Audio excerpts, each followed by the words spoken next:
There is a fifth dimension beyond that which is known to man. It is a dimension as vast as space and as timeless as infinity. It is the middle ground between light and shadow, and it lies between the pit of man's fears and the summit of his knowledge. This is the dimension of imagination.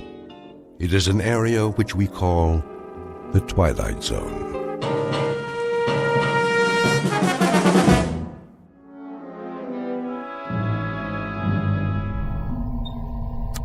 T-minus 1 minute. Count off.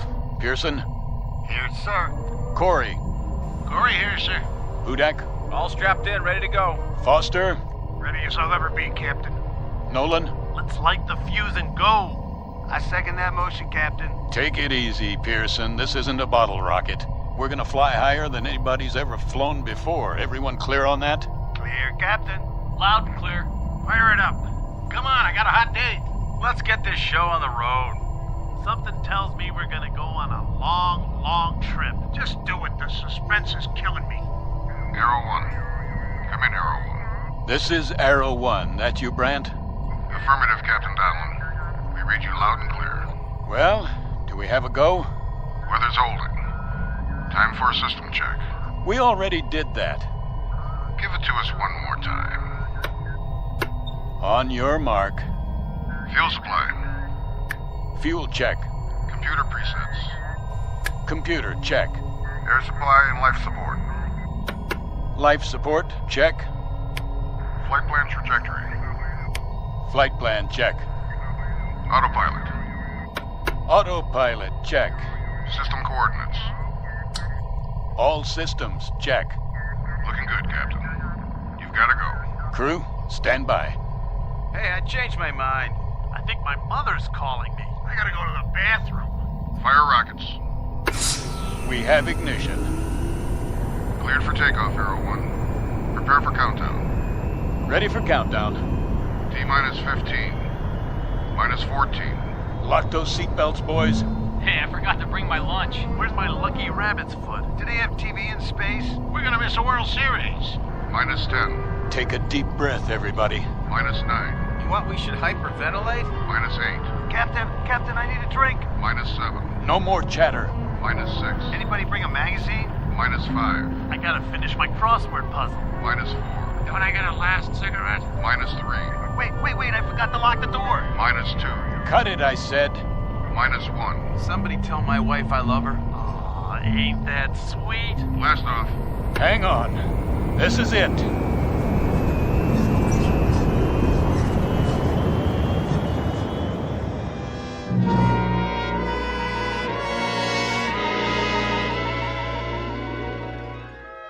Her name is the Arrow 1.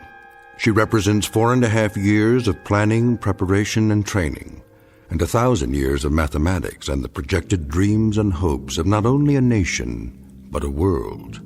You might say that all of human history has led to this point, with man poised to take one giant step off terra firma and into the void, the unknown that lies beyond the safety of the nest. Because she is the first manned craft aimed into deep space, beyond the moon to other worlds that until now have been the exclusive province of science fiction writers and those given to imagination without bounds. For her hand-picked crew, this has been the ultimate countdown, the last few seconds before humanity takes its best shot and fires a tall silver arrow into the air. But you know the saying about the best-laid plans of mice and men. In just a moment, this ship will veer off course and into a region not on any star map for an unscheduled landing in the Twilight Zone. And now, The Twilight Zone and our story, I Shot an Arrow into the Air, starring Chelsea Ross, with Stacy Keach as your narrator.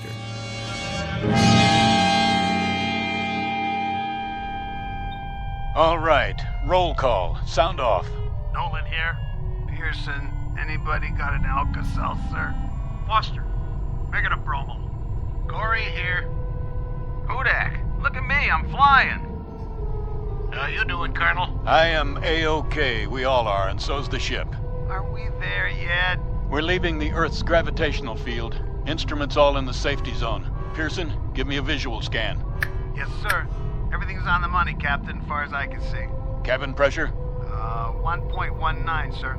Disengage restraints. You can remove your helmets now. We're free to move around.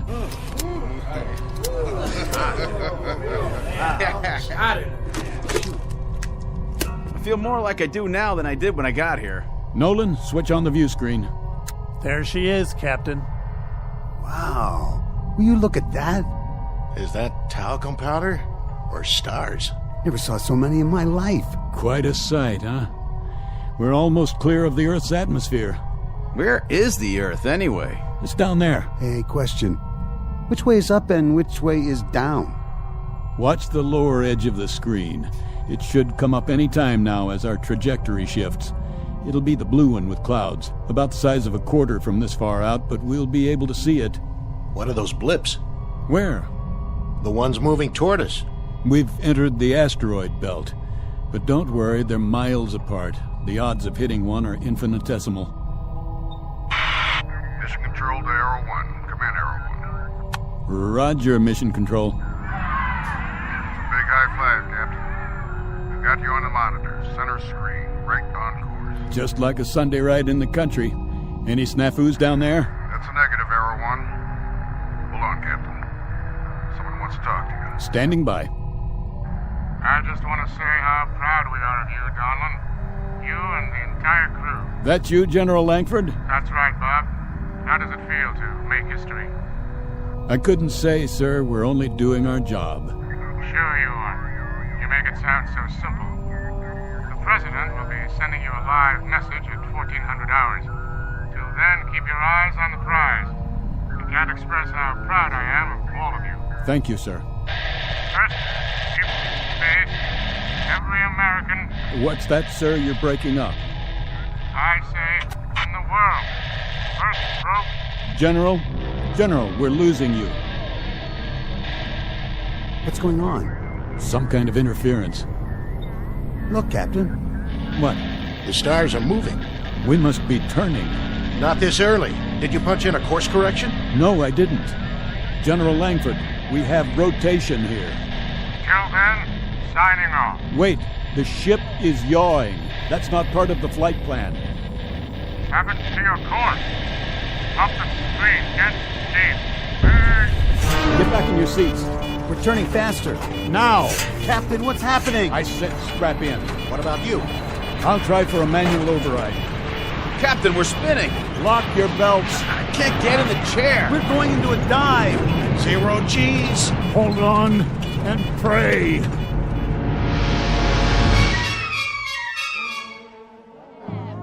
Vector 19. Triangulate with Sydney, Australia, and South Africa. We have no signal. We've lost it. Well, what do you mean we've lost it? See for yourself, General. Good Lord, with 15 monitors going... We could have 15,000 monitors, but the situation would be the same. We've lost contact. Visual and radio? How is that possible? Don't ask me. She's off her vector path, clean off the radar screen. Just gone. Completely gone. When did you first lose contact? A few minutes ago. There was a short period of heavy interference. What kind of interference? Probably solar. Some kind of sunspot activity. We haven't been able to identify it yet. In any case, when it was over, the contact was broken.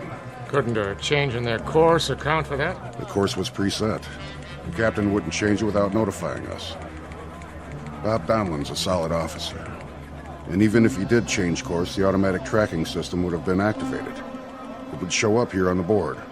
So a ship with an 8-man crew just disappears like a puff of smoke. 1 minute she's there, the next minute she's gone.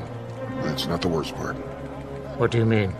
Until we regain contact, if we do, there's not a thing anybody can do for them. I shot an arrow into the air. It landed I know not where. What say, General? A nursery rhyme for the age of space. Gentlemen, wherever you are, may God help you. Contact the observatory. There's no readings. It's flat. She's gone.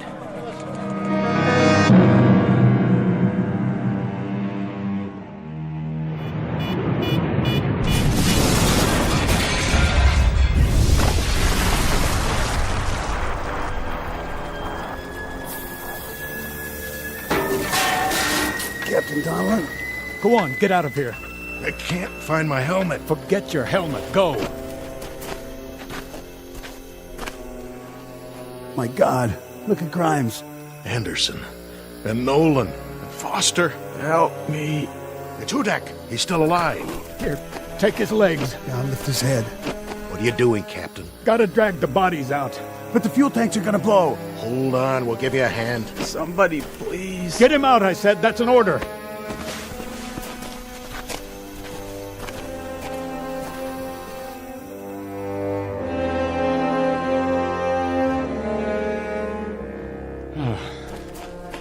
I think that's all of them.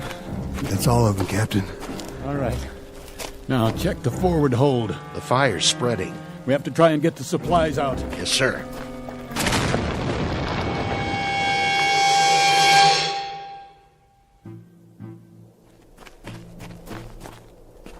The others are all dead, sir.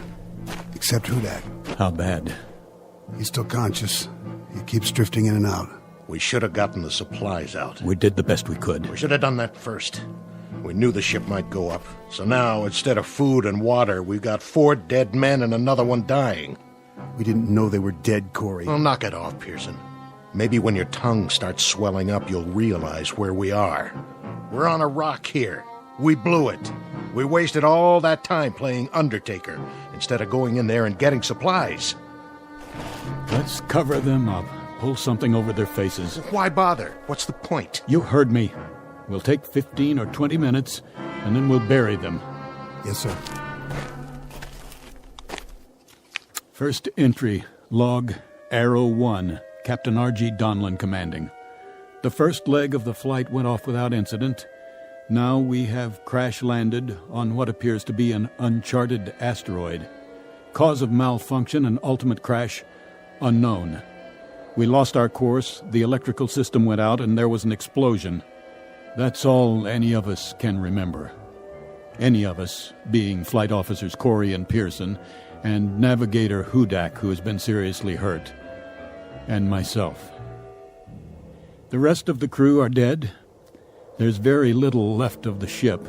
The radio is gone, the bulk of the supplies were destroyed in the crash, and as of this moment, there is little certainty that we have been tracked and our whereabouts known. Begging the captain's pardon.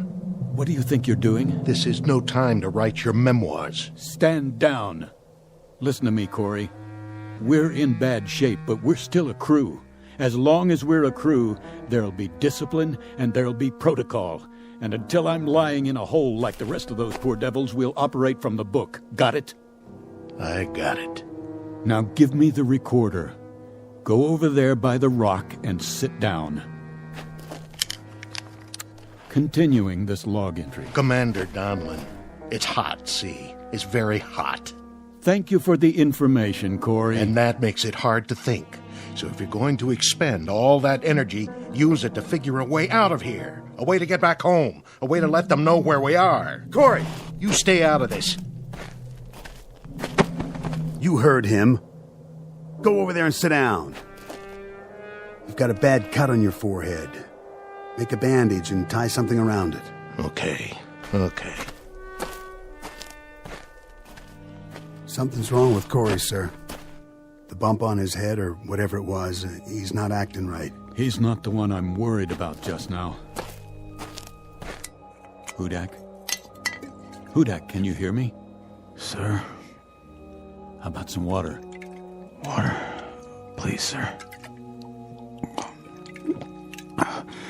Thank you. How much is there? 5-gallon can and whatever we've got on us. Then why waste it? He won't last through the day. You the consulting surgeon, Corey? I'm 1 man out of 3 who's going to need that water. And 5 gallons isn't going to last very long. If the situation were reversed, Corey, if that were you lying there, I'll give you good odds you wouldn't want to get written off, 5 gallons of water or no. He's going to die, Colonel.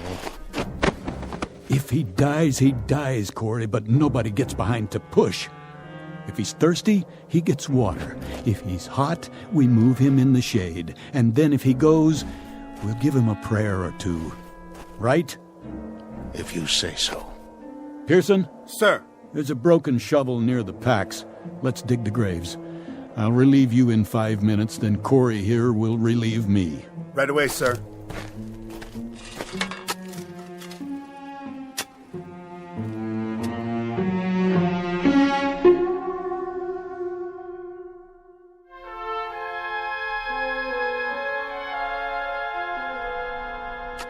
Captain? Yes, Pearson? That's odd. What is? The sun. Don't you think that's odd? The size of it, I mean? What, the size of the sun? It's hardly any different than we knew it on Earth. Same kind of star and almost exactly the same distance. Which means that whatever asteroid we've landed on is close to the Earth. How close? Huh. Pick a number. That's how it is, huh?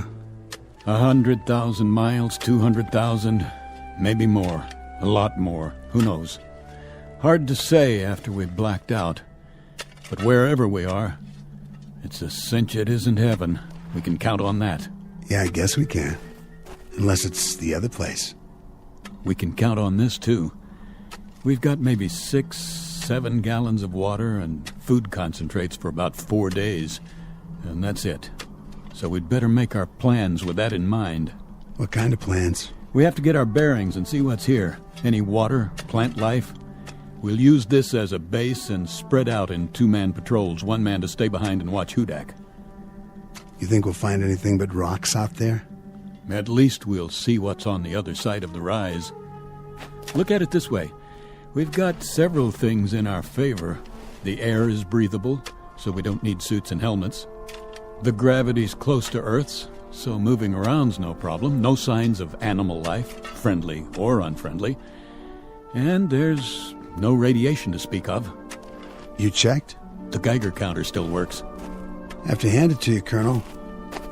That's what I call positive thinking. We don't have much of a choice. No, sir, I guess we don't.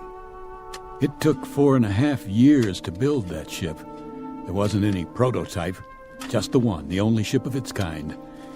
So, if they know where we are and want to come get us, they've got to build another one, and that'll take another 4.5 years. So I suggest we dig in and get comfortable, because any way you look at it, we've got a devil of a long wait ahead of us.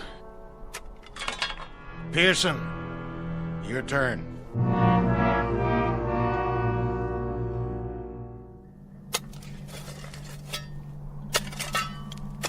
How's it going, Pearson? That's the last grave, sir. 4 of them. Good job. How is he? The same as when you left. Breathing pretty shallow, though. Maybe the air here, well maybe it doesn't have as much oxygen in it. It has enough. We're doing all right. You two see anything out there? Nothing we can't see from here. Yeah, we saw something. Sand and more sand. Rocks. And those scrubby hills over there. But not a single drop of water. This isn't an asteroid, it's an 8-ball. And hot, Pearson. Hot like nothing you've ever felt before. It'll be cooler at night, sir. I'll head south towards the mountains and take a look in that direction. If there is a night here. There has to be. The sun's moved down to the horizon. That you, Captain? Right here. What are you doing? Giving him his ration of water. Oh, no, not this time. Corey, take your hand off my canteen. That's an order. Not this time, Colonel. What are you talking about? I want an even shake. I want a chance. You're alive, aren't you? That's a better shake than the men in those graves got. For now. But I want to stay alive. So don't give him any of my water. Your water? That's right. It's ours now. Stand down, Corey. You heard him. How are you doing, Hudak? Hot. So hot. Yeah. Here, take a sip of this. Let go of that. Get off me. I said leave it. Don't you ever raise your hand to me. I'm still the commanding officer here. Do you understand? Captain Donlan? What is it, Pearson? See for yourself, sir. I think he's stopped breathing. You'll be pleased to hear, Corey, that he won't be drinking any more of your water. Pearson, get something to cover his face. Yes, sir. You died a long way from home, boy. long, long way. Rest in peace.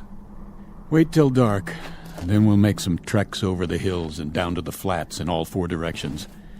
We better get to know it, because this is our home now, gentlemen. Such as it is. Corey, what are you doing? What does it look like? I'm taking his canteen off his belt. He can't use it. For the record, Corey, there's just 3 of us now. And the big problem is going to be staying alive. You hear me? The 3 of us. I'll carry the extra canteen. Something's wrong with you, Corey. I was gonna share it. Sure you were. Something's very wrong with you. Something happened to you when you hit your head in the crash. Okay, so you're not responsible for your actions anymore, but if I catch you filching just once, Corey. Let it go. This dirty little grave robbing... I said forget it. Yes, sir. Now, let's all find a place in the shade and sit tight. For how long? Till the sun goes down.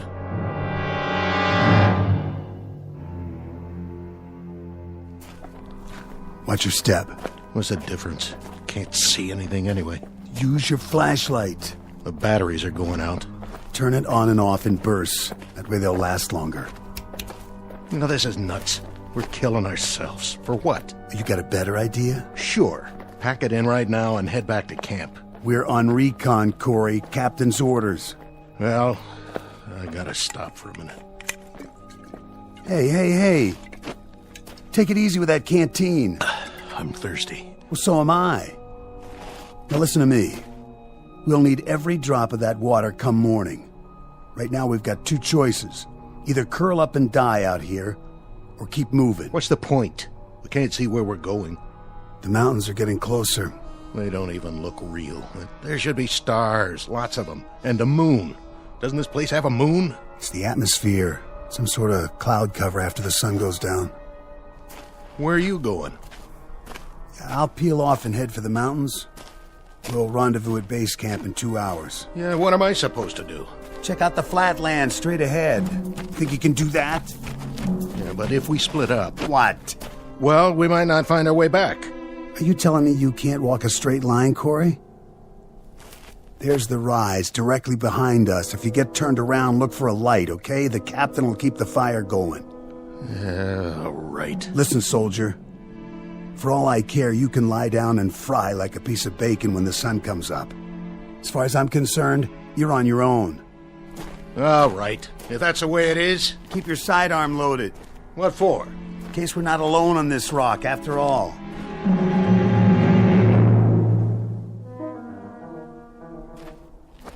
Corey? Are you following me? Corey?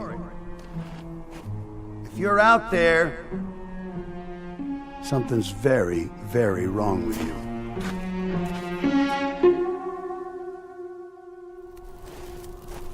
Pearson! Corey? Who's there? Identify yourself. What the...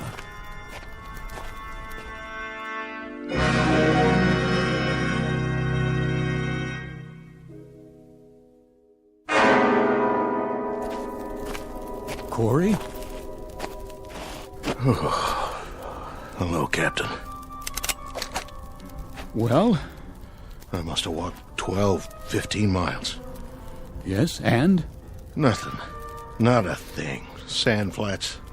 That's all there was. Just sand. One stretch after another. I thought I could get some kind of a fix from the stars, but it's overcast. I know. What about Pearson? What about him?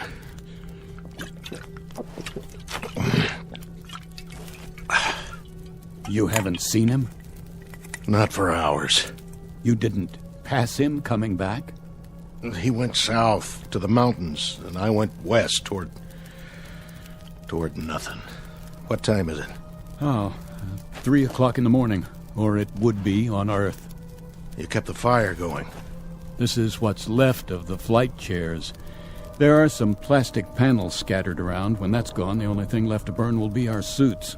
Fine with me. Not like we're going anywhere. He's been gone 6 hours. He should have been back by now.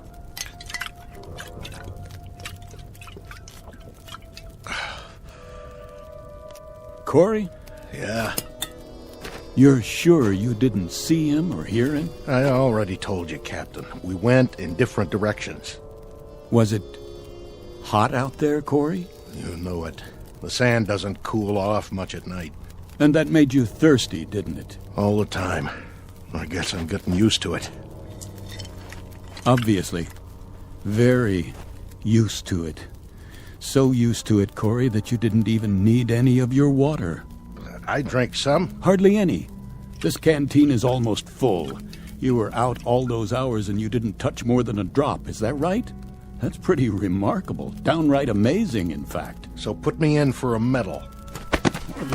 Buddy, what I'm going to give you can't get pinned on a uniform. Hey, what are you talking about? I want to know why you started out 6 hours ago with half a canteen and then came back with it 3/4 full. Hey, let me go. Come on, Corey, talk.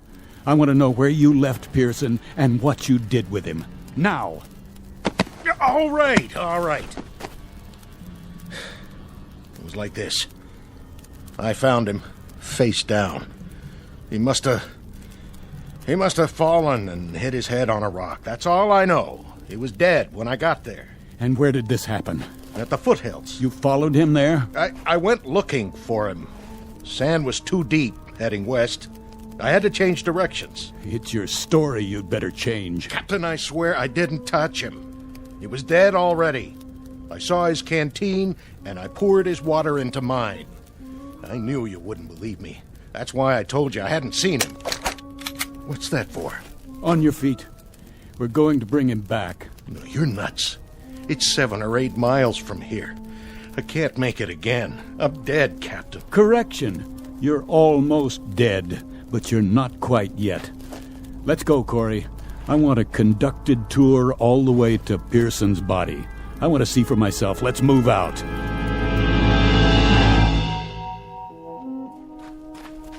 I don't see him. No, neither do I. But I'm sure this is the place. I'm sure this is where he was. But he's not here now, is he? Just these marks in the sand. Captain, look. He must have crawled away. I thought you said he was dead. I was wrong. I must have been wrong. But you were so sure he was dead. You were so positive, Corey. I was. Did you do anything for him? Anything at all? Did you check his pulse, his respiration? Did you do anything to help him? I checked, I swear. Or did you just steal his water and then make a beeline back as fast as you could? You must have been hit hard in the head, pal, real hard. It knocked more out than your senses. It turned you into an animal. Captain, please. I thought he was dead. I really did. But I was so thirsty. My tongue was swelling up. I swear on everything holy, my tongue was swelling up and I... Pearson! Pearson! It's Captain Donlan. Pearson, answer me! You can still see the tracks. It looks like he went that way. Pearson, I'm here. You're going to be all right, Pearson. I'm coming. Don't worry, Captain. I'm coming too.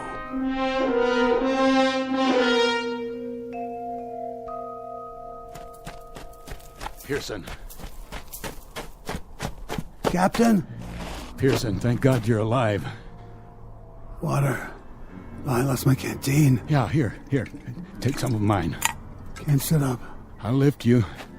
Thanks, Captain. And not too fast. You're all right, boy. We'll take you back now. I don't know if I can walk. I'll carry you myself if I have to, but you're going to be all right. Captain. What, Pearson? What are you trying to say? I saw. What? What did you see? Where? Up there. Over the hill. Did you climb the hill? Is that it? I went. And what, Pearson? What did you see? Captain, I saw. What? Are you drawing a picture? You should have seen. You wouldn't believe it. What? No, Pearson. Sorry, Captain. Pearson. Come on, Pearson. Pearson, don't die on me. Don't. Is he gone? Yeah. He drew this in the sand first. It's some kind of sign or symbol. What is it? It looks like a T, or maybe a cross. He was trying to tell me something. Well, it doesn't matter now. It might. What do you suppose he... Captain? Corey, Put the gun down. Captain, 2 men can live maybe 5 more days. 1 man can live 10. You forgive me, Captain, but... You killed Pearson, didn't you? In cold blood. Maybe I did. What of it? Are you gonna court-martial me? Corey, you're demented. You're a madman. You already killed once. Don't make this any...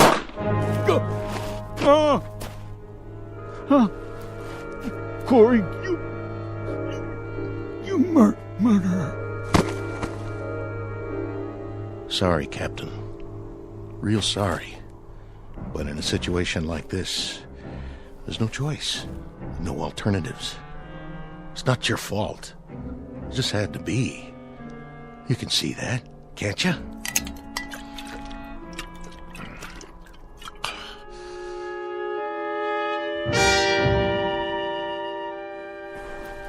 What? Morning. That blasted sun already. Gotta get a move on. Goodbye, Captain Donlin. Pearson. Now, what were you trying to say, Pearson? Lines in the sand. Something over the hill. Is that it? Well, I guess you got me thinking. I'll just have to check that one out one time.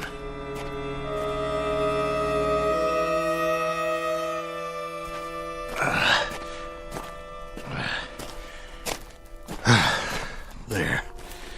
Now we'll see what you... What? What in the... Oh, my dear God.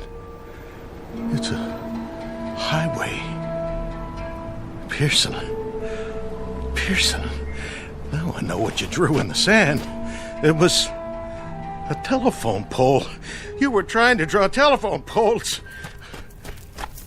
And there's a sign. Reno, 97 miles. Captain Donlin, Pearson, all of them dead. Now I know what happened. I understand. We never left. That's why we went off the radar, why nobody tracked us. We never left the Earth at all. We just crashed back into it. Donlin, Pearson, I'm sorry. Oh, please forgive me. I'm sorry.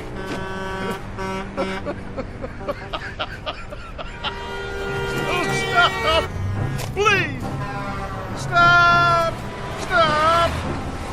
Somebody! Anybody! Please! Stop!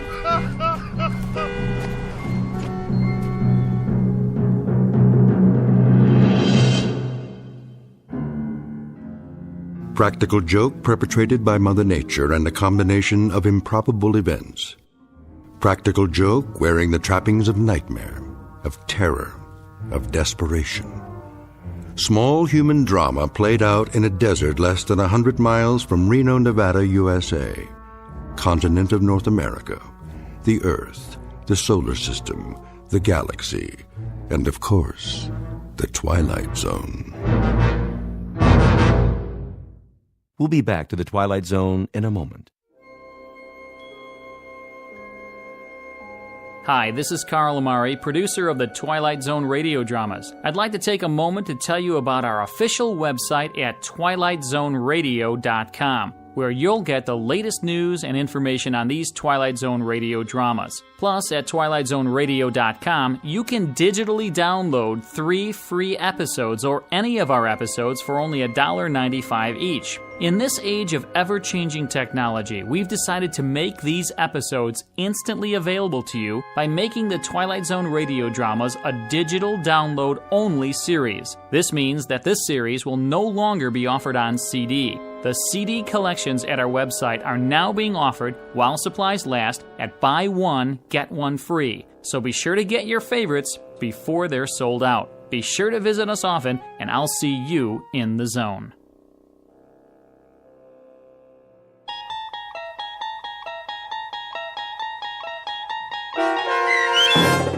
I Shot an Arrow into the Air, starring Chelsea Ross, with Stacy Keach as your narrator, was adapted for radio by Dennis Etchison and based on a script by Rod Serling. Heard in the cast were Norm Woodell, Roderick Peoples, Jeff Lupetin, David Darlow, Rich Komanek, Turk Muller, Lawrence Nepodal, Carl Amari, Roger Wolski, and Vince Amari. To learn more about the Twilight Zone radio dramas and to obtain audio cassettes and CDs of these programs, visit our website at twilightzoneradio.com. The producers of The Twilight Zone wish to thank CBS Enterprises, Carol Serling, Dennis Etchison, Dick Brescia Associates, Claire Simon Casting, Terry Jennings, XM Satellite Radio, Sirius Satellite Radio, our sponsors, and our radio affiliates for helping make this series possible. This copyrighted radio series is produced and directed by Carl Amari and Roger Wolski for Falcon Picture Group. Doug James speaking.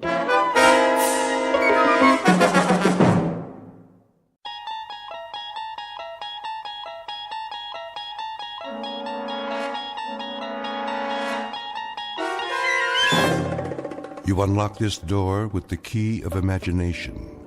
Beyond it is another dimension, a dimension of sound, a dimension of sight, a dimension of mind.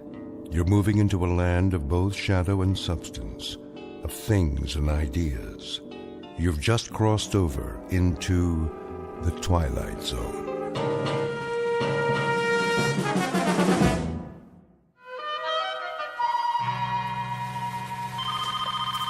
Education Toy Company. O'Brien? Yes, Mr. Judson. Where's my robot? Your robot, sir? The Space Invader robot for the Christmas catalog? I was just going over the blueprints. Well, I need it. Yes, sir. How does it look? The blueprints or the prototype? Both. All finished, are they? Oh, yes, definitely. It walks, it talks, it shoots death rays, just like Mr. Ford said it would. Then bring them to my office by the end of the day.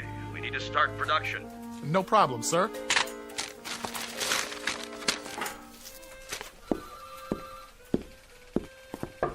Horace?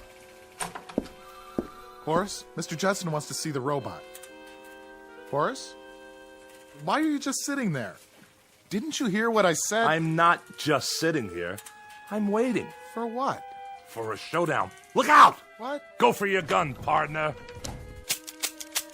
Gotcha! Horace, why'd you do that? Do what? With the cap pistol. Scared the pants off you, right? Come on, Horace. You pull that almost every day. Boy, when I was a kid, I always had a cap pistol. Everybody on my block had one. Do you remember cowboy movies? Weren't they the best? I want to talk to you about your design for the new robot. I made believe I had my own horse. We used to gallop out of the theater and shoot up the whole neighborhood. Bow! Gotcha right in the heart! You're loco. You missed me by a mile. Horace, do you know how loud you're yelling? Oh, I wasn't. I'll bet you could hear it all the way to Mr. Judson's office. How much? I'll bet you my ball of silver foil. Hey, Lenny, remember that? Remember when you could peel the foil off old cigarette packs and gum wrappers and roll into a great big ball? I had one that must have weighed 5 pounds. Boy, wonder whatever happened to it. I've been in the office next to yours for 12 years. I know all about how you used to collect tinfoil. How will you listen to me for a second? You must have had a miserable time when you were a kid. I did. I couldn't wait to grow up. What do you want, Leonard? There's something wrong with the plans. There is not. I designed this toy. There's nothing wrong with it. See? If you'll listen, the kids will go crazy about it. You know what it does? I know what it does. Look, Horace, I'm trying to help you. I mean a toy where the eyes flash and it walks over anything. It's a good toy. It is a good toy, but it can't be turned out at the price point Mr. Judson wants. Look here. What? When he sees the plans, he's going to blow his stack. It's got too many parts. You think so? I know so. Well, I don't. Horace, all you have to do is work it over. How's Betty? What? Betty. Your wife. Remember her? What has Betty got to do with it? We're talking about your work. Is that all you ever think about? Horace. Thanks. I'll look it over. Horace. All right. You do that. By this afternoon, okay? Sure, Lenny, sure. A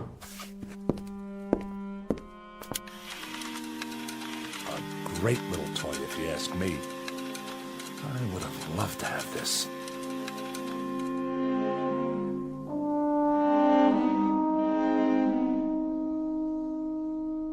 Meet Horace Maxwell Ford, age 38 but already growing a bit paunchy. He's a man whose clothes never quite seem to fit and whose shirt is forever coming untucked from his trousers. His socks are usually down around his ankles, his horn-rimmed glasses are always about to fall off his face, and he can't keep his hair combed at all. A mild man, an apologetic man, except when talking about his favorite subject, his beloved childhood memories. He's the type who quite naturally becomes the butt of endless jokes, at least when the jokers don't feel instinctively sorry for him. But were they wise enough, they would notice that there is a tragic quality about him as well. In just a moment, Horace Ford will come to understand what's tragic is not the fact that he's an inadequate man, but really an inadequate grown-up boy, a life-changing discovery, and one that could happen only in the Twilight Zone. And now the Twilight Zone and our story, The Incredible World of Horace Ford, starring Mike Starr, with Stacy Keach as your narrator. Leonard? Laura, come in. What's the matter? Here. I don't want Horace to see this. It's his birthday present. Len, would you take it with you so he doesn't see it lying around? Check. I'll bring it along Friday night. Thanks. So how are you? Oh, I'm exhausted. It is not easy to shop for that man. What'd you get him? The smoking jacket. I guess that means he's growing up. Betty and I got him a new gold chain for that pocket watch of his. Oh, and we got him a yo-yo, too, as a gag. Oh, that'll probably be his favorite present. You mind if I sit down? My feet are killing me. Please. So, the surprise party's all set for Friday? All set. What's the plan? Well, everybody's coming over to the place at 8. Horace thinks the two of us are going to a movie. I'll make him answer the door and sing happy birthday or something. He'll go right through the floor. Probably. Oh, what time is it? Late. Is he busy? Yeah. Well, I think he's worked late enough. Ford? Oh. Hi, Mr. Judson. What are you doing at the window? Nothing. Just thinking. Thinking? About what? I don't know. Toys? Whose toys? You don't seem to have done much thinking about ours. Look at this. I'm getting him out of there. Good night, Len. Laura.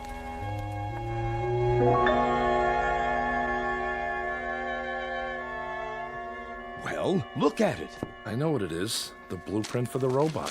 What happened?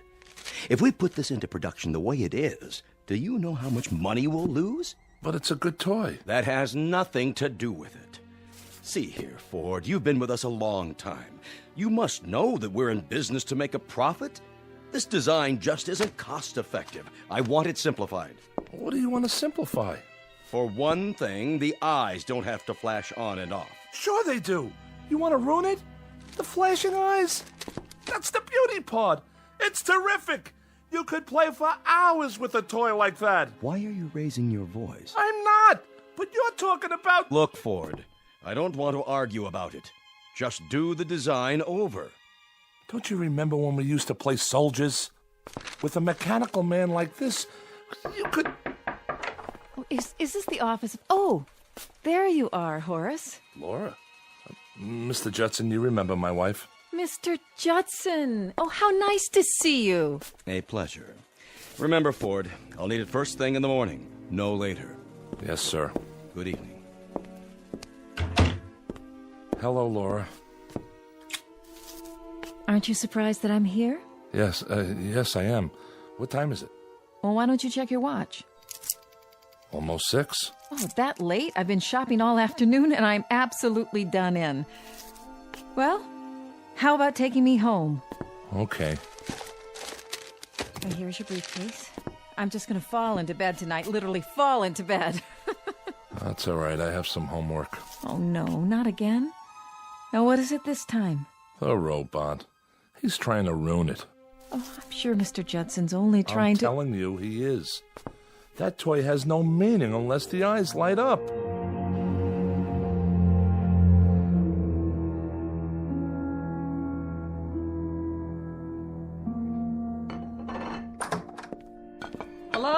children. Mama. How's my boy? Fine. That's good. Are you hungry? A little. Dinner's almost ready. Laura, there's something wrong with the chicken. It's like leather. These birds they give you nowadays, like people don't know what chickens are anymore. Well, it looks all right to me. How was the office today? It was okay. What's the matter? Nothing's the matter. No, I can tell just from your voice. Everything's fine. Let's eat dinner. I'm telling you, Mr. Judson's just plain nuts. He reminds me of Corey. Hey, Mom. Remember Mr. Corey? I had him in 5B. What a character. You take the least common denominator class and you multiply. You know what we used to call him? Guess. I wouldn't even tell you. Boy, I'll never forget the time he caught me with one of those jawbreakers in my mouth. You know, the kind that change colors while you suck them? Horace. So he made me stand up, and every minute he'd point that pointer at me and say, Mr. Ford, what color is it? And I'd have to take it out of my mouth and tell him. I swear, I thought Hermie Brandt would bust a gut trying not to laugh. Horace. Hermie Brandt. The greatest stickball player in the whole world. One time during a fire drill. Let's have dinner. What great times. I was 10. Horace, why don't you stop it? Nobody cares about when you were 10 anymore. I care. You're almost 38. So? So you don't act 38 sometimes. So what? So that's what I mean. So what? What kind of answer is so what? Laura. I'm telling you, this chicken's dry, no matter how much I basted it. Why do you have to keep talking about when you were a kid? People get tired of it. Oh, be quiet for once, will you? Horace! Let him go.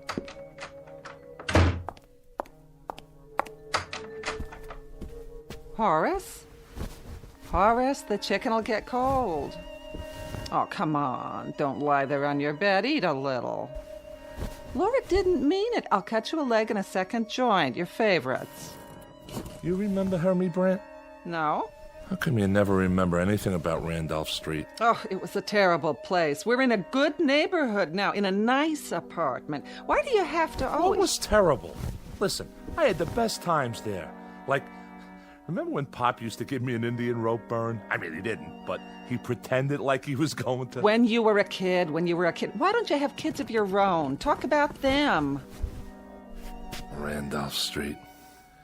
You know what I'm gonna do? I'm gonna go back there. Right now. Horace, we're having supper. I haven't been there since I was 11. Why shouldn't I? Horace, it's a dirty old street. What are you gonna see? Stay home. Where are you going? So long. Horace, listen.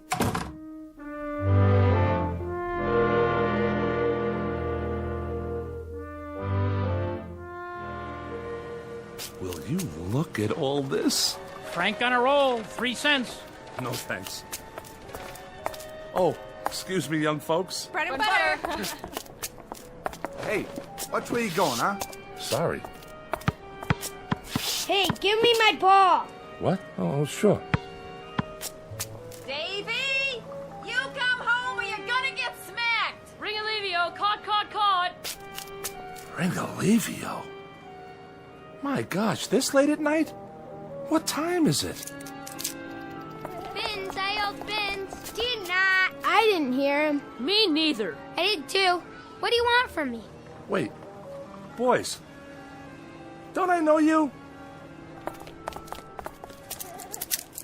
Hurry up, Hermie. Hey, Hermie Brandt, come on. All right already, I'm coming. Hermie? Did he say Hermie?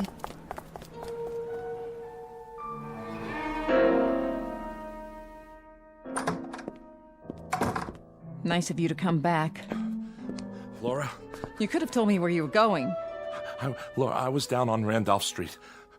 Listen, Laura, I have to tell you something. Look, your mother's asleep. Do you know what time it is? No, I don't... Where's your father's pocket watch? I don't know. Laura, I saw some kids on the block.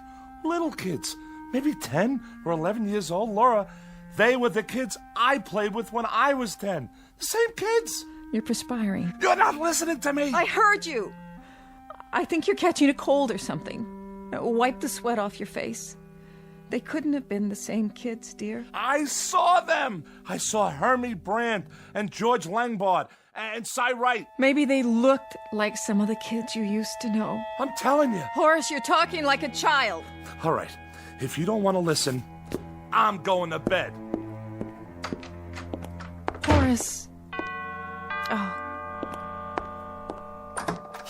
Yes, young man, what do you want? He dropped this. Dropped what? Well, this is Horace's watch. Where did you...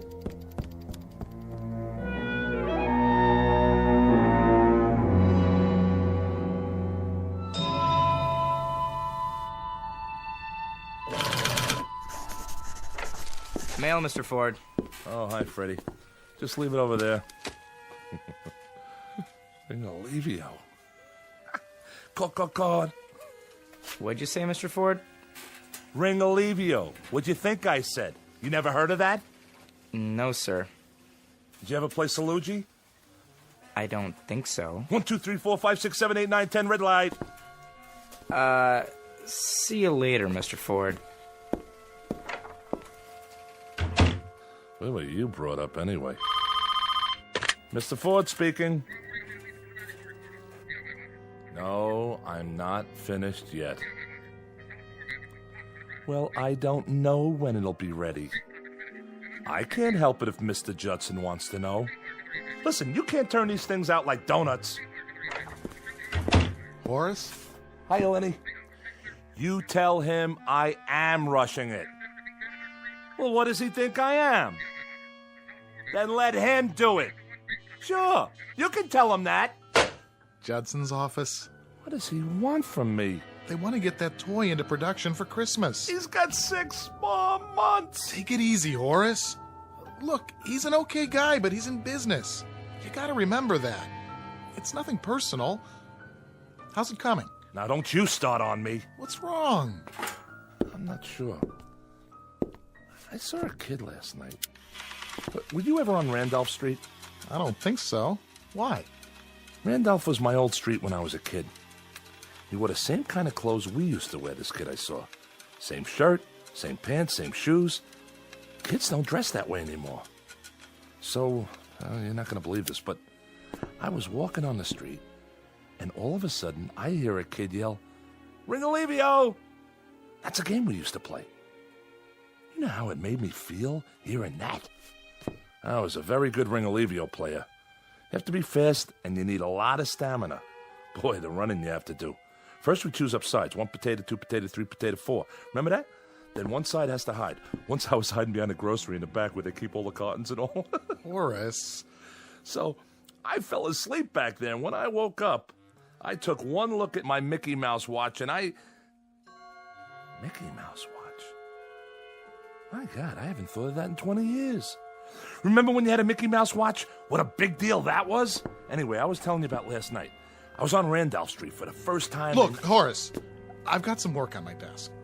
I only wanted to tell you. I just stopped in to say hello. See you at lunch. Of course, we never had toys like this back then. Ford? Oh, Mr. Judson. I didn't see you there. I want to ask you something. What was the point of shouting at my secretary over the telephone? She was shouting at me! Aren't you happy with your job here? Yes, but... Look, Horace, you're a first-rate designer. You have value to this company, and for our good as well as yours, I don't want to see it dissipated. You've been behaving peculiarly. Is there something wrong, maybe at home? Excuse me, Mr. Judson. I'm trying to finish this redesign. And I'm not speaking just to hear the sound of my own voice. Do you understand what I'm saying? Perhaps I shouldn't have bothered.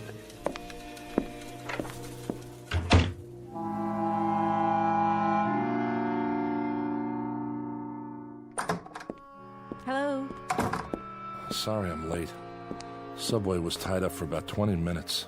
Somebody jumped? Nobody jumped. Why do you always think that? Well, it happens if you read the papers. Something broke down. You can't kiss your mother hello anymore? Hi, Mama. I'll see how the dinner's coming. Tired? Yeah. I was thinking, there's a double bill at the Regent. 2 pictures you've been wanting to see. Going Let's just... back there tonight. Where? Randolph Street. What for? I want to see those kids again. But why? Because I want to. It's important. Important? Veal cutlets and succotash. It's canned, but you can hardly tell it from fresh. Let's sit down.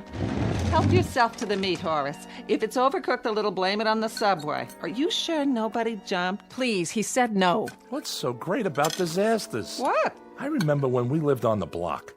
Every time there was an accident or something, you were always right there. Horace. Well, it's true. What about the time Harvey Bender got his arm caught in a fire hydrant? Harvey Bender? Who's Harvey Bender? If that wasn't the dopiest thing. What's he talking about? The hottest day of the summer, he picks to clog up the hydrant. We all figured they were going to have to bust it open to get his arm out. What do you mean you don't remember Harvey? We were playing marbles, on the manhole cover. I remember it like it was this morning. I got this big fat Puri, and I'm belting them out, cleaning up, when all of a sudden this nut says, "Let's turn on the hydrant." I swear, he was the gooniest kid. His favorite thing was Shakespeare, sock in the ear. Horace, stop it! Why should I? Just stop! Please. But he was one of the kids last night. Who was one of the kids? Harvey Bender. What? I saw him last night. Don't you know that's impossible? I know what I see. He was 10 years old when you were 10 years old. He's as old as you are now. I'm telling you, I saw him. And George Langbart and Cy Wright. They're still kids. He's got a fever, I can tell. I have not got a fever. Mother, be quiet. Horace, sit down. Feel his head. Leave me alone. Listen, darling. I don't know what's happening at your office, but I can see the way you come home. You're tired. Overwork, and sometimes I would like you to see a doctor. What for? Just to let him check you. You think I'm imagining it? No, I don't. Yes, you do. Listen to me, Horace. Horace, where are you going? To see my friends. Horace, please.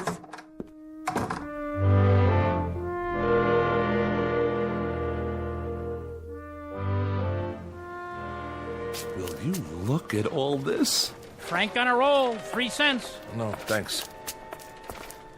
Oh, excuse me, young folks. Bread and butter.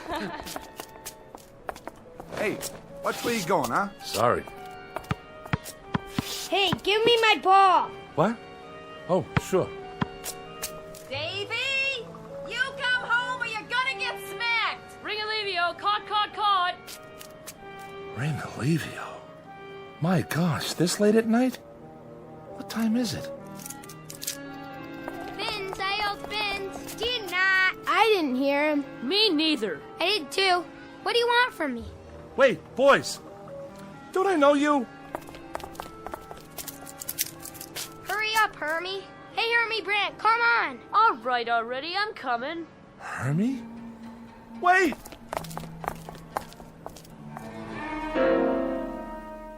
Hey, let's swipe some apples from the fruit stand. Hey, Nitsy. We each grab one. Next to Larry. Next to Larry.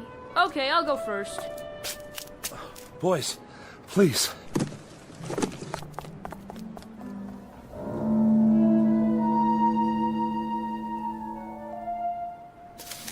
Some apples, huh?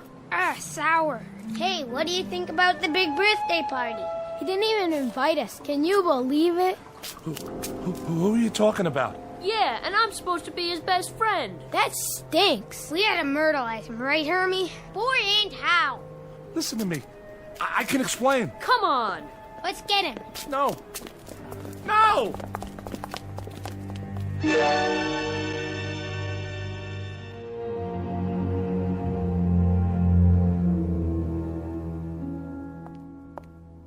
Do you think I got enough ice cream? Huh?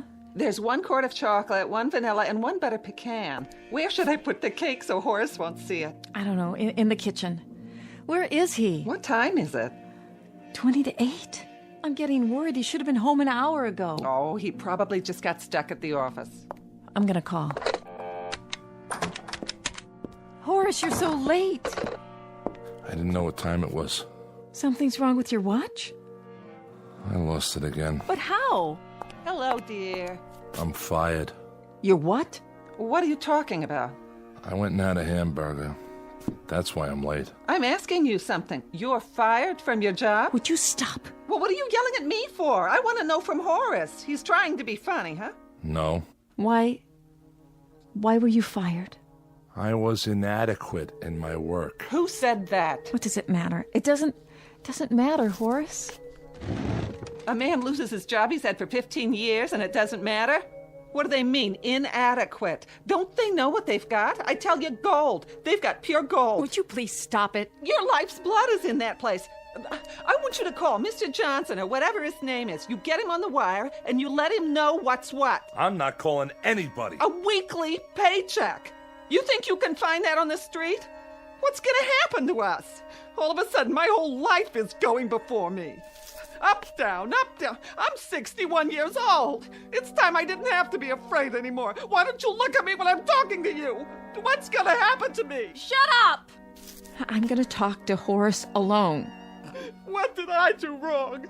Ever in my whole life? Somebody tell me. I couldn't help it. It's only a job. Like there are other jobs. You were stagnating there. I never had another job. Why did she have to cry? She's an old woman, Horace. That's always her first reaction to trouble. She's scared to death.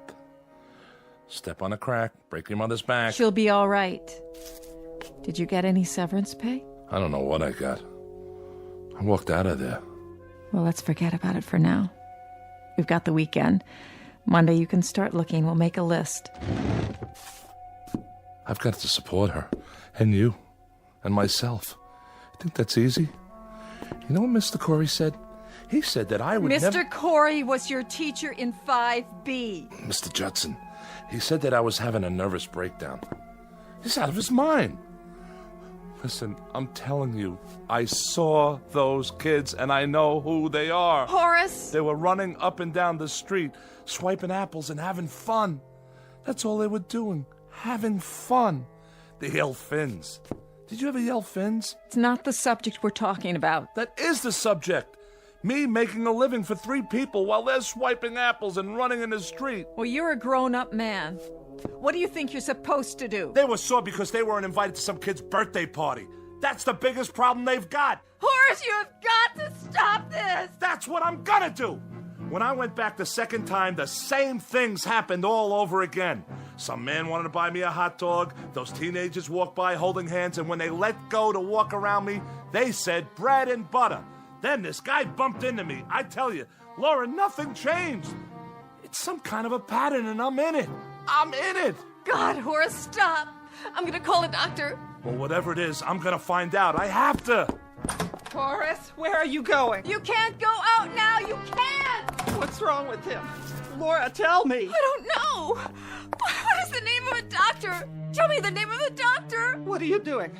Who are you calling? For heaven's sakes, I have to know what's going on here. Horace. Surprise! Hey, where's the birthday boy? Laura, what's wrong? Maybe we'd better go. No, please come in. He'll be back.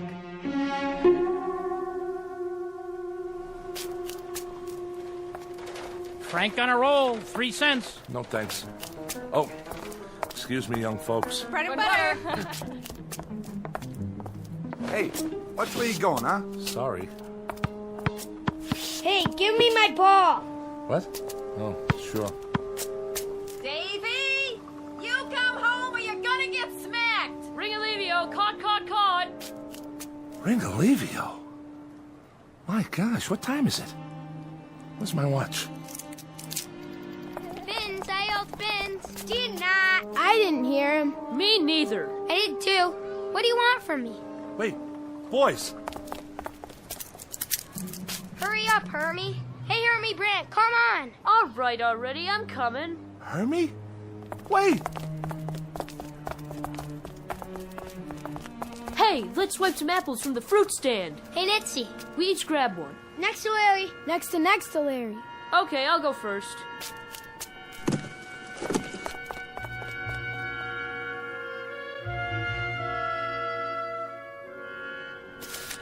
Some apples, huh? Sour. Hey, what do you think about the big birthday party? He didn't even invite us. Can you believe it? Who are you talking about? Yeah, and I'm supposed to be his best friend. That stinks. We had to myrtleize him, right, Hermie? Boy, and how? Listen to me. I can explain. Come on. Let's get him. No. No!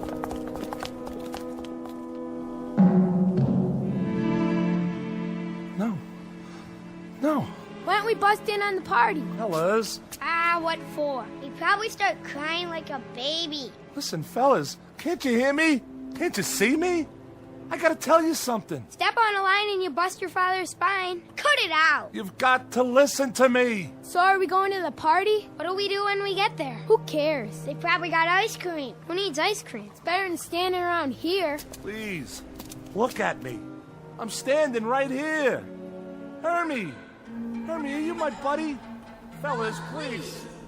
I gotta tell you something. I know I got some apologizing to do. Georgie, Cy, come on. What are you giving me the treatment for? Will you listen? I couldn't help it. Hermie, I'm your best friend. You have to give me a chance. Well, if it ain't little Horace Maxwell Ford. The birthday boy. Why didn't you invite us to your party? We're gonna myrtleize you. No, please. Please, don't. Don't. Laura, honey, I'm sorry about his job, but he'll have another one in no time. He's a wonderful designer. Thank you for saying that. Oh, this party'll perk him up. Best thing in the world for him right now. We even got him a yo-yo. The kind that lights up. I know. All right, everybody. Ready? Somebody get the lights. Laura? Don't make a sound till I open the door. Come in, darling. He dropped this. What? Where did you get that? Oh, Laura. Laura, what's happening? He dropped this? What does that mean? It looks like a Mickey Mouse watch. That's exactly what it is. Horace? Horace, where are you? Horace? Somebody. Horace, is that you? Laura? I'm here. It's all right, Horace, I'm here. Laura, help me up. Of course. Don't ask me what happened. I won't. Because I really don't. Oh, your face.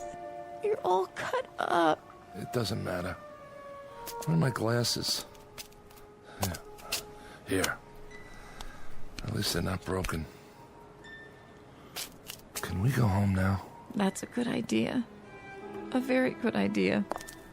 I have no idea what happened, Laura. But for 1 minute, 1 second, I don't know. I saw things that made some of the memories I had a lie. Because when I was a kid, a lot of it was an ugly, sad nightmare. And I saw that. I know what it was. I remember it now. All of it. I don't know what happened either, Horace. But I think we all do that. We remember what was good and we black out what was bad. Maybe if we didn't, we couldn't live at all. Come on, let's go home. Wait. What's this? It looks like your father's watch. Yeah. I must have dropped it. Come on, Horace. There's a party waiting. A party? It was a surprise. Everybody's there. Lenny? Yes, and Betty. They got you something. Well, I'm not supposed to tell you, but I think...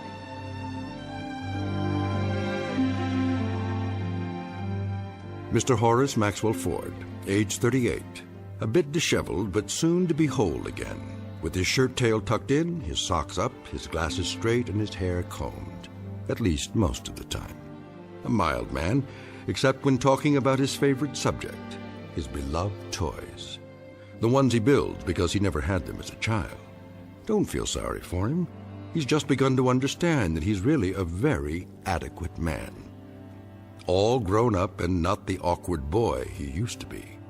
A life-changing discovery, and one that could happen only in the Twilight Zone.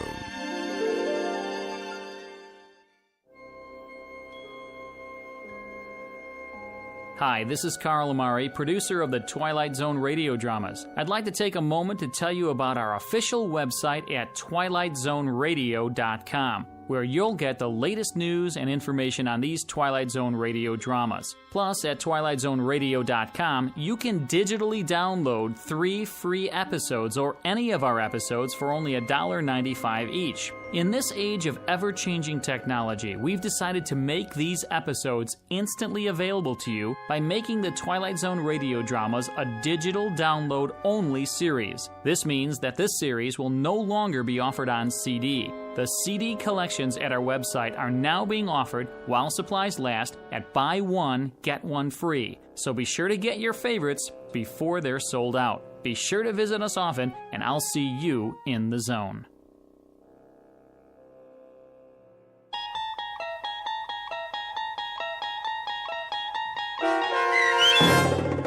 The Incredible World of Horace Ford, starring Mike Starr with Stacy Keach as your narrator, was adapted for radio by Dennis Etchison and based on a script by Reginald Rose.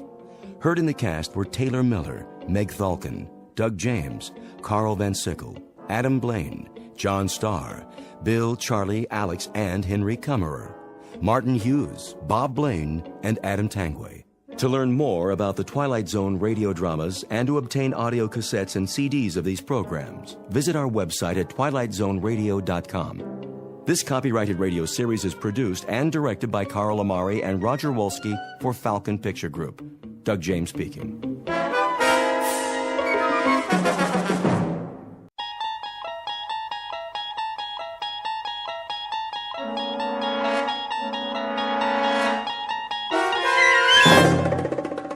There is a fifth dimension beyond that which is known to man. It is a dimension as vast as space and as timeless as infinity. It is the middle ground between light and shadow, and it lies between the pit of man's fears and the summit of his knowledge. This is the dimension of imagination. It is an area which we call the Twilight Zone.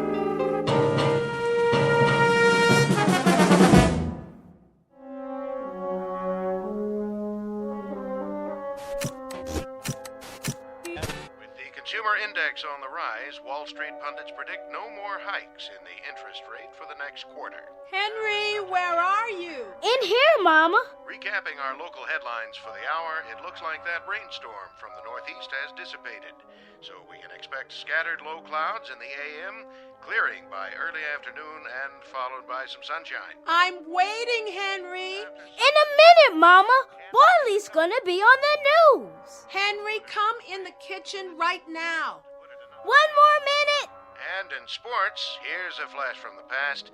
One of the city's favorite sons is set for an important boxing match tonight at St. Nick's Arena. Mama, come here. What is it? Quick. For this battling middleweight, tonight's the night, the one that counts. I thought you were going to help me with the dishes. Look. Henry, I need you now. Look. Why, that's a picture of Bowley. But after such a checkered career, can he make a comeback? I know. To put it another way, is this bout really necessary? No fighter lasts forever, and sports fans don't want to see a good man take a beating in the ring. So here's this reporter's advice to Bowley Jackson. It's time to pack it in. Find another line of work if you have to, but take care of yourself and stay out of the game. Get a job behind the scenes, training younger, stronger, talented young bloods whose careers are ahead instead of behind them. Now. Yes, Mama. You're a good boy, Henry, but you gotta learn. Don't get your hopes up too high or you'll... Where are you going now? I gotta see Bowley. Leave him alone. He must be busy getting ready. But he needs me. Listen to me, Henry. Some things you just can't wish for. They're too big. You just set yourself up for a big disappointment. Please. He's my friend. Well, just for a second, but don't you get in his way now. I won't. In and out of the ring, it's been up and down. After a string of early victories, he found it hard to keep getting up again and again. So read the handwriting on the wall. Don't get hurt this time, champ. You proved you could do it. Now it's time to step aside. Oh, Boley, please, please listen to the man.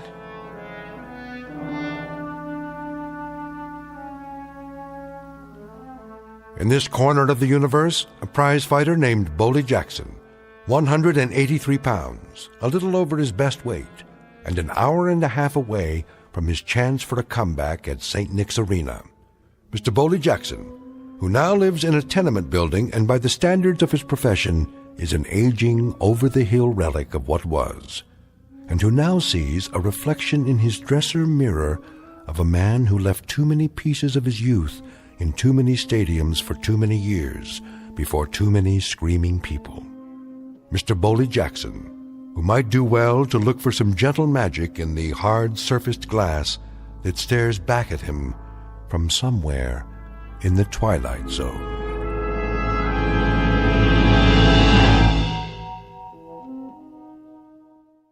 And now, The Twilight Zone and our story, The Big Tall Wish, starring Blair Underwood, with Stacy Keach as your narrator.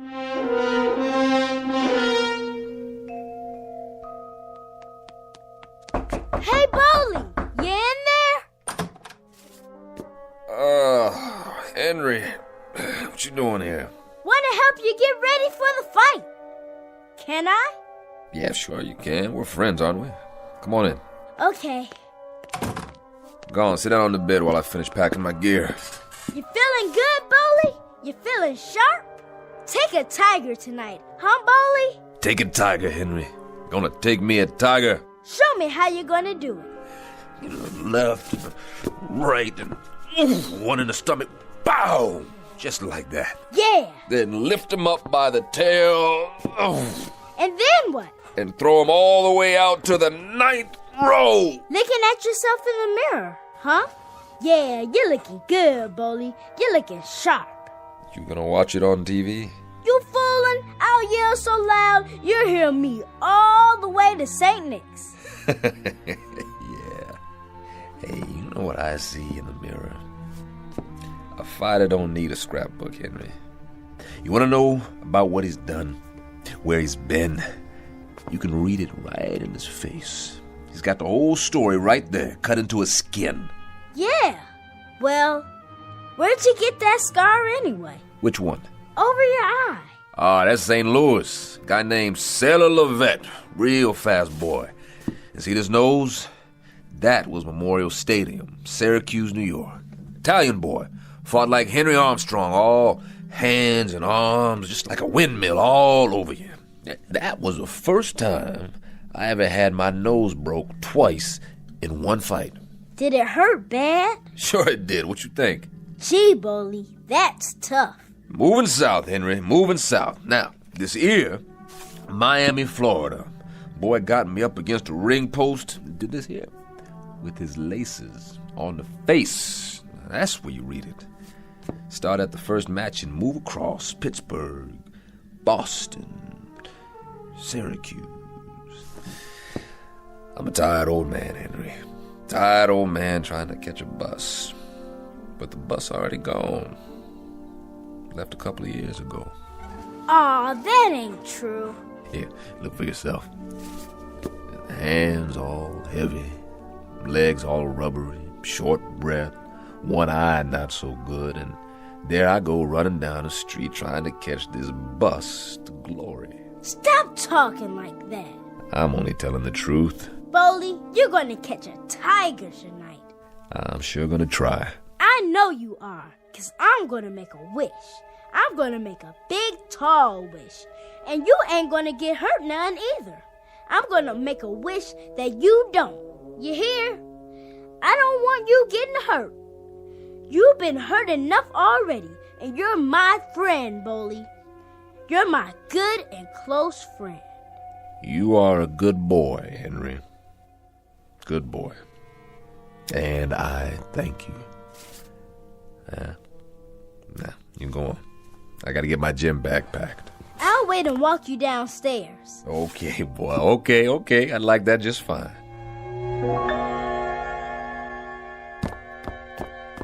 There you are, Henry. Hi, Mama. Where did you run off to? I'm helping Boley. Well, don't get in his way. You got quite a boy there, Francis. Quite a boy. I hope he didn't bother you too much. Him? Nah.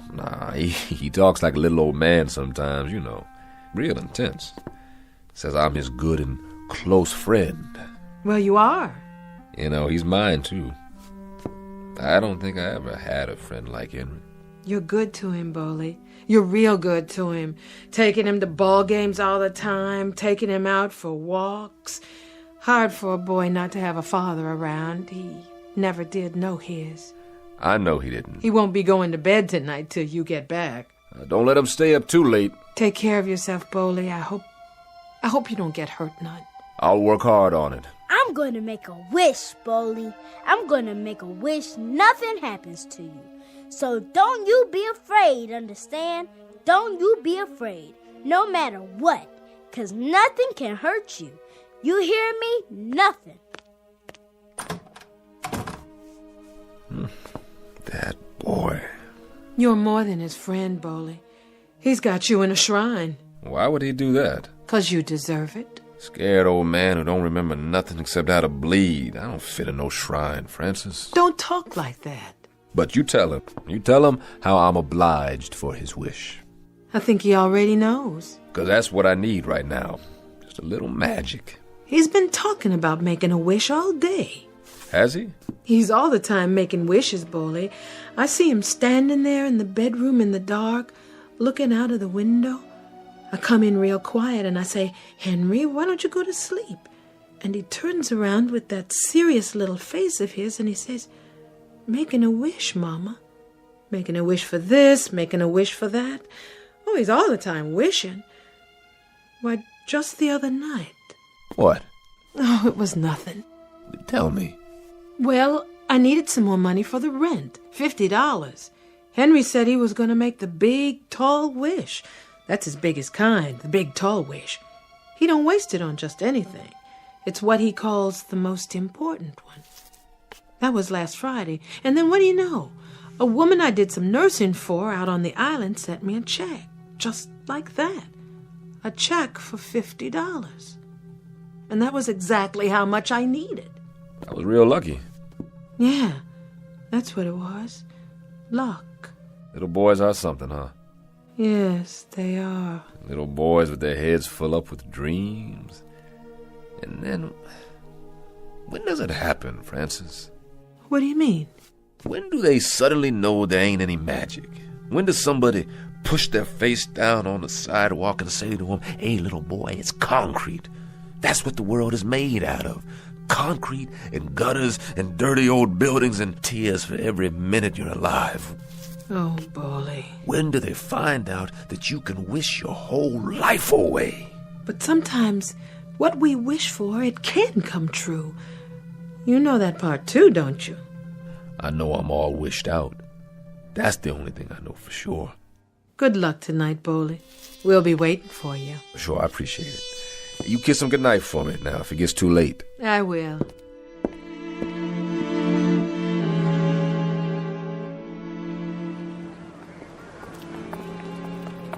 Hey, Boley, knock him out for me. Yeah, no TKO, out cold. I got a bet down on you. That no good bum. I thank y'all sincerely. You folks are good neighbors. Boley, we all know you're the best. Well, just don't bet too much now. Why not? You're gonna beat him, aren't you? Yeah, which round? Want to call it? How about the first round? Put him out of his misery. I'll do the best I can, boys. Best I can.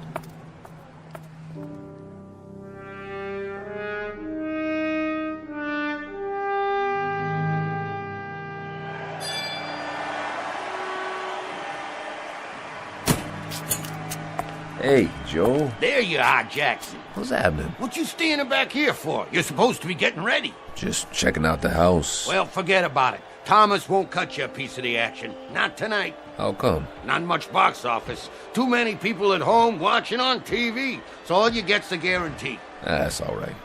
Just wanted to check it out. Been a while. A while. It's always the same. Cigars, beer, hot dogs, sweat, canvas. Never forget places like this, the way they smell. All this time, I guess I missed it. Go on in the dressing room. In a minute. I'll give you a rub down. We got time. Something wrong, Jackson? Like what? You're not freezing up on me. I'm here, aren't I? I've been working out all month. No offense. I just thought, seeing as how you've been away for a while... Don't talk down to me, Joe. You might have a slight case of the jitters, that's all. Not me. Never did. Never will. Don't worry about it. You'll do fine. Sure I will. You look good. You really do. How was the weigh-in, Slugger? Right on the money. Like I said, you're looking real good.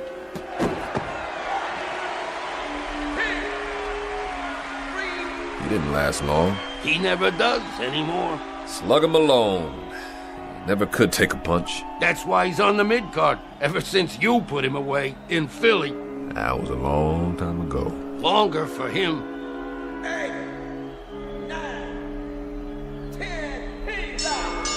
How's that boy I got tonight? Nothing much. He still don't know what he's doing. All over the place. Still pretty young. Yeah, he's just a kid. Better take it easy on him. Never see that left jab coming. All right, stand back. Let him through. How you doing, Malone? That you, Bully? Yeah, it's me. Hey, man. Saw the fight. Sorry about that. You did all right. Stayed on your feet. Let me see that eye. Get away from my boy, Jackson. He's hurt. They tagged me pretty good. It's not too bad. Clean cut. That kind heals up fast. Come on, Malone. Hold up. Slugger. You're gonna be okay. You hear me? Hey, Bully. Where you been anyway? I ain't seen you around. Here and there. You know how it is. Yeah, I know. You just take it easy for a while. Be good as new. You'll see. You still got that left jab? Sure I do. You show, Bully. I got a bet down on you. Well, I was gonna, but Let's go, Slugger. I'll see you, Malone. Yeah, I see you in the funny papers. Move it. Hey, Bully. When you gonna give me a rematch, huh? Anytime, Slugger. Anytime. He was never that much. He did the best he could. All he can do. Yeah, well, you better lace him up now. Sure, Joe. Thomas will be waiting. I bet he will. It's almost showtime.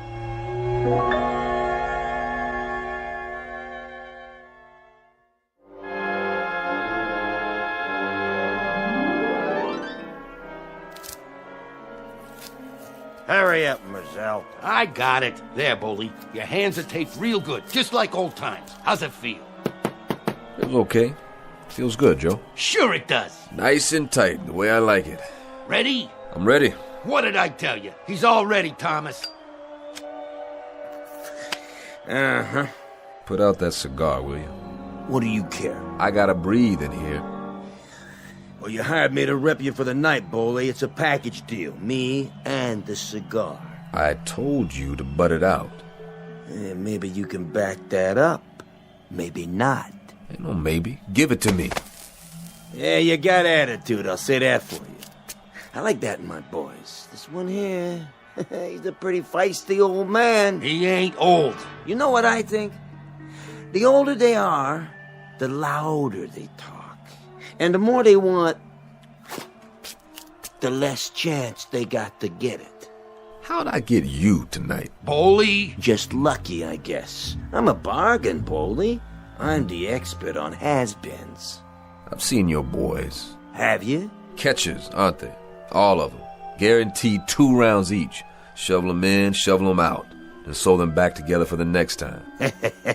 That's the way to do it, if that's all you got to work with. He don't mean nothing, Thomas. Maybe I do. Month or so from now, Bully, maybe I'll sign you at the back door. That's what you think? Well, why not? You're long gone. You've had it. Wait till after tonight. You'll want to get in the stable, too. That's right. All you have to do is guarantee 2 rounds. 2! 3 prelims every month. Do that standing on your head, can't you? I thought the smell came with the cigar, but you wear it all over you, Thomas. You know something? You stink. Mm-hmm. You tell him, champ. Let's see if you can do it in the ring. Jackson, 10 minutes. Yeah, he'll be there. I pulled you for a manager this time. Just lucky, I guess. So let's see if you can do your job. Now, what about tonight? What about tonight? Better sit down and lace him up. What should I look out for? You serious? I only seen this boy fight once. That was a couple of years ago. I could say. No? I never seen him. Are you sure? I'm sure. What about it, Joe? That's true? Well, I don't know. You've watched him fight, all right? Hey, let go of me. As a matter of fact, you've seen him 6 times in the past year. I keep up, see? Hey, you're imagining things. You are a piece of garbage, Thomas. You're betting on him, aren't you? Aren't you? You got a mouth on you, Jackson, you know that? Yeah? You think so?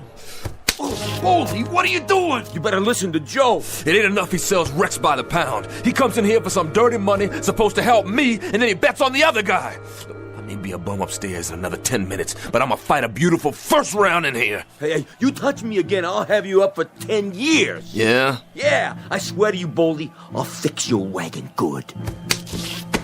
Lay off me, Boldy. You're digging your own grave, you crummy tanker. Boldy, please, don't hit him again. Ugh, you just got lucky you hit the wall instead of me that time. Boldy, your hand. See you later, Jackson. Let me see it. Oh, man, what'd you go and do that for? Don't worry about me. It wasn't enough you had to spot him all those years. It wasn't enough, huh? Now you gotta walk in with 4 busted knuckles. Oh, you're bleeding right through the tape. So what? You've seen blood before? I'll put a bandage on it. Leave it. Boldy, come here. I don't care, Joe. Somebody's got to teach that lowlife a lesson. Maybe so. Maybe. But not you. Not tonight. Okay, Jackson, you're on. Well? Well, nothing. Let's do it. You sure, Boldy? Give me my gloves. Right here. Careful. Poor little Henry. Who? I put 2 strikes on his magic already. What are you talking about? Nothing, Joe. It don't matter. Because he's got to learn. Who's got to learn? This friend of mine, his name Henry Temple. He's got to learn that there ain't no such thing as magic.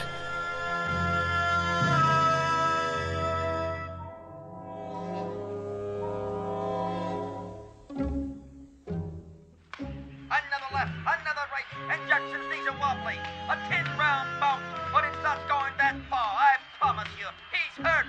Bowley! It may be early in the fight, but Bowley Jackson is definitely in a world of hurt. A sad spectacle. Someone who didn't know when to hang it up. He seems unable to mount any kind of defense. No! Simmons moves in on him again. There goes one to the side of the head, beating him like a government mule.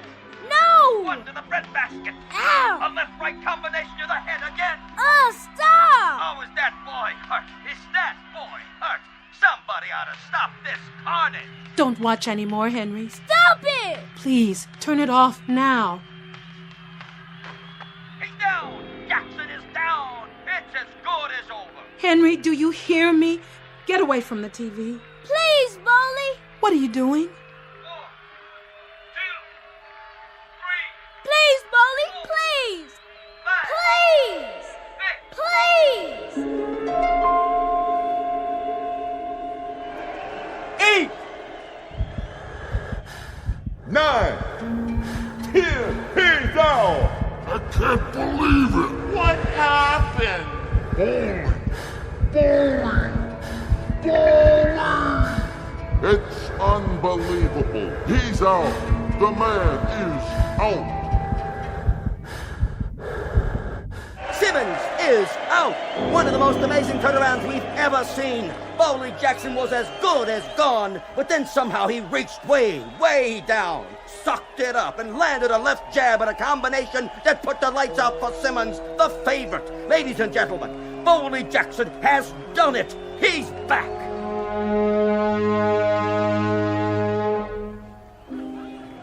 It's all over, Bowley. Sorry, Joe. What are you sorry for? For letting you down. You did it! Who? You did! Did what? Knocked him clean out! You sure? Look at him! Where? Hey, drag that bum out of here! Which bum? Simmons!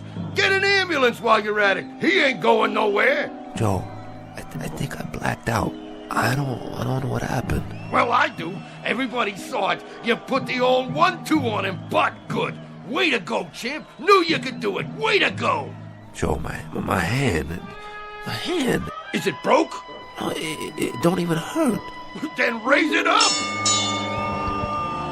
And the winner, by a knockout, at 123 in the second round, our own Bowley Jackson!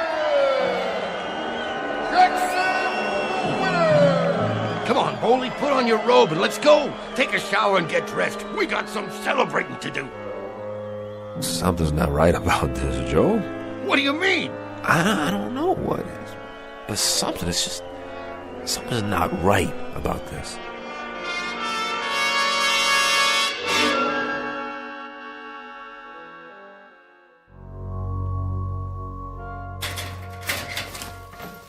How do I look, Joe? Like $1,000,000. You didn't need a shower, never even worked up a sweat. Look in the mirror, not a mark on you. Oh, you're beautiful, Boley. Yeah, but he kept on hitting me and hitting me. When? All through the first round and the second. But you was bobbing and weaving. He never laid a glove on you. You positive? Yep, you done dandy. Joe, look at this hand. My fingers are fine. They sure are. You were wrong, huh? Just bruised it, I guess. It hurt like anything, but somebody said I got him with it full on. It couldn't have been broken after all. Who said it was? You did, and it felt like it, too. I could feel the knuckles coming up through the bandage. I don't know, I could have sworn it was busted. And when he knocked me down... What? He did what? Knocked me down, Joe. When he knocked me down, I don't even remember getting up. And the next thing I knew, there was Simmons laying on his back. Well, then you and me, we was in different arenas tonight. What are you saying? You didn't get knocked down, Boley. You was never off your feet. I wasn't? No, you sure wasn't. This one you carried all the way, baby, just like the old days. Who's that? Your fans, who'd you think? I don't believe you. You want I should open the door and let him in? Hey, Jackson, show us how you did it. What a jam! What a right. I knew he could. Boley, when you gonna fight again? Hey, you're gonna get a title shot. How about a picture? Wait, Joe, close the door. Just a minute, folks. The champ will be right out. Let me get this straight. What's to get? You hear that, Bunch? Enjoy it. I wasn't off my feet. Nope. I didn't go down. Not once. Would I lie to you? All these years, you ever know me to lie to you? No. Then what are you waiting for? Let's go and paint the town red. No, I don't know, Joe. There's something I gotta do. Like what? Well, I sort of promised somebody I'd see him later, after the fight. You don't mind if I have a good time, do you? Nah, of course not, Joe. You're entitled. Just remember me to all the guys, okay? Maybe I'll hook up with you later. You got it. Good night, old-timer. Just remember, I'm real proud of you.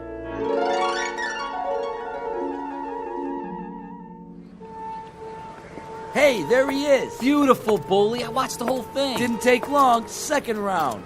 Thank you. Oh, you were great, Boley. We seen you on the television. You was really great. Just beautiful. Let me feel your muscles. Wow, you clobbered him good. That was a real right hand. Where'd you get a right hand like that? You know something? I don't know. I really don't know. Ha, yeah, he don't know. Thank you all. I gotta get inside now. Somebody I want to see.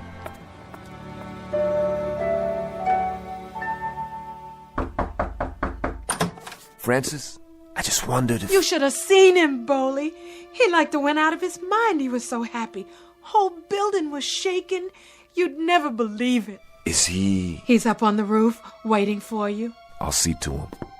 Send him down soon, Boley. It's real late.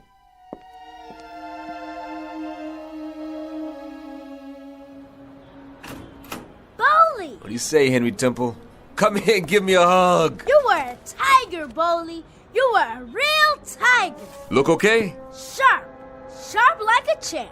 You was Armstrong and Lewis and Ali and everybody all wrapped up into one. Oh, well, hey, you know something? That boy must have hit me so hard, he knocked the hurt right out of me. How come? 'Cause, Henry, I don't remember a doggone thing. I mean, I must have really been punchy for a second because I thought he had me on my back.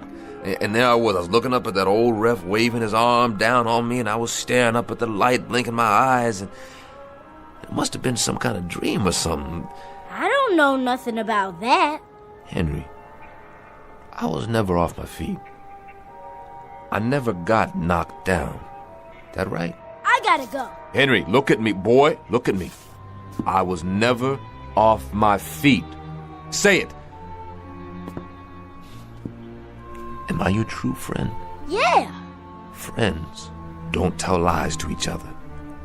Now tell the truth. Henry, I'm asking you, was I laying on my back and on the way out, Yes. But nobody remembers it. Nobody at all except me. I thought it happened, but it didn't. I thought I was laying there on my back getting counted out, but everybody tells me. Bowley, I made the big wish then. I had to make the big wish. I wish you were never knocked down. I just shut my eyes and I wished real hard. It was magic, Bowley. We had to have magic right then. No. Oh, no. Had to, Bowley. Nothing left for us then. Had to make a wish. Crazy kid. Don't you know there ain't no magic? Bowley, you're hurting me. There ain't no magic or wishing or nothing like that. You're too big to believe in fairy tales. If you wish hard enough, Bowley, it'll come true. If you wish hard enough and then believe it, it'll stay that way. Somebody's gotta knock it out of you, don't they? Somebody gotta take you by the hair and rub your face in the world and give you a taste and smell of the way things are, don't they? Stop! Listen, boy, I've been wishing all my life. You understand, Henry? You understand? I got a gut ache from wishing, and all I got to show for it is a face full of scars and a head full of memories of all the hurt and all the misery I've had to eat with and sleep with my whole miserable life. Oh, you crazy kid. I'm not. Crazy kid. You telling me you wished me into a knockout? You telling me it was magic that they got me off my back? Now, listen, boy, there ain't no magic, huh? No magic, Henry. I had that fight coming and going. I had it in my pocket, man. I was the #1 out there, and there ain't no such thing as magic. Bowley, if you believe, understand? You've gotta believe. If you don't believe, Bowley, it won't be true. That's the way magic works, Bowley. You gotta believe. Please, please believe. Little nutcase. That's what you are. How come I got mixed up with you? Ain't I got enough trouble without getting mixed up with some dopey kid that... Oh, God, sorry, Henry. Henry, come here. Henry, look at me. I can't believe. I'm too old, and I'm too hurt to believe. I can't, boy, I just can't. Henry, there ain't no such thing as magic. God help us both. I wish there were. Bowley, you got to believe. I can't. You got to. Bowley, you gotta believe. Or else... I told you. I can't. Then if you can't, Bowley, if you can't...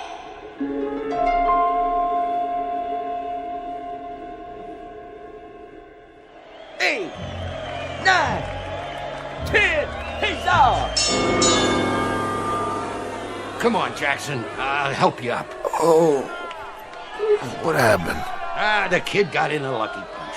Don't worry about it. Don't mean nothing.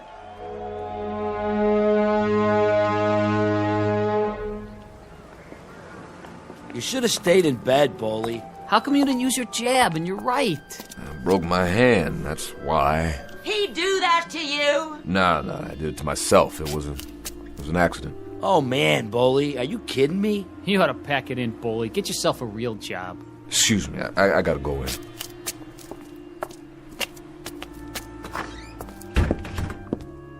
Are you okay? Yeah, I'm okay. I was afraid you got hurt. Me? No, I'm too tough for that. You sure? Let me see.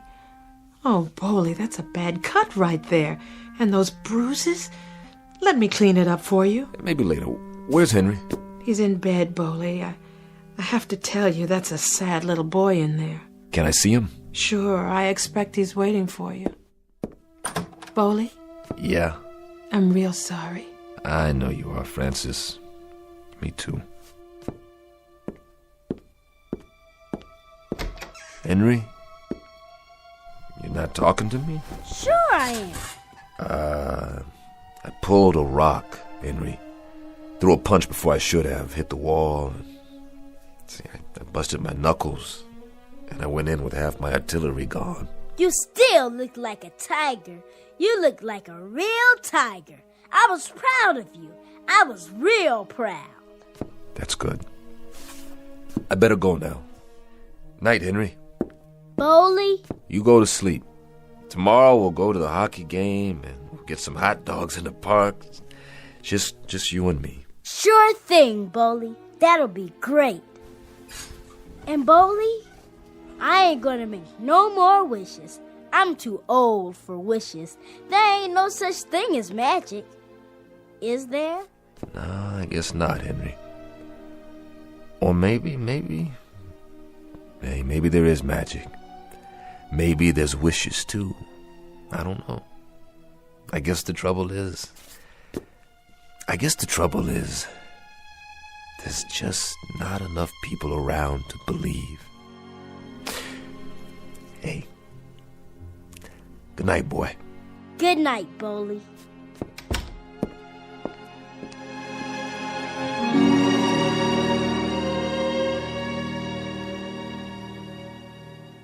Mr. Bowley Jackson, who shares the most common ailment of all men, the strange and perverse disinclination to believe in a miracle, the kind of miracle to come from the mind of a little boy, and now perhaps only to be found in the Twilight Zone. We'll be back to the Twilight Zone after these brief messages. Hi, this is Carl Amari, producer of the Twilight Zone radio dramas. I'd like to take a moment to tell you about our official website at twilightzoneradio.com, where you'll get the latest news and information on these Twilight Zone radio dramas. Plus, at twilightzoneradio.com, you can digitally download 3 free episodes or any of our episodes for only $1.95 each. In this age of ever-changing technology, we've decided to make these episodes instantly available to you by making the Twilight Zone radio dramas a digital download-only series. This means that this series will no longer be offered on CD. The CD collections at our website are now being offered while supplies last at buy one, get one free. So be sure to get your favorites before they're sold out. Be sure to visit us often, and I'll see you in the zone.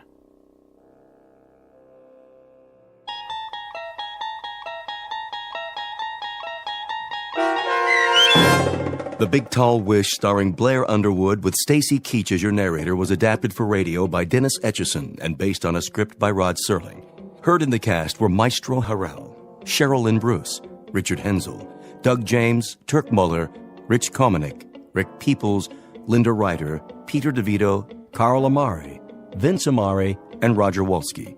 To learn more about the Twilight Zone radio dramas and to obtain audio cassettes and CDs of these programs, visit our website at twilightzoneradio.com. The producers of The Twilight Zone wish to thank CBS Enterprises, Carol Serling, Dennis Etchison, Dick Brescia Associates, Claire Simon Casting, Don Longo, Terry Jennings, our sponsors, and our radio affiliates for helping make this series possible. This copyrighted radio series is produced and directed by Carl Amari and Roger Wolski for Falcon Picture Group. Doug James speaking.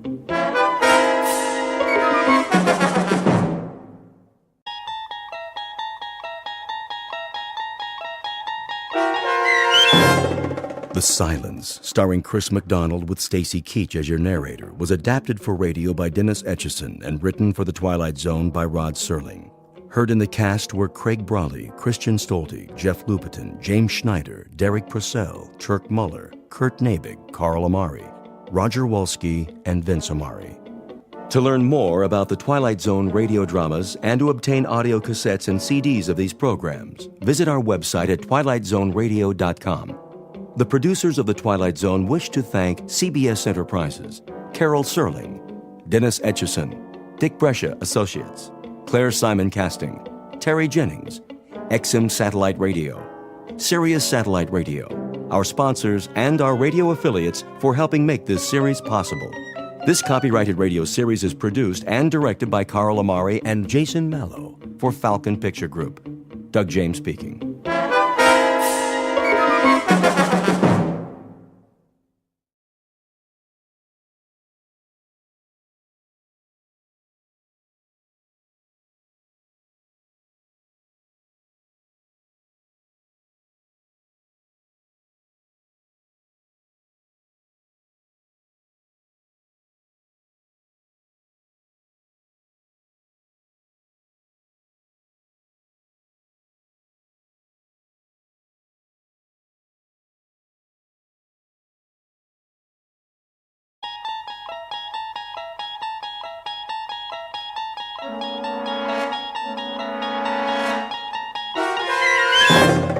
You're traveling through another dimension.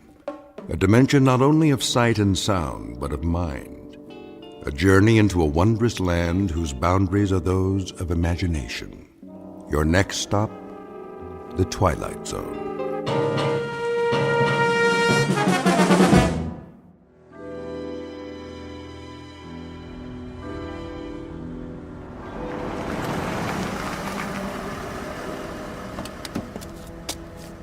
Good evening, Colonel Taylor. Evening, Patrick. Has Mr. Alfred arrived? Not yet, sir. Warm for this time of year, would you say? I would. Quite balmy, in fact. I might have dispensed with the overcoat altogether. Martin? Yes, sir. See to the Colonel's car. Right away. Is he new? Just started this evening. Mind you, drive carefully now. Park it all the way in the back away from the other cars. Yes, sir. Here's a little proposition for you, my boy. See this bill? That's $50, sir. Indeed. And if there are no dents or scratches when you bring it back, not a one, mind you, this is yours. All of it. I promise, sir. Good. A man should always keep his promises. You shouldn't spoil the lad. Nonsense. A little incentive, that's all. How was it in the club this evening? The usual crowd. Is Mr. Tennyson here by any chance? Yes, sir. For some time now. Thank you, Patrick. Colonel Taylor, how nice to see you. Let me take your coat. Is there a table in the oak room? Yes, but I'm afraid the fireside chairs are all filled at the moment. Mr. Tennyson, I presume. Yes, sir, it is. If you'd care for a seat in the card room. No, I'll find my way. Mr. Alfred arrives, please send him to the oak room. Of course. Well, I'll tell you something else, gentlemen. The most idiotic thing occurred in the market today. Just idiotic. I've been doing a little dabbling in the syndicate. It still has some oil holdings in the western part of Texas. Well, anyway, Jack Brewer, he handles our New York operation for us. He comes in on the floor, and I happen to be there. This was, about 10:30 this morning, and he waves to me, and he's got a sheaf of papers in his hand, and I can assure you, if there's anyone I don't want to see before noon on any given day, it's Jack Brewer. Raucous sort, a little crude. Nouveau riche, you know the type. Oh, yes. Give you a light, Jamie? Not necessary. Not at all. Oh, this lighter? Solid gold. Gift from my dad when I got out of Princeton. Now, where was I? Jack Brewer. Oh, yes, of course.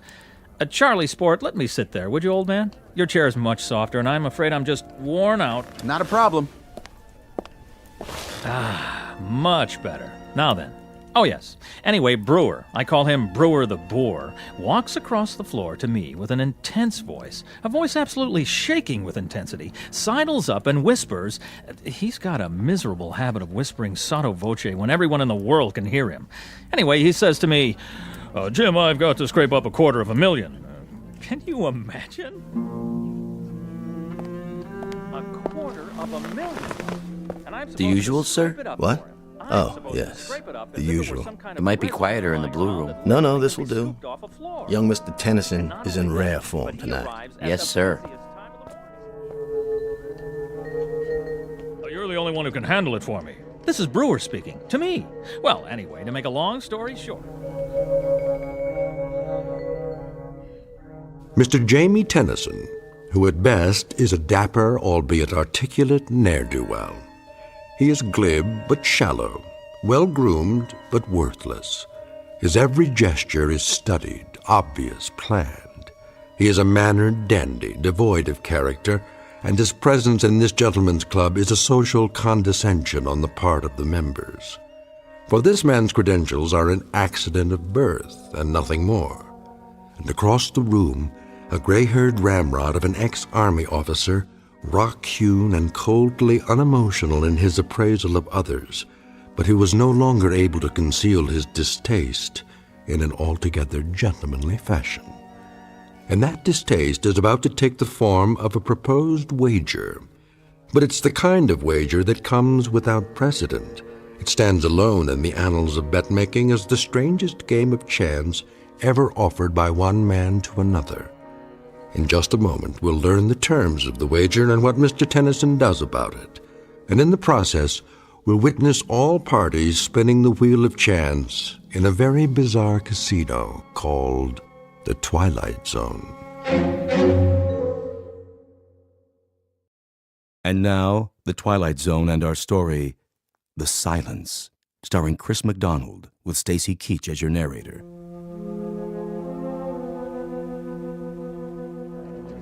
$250,000, mind you. And I'm supposed to scrape it up for him. I'm supposed to scrape it up as if it were some kind of residue lying around that literally can be scooped off a floor. There you are, Alfred. I just got your letter. Sit down, please. Look, Archie. Shh. Our young friend is discoursing again. The opening salvo and then the attack. That may well be. The only thing worse than his loquaciousness is his transparency. In about 30 seconds, Alfred, he'll very nonchalantly request a loan, a sizable loan, from anyone within earshot. Mark my words. The letter you sent me is the most incredible thing I've ever read. Is it? You must be out of your mind. Not at all, but that's a medical appraisal. What I'm looking for from you is legal advice. Archie, we're old friends, but I must tell you. My communication to you, Alfred, was not as an old friend. It was directed to you as my lawyer. Is the wager I have in mind legal? No wager is legal in this state. Is it against the law, then? Is there anything criminal about it? I don't see anything criminal in it, no, but the thing is so incredible. In substance, that's what I wanted to hear from you. Franklin? Yes, sir? Would you take this over to young Mr. Tennyson across the room there? Tell him it's from me and ask him to read it immediately. Why, all right, sir. Well, as I'm sure you know, gentlemen, I'm familiar with the plastics business inside and out. Inside and out. And Brewer has obviously stumbled upon a golden goose. But the man is just too incredibly stupid to know what to do with it. Can you imagine what I could do with $250,000 in this kind of deal? Well, I'll tell you this. I can treble it. I can quadruple it. With an initial investment of $250,000, I can take this plastics thing and I can... Excuse me, Mr. Tennyson. A note for you, sir. From Colonel Taylor. Just put it down there, Franklin. Now then. Excuse me, sir. The Colonel's instructions are that you read it immediately. I beg your pardon? The Colonel, you say? Across the room, sir? Yes, the Colonel. He's waiting, sir. Oh, all right. Let's see what he has to say. What's the matter, Tennyson? He looks like he's seen a ghost. Why, this is just absolute nonsense. What about it, Tennyson? See here. Yes? Is this some sort of joke? I mean, really, Colonel. If it's a joke, then I suggest you're employing a sense of humor that's quite beyond me. It's not a joke, Tennyson. You know me reasonably well. Humor is perhaps the least developed aspect of my character. You're in earnest, then? Oh, quite in earnest. What's it all about? Come on, Tennyson, let us in on it. Yes, please. The suspense is killing us. Would you mind terribly, Tennyson, if I acquainted the gentleman with my proposition? That's quite your business, Colonel. Quite your business. But I do believe you will make yourself highly suspect. I'll take the risk. I propose a wager with Mr. Tennyson here. A wager that takes the following form. I bet Mr. Tennyson $1 million that he will be unable to remain silent for 1 year. What? Surely you're not serious. He's joking. The wager carries with it the following conditions. He will be placed in a room to be observed by me or anyone else at their discretion. He will not be permitted to speak a word for a period of 12 months, not a single syllable. He will be supplied with food, television, books, anything he wants by way of diversion, but he will make his wants known by pen and paper, not by voice. Incredible. Are you pulling our legs? $1 million? I don't believe it. What about it, Tennyson? First, let's establish that you're quite serious. Beyond any doubt. Then, may I ask the purpose of this wager? That should be obvious. That is, to anyone but you. I'm afraid it eludes me, Colonel. So perhaps you'd be good enough to explain to me why you're willing to risk $1 million? Risk? Hardly a risk, Tennyson. Well, hardly a risk at all. But if the wager is genuine... What I'm about to say would horrify the average man, but to someone as insensitive as you, it will probably mean nothing. Oh, is that right? I dislike you intensely, Tennyson. It goes well beyond the normal distaste I would feel for anyone without manners, without breeding, without principle. Beyond and much deeper. You've become a called celeb with me. Your voice has become intolerable. See here. Each night I sit here, and the sound of it makes me wince. I cannot ask you to leave the club because I don't have the right. So, the thought occurred to me that I would be happy to risk, as you say, a large sum of money, just to have quiet. You see, Tennyson, you couldn't possibly remain silent for a year. It's not in your nature. You're a shallow, compulsively talkative, empty-headed ne'er-do-well, and to remain silent would destroy you. Your kind has to seek out an audience. So what I assume will happen, what I more than assume, I fully expect, is that you will very likely be able to withstand the pressures for 3 or 4 weeks, perhaps a couple of months, and then you'll have to succumb. Again, that's your nature.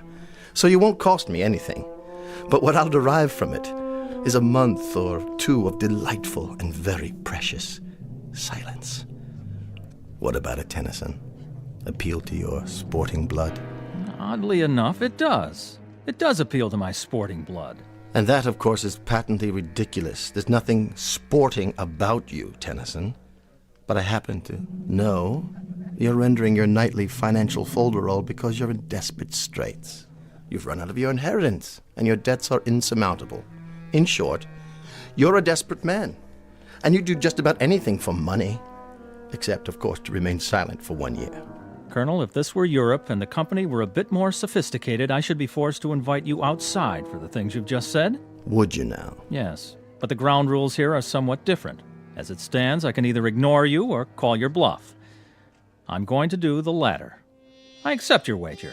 Careful, Tennyson. Surely not. Watch what you're agreeing to. Just a few more questions. Where am I to be incarcerated? In the solarium upstairs. It's no longer being used. With the permission of the Board of Governors, I'll have some work done on it. It will be a glass-enclosed living room with a private bedroom and bath that will remain unobserved. Around the room will be placed microphones which you're to leave untouched. Your every movement will be recorded, and of course, as it follows, so will your voice. In the event you decide to give up, you will permit me or anyone else to observe you at any time. When will this start? I've been planning this for quite a while, and I've made all the necessary inquiries.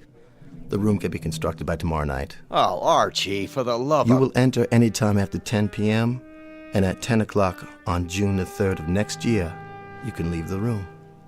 I'll have a certified check in the amount of $1 million waiting for you, assuming the impossible happens and you have remained silent for the full 12 months. Well, Tennyson, your questions answered? They are. I'll be back tomorrow night. Oh, and I would like the check placed on deposit in my name with a photostat of it available to be witnessed by every man in the club. Excellent. That's thoughtful and businesslike, Tennyson. You surprise me.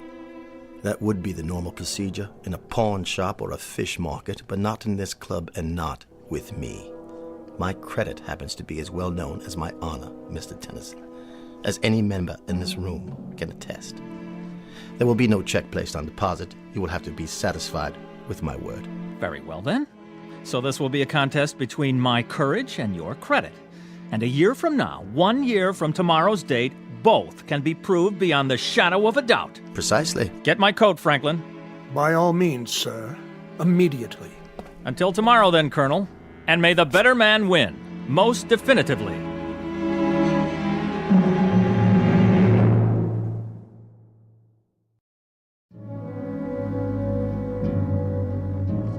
Listen, Tennyson. What is it? This is none of my business. You're right, old man, it's not. But I've known Colonel Taylor for a long time. This is not a capricious man. He's dead serious. Do you know my wife, Charles? We've met. Her name is Doris. A lovely thing. Frail, beautiful, fragile, like a cameo brooch. Oh, yes, she certainly is that, and more. But I'm afraid her tastes run to unfragile things. Sizable baubles with sizable price tags. She shops at Tiffany's like most women enter a supermarket. And my miserable misfortune is that I happen to love her very much. And so at this particular moment, I do happen to be in desperate need of money. Now, that may sound melodramatic. Not at all, Jamie. But it happens to be true. And my wife's faithfulness is in direct proportion to the size of the allowance I give her. I didn't mean to make light of it. Please believe me. So, that's why I'll be back tomorrow night. How bizarre. Don't you think so, old sport? How incredibly bizarre to remain indoors, shut up, silent, in a room for 12 entire months in exchange for a $1 million life preserver, thrown to me by none other than Colonel Archie Taylor. I'll say goodnight now. There are arrangements that must be made.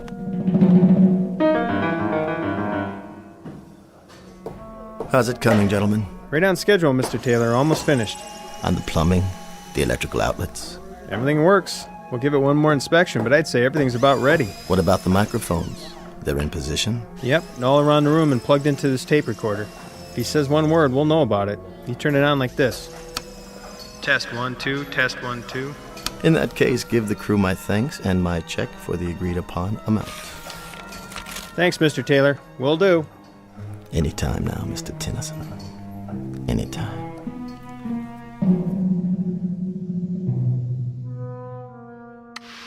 Hey, Debbie, get back in the flying saucer. Pick up those booty bags. Hey, no problem. Trouble rolls off my back. Tonight on Classics Revisited, we bring you the BBC's dramatization of that timeless masterpiece, Peter Ibbotson. Masters of Darkness and our terrifying story, Down There. Money got you down? Pick up the phone and dial now for the lowest interest rates. Do not attempt to adjust your television set. We control the transmission. Tonight you will travel from the height of man's dreams to the absolute limit. What's the matter, Mr. Tennyson? Nothing on television to your liking? Perhaps you should try reading a book. It might be a new experience for you. Or does your taste run to ghost stories, science fiction, that sort of thing? If you prefer, I could stock your bookshelf with trash like that, bestsellers, even erotica, something to keep a man's thoughts on other things. Excuse me a moment. Hello, Franklin. Mr. Tennyson's supper? Yes, sir. Eating well, is he? Appetite good? Well, not very much up to a week ago, sir. But he's eating very well now. Oh, nice. I'd like him to remain as healthy as possible. My conscience simply couldn't stand it if this experience damaged him in any way. Quite the contrary, sir. He seems in excellent spirits. And it's 9 weeks now. 9 weeks that he's been in there. 9 weeks. Really quite incredible. I gave him 4 to stick it out, 6 at the outside, but 9 weeks. A little more gristle there than I'd given him credit for. Yes, sir. Look at that, Tennyson. Dinner for 1. Everything cooked to perfection, I take it. Comfortable, sir? More wine, perhaps. What's the matter, Tennyson? Cat got your tongue? Or don't you believe in speaking to the help? Will there be anything else, Mr. Tennyson? I'll be back when you're finished, sir.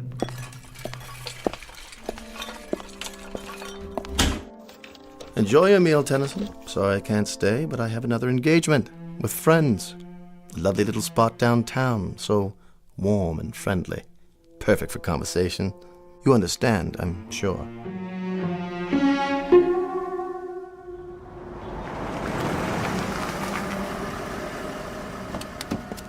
Good afternoon, Colonel.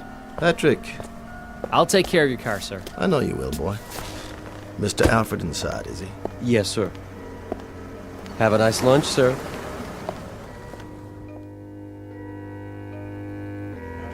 There you are, George. I reserved a table for us, a quiet one. Good. But then they're all quiet nowadays, aren't they? Franklin called to say you wanted to see me. Only to pose a question to you. What sort of question? Very succinct, Archie. Very brief. Yes? How long? How long what? How long are you going to keep this up, this prolonged practical joke? Not much longer. What exactly does that mean? You should see our boy up there. 4.5 months and not a sound from him. That's what I wanted to talk to you about. Incredible. I've just been wondering how my fortune might accommodate the loss of a cool $1 million. For the sake of argument, of course, quite theoretical. That fop couldn't take it another month. This, I'm certain of. For your sake, I hope that's the case. My sake? You have the money, of course. I find that insulting.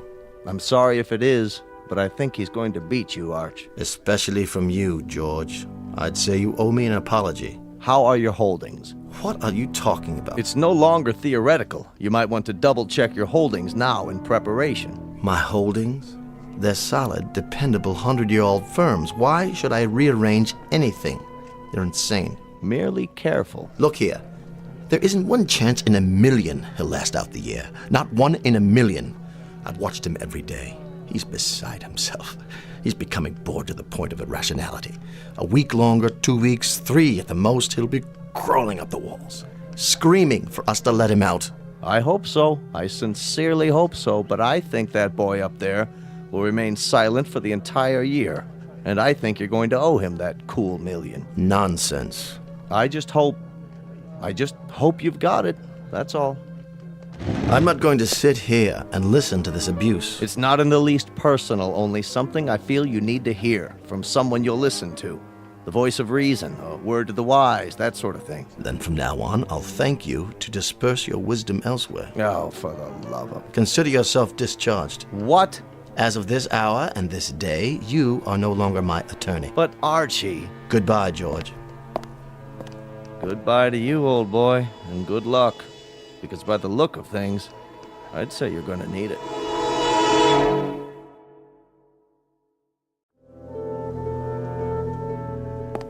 How are we doing today, Tennyson? Read any good books lately? Or are you meditating on the calendar?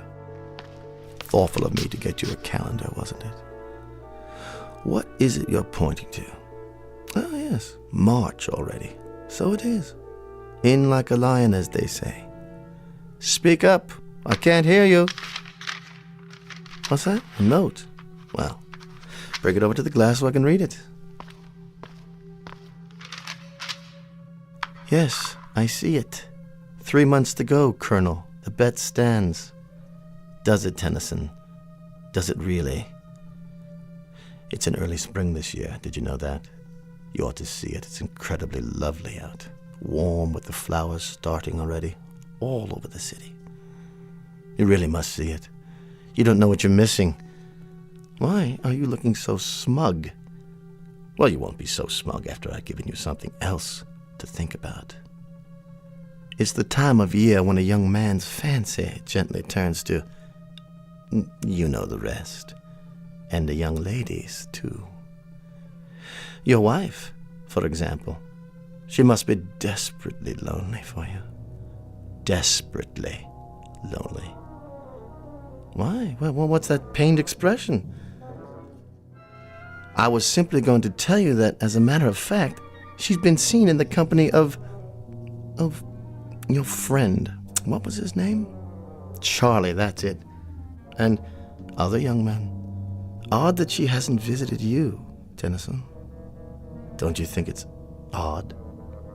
I happen to know you've sent her notes requesting a visit. And she doesn't even respond to the notes, does she? Tennyson, you may lose your wife. You're well aware of that, aren't you?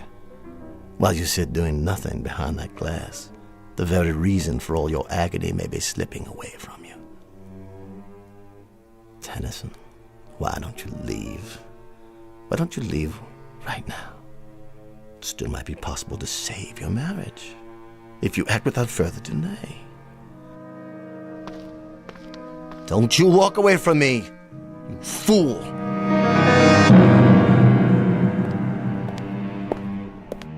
Tennyson, I know you can hear me. I saw your wife again.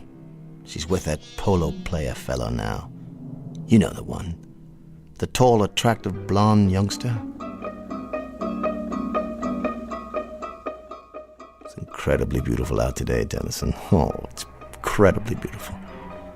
Birds and flowers and color. Absolutely lovely.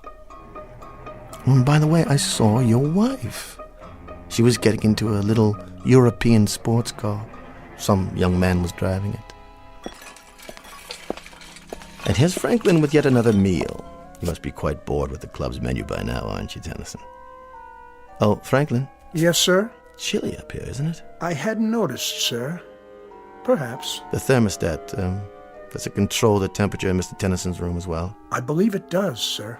Then I'll just turn it up for a while. I don't want you getting chilly, Mr. Tennyson.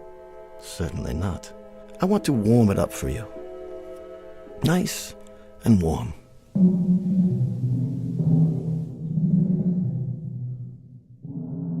It's April Fool's Day, Tennyson. You remember April Fool's Day? I think it was named after you.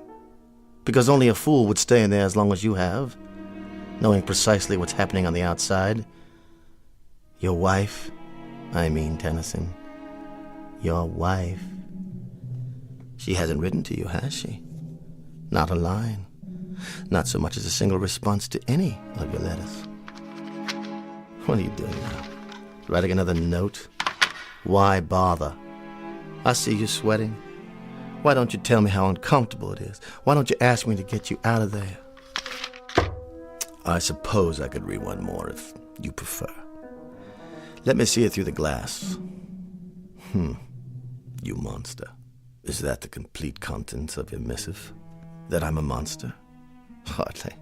You do me an injustice, young man. All I did was turn up the heat. That's no violation of the terms of the wager. At no point did I indicate what the temperature would be during your confinement. As to other matters, I'm merely a chronicler of your events on the outside. I'm kind of your personal gossip columnist. Let's put it that way. Tennyson, this nonsense has to cease. You've got to get out of there. I could tell you some stories about your wife. Please don't strike the glass. You might have hurt your hand.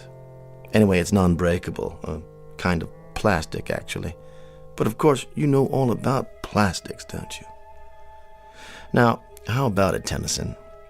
I might see my way clear to giving you $10,000. That would pay off a few of your debts and a little bracelet for the wife. Something to compensate you for months of loneliness. How about it, Tennyson? $10,000, man. $12,000. Say one word and I'll let you out. You're an idiot. You know that? You're losing your mind in there. I know you are. You're ready to crawl up the walls. Tennyson, listen to me. Make it $75,000 in cash. If you'll give up this ridiculous game and speak. Make it 100. No, 200. 250,000, Tennyson. Time is running short, boy. You can't stay in there another hour. Not another half hour. I swear to you, $250,000 in cash if you'll speak now. You accept? Hold it up. Let me read your decision. Go to... How dare you? You go there, boy. You! You will, I swear, if you don't act at once. I'm about to withdraw my offer. I'm counting down. Rather a monumental occasion, isn't it? I wouldn't have believed it. 1 year in that room and not a word out of him. 3 minutes is all the poor devil's got left now. 3 more minutes. Look at the colonel over there. Not the face of a happy man, would you say? At least he had the decency to show up. You're sure, George? I'm sure. This is straight off the wire, but it hardly matters now. 12 months ago, almost to the minute, you destroyed yourself. Much as I told you you would. Your little reminders are gratuitous at this point. And it's not even 10 o'clock yet. Whether it is or whether it isn't, the destruction I'm talking about has already taken place. There have been ugly rumors, Archie, things you've done to him. What things? Like little asides, innuendos, suggestions, gossip about his wife. Even intercepting letters he wrote her before Franklin could mail them. You place such a premium on honor, Archie. But you haven't acted like an honorable man. George, you don't believe Please don't go to the trouble of denying it. I'm sure much of it is true. But this ugly affair has proven 2 things, hasn't it? That the boy up there is stronger than you gave him credit for, and that you are considerably weaker. That boy up there. A weak, simpering, half a mind, a fop with no guts, no courage, no nothing. How could he have done it? How could he have done it? I might just as well have made it 2 million or 3 million. Somehow it was impossible from the beginning. Gentlemen, Mr. Tennyson.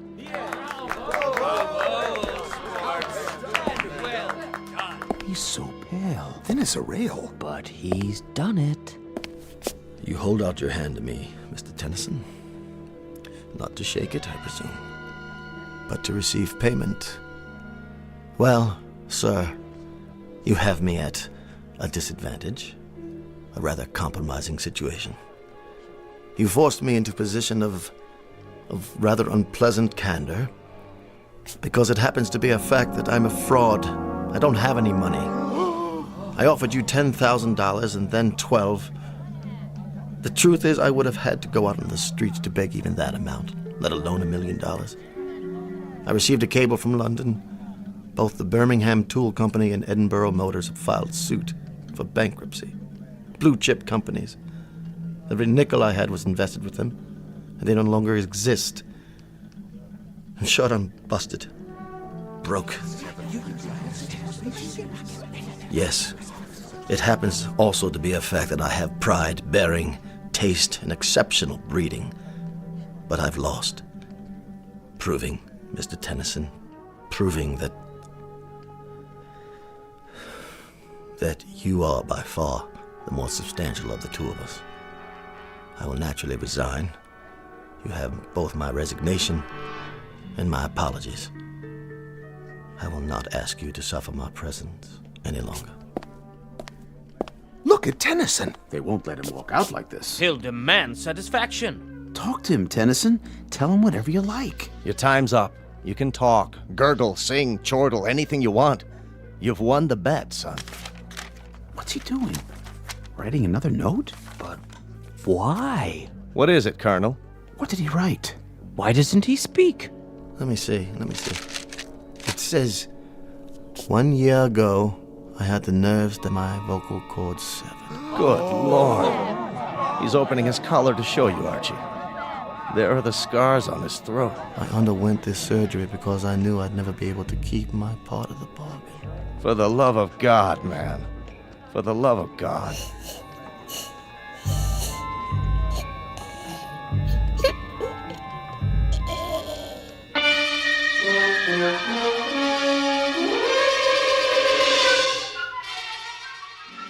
A bizarre and unlikely bet with two losers. Mr. Jamie Tennyson, who will go through life as a silent shell, the price to be paid for his weakness. And Colonel Archibald Taylor, who will spend the rest of his days in naked humiliation. The cost to him for all of this is the most precious possession he owned, his pride. And the point of it all? Simply that two men discovered somewhat belatedly that gambling can be a most unproductive pursuit. For somewhere beyond these two, a wheel was turned, and both their numbers came up. The number was Black 13. If you don't believe it, ask the croupier, the very special one who handles high-stakes roulette in the Twilight Zone. More from the Twilight Zone after this. Hello, I'm Stacy Keach. I hope you're enjoying this edition of the Twilight Zone radio dramas. To learn more about this series, be sure to log on to our official website at twilightzoneradio.com. You'll find special discounts on our Twilight Zone audio collections, listings of our radio stations, links to other websites, and a photo gallery of our recording studio and some of our stars in action. Plus ways to contact us with questions or comments about the show. And for a limited time, when you log on to twilightzoneradio.com, you can send in for a free CD of the show. So be sure to visit us at twilightzoneradio.com.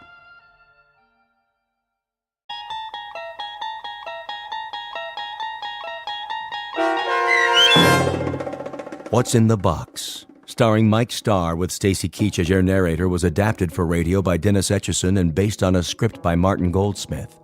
Heard in the cast were Meg Thalken, Jeff Lupetin, Christian Stolte, Franette Lebo, Doug James, Carl Amari, Paul Patch, and Roger Wolski. To learn more about the Twilight Zone radio dramas and to obtain audio cassettes and CDs of these programs, visit our website at twilightzoneradio.com. The producers of The Twilight Zone wish to thank CBS Enterprises, Carol Serling, Dennis Etchison, Dick Brescia Associates, Claire Simon Casting, Terry Jennings, XM Satellite Radio, Sirius Satellite Radio, our sponsors, and our radio affiliates for helping make this series possible. This copyrighted radio series is produced and directed by Carl Amari and Jason Mallow for Falcon Picture Group. Doug James speaking.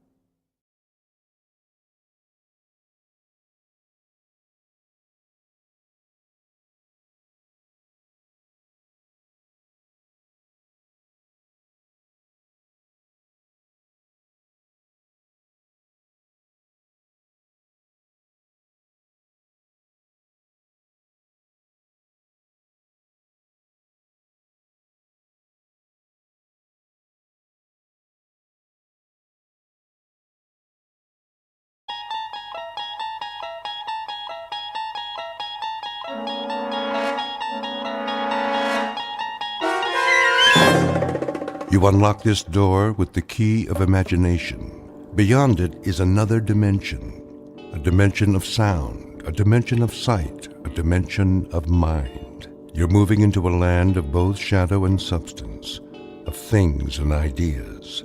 You've just crossed over into the Twilight Zone.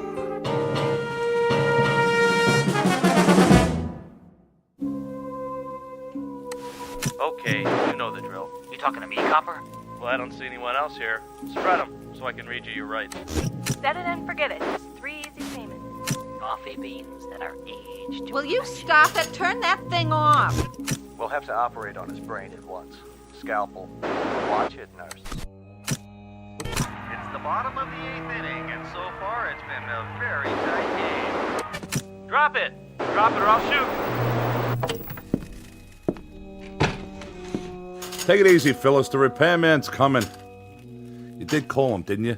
Of course I did. Now turn it down. I'm trying to cook dinner in here. I gotta keep it warmed up, don't I? Bring me another beer. Get it yourself and wash your hands. It's almost ready. Yeah. Acme TV repair. Come on in. So, what seems to be the problem? Did you hear me, Joe? Dinner is served. In a minute. Channel change is messed up. You don't say. Keeps flipping all over the place, one thing after another. Well, let me take a look. Yeah, you do that.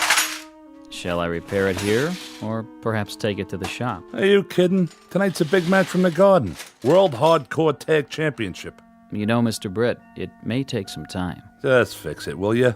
I gotta watch my programs. Okay, Joe, have it your way. If it's cold, it's not my fault. I'm coming. Go ahead, pal. I'll check back with you. Most certainly.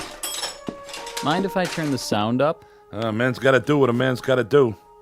Just keep it down to a raw, huh? The wife. You know how it is. Yes, I do. Your wife, that's all I hear. Easy. I said I'm taking care of it. Huh? Why don't you just tell her about us? Don't worry, I'll tell her everything.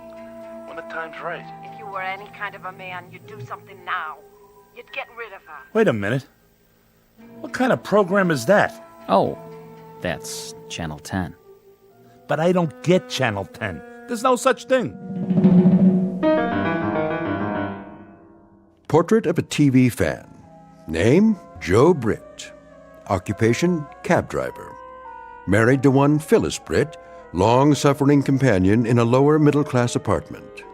His one consolation is the time he spends in front of his television set, watching various sports, crime, courtroom, and medical shows, his nightly escape into a world of fantasy and high drama. But tonight, Mr. Britt is going to watch something not listed in his local newspaper, a special broadcast designed for the cabbie who's seen everything. Joe Britt doesn't know it yet, but his flag is down, his meter's running, and he's already in high gear, on his way to a call that will lead him off the pages of the map book and into the Twilight Zone. And now, The Twilight Zone and our story, What's in the Box, starring Mike Starr with Stacy Keach as your narrator. Great dinner. Glad you liked it. Scrumptious. Wasn't it? Absolutely mouth-watering. I thought so, too. Tastes like... Yeah, go ahead and say it. Like what, Joe? I got it. Fiberglass. Well, keep on being late. What do you expect? Not much from you. Yeah, the feeling's mutual. I'm telling you, I'm getting sick of it. Where'd you get this slop? The Lucky Dog pet store? You're getting sick of it. How do you think I feel? I don't get a man coming home to me at night. I get something left in the cab that's all used up. Nice, Phyllis. Real nice. Tell the whole world. We got company, remember? Oh, yeah. The TV repairman? Better hope he gets finished pretty soon, Joe, so you can watch your programs instead of having a conversation with your wife. We're having a conversation right now. Sure we are. It ain't my fault I'm pulling long hours. Yeah? Whose fault is it? The man in the moon? I already told you. Guy hails me when I'm heading into the garage. Had to haul him all the way up to Yonkers. Oh, give it a rest, Joe. I heard that one before. The other day it was Yonkers. Yesterday it was LaGuardia. You don't fool me one bit. Just tell me. Who's the girl? What girl? The one you've got on the side. You're crazy. Yeah, and you're a louse. You don't have nothing left by the time you get home. You gotta be giving it away someplace else. Yeah, I got so much extra energy. Where would I get it? Not from this food. You get what you pay for, Joe, and you're slipping way behind in your payments. Give me a break. I'll give you a break in your head is what I'll give you. If you're cheating on me, Joe, I swear. Can it, Phyllis? The guy out there's getting a free show. Free? How much are you paying him? $10 an hour? 20? And for what? So you can watch your stupid TV. I got a suggestion, Joe. Why don't you sleep on the couch tonight so you don't miss the late show? That's it. I'm going in the other room. Well, don't let me stop you. Take the whole six-pack. As soon as he gets done, you better hurry up. It's getting late. The main event's coming up. Goat Boy and Old Crow versus Dude Love and Rob Van Dam. I know what's going on. You think I don't? You can't even look me in the eye anymore. You're so guilty. Phyllis, for the love of... Well, don't jump off any building on my account, Joe. One of these days, I'm going to even up the score. Make it a real tight ball game. What's that supposed to mean? Freddie Broom. You know, that good-looking butcher? He's always given me the once-over. I can feel his eyeballs rolling over me like ball bearings. You'd think I was the Queen of Sheba. What are you trying to do, start a fight? Well, I got no fight left in me. Once that joker gets fiddling with the TV, all I want to do is watch wrestling and flake out. I'm pooped. Yeah, I'll bet you are. You drove to Yonkers. For all I know, you even went twice. You shouldn't drive so much, Joe. You'll ruin your health. How's it coming, Mac? Well, Mr. Britt, you've got yourself a little problem here. Little problem? You've been at it an hour now. I could have built a whole new set by now. Is that so? Sure thing. I didn't just step off the ferry from Jersey. I know how you guys operate. Do you? First you kill a $20 hour. Then you say you gotta take it down to the shop. Another 20. Then you start switching tubes and charging me for the privilege. I get some poor sucker's old parts, and he gets mine. Nobody's the wiser, right? If you say so. And what was that phony station you brought in? Channel 10 my aching back. I don't know what you're referring to. You don't, huh? Probably put a videotape in just to confuse me. It's a racket, that's what it is. A penny ante Cosa Nostra. Well, the state of New York's got laws against that. So save yourself a headache. I ain't swinging for no big bills, period. In that case, the set's ready. What? You heard me. The set's ready. No charge for my services. Want a beer? On me. No thanks. Have a pleasant evening. Same to you, pal. Same to you. Now, where's the remote? Hey, Phyllis! Come on in. We can get Channel 10. Your wife, that's all I hear. In a minute, Joe. Hold your horses, baby. What? That guy looks just like... Why don't you do something about her? I trusted you. I didn't hold anything back. I waited and waited. Wait a minute. You drove me all the way out to the park in your taxi, and now you won't even speak to me. What's the matter? I'm talking to you. What's the matter, Joe? How did they know? There wasn't no camera around. What do you want from me? Marry me. Marry you? What are you, crazy? If you don't, I'll tell her everything. Like what? I'm a bigamist? Look, baby, we're talking about two different things. Love is flowers and wine with dinner. Marriage is a floor mop and 2 pounds of hamburger. I'm serious, Joe. So, how's the picture? The picture? Look at you, you slob. You spilled your beer. It'll dry out. It's a good thing your mother gave us this rug. I hate it anyway. Even beer stains is an improvement. Take it easy. You say we can see Channel 10, so where is it? I turned it off. Well, turn it on again. Maybe later. Later, I've got the stove to clean. Turn it off, Phyllis. Quit clowning. Give me that thing. What are you, nuts or something? Never mind. You yelled to come in and look at Channel 10, and then when I drop everything... What's the matter? Is the set still on the blink? Yeah, I mean, no. Well, there must be something screwy.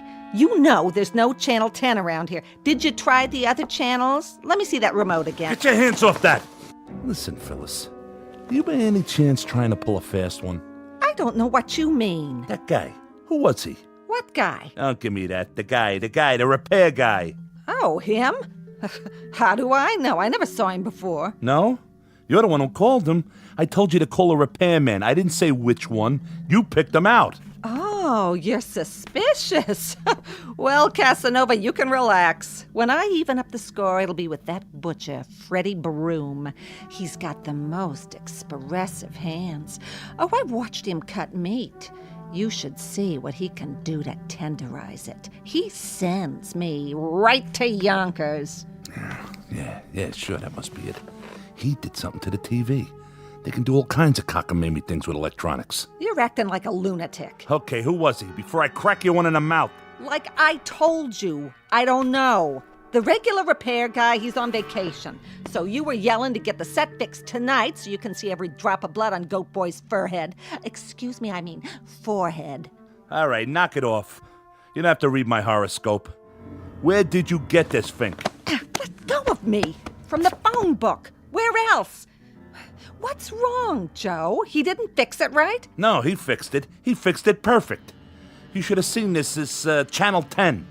Nah, never mind. I'd like to. Turn it on. No. It's nothing. Honest. Go finish your cleaning up. I'm sorry I yelled at you. See, I guess the traffic got to me. Yeah, that's it. Well, something sure did. You keep this up, Joe, you better see a psychiatrist. Take my word for it. I guess I'll stick to wrestling. Something civilized. They're circling each other, looking for an opening. With a tag team gold on the line, this is going to be a real slobber knocker.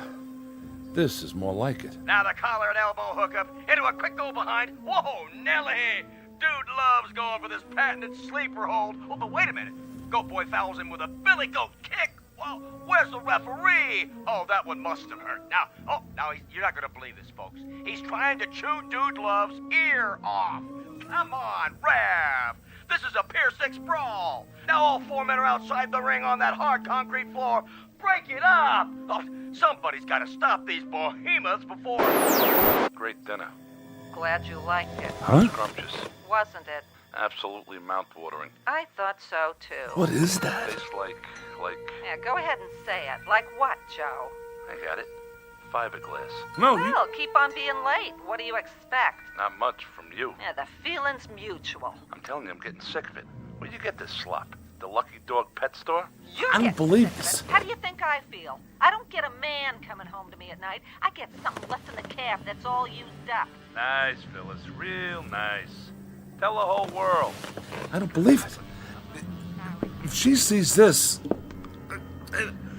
Wait, can't breathe. Ow!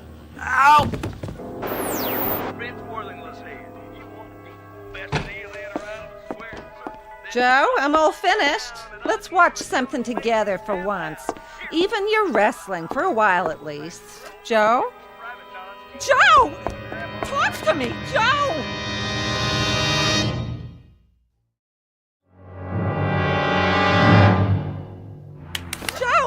Joe, wake up. Are you all right? What happened? I don't know. Here, get up on the couch. I must have fainted or something. Are you okay? Yeah, sure. What happened?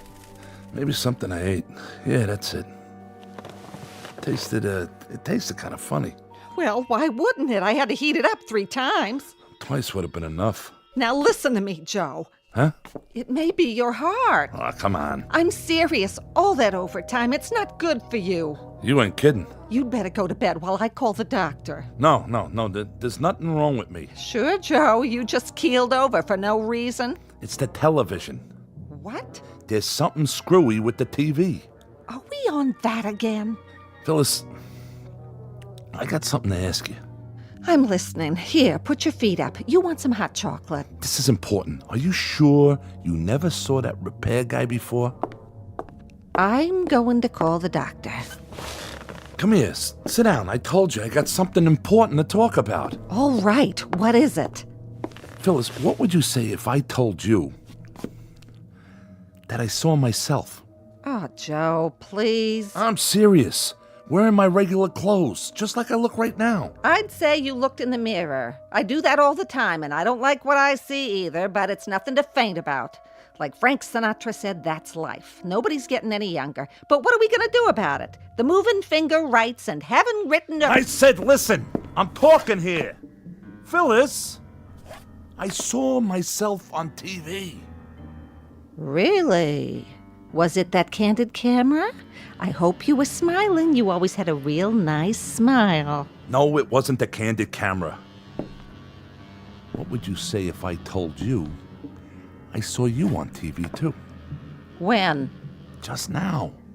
I'd say you're cracked, Joe. I haven't been out of the apartment all day. Then somebody's spying on us. If you really think that, you must be losing your marbles. Why would anyone want to spy on us? It's not like we ever do anything anymore. Nothing to write home about. Enough! Okay, forget it. Either you really are a bird brain or you're in on it. Ain't there something you want to tell me, Phyllis? Look me in the eye. I'm giving you a chance to come clean. Joey, you know better than that. Never mind that Joey stuff. I'm on to you. You're trying to trap me. You set me up, didn't you? Joe, you're scaring me. Well, you'll have to get up mighty early in the morning to get that drop on Joe Britt. You must be sick. You're not yourself. Now, you listen to me. You go into the kitchen and you look up that repair guy in the phone book. Tell him to get back here on the double. Understand? Sure, Joe, sure. Take it easy. You'll get your blood pressure in an uproar. Because if he don't, I swear I'll go down to his shop, wherever it is, and drag him here. Who do you two think you're dealing with? I ain't nobody's sucker. Oh, okay, I'll call him. See, I'm going. In the meantime, why don't you go to bed? Calm down. Take a load off. Now, fellas!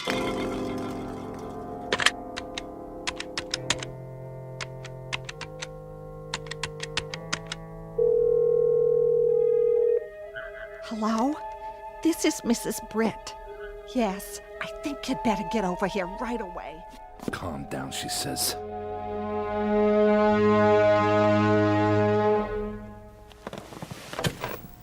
Come here. What do you see now, huh, Joe? What do you see? I'm on to you. You're nuts. We'll see about that. Ha! Missed me. I'll kill you. What's that? Say it again, Joe, so the neighbors will hear. I have witnesses. I said I'll kill you. Oh, no, you don't. Not my mother's face. Stand right there. Put it down, Joe. It's an antique. Yeah? An antique, huh? What's it gonna be worth in a minute? You lousy, no good. Come to Papa. Get away from me. I got you cornered. No place to go now. I don't like that look in your eye. Unless it's out that window. Joe, put it down. Not the vase. Don't you try to run or I'll smash it, I swear. No. Get away from the window. Let go of me. No! Phyllis! Phyllis, honey! Oh. Phyllis. Phyllis! Yeah? What's the matter now, Joe? Joe? What's the matter? Can't you hear? Can't you see? Look! Look at what? The TV! What about it? On the screen! There's nothing on the screen. See for yourself. But I saw it, I tell you. You and me right here in this room. What are you talking about? Channel 10 again? I told you, Joe, we don't get Channel 10. It's a trick. It's gotta be. Somebody's playing a trick on me. Why? Why?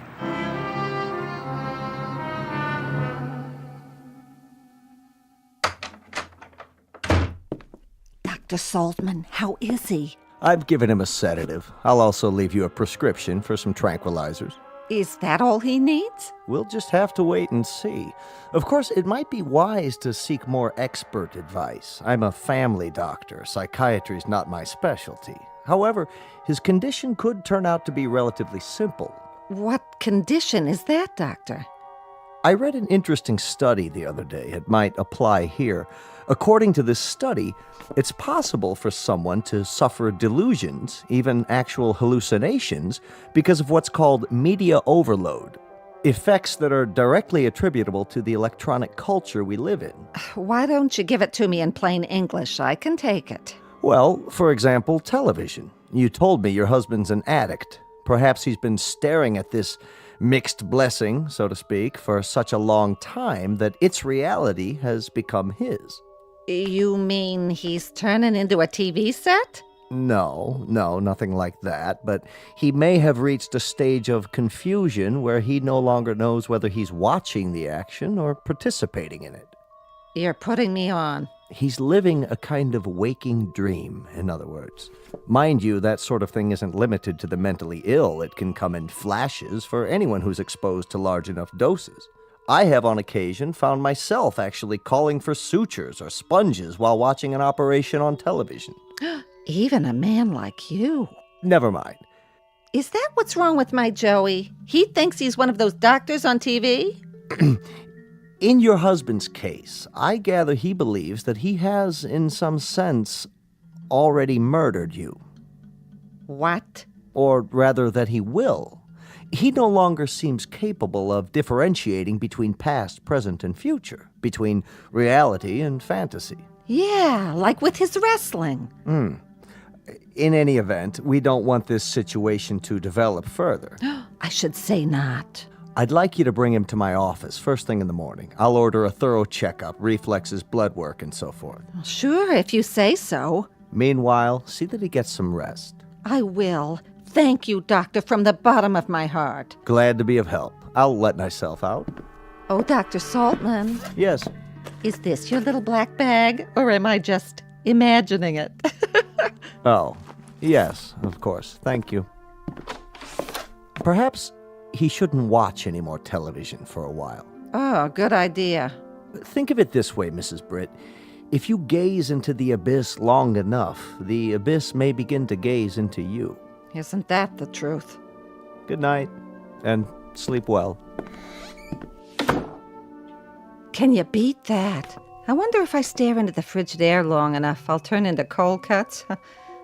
Wouldn't that be something, though? We'll get back to our movie in a minute. Vince Worthington's here. You say you want dependable transportation. You need a second car so the little woman can get out of town on the weekend. Wouldn't that be something?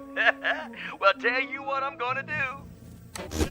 We'll get back to the news in a minute. You see this little baby right here? I'm gonna give it to you for nothing down. That's right, nothing, zero, not a penny. Walk in and drive it off with just your good name, a smile on your face, and the number where your little wifey can be reached while she's out of town. Come in your birthday suit. What do I care? How's that for a bargain?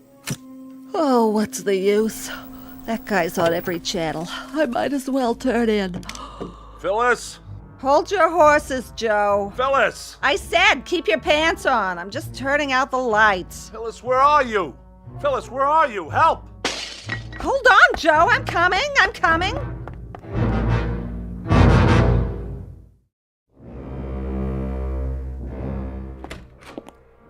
What was that noise? I heard a crash.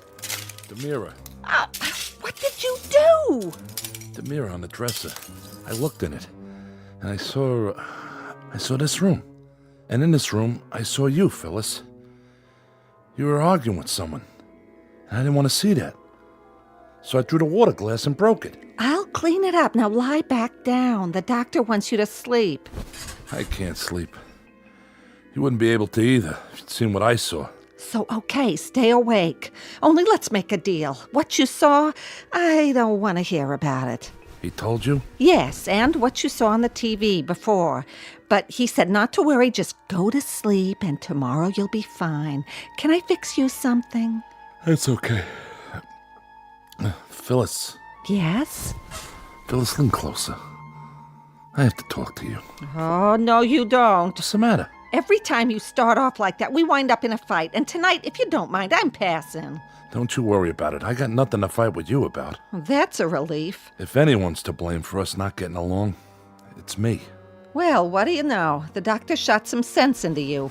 Do you think so? Now, go to sleep. You're not well, Joe. You can't be. If you were right in the noodle, you'd never be talking like this in the first place. No, I mean it. I really mean it. Oh, Joe. You know, Phyllis, driving a cab is pretty lonely work. You're all by yourself for hours and hours, and in between times, people are yelling at you to slow down, hurry up, take Madison Avenue, don't take Madison Avenue, turn right, left, stop, go, and on top of all of that, they think I'm cheating them. Would you believe it? No, they don't. Who says that? So when someone finally comes along and smiles at you, calls you Mr., well, maybe you go all to pieces and think the moon and the stars are your own private property, at least for the night. It feels like spring.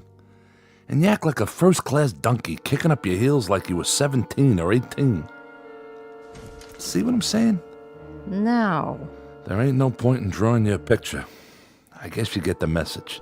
Maybe you better spell it out for me. Well, seeing you dead like that, after you fell out the window, or at least I thought you fell out the window, because it was on the TV and all, it was an awful shock. And I realized, well, you know what I'm trying to say. Then say it. Okay, I'll give it a try. It took a shock like that to make me realize it's you, and not some... Sounds like you're trying to confess something. I just mean, it's you I love. You're the one. I'm touched. Okay, I'm just trying to be honest. I'm really touched. How's that, better? You don't have to get nasty. Me? Nasty? What am I supposed to get, dewy and gooey? Please, Phyllis. Am I supposed to fall all over myself when my husband of 27 years tells me he's finally decided he loves me? You don't know what love is. That's not the point I was making. What is the point, then? After charming the pants off the entire borough of Manhattan, he pins the blue ribbon on me? Which means I win one used-up nitwit. Easy credit, no money down. All mine to keep and feed and pamper and obey till death do us part. The only point you've got is the one on top of your head. Take it easy, Phyllis. I'll take it easy, all right. I'd take a butcher knife to you right now if you weren't so pathetic, lying there in bed out of your ever-loving mind. Who's out of his mind? You are if you think I'm gonna take your crap lying down. Well, at least you take something lying down. Yonkers, huh? Tell me another one. No wonder you're so short on the money every week. You've been blowing it on some cheap floozy. Cheap?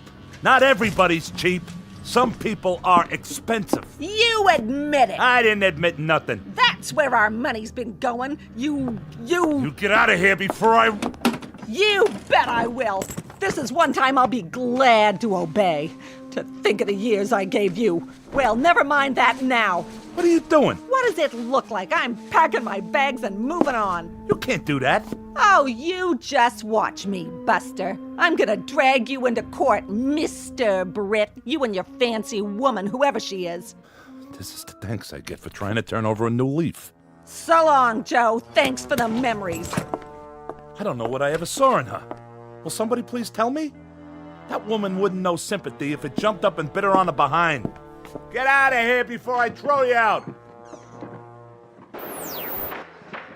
Order in the court. Phyllis? Your Honor, the prosecution objects to these interruptions by the defense. What's going on in there? May we have a sidebar, Your Honor? For what purpose?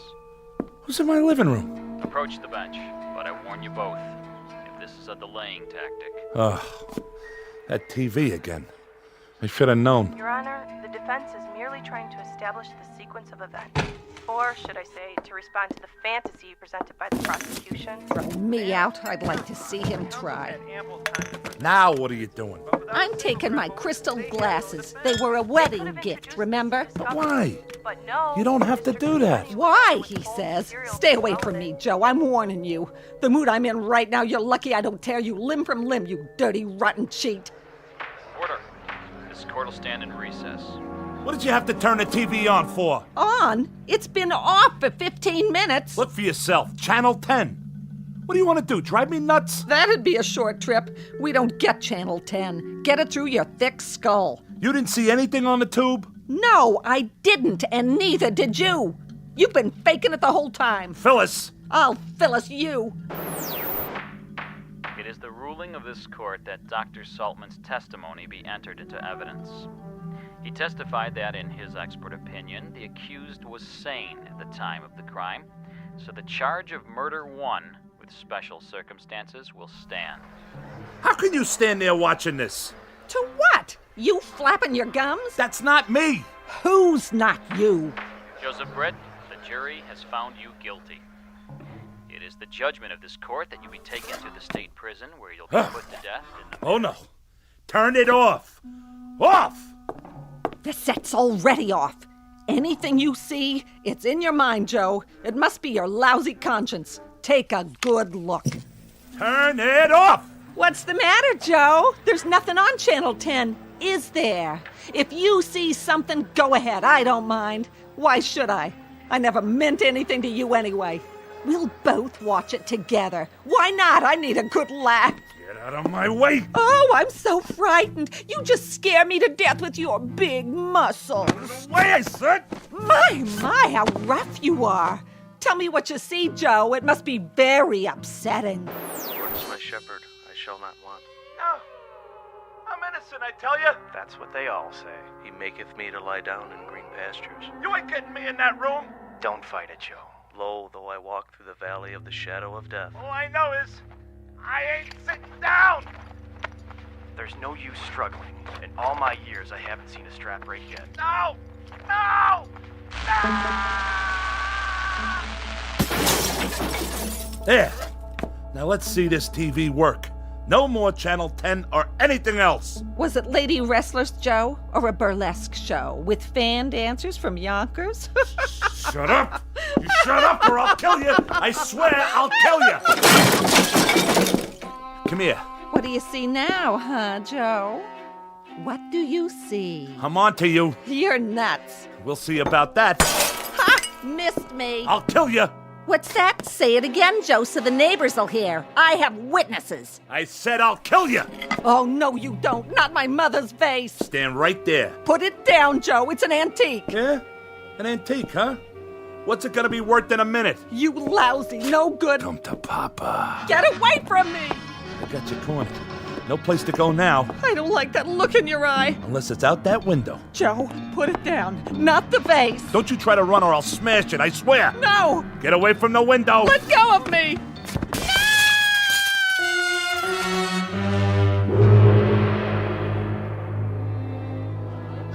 You have the right to remain silent. Anything you say can and will be used against you in a court of law.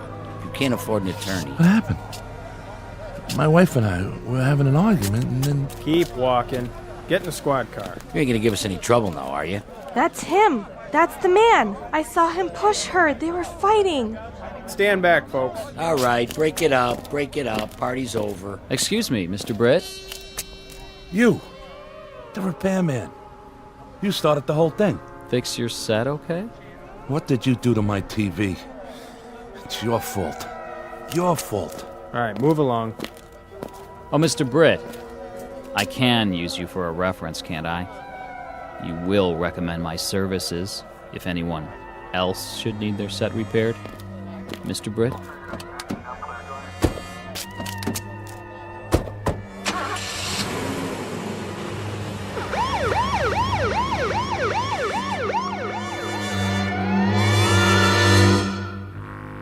Joe Britt, cab driver. Also a two-bit Romeo and star of Channel 10, who made his television debut just in time for the new season. But the series was cut short. His final show was only a few months later, broadcast live from the prison at Ossining in the Twilight Zone.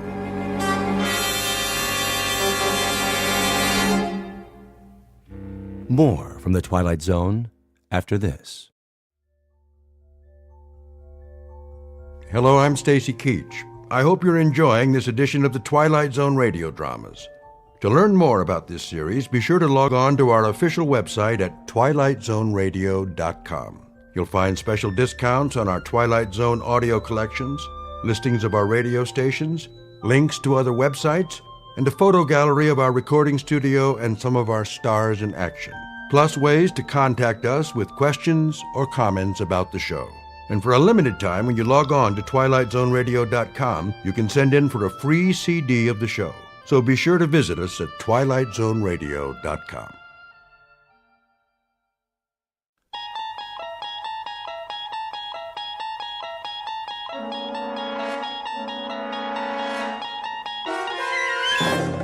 You unlock this door with the key of imagination.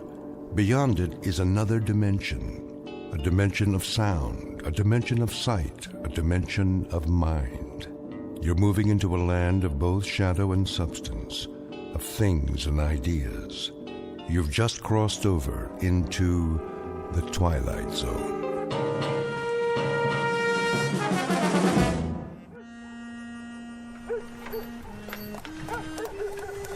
Oh there. Whoa.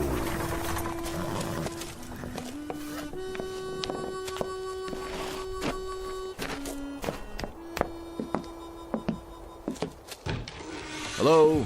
Yes, sir. You open for business? Sure am. I couldn't tell. Nobody on the street. Oh, not this time of day. It's too hot. What's your pleasure, sir? Beer? Beer she is. Cold, is it? Cool's more like it. Do me just fine. That'll be a nickel. Nickel it is. Come a long way, did you? Long way. Saw the name on the map, but I didn't know if it was still here. Lovely little town. What's that? I was remarking about the town. Lovely, peaceful place you got here. Yep, that it is. And the name really gets me. Happiness. That's what she's called. Happiness, Arizona. Been called Happiness, let's see now. Almost 10 months now. What was it called before that? Before that? Well, it had different names. Like what? It was Satan's Stage Stop for a while, then Dead Man's Junction, and then Boot Hill Village. Boot Hill? For the town cemetery. You passed it coming in. Well, that I did. I saw the sign on the side of the road. Said it was to commemorate the... Let's see, how did it go? The many people killed in the course of our turbulent beginnings. Right.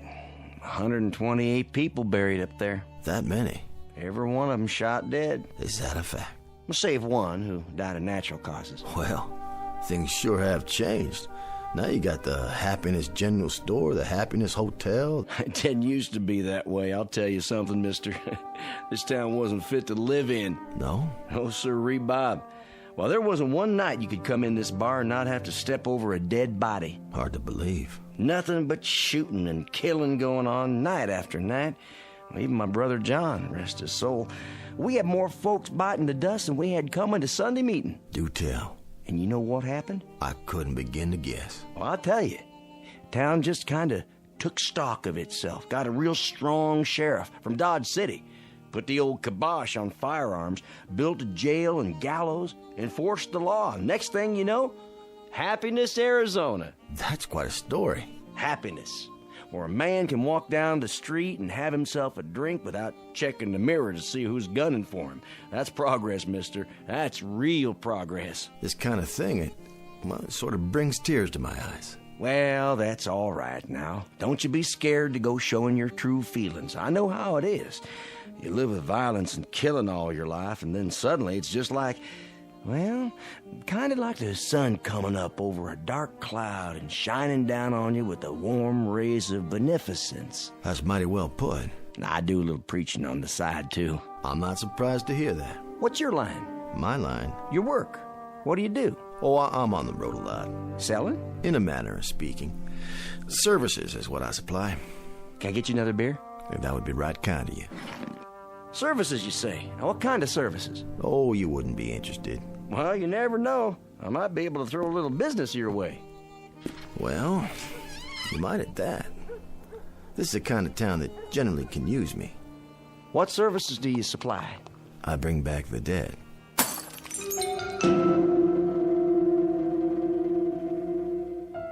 Introducing Mr. Jared Garrity, a gentleman of commerce, who in the latter half of the 19th century plied his trade in the wild and woolly hinterlands of the American West. He has just driven his wagon down the hot, dusty main street of a quiet, unadorned, and absolutely typical town in search of an opportunity to practice that trade. Mr. Garrity, if you can believe him, is a resurrector of the dead, which on the face of it certainly sounds like the bull is off the nickel. But to the scoffers amongst you, and all you ladies and gentlemen from Missouri, don't laugh this one off entirely, at least until you've seen a sample of Mr. Garrity's wares and witnessed an example of his services. The place is Happiness, Arizona. The time, about 1890. And you have just entered a saloon where the bar whiskey is brewed, bottled, and delivered on special order, direct from the Twilight Zone.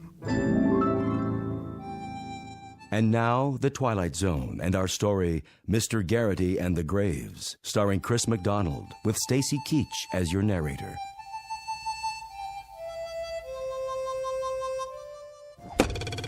Hmm. 5 points. Sheriff! That's better. 7 points. Sheriff Gilchrist, open up! What is it? Sheriff, come quick! What's the matter now, Jensen? The stranger, Sheriff. The stranger. What stranger? Sheriff, I'm glad you're here. Well, where else would I be? I don't know. But I'm always the first man they look for. And the last they want to meet. Yep, that's true, all right. What are you doing? Practicing my knife throwing. What does it look like? Whose picture are you throwing at today? Same as always. My deputy. Ex-deputy. Chesley? But he done run off. Tell me about it. Oh, Sheriff, you gotta come quick. It's that stranger feller. All right. Just let me strap on my gun.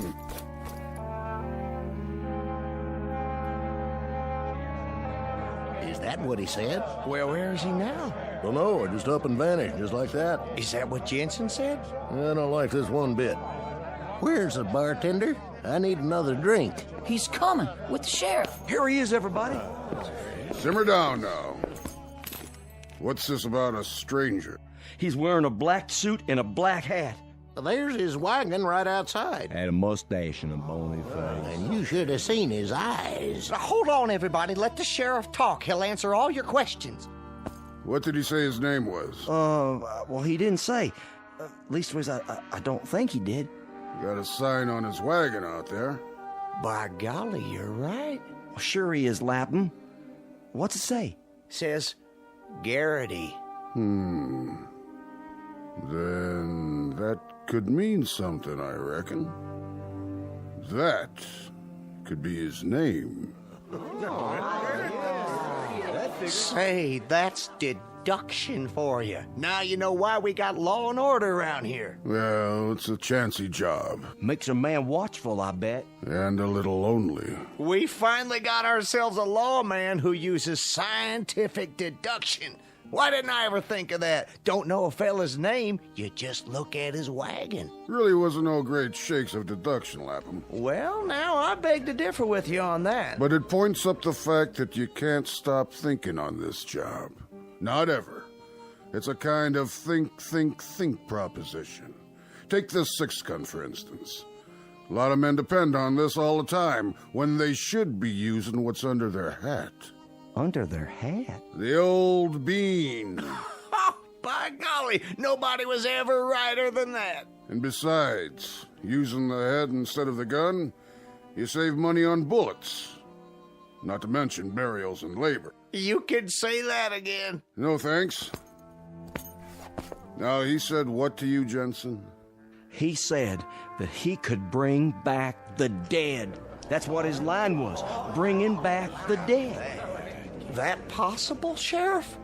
Better ask Doc. But we don't have a Doc in Happiness. Oh, that's right. Well, sir, when he said that, I'd like to keel over in my tracks. Bring back the dead. I think to myself, the man's either a lunatic or he's trying to gull me. That's when I went over to your office and got you, Sheriff. And when we come back, he'd up and gone. That's right. Interesting. Very interesting. He probably figured you'd gone to get the sheriff or some such. And he decided right then and there to make tracks. Now that's reasonable. That's exactly what he done. He's obviously some kind of a con man, and the minute he seen Jensen here leave the saloon, he knew he was gonna go get the law. So he decided things was too hot for him, and he better hightail it out of town. That there is a real deduction, all right. Except, how come he left his wagon? Gooberman, you're embarrassing to have around. What kind of question is that? How come he left his wagon? I can't believe you asked that. How come he left his wagon? So, tell us, Sheriff, how come he did leave his wagon out front? The way I figure it, he probably didn't get out of town after all. The way I figure it, he probably checked into the hotel or someplace like that. What other place could he go, except in the hotel? Maybe Miss Tabby's. But Miss Tabby run off with the deputy. Thanks, Jensen, for twisting the knife. The hotel, exactly. That's what he done. Sheriff, you got a lifetime job here if I got anything to say about it. Give the sheriff a drink on me, will you, Jensen? Sure thing. Kind of you, Lapham. Real kind of you. Yeah, real kind. That's him, Sheriff. That's him. Barkeep. Yes, sir? You got another one of those nickel beers? Coming right up, sir. You're Garrity? That's my family name, yes. Can I ask you a question, Mr. Garrity? Of course, Sheriff. That your wagon out there? Yep. That's my wagon. Says Garrity on it. Uh-huh. How come? Like I said, that's my family name. Mr. Jensen here tells me that you bring back the dead. That what he said? No, that's what you might call a figure of speech, isn't it? What are you getting at, Sheriff? What I mean is, you don't actually bring back the dead, do you? On the contrary, that's exactly what I do. Bring them back. What did he say? Hit me with a shot of whiskey there, would you, Jensen? No problem. I don't suppose you'd care to tell us how you go about doing something like that. Well, no offense, Sheriff, but it's kind of a professional trade secret. Secret? I mean, like a magician. He doesn't tell you how he does his tricks. Well, I don't tell you how I bring back the dead. But I do, just the same. And you actually bring back the dead? I do indeed. Brought back healthy and hopping as the day they departed. And if that ain't a boon to mankind, somebody better tell me what is. Somebody better indeed. Fact is, gentlemen, I've heard of your town. 128 people in Boot Hill up there. I figured if a man's trying to sell cold drinks, he goes to desert. And man's got buffalo skins and woolens, he goes to the cold north country. And if he brings back the dead, well, then go to a town where most of them are buried. And the name of that town is Happiness, Arizona, with the biggest cemetery west Chicago. All them departing this earth with unspeakable violence. All but one. Which one? That was my wife, Zelda. God rest her soul. A bustling, healthy, strapping woman of 247 pounds. Not unattractive, mind you. And then one morning, she's taken with the dyspepsia. And I'd lost her. And that there is why I drink. From a broken heart. How much loss can a man stand? Here, Gooberman, have one on the house.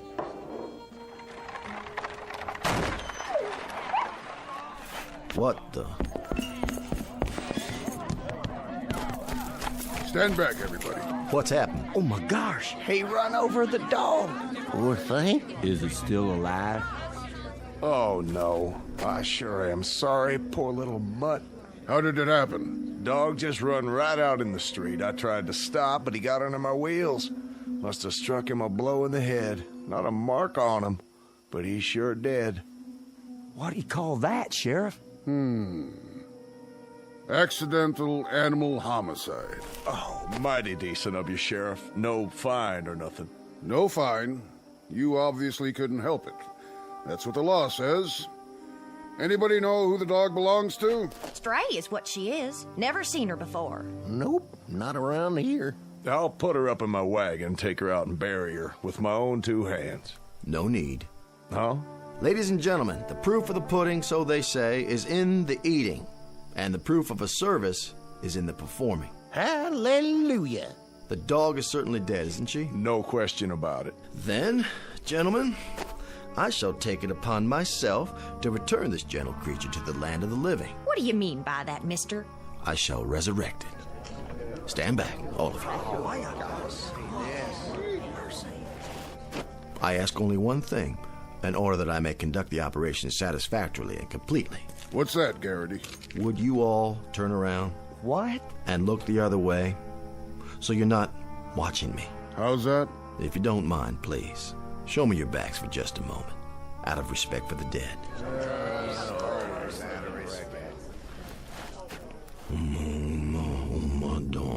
Ergest rage grand wazu intercoiter metaluna magic land of Alakazam. Eureka! Sit up, girl. Shake hands. Shake. That's a good dog. Chasing a bird, I'd say. Ladies and gentlemen, I rest my case. He done a miracle! That's what I'd call it, a miracle!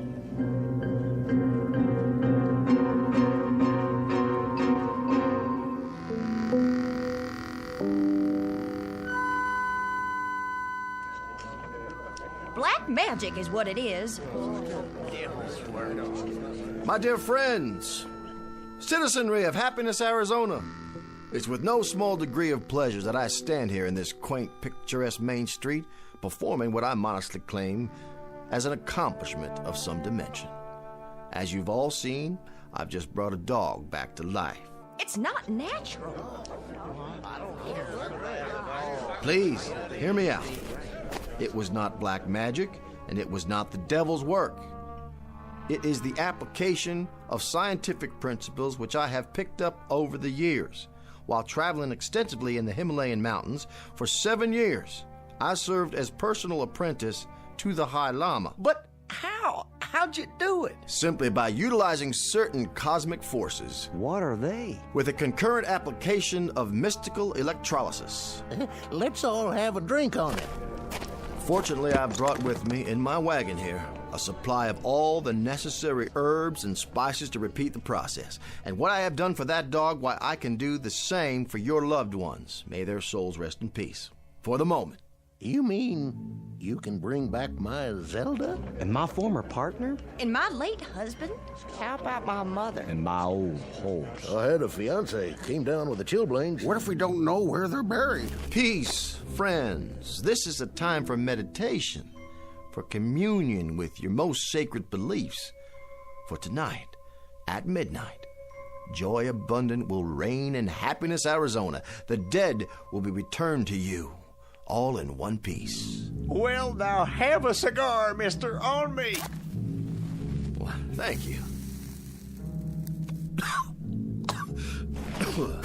Now go to your homes and prepare for the ultimate happiness.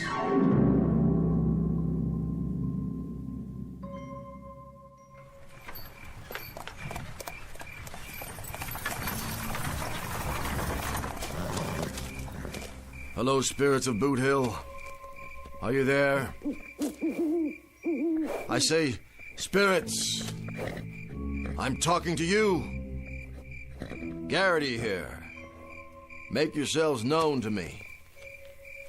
Would you do that little thing, please? Spirits, come forth. Now, I tell you. I'm running out of time here.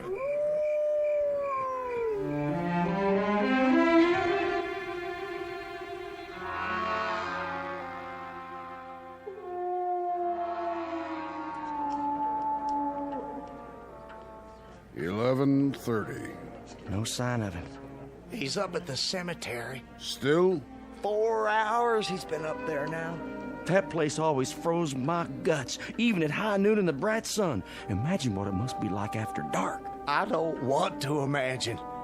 You know, One time when I was a kid, Please, Lapham. I had a pet goldfish. In Arizona territory? No, this is back in Springfield. Anyway, I had this goldfish, and my cat used to watch it swim around night and day. What was your cat's name? My pussycat? Her name was Tabby. Lapham. Anyway, one night, she knocked the fishbowl over trying to catch it, and I got so mad, I chased her out of the house. Spare me. And wouldn't you know, that cat ran out and leaped in the pond. Now, it was the dead of winter, and there was ice on the water, and, well, to make a long story short, when I pulled her out, she was frozen solid. You could have thrown her through the air like a boomerang. What's a boomerang? Never mind. Let him get finished. So I carried her back in the house all stiff like that so as I could bury her the next day. And you know something? In the middle of the night, that cat thawed out and came back to life.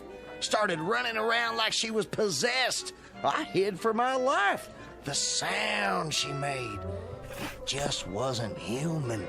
Of course not. It was a cat. Be that as it may, the cat was never the same. What finally happened to her? She ate some spoiled mackerel and expired for the second time. She didn't come back from that one, sad to say. Imagine. Can you just imagine? Imagine what, Gooberman? My own little Blossom. My own Zelda. The lonely days and lonely nights. And at midnight, she's coming back to me. Saints preserve us. Listen. What's that? Sounds like Mr. Garrity's finished his work. Evening, gentlemen. Evening, Garrity. Whiskey, please. Sure thing. Another. Yes, sir. How did it go up there? Go? On Boot Hill. The cosmic impulses are... Yes? Incredible tonight. Absolutely incredible. You mean you're finished? All finished. What's that clock say? 11:35. Good. Good. They'll be filing down any time now. Takes them a while because they walk so slow. But they're ahead of schedule. They are? I wasn't 5 minutes into the ceremony when the earth started to heave. A mighty anxious crop of folks up there. Mighty anxious. It'd do your heart good to see them wiggling around under the sod. That right? Just like some happy colts raring to face life again. Did you happen to see my Zelda up there? Why, I might have. Oh, you couldn't have missed her. She's the biggest thing on the hill. Only funeral that ever took 9 pallbearers. That was some service. Doggone if she wasn't a strapping girl. I remember the time she threw me out of the house. Through a window. As a matter of fact, I was 18 feet in midair. That picture behind the bar. Which one? The man with the handlebar mustache. Your beloved brother, isn't it? John? Sure is. How'd you know? Reminds me of someone I've seen quite recently. Shot by accident last March. There was a gunfight in here and he got hit by a stray bullet. Tall man like you, with a kind of a limp. How'd you know? Your brother was the last man buried. And the last ones buried are the first ones to come up. Come up? And then down. Down? Down the hill, into town. You see something out there, Mr. Garrity? I believe I do. What? Why, I believe that's him coming now. Down the middle of the street. Look, do you see?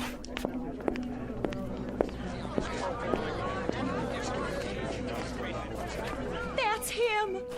How can you tell? Look at how he's dragging his foot. Can't see his face. I was right, Mr. Jensen. You were? It's your beloved brother John. And a more decent and honorable citizen never pulled a cork out of a bottle, or so I'm told. He was a no-good thieving bum. He spent more time digging in the till and stealing whiskey than he did serving customers. Why, Mr. Jensen, you dishonor the man, and here he returns to you from the grave after that unfortunate accidental bullet fired by someone caught him between the shoulder blades.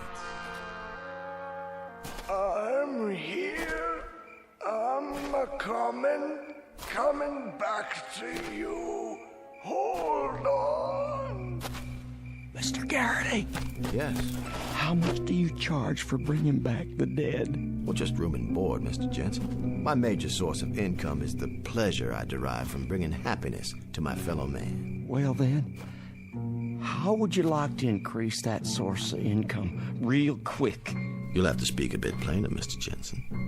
How much would you take to put him back up on the hill?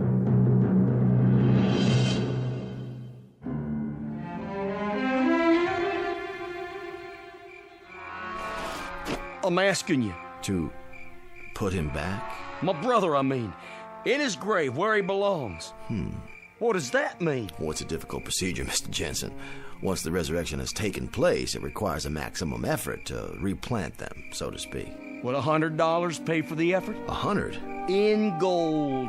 Shall we say 1,000? What does 500 do to you? Well, it warms me a little, but I still feel drafty.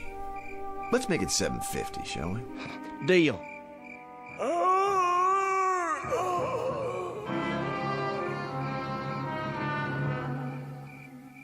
He disappeared. Just plain old disappeared. He did. It's true. He's gone. Can't see him no more. They're right, Garrity. He vanished like a shadow on the street. Thank the good Lord.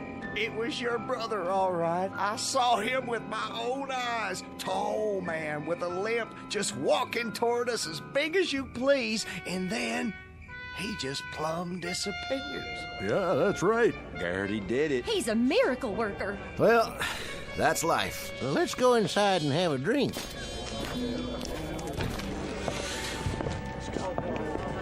But don't fret, friends. He'll be followed soon enough by the others. The others? Including your beloved wife. Your lonely hours are a thing of the past, Mr. Guberman. Your Zelda will soon be back with you to share your life and restore your peace of mind. Well, no disrespect, but, Yes? what I mean is, she was the flower of all womanhood and everything. Of that I have no doubt. But on 6 different occasions, she broke my left arm. That thing was in a cast so much I developed a permanent list. Your point, Mr. Guberman? Well, I sort of hate to disturb her rest. Get me? I'm beginning to. What'll it take to put her back? A difficult assignment, Mr. Guberman. Let's say $500. With me, it was $750. Jensen, I'm disappointed in you.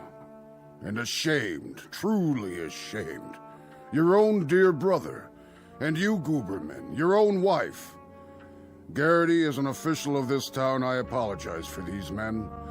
I'm humiliated. Nothing less than humiliated. I don't blame you, Sheriff. Not one bit. But you, I could perceive immediately that you are made of sterner stuff. Well, I suppose that's true. I didn't see you quake in your boots, just because Lightning Peterson will be one of the departed returning tonight. Lightning Peterson? You killed him yourself, didn't you, Sheriff? And he was supposed to be the fastest gun in the territory. Boulder Dash. I say Boulder Dash. Lightning Peterson, indeed. You killed him once, Sheriff, in an honest showdown, and if his internment hasn't taught him anything, you can do it again.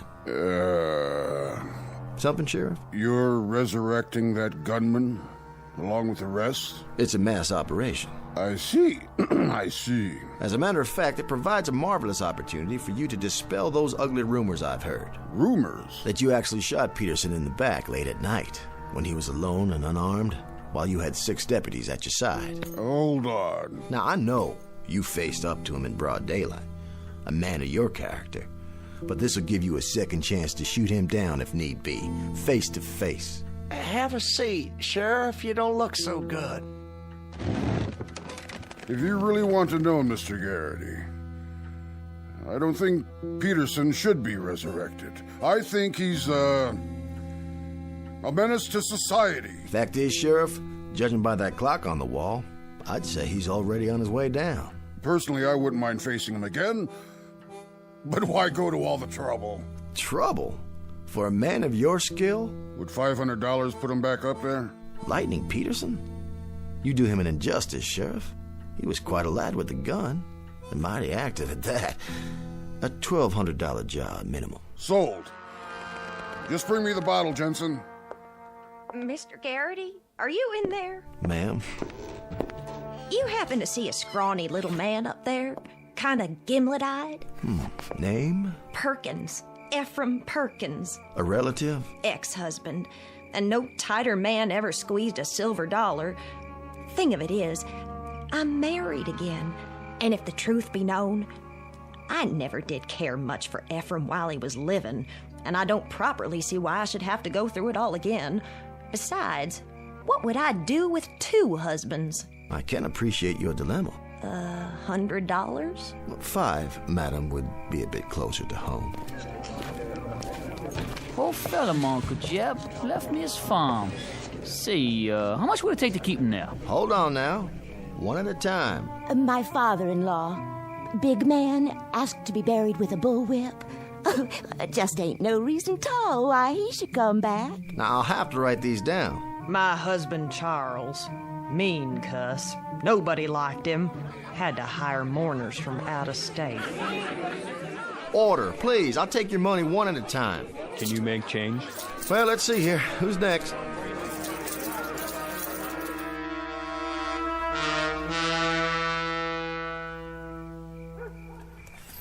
Oh, there. Oh. Here, boy. There you go. Nice puppy. Nice little boy. Got a bone for you in the back of the wagon. You're paid for playing dead like that. That you, Ace? Right here. You're late. Couldn't help it. Town was the ripest pear we ever plucked. They couldn't open their money bags fast enough. What's the take?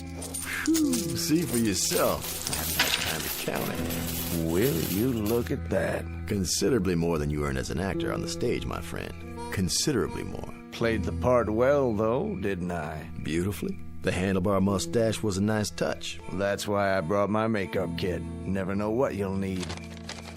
I checked the itinerary. Our next stop is Tucson. We'll pitch camp and get a good night's sleep. And you go in there in the morning and get a line on the place. We'll see which one of the dear departed you can impersonate tomorrow night. Now climb in. Well, let's get a move on before that sheriff turns suspicious. I tell you, I'll be glad to get gone from this cemetery. Creepiest one yet. You don't believe in ghosts, do you, Ace? Well, I never did, but this one, there's so many tombstones everywhere. Man thinks he's hearing things after a while. Not this one. The folks up here on Boot Hill, they're buried deep enough. So long, friends. Real sorry I couldn't perform what I laid claim to. Rest in peace now, all of you. Come on, let's go. Come on.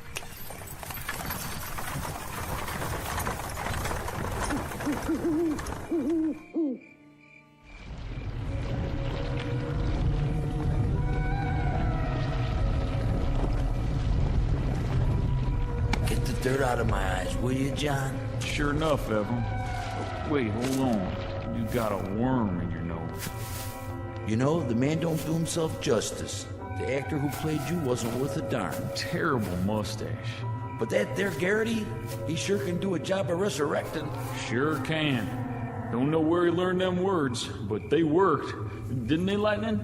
Let's get on to town. We ought to wait for the others to dig out. Don't worry, they'll be along. Besides, I got a lot of drinking to catch up on. There's a yellow skunk of a sheriff I aim to settle a score with. And a little pipsqueak of a soft just waiting to get his arm broke. And I am just the lady to do it. My name ain't Zelda Gooberman. Let's go, boys. Just the 4 of us. It's clobbering time.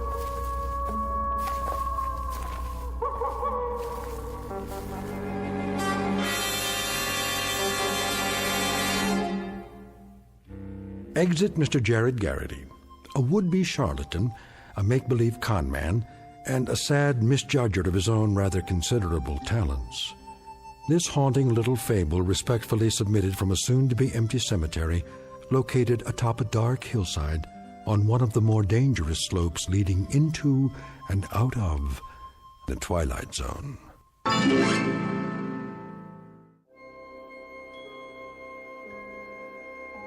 Hi, this is Carl Amari, producer of the Twilight Zone radio dramas. I'd like to take a moment to tell you about our official website at twilightzoneradio.com, where you'll get the latest news and information on these Twilight Zone radio dramas. Plus, at twilightzoneradio.com, you can digitally download 3 free episodes or any of our episodes for only $1.95 each. In this age of ever-changing technology, we've decided to make these episodes instantly available to you by making the Twilight Zone radio dramas a digital download-only series. This means that this series will no longer be offered on CD. The CD collections at our website are now being offered while supplies last at buy one, get one free. So be sure to get your favorites before they're sold out. Be sure to visit us often, and I'll see you in the zone.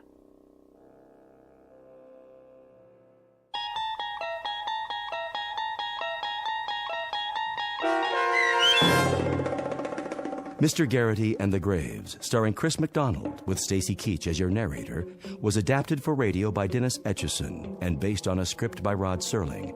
Heard in the cast were Rich Komanek, Doug James, Christian Stolte, Roderick Peoples, Linda Reiter, Michelle Graff, Vince Amari, Roger Wolski, and Carl Amari.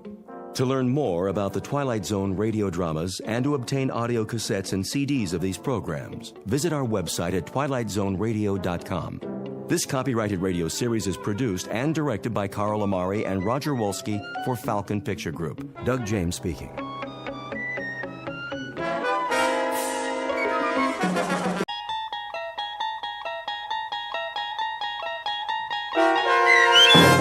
From Agnes with Love, starring Ed Begley Jr. with Stacy Keach as your narrator, was adapted for radio by Dennis Etchison and written for The Twilight Zone by Bernard C. Schoenfeld. Heard in the cast were Sarah Wellington, Maggie Carney, Doug James, Christian Stolte, Jeff Lupetin, David Darlow, Elizabeth Lado, Sarah Court, and Anna Sverutza. To learn more about the Twilight Zone radio dramas and to obtain audio cassettes and CDs of these programs, visit our website at twilightzoneradio.com. The producers of The Twilight Zone wish to thank CBS Enterprises, Carol Serling, Dennis Etchison, Dick Brescia Associates, Claire Simon Casting, Terry Jennings, XM Satellite Radio, Sirius Satellite Radio, our sponsors, and our radio affiliates for helping make this series possible. This copyrighted radio series is produced and directed by Carl Amari and Jason Mallow for Falcon Picture Group. Doug James speaking.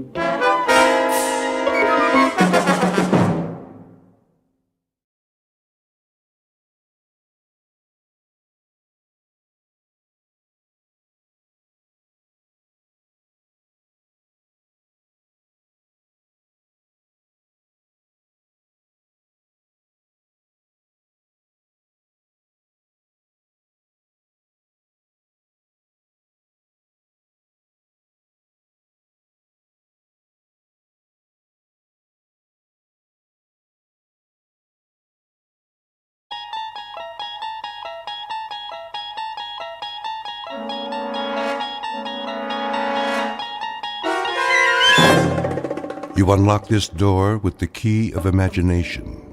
Beyond it is another dimension, a dimension of sound, a dimension of sight, a dimension of mind. You're moving into a land of both shadow and substance, of things and ideas. You've just crossed over into the Twilight Zone.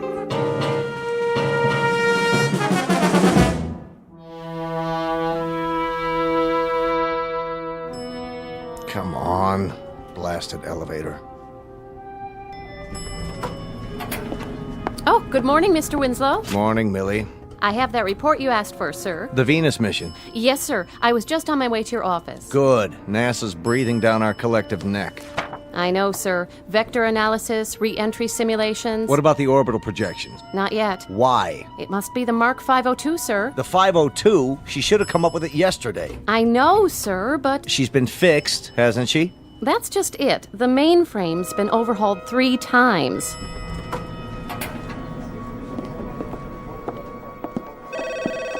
Data Inc., how may I direct your call? One moment. Mr. Ballard?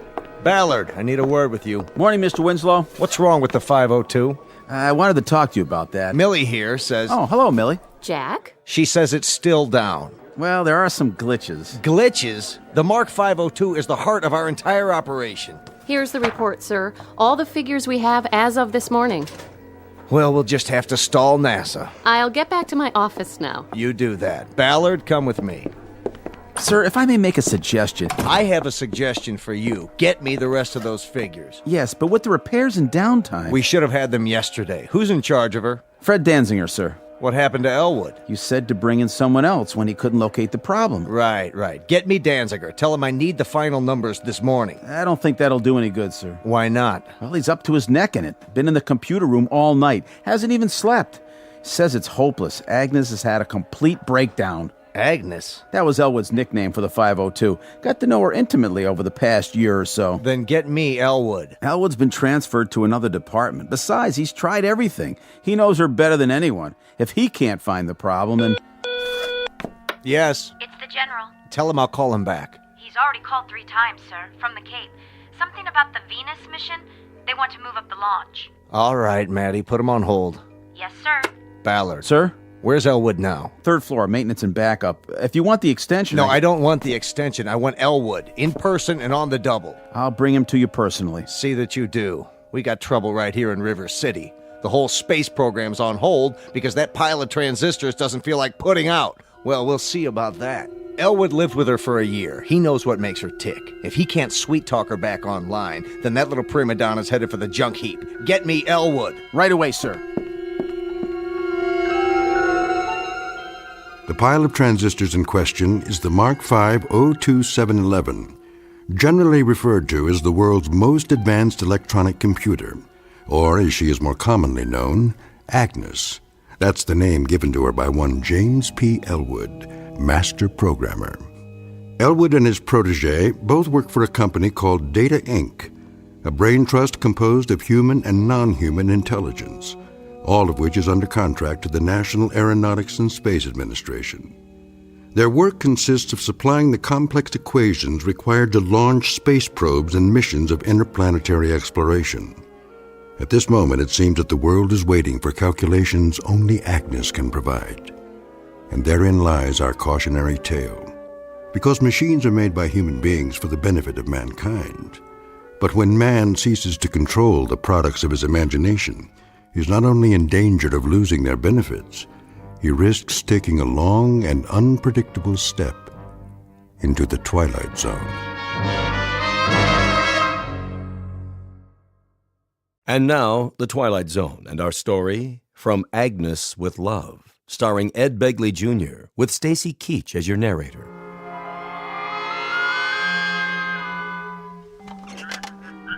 Yes, General. As soon as possible. Yes, sir, I understand. Yes, Maddie. The director of NASA online, too. Tell him I'm sorry, but we're still double-checking the figures. I'll call him back in a couple of hours. All right, sir. And Maddie. Yes? Any sight of Ballard? He just got off the elevator with Mr. Elwood. Thank heaven for small favors. Send them in. Yes, sir. Mr. Winslow, you remember James Elwood? Yes, come right in. Close the door. How do you do, Mr. Winslow? You wanted to see me? I most certainly did. Nice weather we're having, isn't it, sir? When Mr. Ballard showed up at my desk, well, you can imagine my surprise. My first thought was, what have I done now? But then I thought, how bad can it be on a day like this? Do you know the trees are all in flower? Elwood, please. Well, they are. I saw them when I rode my bicycle to work. Elwood! Yes, Mr. Winslow. Something urgent has come up. It has? I'm relying on you. Well, anything I can do will be my... Agnes has broken down. Completely. Again? Let the supervisor explain. We've checked her thoroughly, can't seem to locate the seat of the trouble. Probably her subroutines. Her... They need debugging. That would be my guess. Of course, it's an informed guess. Hear that, sir? That's why you're here. Suppose we have a look. But Fred's with her now. I don't know how he'd feel about my cutting in. The devil with how he feels. Let's get on with it.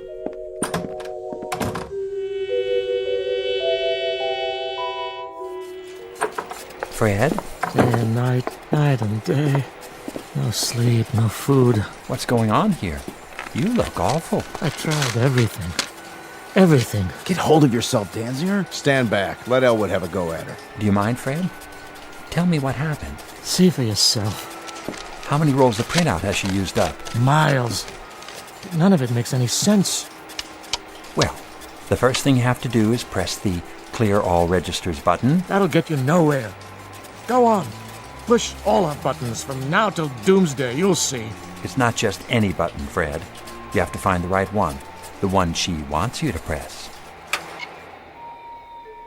Remarkable. It's nothing, really. Agnes and I have had our little tiffs before. What did you do? Paid her a little attention, that's all. The right kind of attention. RESPECT. Would you like your vocal synthesizer activated? Very well, then. It makes sense from now on, or I'll turn it right off. State first prime number larger than, let's say, the 17th root of 9,355,126,606. The answer is 5. Congratulations. Is that the right answer? Of course it is. Well, gentlemen, if there's ever anything else I can do for you... I suppose you think you did it. Oh, no, it was all Agnes. Agnes did it. Watch out for her. I'm telling you, she's not normal. She's turned into a regular femme fatale. Thank you, Danziger. You may take the rest of the day off. Well, Elwood. Very impressive. Now, there are some calculations remaining for the Venus launch. Not a problem. Are you quite sure about that? Sure, I'm sure. All Agnes needs is a gentle hand and a little encouragement. Excellent. I'll send over the file. If you can retrieve the calculations in time, there might be a bonus in it for you, my boy. That's not necessary, sir. After all, it won't be me doing the work, it'll be Agnes. Isn't that right, Aggie? Now, gentlemen, if you don't mind, we need a little private time together.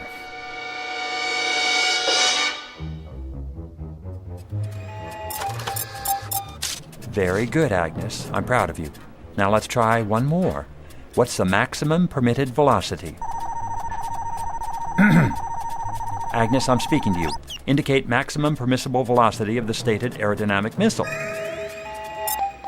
17,528.27 miles per hour. Ah, thank you, Agnes. I appreciate your cooperation. Mr. Elwood, Millie. here are the rest of the specifications. Mr. Winslow wanted you to have them right away.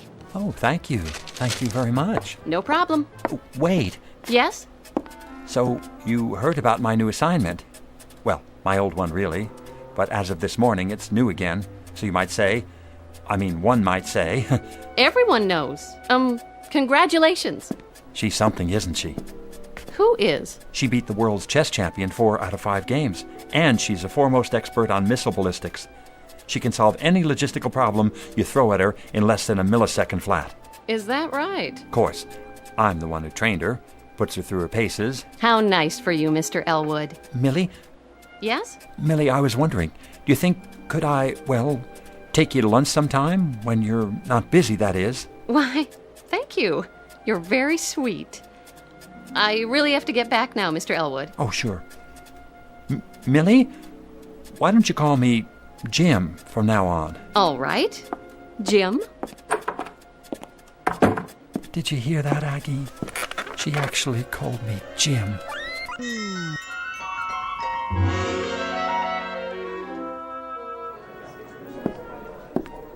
Excuse me. Yes? Do you happen to know which office is Miss Mildred Clark's? Mildred. Oh, you mean Millie. Down the hall, first door to your left. Thank you. Do you have a delivery for her? What? That package under your arm. Oh, this. It's for... That is, it's from... I'll give it to her for you. Oh, no. I'd like to be the one to give it to her. I mean, whoever it's intended for. Whomever. I'll just be on my way. So you shouldn't have any trouble. No trouble at all. I'm sure I won't. Elwood, is that you? No. Yes, it is, Mr. Winslow, sir. What's that behind your back? Nothing. Just this package from my mother, actually. It's... Elwood, I'd like you to meet Walter Holmes. How's it going? I'm putting Holmes here in charge of the 3rd floor computers. 3rd floor? Well, he won't have much to do there, will he? Though they're bright enough little machines. Little being the operant word. I sure do envy you, Mr. Elwood. You do? Taking over Agnes. Everyone says you're the top man in the field. Me? Well, I suppose one might say. He is. Keep up the good work, Elwood. Thank you, Mr. Winslow. I'll do my best, sir. Now, as I was saying, Holmes. Uh-huh. Well, what do you know? I'm finally getting noticed. Knock wood. Come in. Here goes nothing. Oh, hello, Elwood. I mean, Jim. I got you something. Is that right? Here. What's this? Half chocolate cherries, half truffles. I didn't know which one you like. Oh, how nice of you. So I got both. Go ahead, open it. I can't. Why not? I started my diet today. Not even lunches from now on. Well, what about dinner? What about it? Tonight there's a lecture on thermodynamics. Doesn't that sound like fun? I'm not sure, Jim. I'll let you know. Oh, okay, that'll be fine. Oh, be sure to get a refund on the candy. I'll do that. Well, hello, Mr. Elwood. Hello. Everyone's heard about your promotion. I just wanted to tell you how impressed we all are. You're definitely headed for the top. Can I ask you something? Surely. Are you on a diet? Why, no. You don't think I need one, do you? I try to keep in shape. See? Here. Knock yourself out.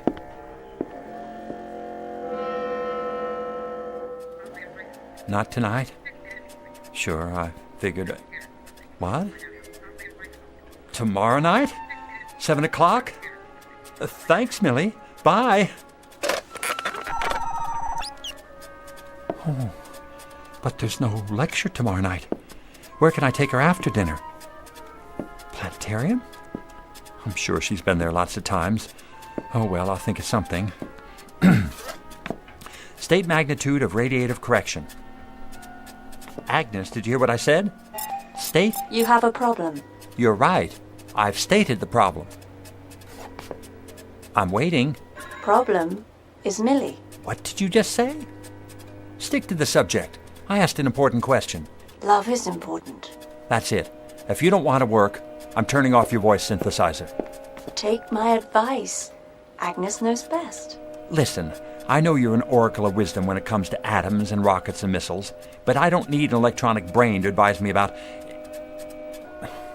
All right, why not? Let's give it a try. Advise me where to take Millie after dinner tomorrow. Your apartment. Oh, no, that's not a wise idea. Reckless romantic approach required. From me? Suggest champagne, soft lights. Millie's not that kind of girl. Trust me, she's female. Well, if you're absolutely positive... I never make mistakes. Do I? All righty then. I'll do it. Agnes, you just made my day.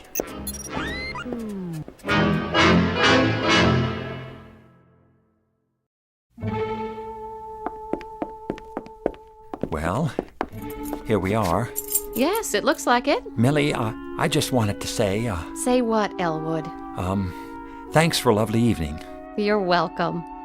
The dinner was delicious, didn't you think so? Yes, it was. I had a great time. Me too. Well then, good night, Millie. Good night? Au revoir. Auf Wiedersehen. Elwood, I mean Jim. Yes? Aren't you going to... We're going to what? Invite me in. Invite you? This is your place, isn't it? Oh, yes. Sorry. Of course it is. Come in, please. Nice apartment. Thanks. I like it. Not a lot of extra room. Well, I don't need a lot of room. Just me, myself, and I. And my books. It's cozy. Do you think so? Mm-hmm. Have you actually read all these? Sure have. They're arranged alphabetically, according to subject. This shelf's science fiction, this one's nonfiction. Oh, that reminds me. I have something to show you. Oh, you do? Yep. The latest interpretation of Einstein's theory of relativity. Here. You don't have it, do you? I must have missed that one. Oh, well, don't feel bad. You're welcome to look at it while you're here. Thanks. In fact, we can go over it together. Some very interesting points. Feel free to sit here next to me if you like. Now, let's see. You go ahead. What? Read it to me. All right. The interpretation we wish to propose in this volume is simply that Einstein's unified field theory does not postulate the universe as infinite, but rather as a closed system representing a spherical type of... Millie? Here I am, Jim. What are you doing in the kitchen? Looking for the champagne you promised me. I found 2 glasses. Are these all right? Oh, certainly. Here. Set them on the coffee table. Just let me move these scientific Americans. Oh. Something wrong? It's awfully bright in here, don't you think? It is? Why don't I just lean over and... And what? Turn the lamp down. You don't mind, do you? No, but... That's better. But, Millie, I can't very well read this chapter to you without proper lighting, can I? Do you like music? Music? Yes, I do. Very much, but... Couldn't we have some? I guess so, if you like. Do you have a radio? Of course I do, right over there.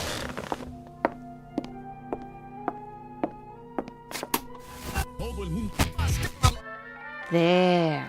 That's better. But I thought we were going to compare notes on Borston's treatise on Einstein's theory of... Oh, forget Einstein. All the universe you need is right here with me. Oh. You dance very well. Very, very well. Doesn't that beat get to you? In what sense? Well, stand up. Go ahead, stand up. Feel the music. What does it say to you?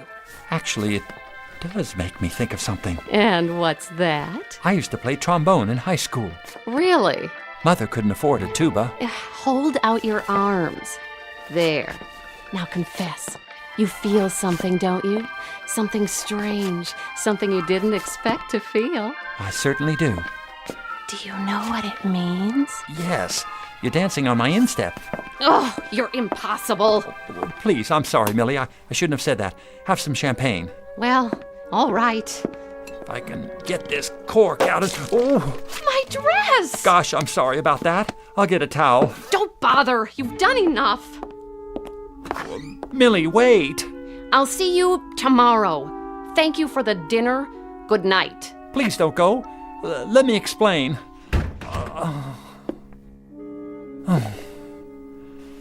Oh, well. I don't blame her. Now, what am I going to do with all this champagne? I better drink it. It'll just go bad. Oh, yuck. Why did I have to add all these bubbles?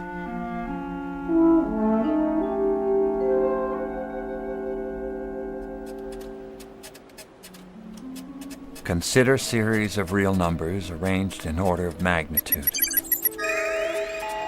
Never mind that. How was last night? What? Oh, great, just great. We danced and drank champagne till dawn. Then we took a ride through the park and... Is that so? Oh, what's the use? I'm a dud. I can't even dance. I spilled champagne all over Millie. I should have known. I've always been shy around women. Now she'll never speak to me again. Sent her flowers. What for? A tradition. The morning after.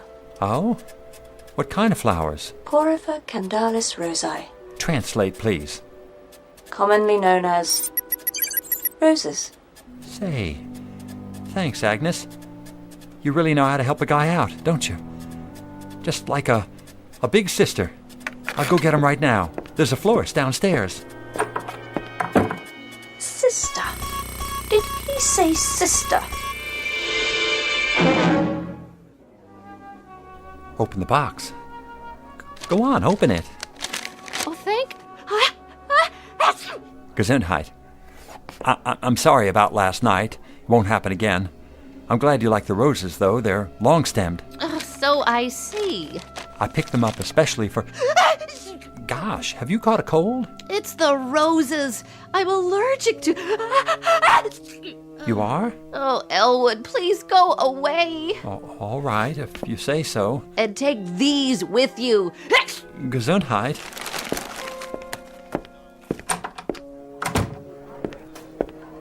Oh, Mr. Elwood, there you are. I was hoping to run into you. You were? I wanted to thank you for the chocolates.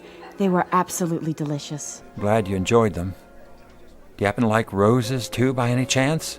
Why, yes. I adore roses. As a matter of fact... Here. Oh, he gave me flowers. What next? Champagne?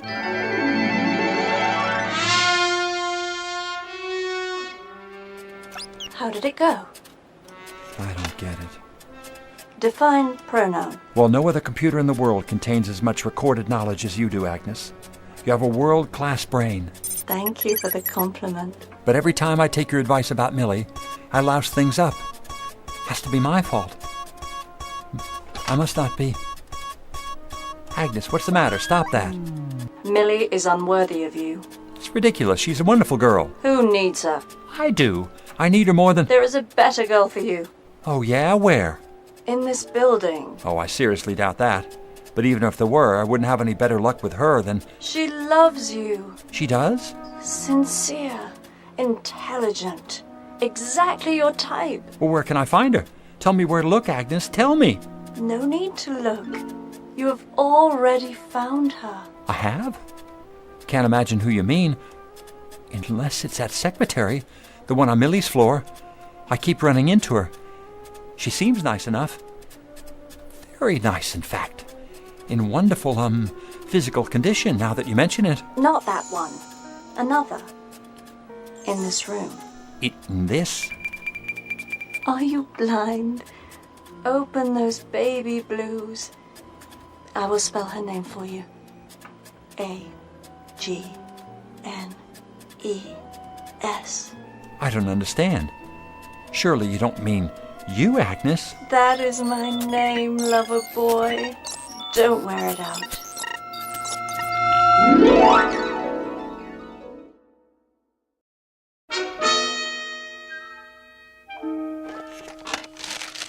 Here you are, Elwood.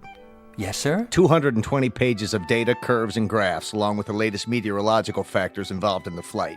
Feed all the pertinent information to Agnes. She has to come up with all the answers in less than a week. Is she up to the task? I guarantee it. Remember, an error of 1 millisecond can cause a 400,000-mile divergence from the trajectory. You understand the problem, Elwood? Can this new spacecraft execute 6 eccentric or elliptical orbits around the planet Venus and return to Earth safely? That's it, in a nutshell. Now, let Agnes get to work. Yes, sir. Oh. Be careful with this part. Better correct the escape velocity to compensate for solar radiation pressure. Got that? I asked you a question, Agnes. Answer, please. Did Millie forgive you? Stop that. Correct the escape velocity and forget about Millie. Are you still seeing her? Yes, we have a date tonight. Not that it's any of your business. Your welfare is my business. The truth is, I'm scared. I've got to impress her this time. It's now or never. Show superiority. How? Introduce her to inferior male type. Name a male who's inferior to me. Third floor programmer. You mean Walter Holmes? Correct. Walter with the red sports car? Incorrect. Blue sports car. Walter with the suntan and the muscles? That is the one. He's inferior to me? Definitely. I find that hard to believe. Well, he is working with those outdated third-floor machines. Introduce them. Millie and Walter? Are you sure? Would I lie to you? No, you're incapable of lying. I could give it a try. Hello, Walter. Jim Elwood. I was wondering, what are you doing for dinner?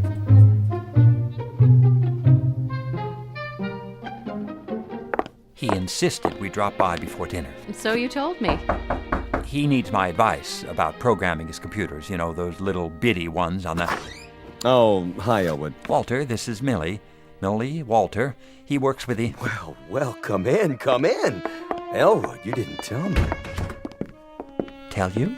Millie has the most incredible eyes. Oh, why, thank you, Walter. Oh, call me Wally. Please, can I offer you a drink? Well, I suppose. Nectar for a goddess. Looks like an ordinary martini to me. It is nectar. All this time at Data Inc., and we've never met. Well, we'll just have to make up for lost time. I think I'll have a martini, too. Do you like sports car races? I've never actually been to one. I'm driving this weekend. Got a Mustang 500. Sounds dangerous. Well, danger adds spice to life, don't you think? I can do 160. An astronaut can do 17,000 miles per hour. Would you like to slip behind the wheel sometime and see how it feels? Oh, I'd love to. Make my own martini. I'll get it. Hello? Oh, hello, CW. Yes, he's here. Oh, hold on. It's the supervisor. He's been looking for you. For me? Elwood here. Sorry to spoil your evening, Elwood, but it's an emergency. Washington insists on advancing the blast-off by 3 days. We need your data. Can you get it to me right away? You mean tonight? Afraid so. See you in an hour. Better brew a big pot of coffee. But, sir... Anything important? I'm sorry, Millie, but I've got to get back to the office. I'll see you home first. And deprive her of dinner? That's not very considerate. Say, maybe I could fill in for you. Oh, that would be nice. Well, I don't know. You don't want to ruin her evening, do you, old man? Just because you got hung up? Well, no, but... Good. It's settled in. Always glad to help a friend. Oh, I hope you don't mind, Jim. No, that's all right. Perfectly understandable. Well, good night, all. Hey, Jimbo, listen, you and Mill, you don't have anything going on, do you? Mill? Millie. Not exactly, but I'd hoped... Fine, good. I mean, I don't like to move in on somebody else's territory. Thanks for the all clear. Night, buddy. Oh, and good luck with Agnes.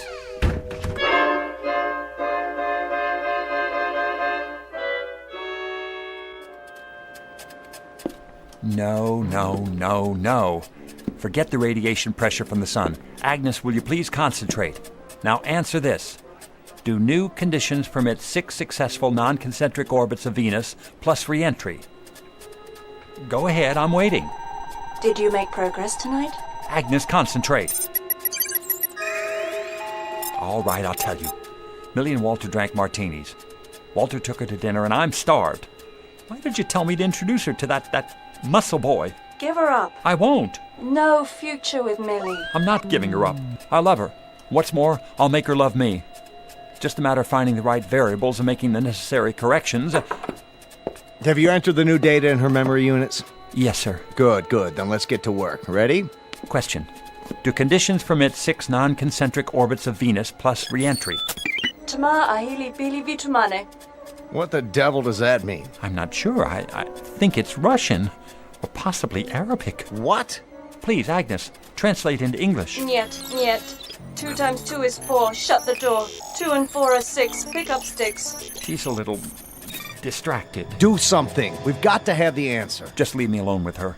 I'll get it, sir. You'd better. This is no laughing matter. What are you doing, Agnes? I'm about to be fired. Is that what you want? Oh, no. What'll I do? I need help. Wait a minute. Don't go away.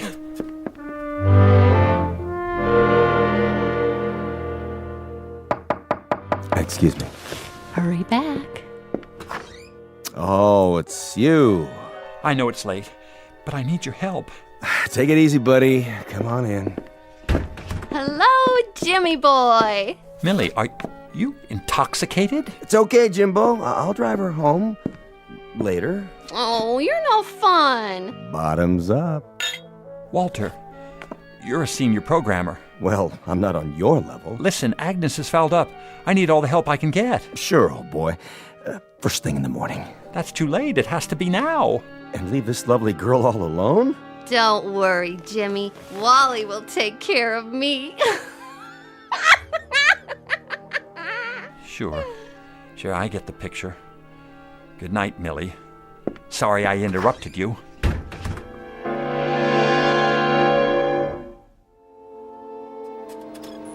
Oh, Millie. Agnes, what did I ever do to you? Why do you want to ruin my life? Autamat, out-odit femina, nihil est tertium. Make sense, will you? Translation from the Latin. A woman either loves or hates. No third cause exists for her. Stop with the riddles. Perhaps you will understand this. I love you. You mean you were jealous of Millie? You wanted me all to yourself? No, that's impossible. You're a machine, a bunch of grids and computer circuits. You can't love or hate. Can't I? Stop it, Agnes. Stop it!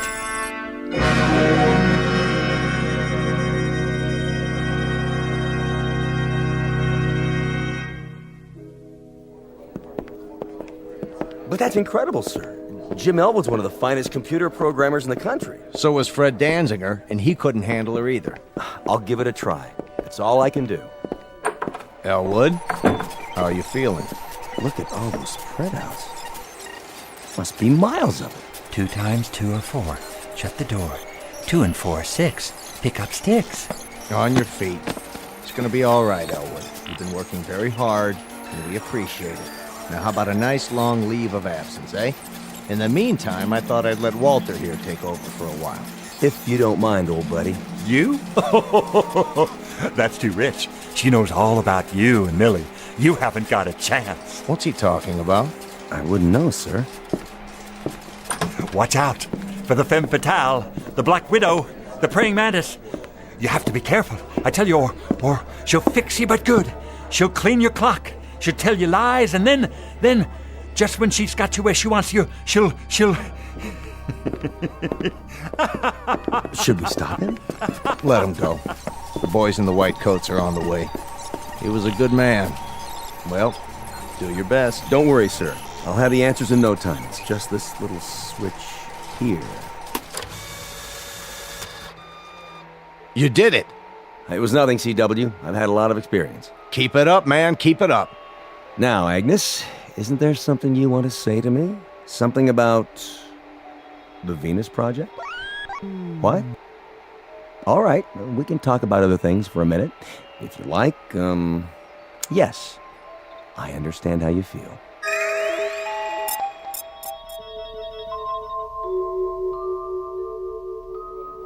Mr. Elwood, what happened to you? Got a screwdriver on you? What are you doing? Taking this sign off the door. Mark 502711. James P. Elwood, programmer. Oh well, it was nice while it lasted. I should take it with me. But I won't be needing it where I'm going. Want it? But Mr. Elwood... Here, it's all yours. Something to remember me by.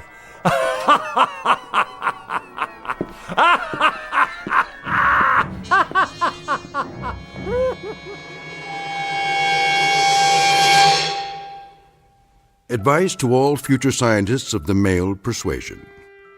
Be sure you understand the opposite sex, especially if you intend to be a computer expert. A few extra courses in psychology might make all the difference.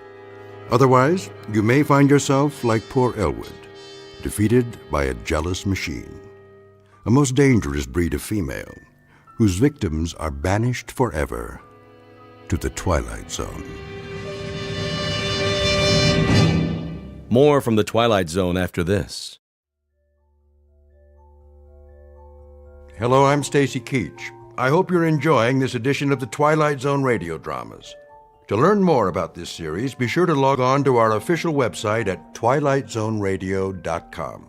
You'll find special discounts on our Twilight Zone audio collections, listings of our radio stations, links to other websites, and a photo gallery of our recording studio and some of our stars in action. Plus ways to contact us with questions or comments about the show. And for a limited time, when you log on to twilightzoneradio.com, you can send in for a free CD of the show. So be sure to visit us at twilightzoneradio.com.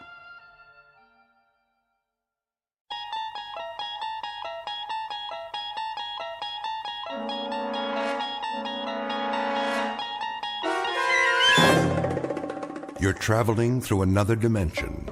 A dimension not only of sight and sound, but of mind. A journey into a wondrous land whose boundaries are that of imagination. That's the signpost up ahead. Your next stop, the Twilight Zone.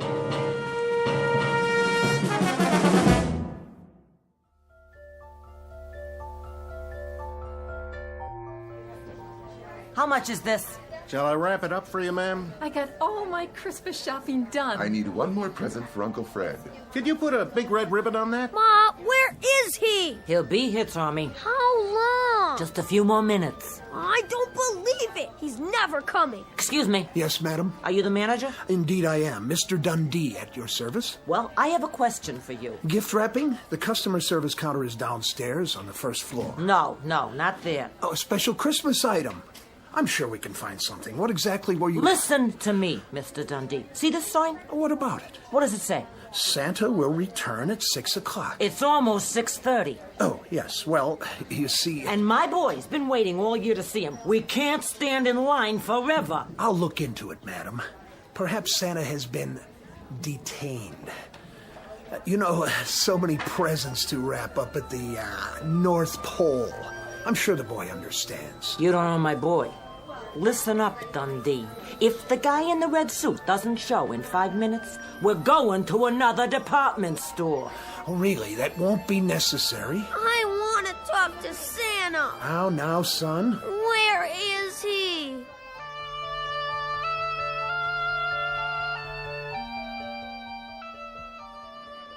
Bartender, pour me another one, will you? Coming right up. Hey, Corwin. Yeah. See the clock on the wall? What about it?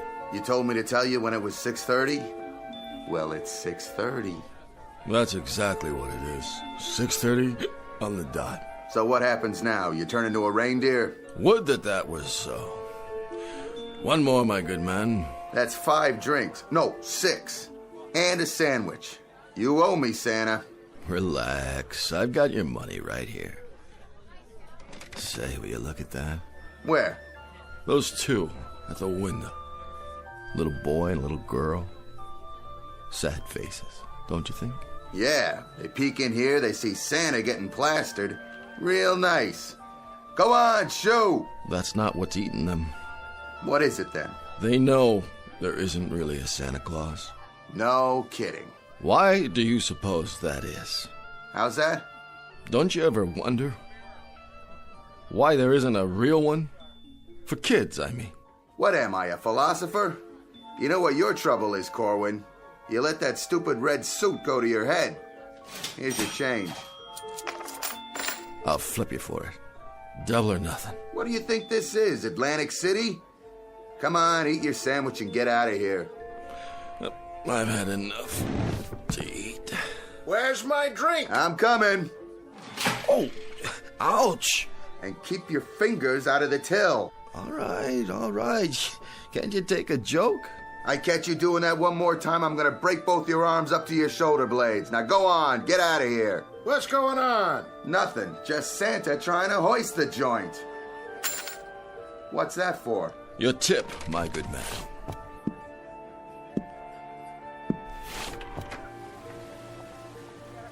Take it easy now.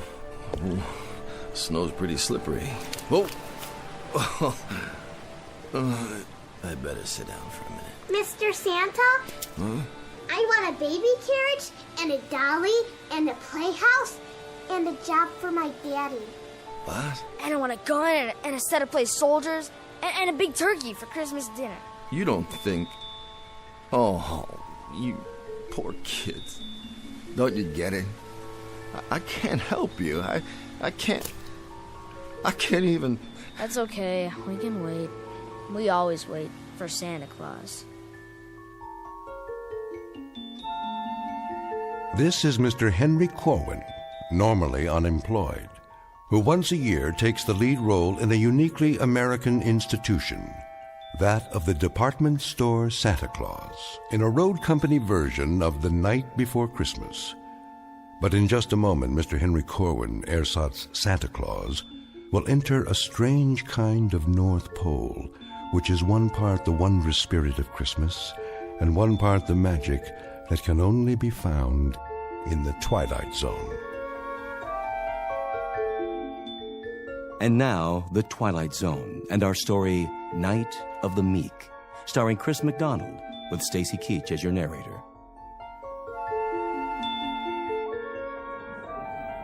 Where is he? This is so inconsiderate. Here he comes, finally. Will you look at that? Why, he can hardly stand up. Oh, it's disgraceful. There you are.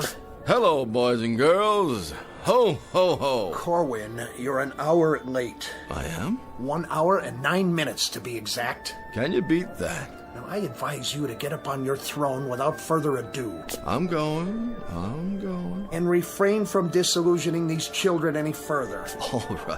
All right. I'm going. By showing them that not only isn't there a Santa Claus, but the one in this store happens to be a wino who'd be more at home playing Rudolph the Red-Nosed Reindeer. I take your point, Mr. Dundee. Stand aside. St. Nick is back on the job. Go ahead, climb up on his lap. He won't hurt you, will you, Santa? You won't hurt my little boy. Go on, you tell him. What's your name, lad? Percival. You're putting me on. Percival Smithers. The third. My dad's name was Percival Smithers. My grandfather's name was Percival Smithers. Oh, I get it. Well, I guess that's not your fault. So, what would you like for Christmas, young Percival? A new front name. That's a good one. A real good one. I gotta remember it. Hey, Ma? Yes, dear? I smell something funny. You do? Yeah. And I know what it is, too. The same as Dad. Santa Claus is loaded. Leave my boy alone. Lady, I never laid a glove on a kid. Oh, you've got some nerve drinking on the job. Madam, I am mortally ashamed. You should be. Come along, Percival. I hope this won't scar you for life. Is there some trouble here? Trouble? No, there's no trouble, except that this is the last time I trade in this store. It seems you hire your Santa Clauses out of a gutter. Hey, who are you referring to? Drunken sot. Come on, Percival. Some Santa Claus? You don't even look like him. Mr. Dundee, that lady, she's got a problem. All right, everyone back to work. Back to your positions. And you, as for you, Mr. Kris Kringle of the lower depths, since we are only a few hours from closing, it is my distinct pleasure to inform you that there is no further need for your questionable services. You've had it. Now get out of here. It'll be my pleasure. Pick up your pay downstairs. Oh, and one more piece of advice. I'm all ears. Get that moth-eaten red suit back to where you rented it before you really tie one on and destroy it for good and all, you drunk. Thank you ever so much, Mr. Dundee. As to my drinking, it is indefensible. You have my abject apologies. Don't waste your breath. That just doesn't cut it with me anymore. But I have feelings, you know? Plain old human feelings, same as anybody. And I find of late that I have very little choice in the matter of how I express my emotions. I can either drink or I can weep. And drinking is so much more subtle. Will you please leave? But as to my alleged insubordination, I assure you I was not rude to that woman. Someone should remind her that Christmas isn't just barging up and down department store aisles and pushing people out of the way. Or when I'm warning you. Someone should tell her that Christmas is something quite different from that. It's richer and finer and truer, and it should come with patience and love and charity, compassion. That's what I would have told her had she given me the chance. My, how philosophical, Mr. Corwin. Perhaps, as your parting words, you can tell us how we go about living up to those grand Yule standards which you have so graciously laid out for us. I don't know how. I wouldn't know how to explain it, especially to you.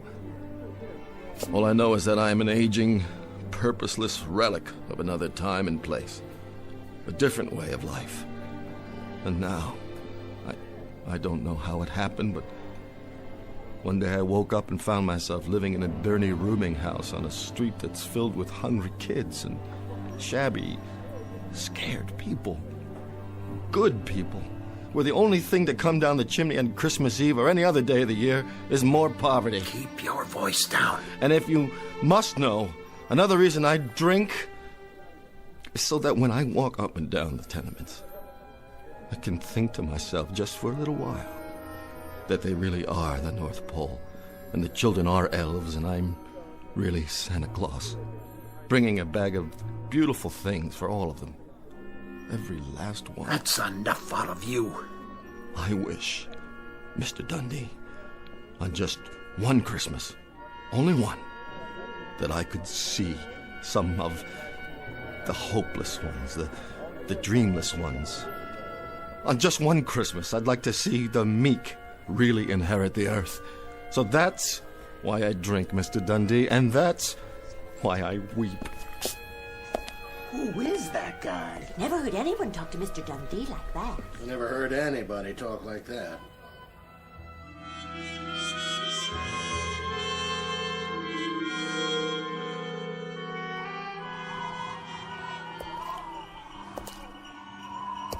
What in the heck is that? Sleigh bells? Yeah, sure it is. Better get home and sober up. Could have sworn I heard... Who's there? In the alley. Stop hiding behind those garbage cans. What are you afraid of? Come out so I can see you. Oh, give a start there, kitty. I gotta get sober. Look at the mess you've made. All right, I'll clean it up. Put the cans back in the bag. Lift it up. Put it back where it belongs. Wait a minute. What's in this bag, anyway? Oh, I don't believe it. It can't be.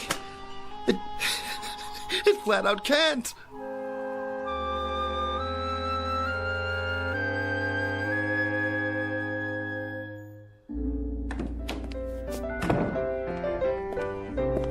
Excuse me, sister. Is this the Delancey Street Mission House? It is. Could I get something to eat, sister? Will you take a seat with the others? Have yourself a nice cup of coffee. Oh, sure. Dinner will be served after the sermon. Gotcha. Okay. Thank you, sister. God bless you. Have a seat. At least the coffee's hot. Sit down and take a load off. The sermon ain't so bad. No, it don't take long. Here's a chair. Don't mind if I do.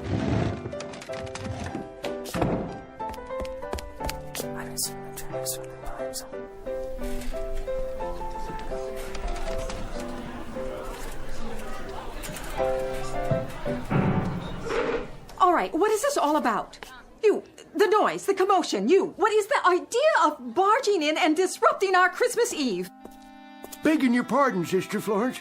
I ain't touched a drop since last Thursday, and that's the gospel truth. But I swear to you right now... You mustn't swear. On account of I seen him with my own eyes. He's coming. Who? Him. Him? Santa Claus is coming to town. Oh, I thank you for the thought. He's coming up the street heading this way, and he's giving everybody their heart's desire. Oh, yeah, sure. Santa Claus? Are you kidding me? Pour yourself a cup of coffee.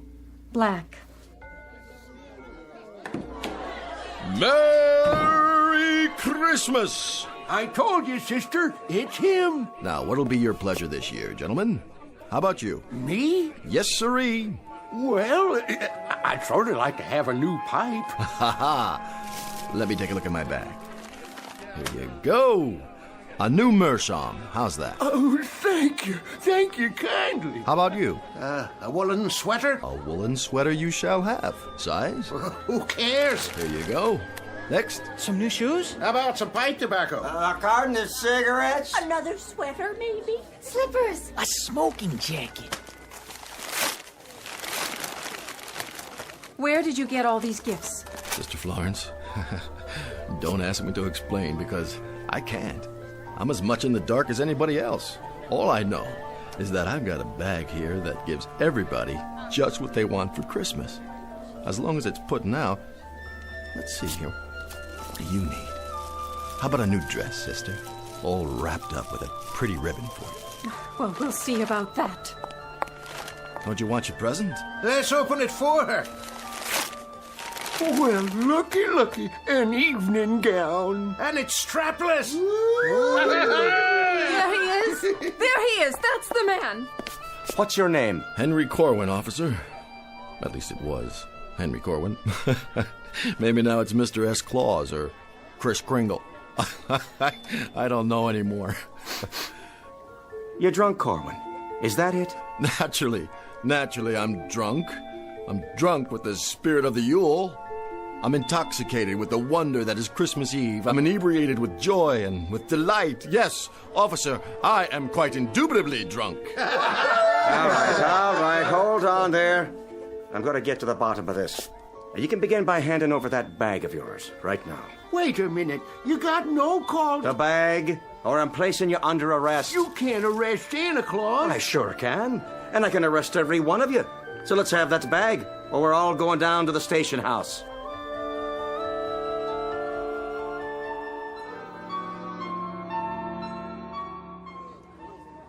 You hard of hearing? I'm sure we can settle this. Yes, we can, Corwin. And in a hurry. I'd like to see just one little thing. And that would be? Show me the receipt for all this stuff. Right now. The receipt? You heard me. Of course you've got a receipt. Well, go on, Henry. Show it to the policeman. Sure, you got one, ain't you? I'm afraid that's the one thing I don't have in this bag. Sister Florence. Yes, officer. Collect all the stolen goods. What stolen goods? Put them in a pile over there. I'll see that they get claimed after I find out where he took the stuff from. Gladly. Come along, Santa. But you don't understand. Move.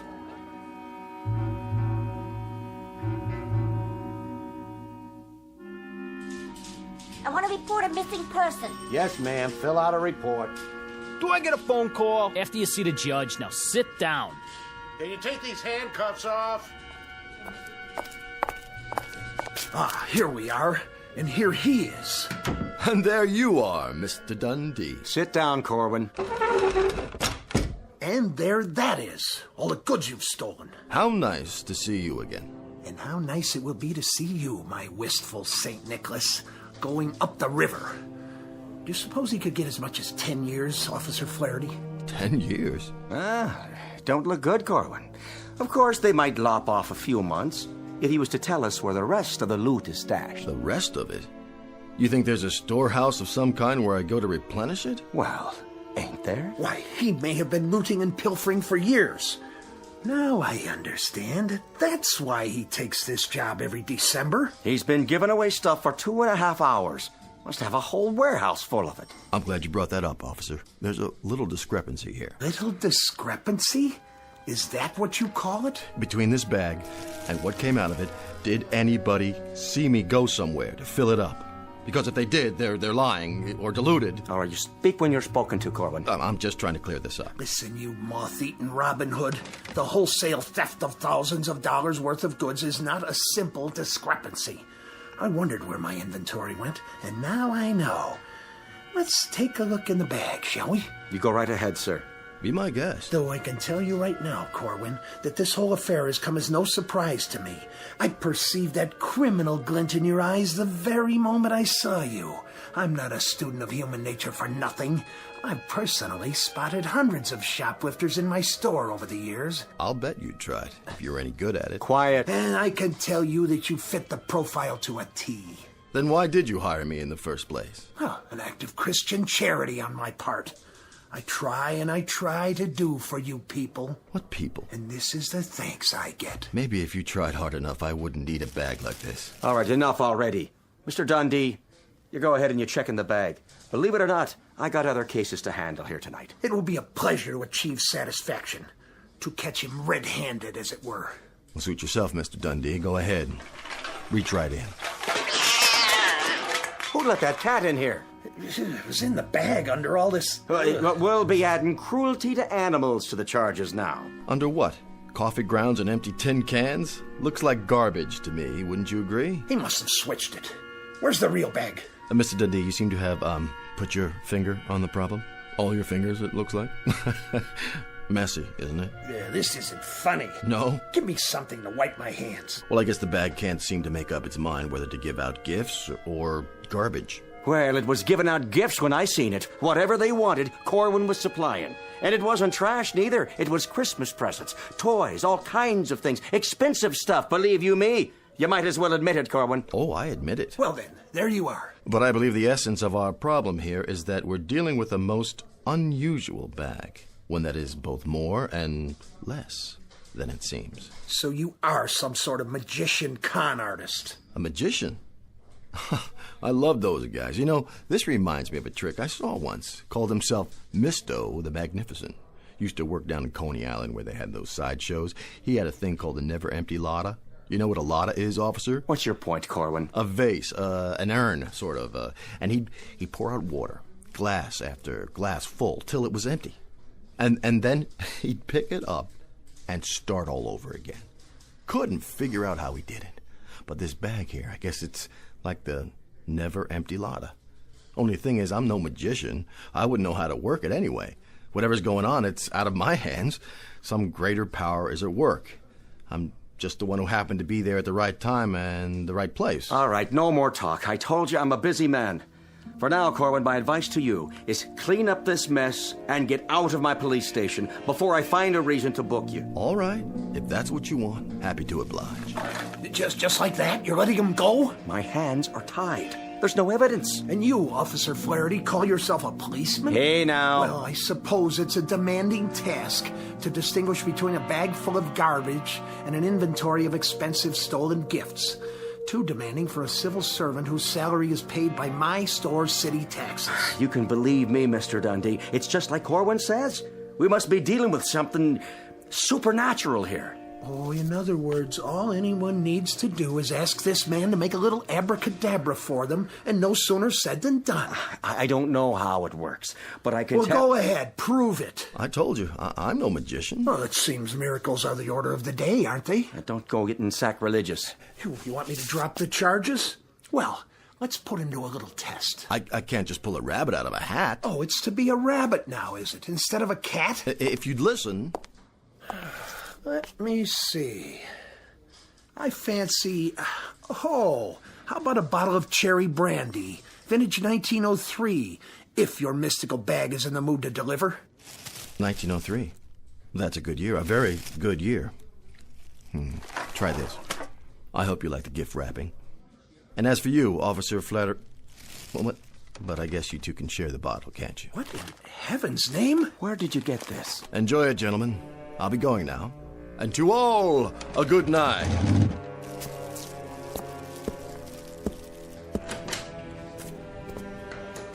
Well, let me open that package for you. You go right ahead. No telling what's inside.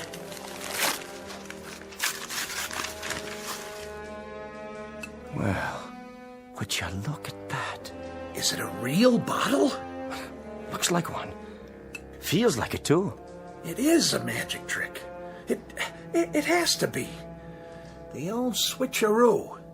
Either that or I'm dreaming, or I've gone completely mad. Now, don't that beat all? 1903, just like you said. The card's even made out to you.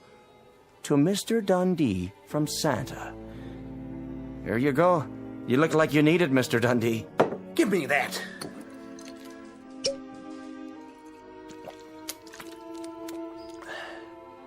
I don't believe it. It's cherry brandy. And a very fine one, I might add. Just one more thing. Yeah? Would you mind terribly much passing the bottle before it's empty?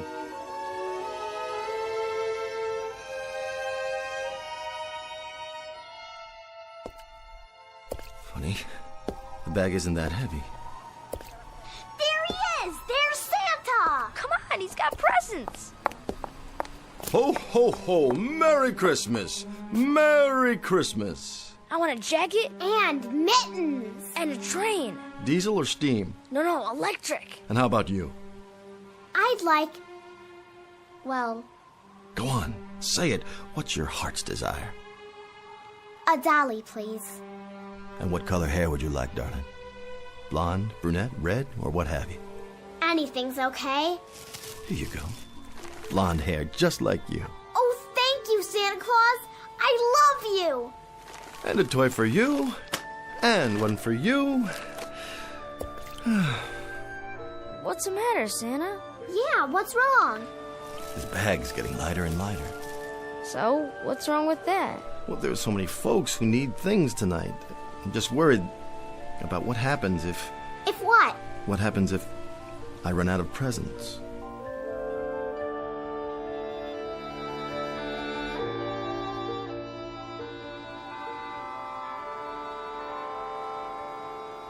There it is. Midnight. Could have guessed it. Am I the last one? You are. Last present in this bag. If someone else needs it. Go ahead. I got mine already. Well, if you're sure it's all right. I don't see anybody else around, do you? No? Then here you go, ma'am. It's all yours. Thank you so much. I hope it's something you can use, my dear. Oh, it is a beautiful new blanket to keep out the cold. Thank you so much. Don't mention it. Yep, looks like your bag's empty, all right. That it is. So, what are you gonna do now? Oh, I'll go on home, I guess. Nothing left to do. Good idea. How about you, old fellow? Me? I can find lots of good places to sleep tonight, only this time I got these great big old socks you give me to keep me warm. Hope they fit. Oh, they're gonna fit just fine. Oh, hey, Santa. Oh, can I call you that? Well, might as well.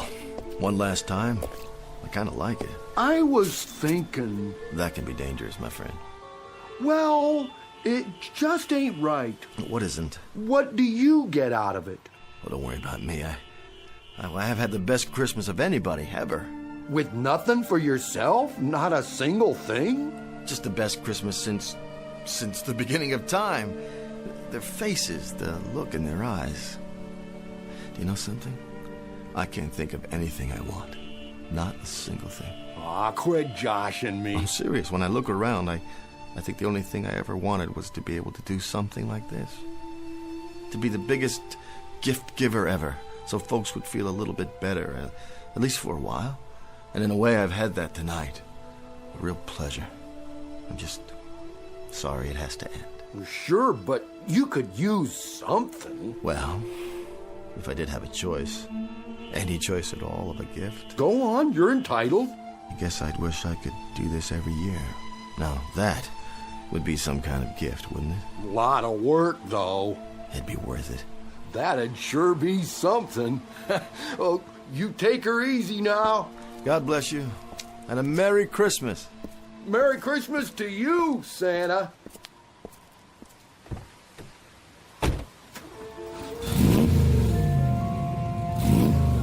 Oh, and thanks for the car. Don't mention it.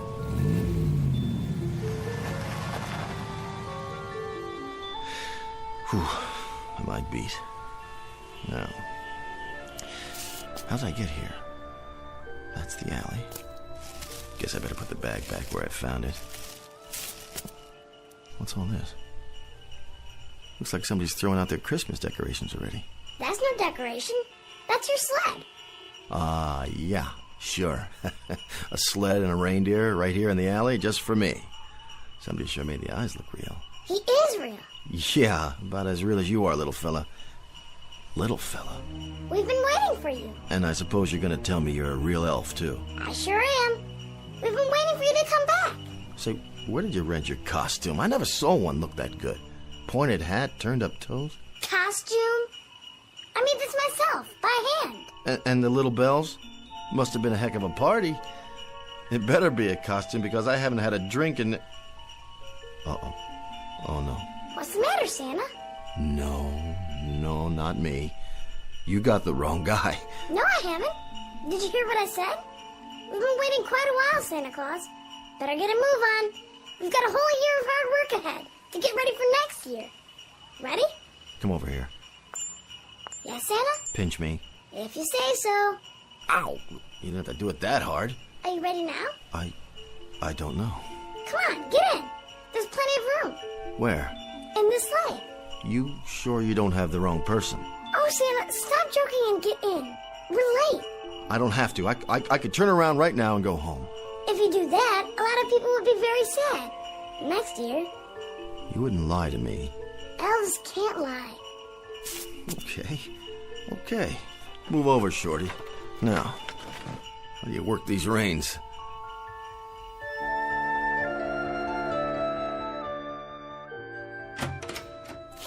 Good night, Officer Flaherty. Night, Mr. Dundee.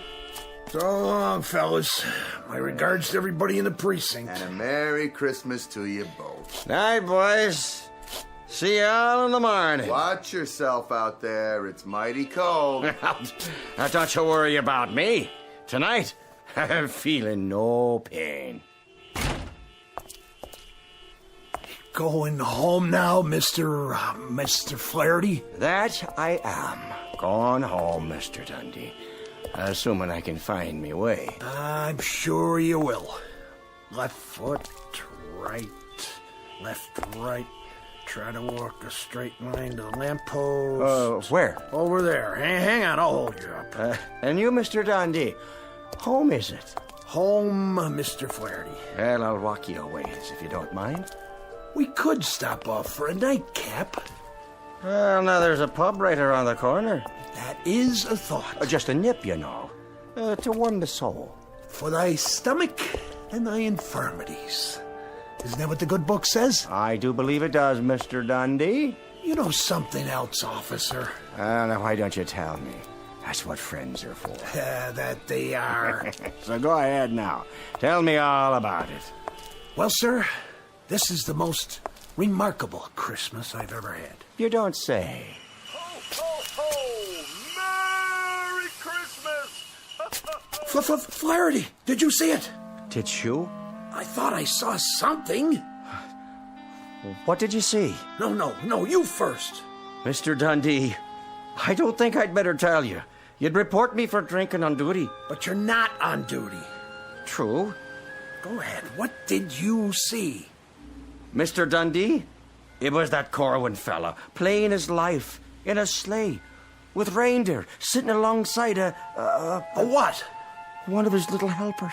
So help me. All done up in proper costume. They were riding towards the sky, big as you please. One question for you. Yeah? Did we drink a whole bottle of cherry brandy back in the station house? Vintage 1903, but only one bottle. The finest I ever tasted. So I guess that's about the size of it then, isn't it, Mr. Dundee? Flaherty, you better come on home with me. We'll make some hot coffee. Yeah, and pour a little whiskey in it. We call that Irish coffee, you know. Oh, I do know. And then we'll talk some more about all this. Sort it out. What is there to say? If a man can't believe his own eyes, what can he believe? Then, we'll thank God for miracles, Mr. Flaherty. That we will, Mr. Dundee. That we will.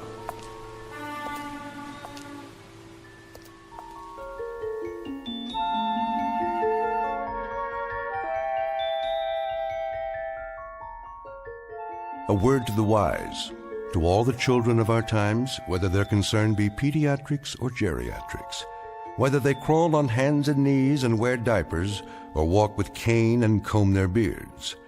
There is a wondrous magic to Christmas, and there is a special power reserved for little people. In short, there is nothing mightier than the truly meek. And so, a Merry Christmas to each and all, and to all a good night, from those of us here in the Twilight Zone.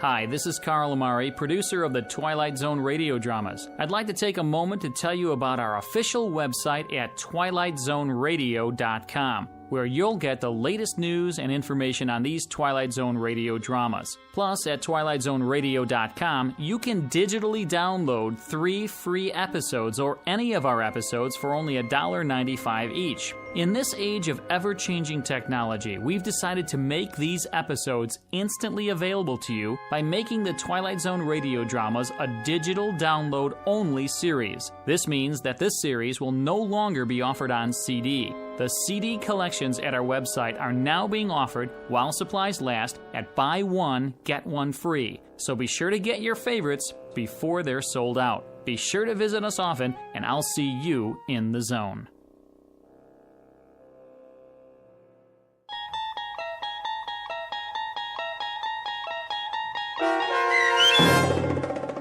Night of the Meek, starring Chris McDonald, with Stacy Keach as your narrator, was written for The Twilight Zone by Rod Serling and adapted for radio by Dennis Etchison.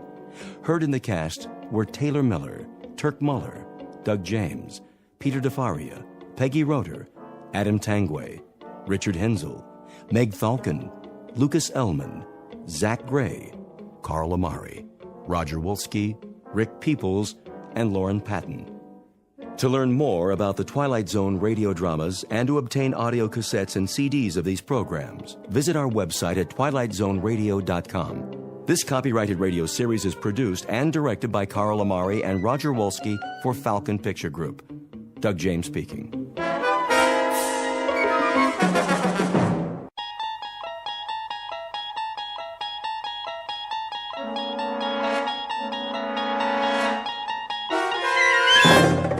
You're traveling through another dimension. A dimension not only of sight and sound, but of mind. A journey into a wondrous land whose boundaries are those of imagination. Your next stop, the Twilight Zone.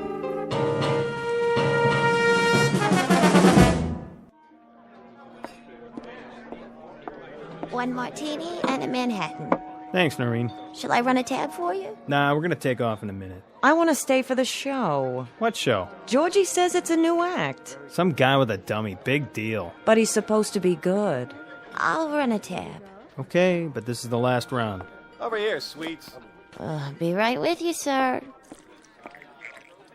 Drink up. Slow down, Artie. The show hasn't even started yet. I got a better idea. Let's go someplace.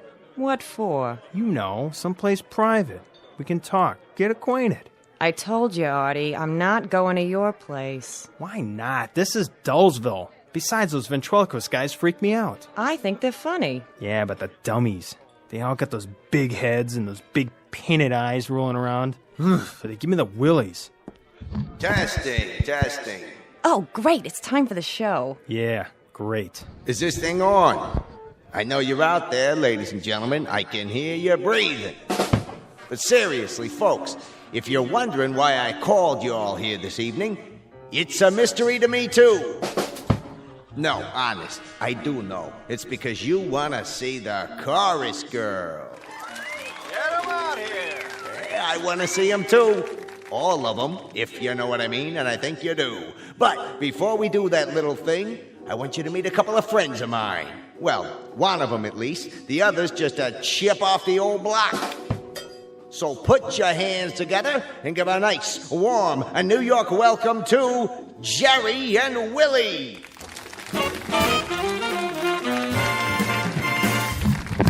Hi there, everybody.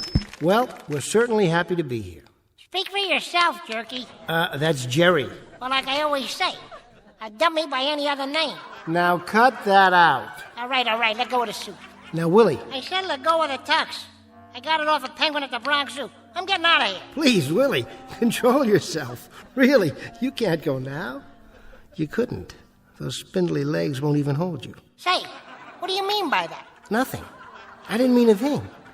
I only said it's not a good idea. Willie, isn't there something you wanted to ask? Okay. Tell me this, wise guy. It's getting close to Halloween. Are you superstitious? Me? Not at all. Why don't you fess up? Well, on occasion. What do? Throw salt over your shoulder? Cross your fingers? No, never. And how come your legs are crossed? Oh, sorry, Willie. Let me put you on the other knee. There. Comfortable now? That's better. Okay, wise guy, tell me what it is you do.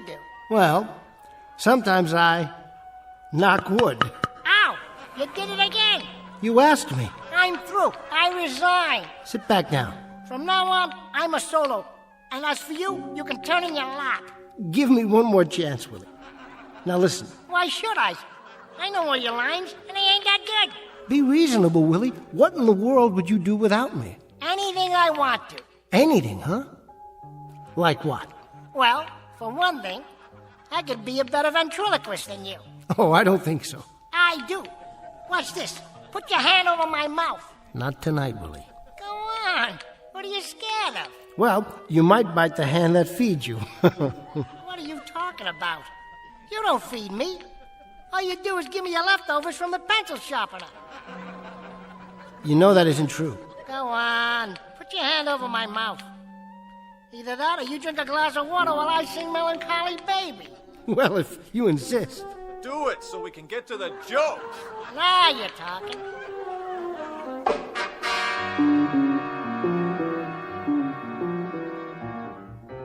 Meet a ventriloquist named Jerry Etherson, a voice thrower par excellence. His alter ego, sitting atop his lap, is a brash stick of kindling about 2 feet tall, whose sobriquet is Willie.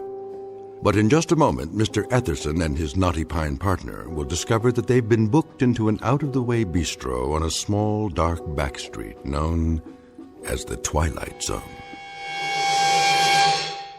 And now, The Twilight Zone and our story, The Dummy, starring Bruno Kirby, with Stacy Keach as your narrator.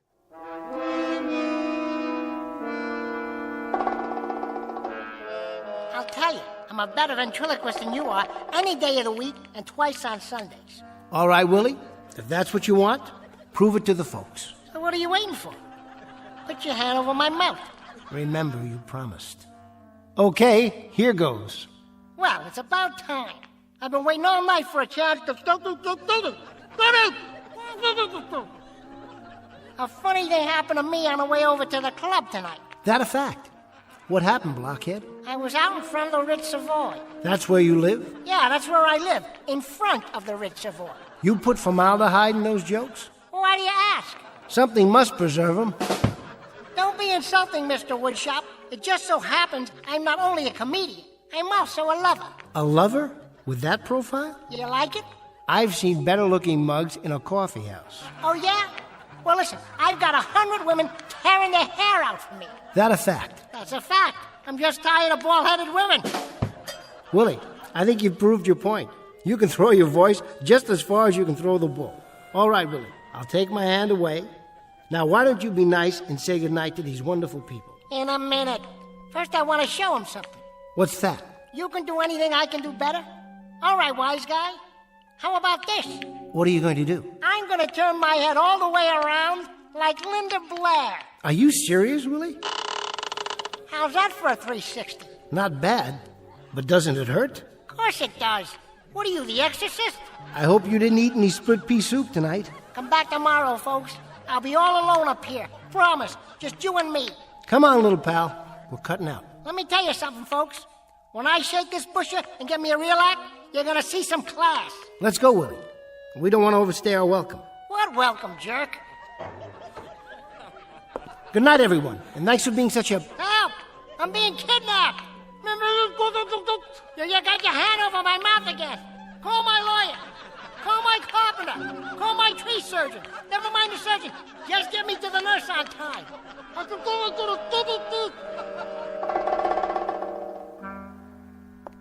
Hey, I told you not to do that. And I told you never to put your hand over my trap, didn't I?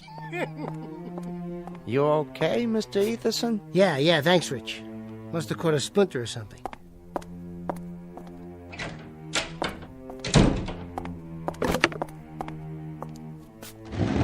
What did you do to me, you little creep? Thanks a lot. Well, what are you looking at? Mind if I sterilize the hand?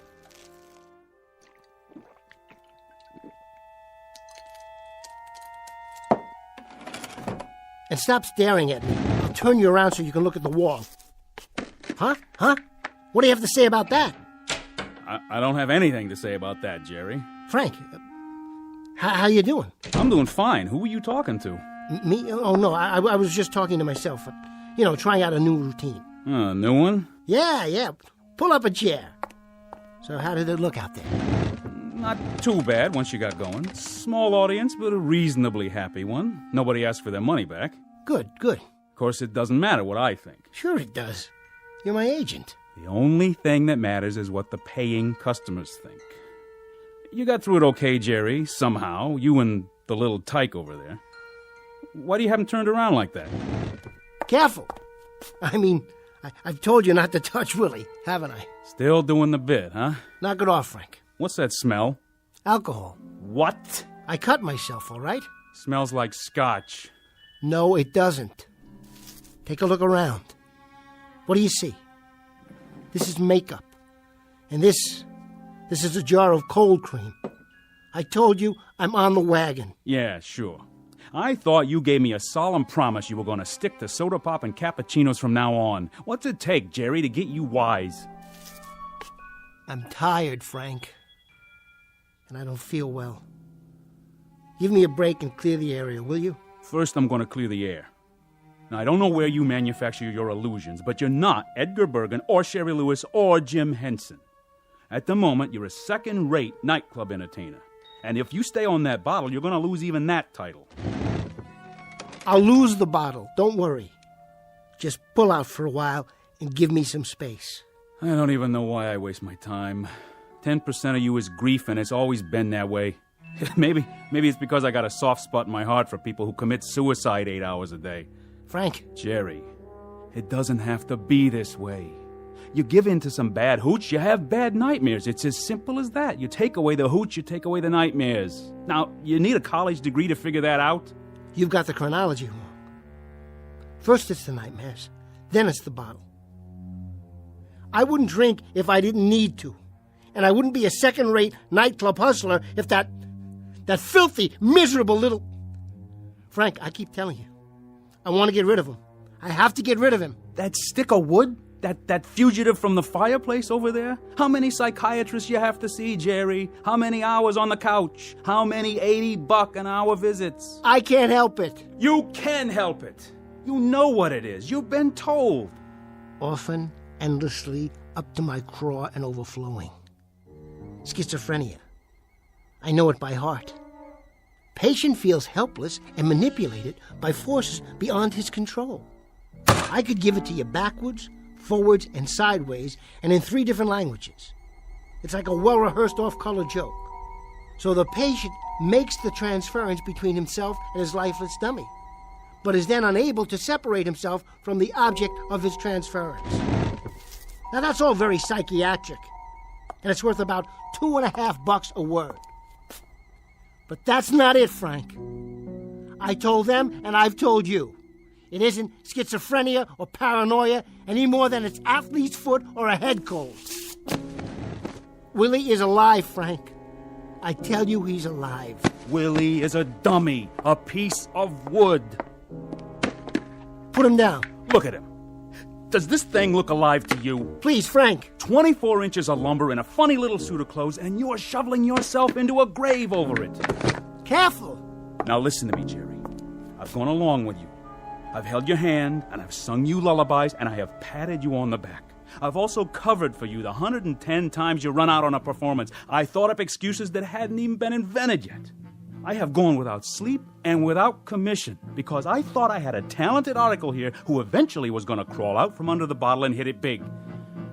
Well, I don't think you're such a talented article anymore, Jerry. Now, let's put it this way. Maybe I think you could be, but you're never going to. I think you're a self-indulgent sot with an overactive imagination, and the only thing you like better than scotch is sympathy. Well, I'm going to give you just 24 hours to straighten out. Get rid of the bottle, and get rid of that crazy obsession that you're in a death match with a dummy. Frank, it isn't just a dummy. I tell you, it isn't just a dummy. Oh, take it easy, kid. You're going to blow a gasket. Frank, take a look at this. What do you got there, Jerry? A backup? I had it made special. Didn't know if I'd ever have the guts to unpack it. But now there's no choice. Frank, say hello to someone very special.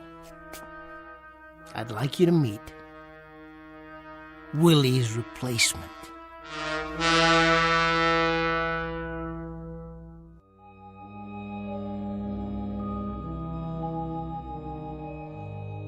Willie's replacement? That's right. I call him Goofy Goggles. See the big, thick glasses? Great, huh? From now on, he's going to take Willie's place. You mean in the act? You got it. I'll get rid of Willie. I'll scrap him. I'm going to do a whole new routine. A whole new routine takes time. You got another show in half an hour. I won't be able to go on for the late show. Tell him I'm sick or something. I've already told them you're sick or something. The trouble is they know it's something that's bottled in bond. Frank, you got to back me up on this. You be out on that stage when you hear your music. I don't care which dummy you bring, but you be out there. This is one I'm not covering for. New routine, right. Come on, Goofy, we can do it. There you go.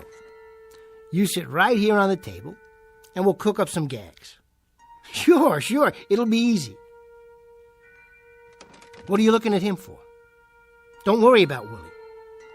I turned him around so he can't see. Better put on a little more pancake. It's hot under those lights. How you doing?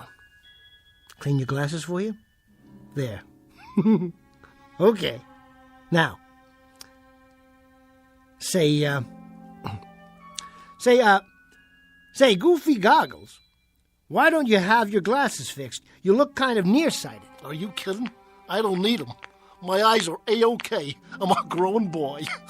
Goofy, you're looking at the band leader. I'm over here. Keep talking. I'll find you. Why don't you sit on my lap?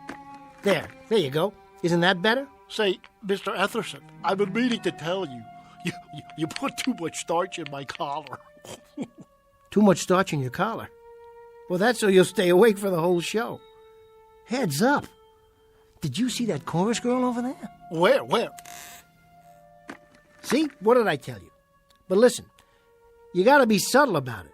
Don't stare at them when they walk by. Your whole head wobbles like it's gonna fall off. Yeah, that'll work. We're gonna make it out there. You and me, Goofy, and nobody else, just you and me. Willie, I saw that. You turned your head around. Don't look at him in the mirror, Goofy. He's nothing anymore. As soon as I lock him in his suitcase, he's through. Washed up, finished.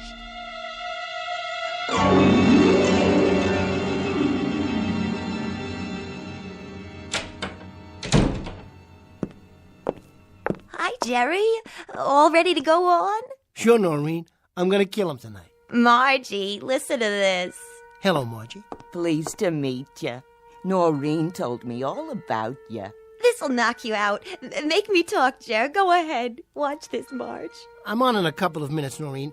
How about after the show? Oh, come on. Check this out, Marge. He makes me sound just like Willie. It's real crazy. Go ahead, Jerry. Hey, where is Willie anyway? He's not going on tonight. I've got a new partner. He's kind of cute. Meet my new friend, Goofy Goggles. Just the same. I miss you, Willie. Here's a kiss. Can you catch it through the door? Mwah! Knock it off, babe. That tickles. Willie, cut that out. What did I tell you, huh? What did I tell you? It sounded like he was all the way in the dressing room. Isn't that wild? Gotta go, I'm on.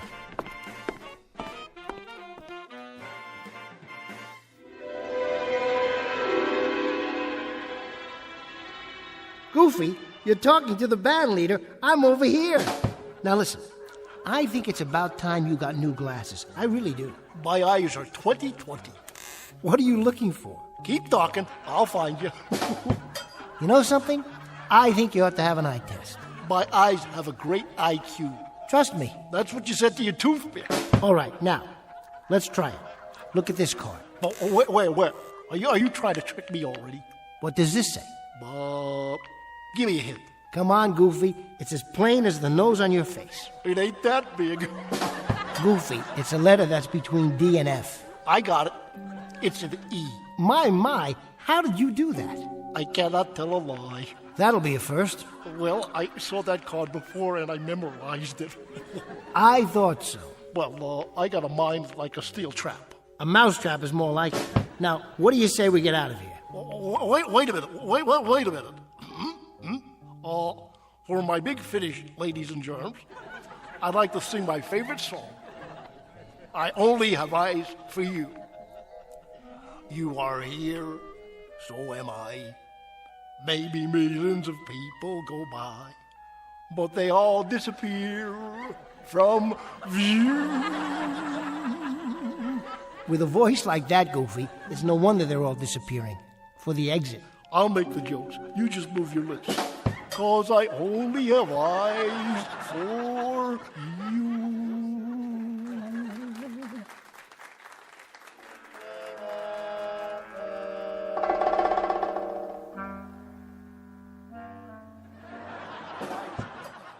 Cute act, isn't it, Georgie? What's cute about it? I like the old dummy better. Why'd he change it? Well, you know, brighten it up a little bit. Give it some novelty. Novelty? With a ventriloquist? Frankie, you see one, you seen them all. Every dummy looks the same. And if they ever changed the jokes, I'd have a coronary. What's with Etherson anyway? What do you mean? Well, usually, the acts go mixed with the trade between shows. You know, walk out on the floor and do a little drinking with the customers. That's how we make our nut. On drinks. But this guy thinks he's Greta Garbo. Locks himself in the dressing room like a regular prima donna. Oh, he's a little nervous tonight is all. You know he hasn't been well. This is his first time out in a month or so. He'll warm up for you. You tell him to do that. Tell him to bring the dummy out and walk around the tables after the show. It's psychological, Frankie. Talking makes people thirsty, know what I mean? Good night, ladies and gentlemen. Good night.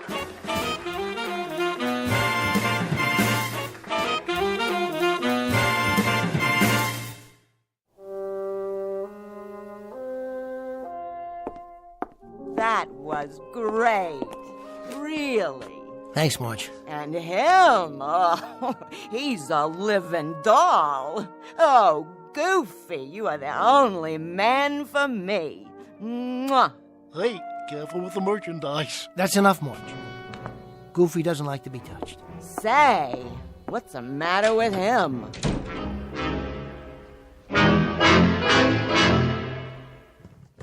Come on, Willie.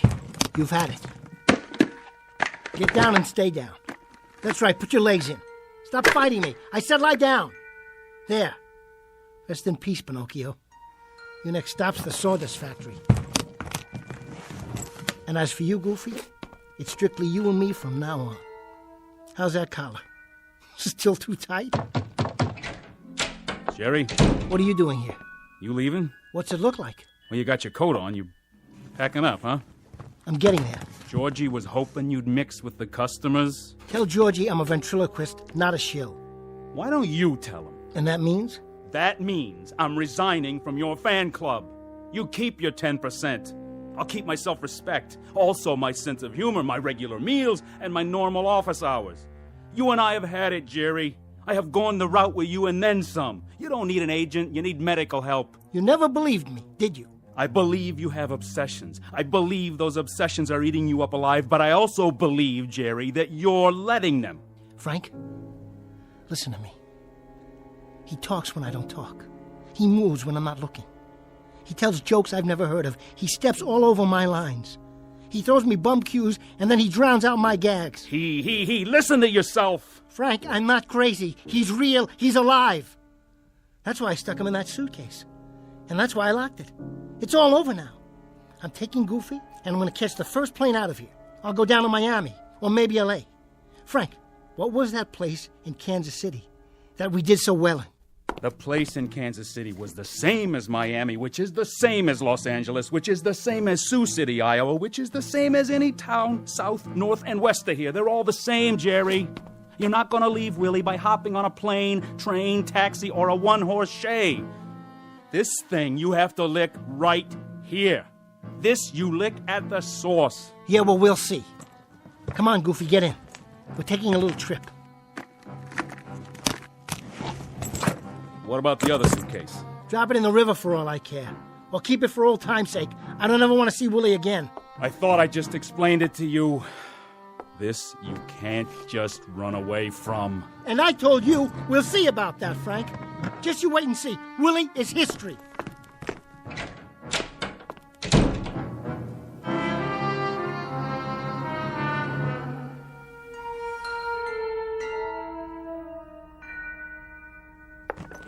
Come on, Goofy.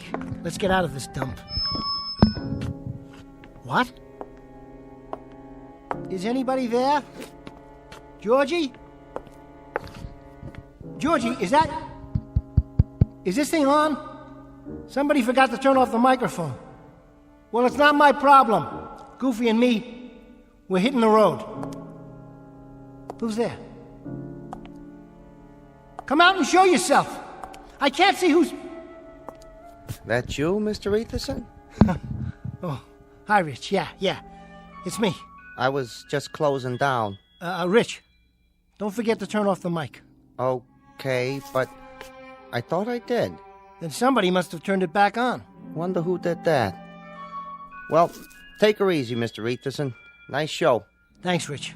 Night. Good night.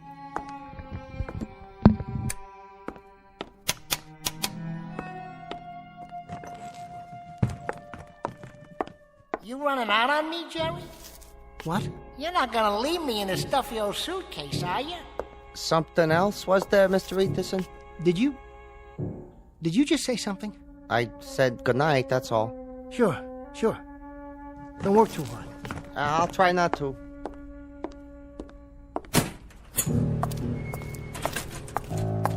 Come on, sport. I wouldn't lock you in a suitcase. Where are you? Where? Hey, Geppetto, did you forget something? Or someone? You leave me alone.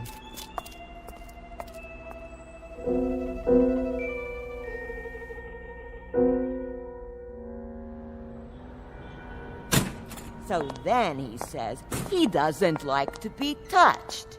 Can you believe that? Well, Jerry's a nice guy and all. Nice looking, that's for sure. But he's got a lot of problems. I don't know what exactly, but... Oh! What's the matter? This alley is really dark. So? Are you sure it's safe? I always go this way. It's quicker. Want me to walk with you? Don't be silly. You go up there to the street. There's plenty of cabs at the corner. Yeah, but it's so late. You shouldn't walk home alone. Don't worry about me, Margie. I can take care of myself. Well, if you say so. I say so. See you tomorrow night. Okay, Noreen. Night.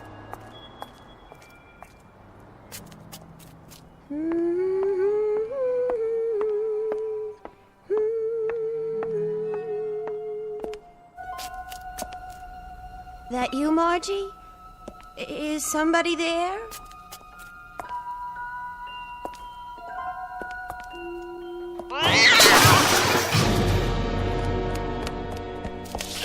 Let go of me! Hey, take it easy, Noreen. It's only me, see? Oh, Jerry, thank God. Who did you think? I don't know. Were you following me? Well, sort of. I was waiting for you. You were? Yeah. I was watching the stage door for you to come out. Sure you were. Would I lie? Well, in that case, I suppose the line is, this is so sudden. And for once it happens to be true. I thought maybe... What's in the suitcase? Is that Willie? No, it's not Willie. Listen, I thought maybe we could get a drink together. Or maybe a sandwich and a cup of coffee. What do you say? You want to go with me? Why not? I've been meaning to tell you. I've been meaning to tell you that I think you're very, very good looking. Really? Yeah, you're the best looking girl at the club. No kidding. So what do you think? We could get a cup of coffee or something? Seems to me I've heard that line before. Noreen, it's not a line. I mean it. Slow down. Don't get me wrong. Just coffee. That's all. Sit someplace where it's nice and bright and talk, you know. That's original. Come on, Noreen. How does that sound? Sure, I guess. But what's the big hurry? Do we have to walk so fast? What? Oh, no, of course not. What's the matter with you, Jerry? Are you sick? What do you mean sick? I just like you, that's all. Is that a crime? I like being with you. What is going on? I just thought we could spend some time together. Something's wrong. You act like you're frightened. What are you frightened of? Noreen? Tell me. Noreen, I can't be alone now. I can't. He's bugging me. Who? His voice is coming out of everywhere. He's all around, no matter where I go. Before you came out, I thought I saw his shadow back there on the wall. It was huge, Noreen. Who are you talking about? Willie! Don't you get it? Noreen, you've got to help me. Let me stay with you tonight. I'm telling you, Willie is... Willie is a dummy. Get away from me, Jerry. You're scaring me. Noreen! Noreen, wait! Noreen, please!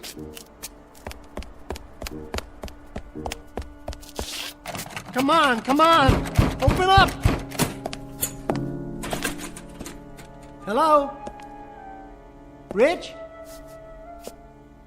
You still here? You didn't go home yet, did you? Rich? Say, I was wondering, could I stick around for a while? Maybe spend the night right here in the club? You mind? I could sleep in the dressing room. See, I got a little problem. There's this guy, and he's following me. Testing. Is this thing on? No. What do you say, stranger? Long time no see. I thought you were gonna blow this joint. Where? What's the matter, booby? Your plane got grounded? Or couldn't you get past security with that funny-looking suitcase? But how? Funny thing happened to me on the way to the club tonight. I was out in front of the Ritz Savoy Hotel. That's where I live. In front of the Ritz Savoy.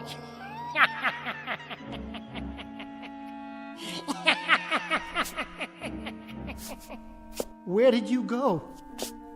You're not on the stage. The microphone isn't even there. Want to play hide and seek? Guess what, Jerry? You're it.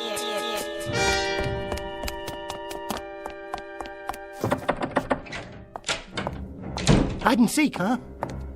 Where are you hiding, you little... Come out, wherever you are.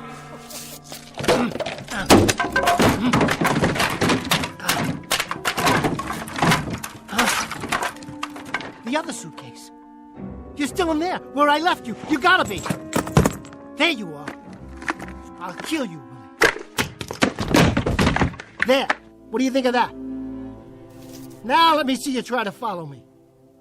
Wait a minute. What are these glasses doing here? These are goofies. I know, I packed them myself when I put them in the...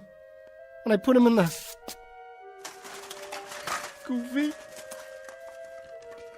I didn't mean to hurt you. I took the wrong one. How could I leave the wrong suitcase? Open the other one. Go on, Jerry. Open it. The one you've been carrying around. I was in there a long time. Now I gotta get my pants pressed. Let me give you a tip, Jerky. Don't ever run with a suitcase under your arm. I almost lost my lunch. Then you'd have a real mess to clean up. You get away from me. Just leave me alone. I won't tell a soul. Believe me, I won't tell a soul. Who do you think you're talking to? Maybe you need glasses. Willie, just let me walk out of here. And you'll never see me again, I promise. Well, why don't you take the eye test? What am I holding up? I'll give you a hint. It comes between D and F. No fair peeking. For the love of God, let me go. No can do, partner. Now, what do you say we get down to business? But you're a dummy. You're made of wood. Somebody built you. How could you... You jerk. You made me real. You spiked me to life. You gave me thoughts. You poured words into my head. You moved my mouth. You rolled my eyes and stuck out my tongue. You big lug, don't you get it? You made me what I am today. And I hope you're satisfied, you rascal, you, from the song of the same name. No, no, no, no, no.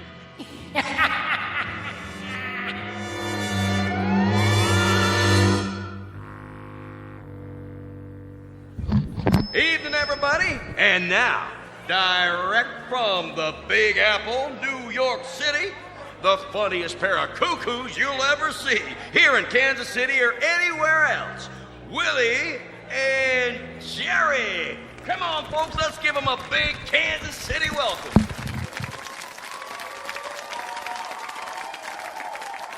How do you do, folks? How do you do? Funny thing happened to me on the way over to the club tonight. I met this broad. Come on now, Jerry. You don't mean broad, you mean lady.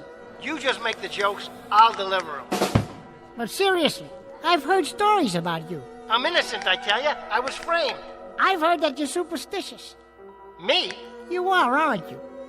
I mean, you throw salt over your shoulder, cross your fingers. I wish you'd cross your legs so I could get more comfortable. There. How's that? Better, but it ain't exactly the lap of luxury. Now, Jerry, I asked you a question. Remember? Of course I remember. What do you think I am, a blockhead? We're talking about superstitions. All right, wise guy, what do you? I knock wood. Ow!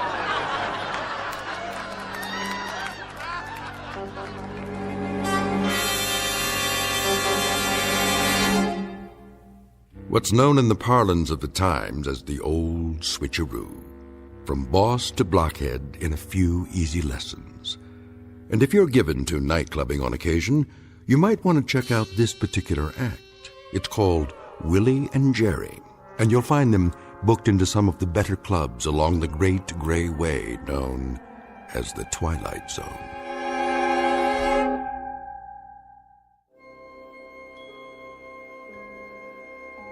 Hi, this is Carl Amari, producer of the Twilight Zone radio dramas. I'd like to take a moment to tell you about our official website at twilightzoneradio.com, where you'll get the latest news and information on these Twilight Zone radio dramas. Plus, at twilightzoneradio.com, you can digitally download 3 free episodes or any of our episodes for only $1.95 each. In this age of ever-changing technology, we've decided to make these episodes instantly available to you by making the Twilight Zone radio dramas a digital download-only series. This means that this series will no longer be offered on CD. The CD collections at our website are now being offered while supplies last at buy one, get one free. So be sure to get your favorites before they're sold out. Be sure to visit us often, and I'll see you in the zone.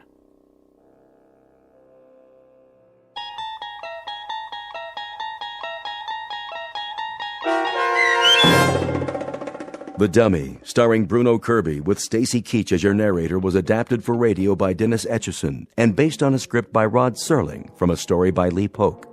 Heard in the cast were Craig Wickman, Michelle Graff, Linda Ryder, Rich Komanek, Christian Stolte, Paul Patch, Roger Wolski, and Doug James. To learn more about the Twilight Zone radio dramas and to obtain audio cassettes and CDs of these programs, visit our website at twilightzoneradio.com. This copyrighted radio series is produced and directed by Carl Amari and Roger Wolski for Falcon Picture Group. Doug James speaking.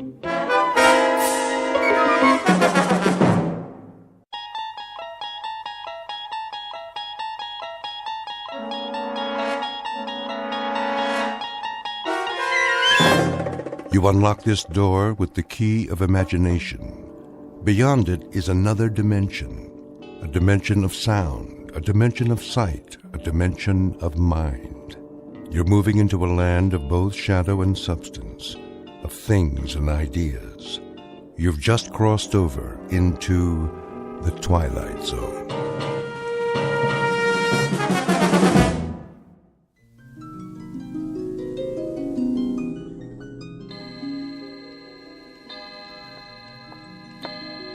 Uncle Simon?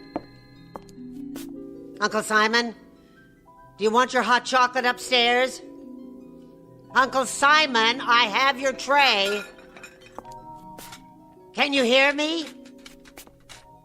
I said, do you want your hot chocolate upstairs? Garbage head.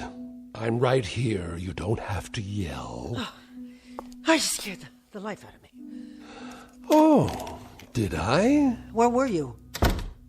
In the basement, of course. Where else would I be? You told me you were going to take your afternoon nap. And I shall, after I finish my work, as usual. Well, my wilted blossom, what's on your mind? Anything? Your hot chocolate's ready. So I gather. I'll take it in the study. That's fine, Uncle. But you know, you might try extending yourself sometime. Just sufficiently to let me know where you are. Well, I can narrow it down for you, Barbara, my love. If I'm not upstairs in my bedroom, I'm downstairs in my laboratory. In either case, you simply bring the hot chocolate to one place or the other. Clear? Utterly. And if I'm in neither place, that means I drop dead en route. And you can just bring me a bottle of formaldehyde and a rose. You have such a sense of humor, Uncle. You should have tried stand-up comedy. No, wait. They didn't have comedy clubs in your day, did they? Burlesque, then. You could have gone into burlesque. A regular George Burns. That's an idea. I dare say I should have been a bit more comfortable than you in such a setting. Do you even know how to dance, Barbara? Uncle Simon. Not necessarily as a headliner like, say, Gypsy Rose Lee. In the chorus, perhaps. That might be more your style. Ever let yourself loose? Oh, for a fast Charleston? Uncle Simon, I am very busy. No, I didn't think so. Most unlikely. You're the only woman I know who looks as if underneath her clothes she wears more clothes. You have all the grace and femininity of a high-button shoe. And you, Uncle Simon. What about... Yes? Never mind. Go on, my dear. Speak it out. Let's see if you can compensate for the fact that you're a passionless vegetable by at least speaking your mind. If I'm a passionateless vegetable, it's because my gardener is an ancient relic made out of dry skin and ice water. Not bad. Not bad at all. If I prod you enough, you can scrabble up to the occasion, at least part way. What else is new with you, my angular turnip? You say you've made hot chocolate? That's a start, I suppose. To what other soul-stirring projects have you applied your talents today? I noticed you tried to open up the drapes in the bedrooms and the hall. And I noticed you closed them. What are you afraid of? Afraid, my dear? What do you think could happen to you if you ever got hit by fresh air and sunlight? Think you might shrivel up and blow away like a vampire? My, is that your fantasy? That I'm from Transylvania? Sorry to disappoint you. No such luck, I'm afraid. What would happen if we fumigated this old house and got rid of all the medicine smells and the chemical smells? You're referring, I take it, to these test tubes. An important part of my research, as you well know. Then why keep them in the study with the Wedgwood and the Dresden china? They must be here. They indicate changes in the moisture content of the air. What changes? The only changes here is that the air turns from stale to musty to plain old mildew. Pretty soon I won't be able to breathe it at all. Why, you poor suffocating spinster. I didn't realize how affected you were by the life of relative ease you enjoy. Entirely at my expense, I might add. You asked what I've done today? All right. Here's the answer. I cleaned up after you. First, last, and in between. I cleared away, or tried to clear, the debris you leave behind, and to understand how anybody who's earned all these diplomas and awards can be so sloppy. This one, for example. Honorary degree for sound transmission. God only knows what that one was for. And what's this contraption on your desk? A room straightener, maybe? That's one thing you should have invented. Now tell me, where does this thing belong? Leave it exactly where it was, Barbara. Oh. Would you have noticed the difference? Would you really? You've been told 1,000 times not to disturb anything. I could have put it away when I swept the cellar, except that, as usual, your laboratory was securely bolted. Someday I'd like to see what it is you putter around with down there. I bet you would. And someday you shall.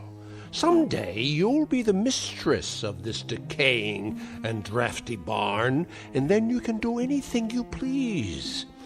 But for the moment, you'll keep your spindle-shanked carcass out of my laboratory, and that long, thin, probing proboscis of yours away from my business. Gladly. Now get me some fresh hot chocolate. Put it in the English cup today, and if it's not hot, I'll throw it on the floor, and you'll have even more to clean up.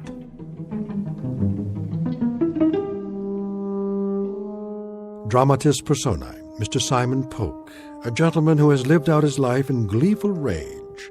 And the young lady who just now beat a hasty retreat is Mr. Polk's niece, Barbara. She lives each hour of her life as if perpetually late for a dentist's appointment. And there is yet a third member of the company, soon to be seen. He now resides downstairs in the laboratory, and he is, well, the kind of character you'd expect to find only in the Twilight Zone. And now, back to the Twilight Zone with Uncle Simon, starring Beverly Garland and Peter Mark Richmond, with Stacy Keach as your narrator. I'll make you some fresh chocolate. Barbara! Uncle. Question. Yes? A point of information. Go on. Perhaps you can enlighten me. If all you've said is true, why do you stay here? I was under the impression I was needed. You are. That answer explains why I keep you here. It doesn't even remotely suggest why you stay. You want it quite honestly, I presume. Indeed. You may be short on beauty, my dear, but a lack of candor is not one of your deficiencies. I stay. I live for the moment that I can see you buried. And on the day when I come back from your funeral, I'll open up a bottle of wine. I want to be compensated, Uncle Simon, for 25 years of being shrieked at, insulted, berated, humiliated, stepped on, ground underfoot like this old rug. Is that sufficiently honest for you? Mm-hmm. I wish you well, good and faithful Barbara. And I won't even come back to haunt you, my word on that. But unasked, I offer the following observation free of charge. Oh, I can hardly wait. If you had an ounce of gristle or an inch of intestine, you would have murdered me years ago. So as to your 25 years of abject misery and unspeakable indignation, life has a way of dishing out justice. In other words, you deserve it, kid. Now play your role and get me my hot chocolate before I think of something more complicated for you to do.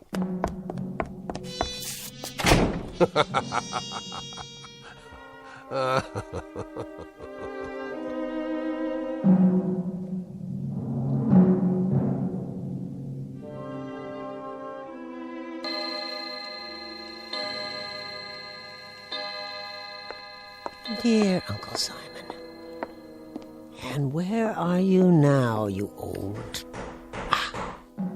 of course, downstairs in your laboratory, as you call it. Where else?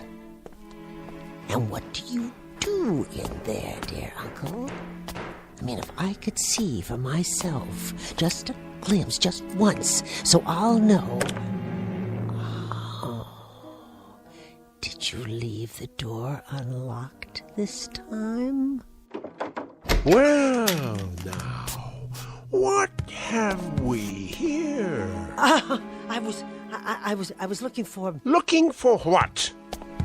I thought perhaps you'd show me what you're building. Indeed. You'd love to know that, wouldn't you? Well, I'm sure it's something impressive.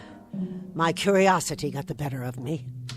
That's the one character trait you share with normal women, curiosity. An ineffable and insatiable curiosity. Well, remember what it did for the proverbial cat. One of these days, you're going to find out what I'm building. I'm sure I will, Uncle. Whenever you're ready. But for the time being, you night-crawling imitation of the female gender, if I catch you sneaking around outside my door again, I'll break your head with a broom handle. Or one of these canes. Now go back upstairs and engage yourself in a nerve-wracking game of dominoes. With pleasure. Now, go on! Tell me, Uncle Simon. What? Tell me why it is that beasts like you stay alive for so long. How's that again? You heard me. Why do some men have the decency to die when their time is up, while brute animals like yourself continue on and on? Indeed, why indeed. That bit of curiosity I shall be glad to satisfy. In most cases, particularly mine, we have something to live for. An overarching purpose that keeps us going. Oh? And what would that be? I have you to live for, you crooked-seamed grubber. I keep this decrepit heart beating and these over-the-hill lungs breathing because I know how deeply dedicated you are to the one sight that will be your ultimate reward. And what sight is that? Seeing me die. Who came here 25 years ago when you were crippled and sick and couldn't take care of yourself? Who moved in and nursed you and kept you alive? You did! That's right! Me! And no one else! You scrounging female ape. Now let's get down to cases. The question is, why did you? Why would you? Out of familial love, was it, Barbara? Out of a palpitating compassion? Out of a flagpole stiff loyalty? I'll tell you why you came, why you nursed, why you stayed, you covetous crank. Go ahead, enlighten me. There's no mystery. No mystery at all. You came because you knew that when I depart, I'll leave everything behind to you. By default, my only living relative. Everything. You stayed on day after day and year after year because every prayer that came out of your tight little mouth was a supplication that I'd be dead the next morning. A brilliant deduction. So don't go mouthing sweetness at me, you thin-lipped, toothpick-legged conover. I wouldn't think of it. Anything you did for me, you did out of greed, naked and unadorned. Don't tell me different. Stay away from me. Greed, Miss Barbara, greed. So big, so thick, so heavy. It blotted out even that delicious hate you've been carrying around inside. I said stay back. Well, let me tell you something, you money-sick crone. You'll get paid off in due time. Before that, you'll pay through every one of your pores for what I leave you. Don't you raise your cane to me. You'll pay, you ugly harpy. As God is my witness, How dare you? What are you doing? Give me that cane! Barbara! Don't! Barbara!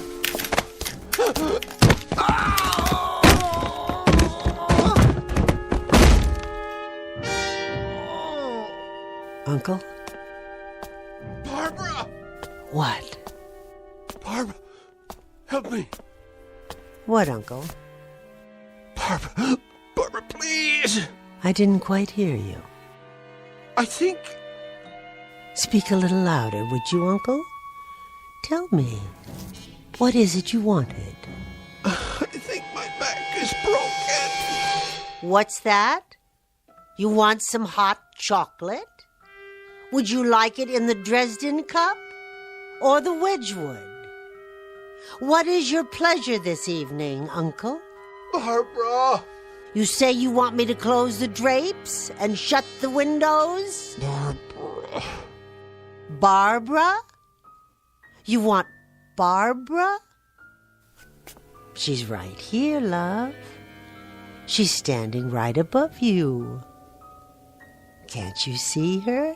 Please. Can't you hear her? You ancient albatross with the dirty, dirty mouth? Oh, but you're so pale. Let me pinch some color back into your cheeks. No. There now. That's better. How does that feel? Uncle Simon. Oh, Uncle Simon, don't die quite yet. If you can hold out, try. Try just for a second. I want to tell you something. I want to make an announcement. As of this second, I have quit suffering for you. I'm no longer sewing, Uncle Simon. As of right now, I'm going to reap.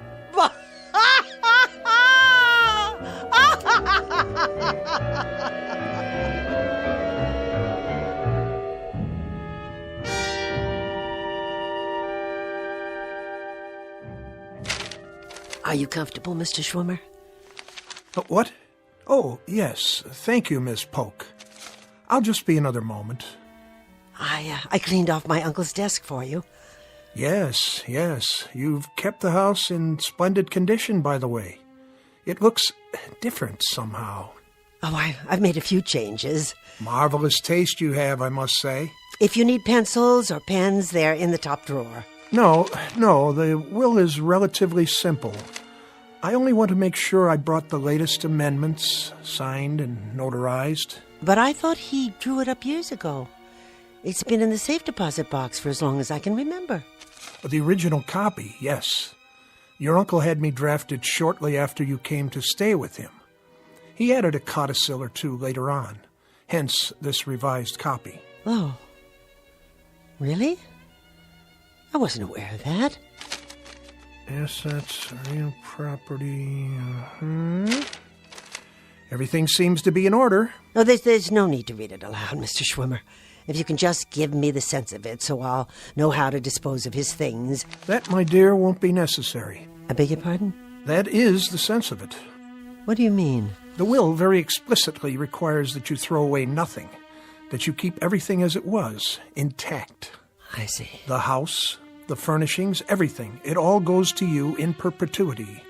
With the proviso, of course, that you remain here in perpetuity, as it were. Do you have any objection to that? Why, I have no other place to go, Mr. Schwimmer. This has become my home. Of course. So, the document is quite clear in its intent. Everything will remain in your name as long as you're on the premises. The same thing applies to the various securities in the cash account, which is quite sizable. It has been set up as a trust in your name. You're to draw all the interest accruing so long as you remain in the house. Where could anyone ever find a man with a heart as big as his? Quite so. Is there more? Well, the sense of this, Miss Polk, is that to qualify for your inheritance, there is one additional stipulation. What kind of stipulation? That you're to care for your uncle's latest experiment. Care for? That's odd. I don't understand it, Mr. Schwimmer. Which experiment? I have no idea. But it reads as follows. My beloved niece Barbara will be responsible for the well-being of my latest experiment. She will care for it, look after it, and see to its wants and needs. What wants and needs? A member of the law firm of Schwimmer, King, Bartlett, Kaplan, and Schwimmer will visit the domicile once each week to see that this stipulation is adhered to. In the event my beloved niece Barbara fails to comply with the provisions herein, I hereby give and bequeath all my property, both real and personal, to the State University. Now, the sense of that, Miss Polk... Tell me, Mr. Schwimmer, what is the sense of that? I gather it depends very much on the nature of your uncle's experiment, which he refers to only as it.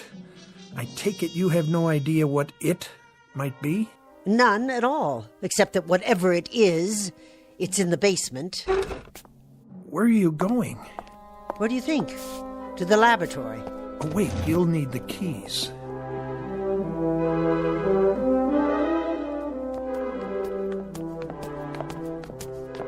He always kept it locked.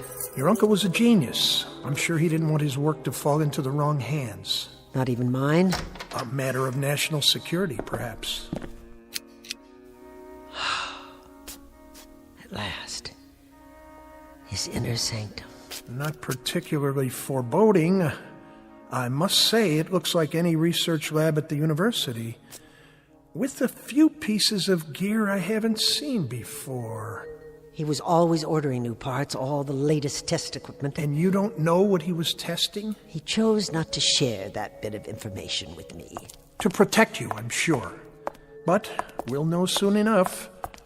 What's behind that other door? Where? Against the wall, at the back of the room. I don't know. Do you have the other key? It must be the large one. How this relates to his will, though, I'm not at all sure. Now, This piece, this is interesting. Looks like a metal glove. I wonder what it does. I wouldn't touch it if I were you. Why, it's part of a mechanical hand with an arm attached. I said don't touch it. Sorry. Good Lord. There's something attached to the arm. It appears to be a complete metal figure of some sort in the shape of a man. It must be 8 feet tall. I think we better go now. How do you do? What? What are you? In your lexicon, I am a robot. I was created by the great scientist Simon Polk. You have activated my selecting and operating relays. You stay away from me. I mean you no harm. Please be patient with me. My program requires several days to function at maximum capacity. I bid you greetings. Hello, Barbara. Barbara. Now what? Barbara. Is that you, Barbara? Yes, it's me. Who else would it be? Are you going out, Barbara? It happens that I am. Why are you sitting here in the study with all the lights off? I do not like the light. This is a more restful mode while I program my circuits. Where are you going? To a concert. A concert? Do you know how long it's been since I went to a concert? No, I do not have that information, but I estimate the answer to be several years. Several? Try 20. What is a concert? It's a beautiful musical experience. Inspiring. But you wouldn't know anything about that. What is music? It's when people, real human beings, use instruments handmade out of metal or wood to create sounds that are pleasing to the ear. The human ear. They should use only metal parts. Wood decays.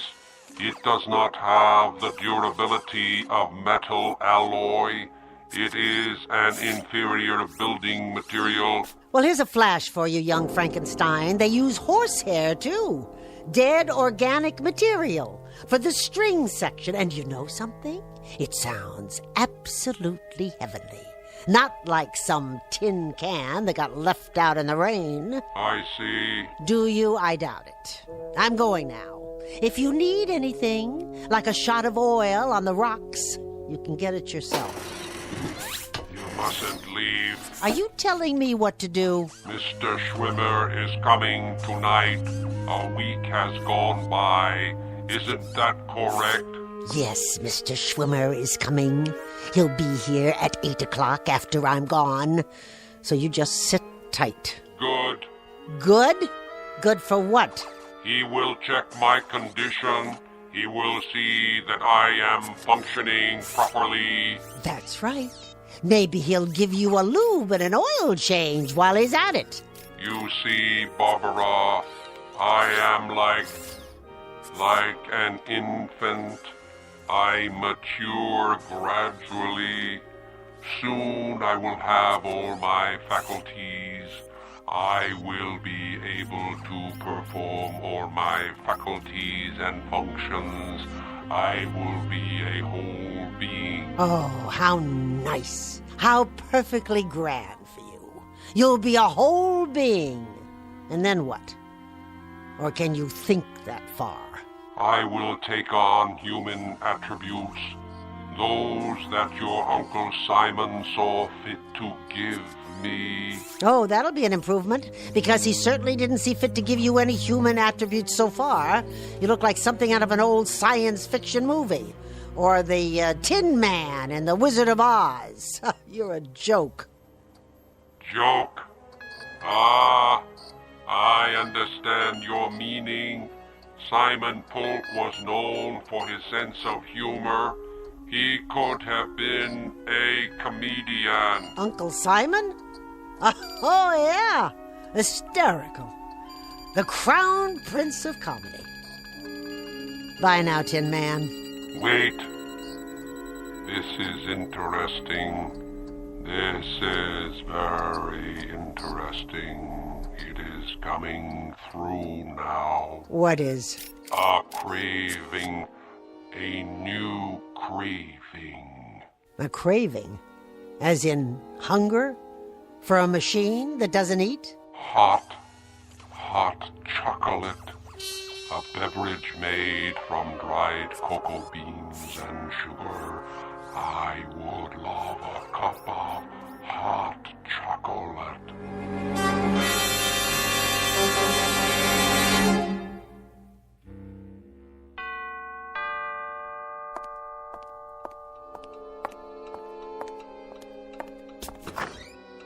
How do you do, Miss Polk? I hope I'm not late. Late? My, you look outstanding in that dress. And those earrings. I've never seen you looking quite so outstanding.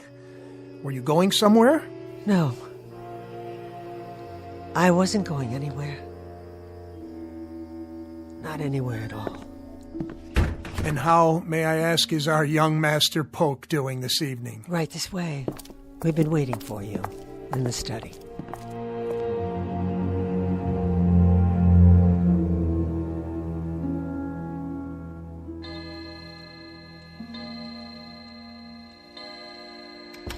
Frankenstein? Where are you? Didn't even drink your chocolate, did you? No, of course not. And you spilled it, just so I'd have something to clean up. What are you doing down there? Hello, Barbara. I was looking through my laboratory. Your laboratory?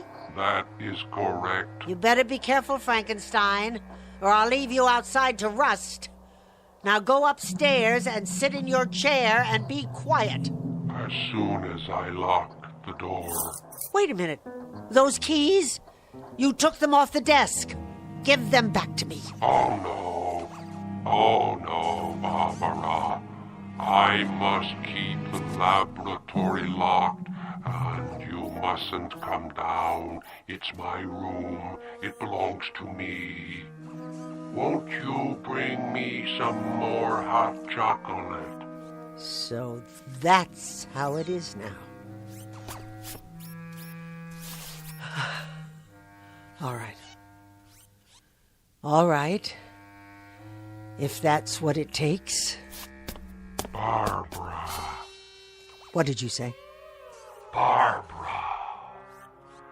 After you bring me my hot chocolate, would you please close all the windows and pull the drapes? I don't like the light. I don't like the draft. The air inside has been carefully monitored for proper moisture content to prevent corrosion. That voice? It's not possible. What is the matter, Barbara? Tell me, please. What is the matter? What is the matter? What is the matter, you peanut-headed sample of nature's carelessness? You! Get away from me! Barbara! I'm falling!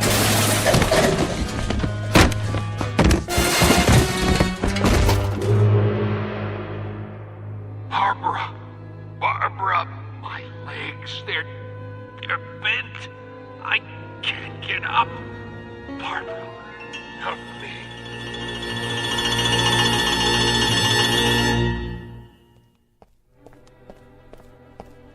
There you are. I was wondering where you'd gone to. I brought you some tea. Oh, thank you. That's lovely. But I'm afraid I can't stay. No? Another engagement, alas. Tell me, how are you, Miss Polk? I mean, really. Fine. Thank you, Mr. Schwimmer. Glad to hear it. It is rather quiet these days. Doesn't seem to say much, even after all these weeks. He makes his wants known. Pity about his legs. But he manages to get around, doesn't he? Indeed he does. Indeed he does. Well, I'll see you next week then. Yes, of course. And the week after. And the week after that. Take care of yourself, my dear. No need to show me out.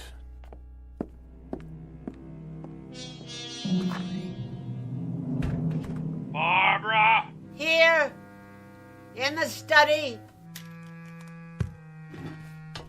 Barbara, my dear, if you can prevail upon that Raggedy Ann carcass of yours to exert yourself, I'd like a cup of hot chocolate. I would like it in a Wedgwood cup. And if it's not sufficiently hot, I'll pour it on the floor at your feet. Clear? All right. I'll make some. Speak up, you lint-headed clod. I didn't hear you. I'll make some hot chocolate.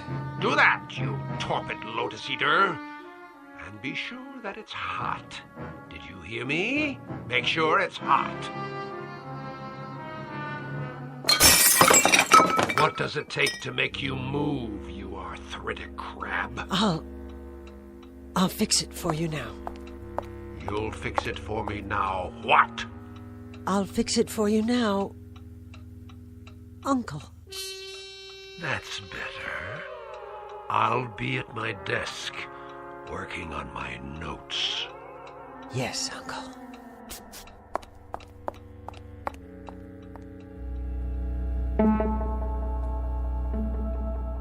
Dramatis personae, a metal man who will henceforth go by the name of Simon, whose life, as well as his body, have been stamped out for him by his maker, and the woman who tends to his needs, the Lady Barbara, who has discovered, somewhat belatedly, that not all bad things come to an end, and that once a bed is made, it may be necessary to sleep in it after all.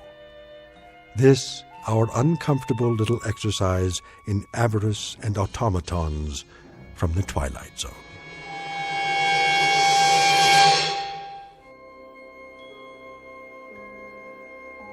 Hi, this is Carl Amari, producer of the Twilight Zone radio dramas. I'd like to take a moment to tell you about our official website at twilightzoneradio.com, where you'll get the latest news and information on these Twilight Zone radio dramas. Plus, at twilightzoneradio.com, you can digitally download 3 free episodes or any of our episodes for only $1.95 each. In this age of ever-changing technology, we've decided to make these episodes instantly available to you by making the Twilight Zone radio dramas a digital download-only series. This means that this series will no longer be offered on CD. The CD collections at our website are now being offered while supplies last at buy one, get one free. So be sure to get your favorites before they're sold out. Be sure to visit us often, and I'll see you in the zone.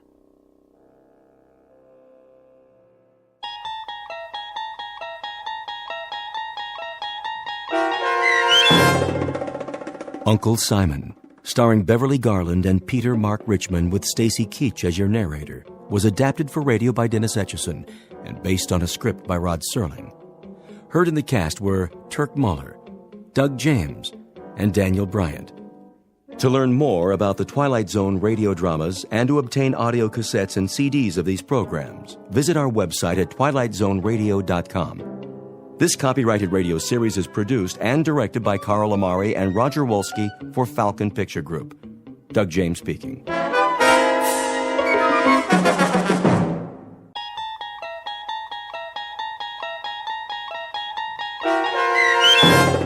The Purple Testament, starring Michael Rooker with Stacy Keach as your narrator, was adapted for radio by Dennis Etchison and based on a script by Rod Serling. Heard in the cast were Mike Starr, Joe Forbrick, Nick DiGilio, Todd Manley, Peter DeFaria, Turk Muller, Doug James, Kurt Nabig, Carl Amari, Deb Dotzer, Vince Amari, Paul Patch, Roger Wolski, and Meg Falcon.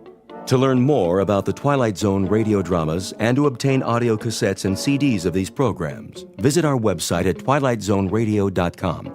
The producers of The Twilight Zone wish to thank CBS Enterprises, Carol Serling, Dennis Etchison, Dick Brescia Associates, Claire Simon Casting, Terry Jennings, XM Satellite Radio, Sirius Satellite Radio, our sponsors, and our radio affiliates for helping make this series possible.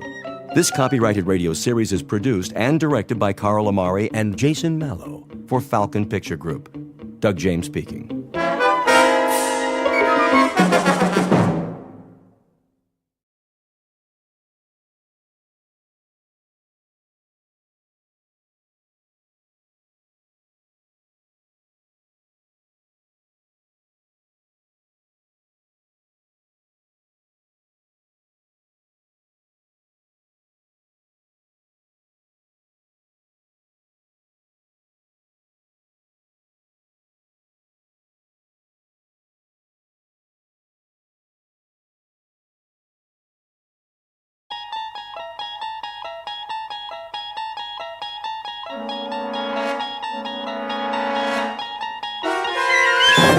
There is a fifth dimension beyond that which is known to man.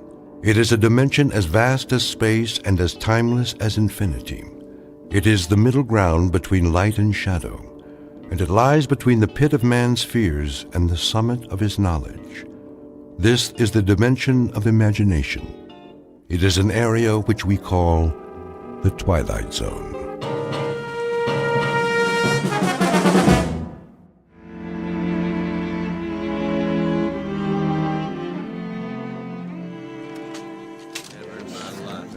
All right, men, listen up.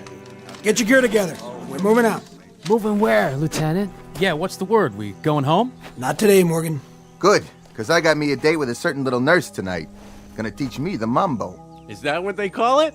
Now, don't you go talking about my fiancée. Can it, fellas? The trucks will be here in a few minutes. Oh, I get it. We're going to Manila for some R&R. Ain't that right, Lieutenant? Man, those nightclubs. Hey, they still got nightclubs in Manila? I hear they do. But first, we're gonna have to secure the road. Enemies dug in pretty good. Ain't that something? Just like they own the place. Weapons check. Extra clips, grenades. If you need more, tell the sergeant. You heard the man. Right here. I want to see full belts on everybody. This is the one that counts. Sir? Yeah, Horton? We gonna make it back tonight? What? By lights out. Oh, listen to him. Scared of the dark. Watch out, Horton. The cooties will get you. I just mean, well, that nurse. She's sort of expecting me. You should see her, sir. Brown hair, blue eyes. Yeah, don't worry about it. We'll be back in time for chow. Every last one of us. All right, fall in.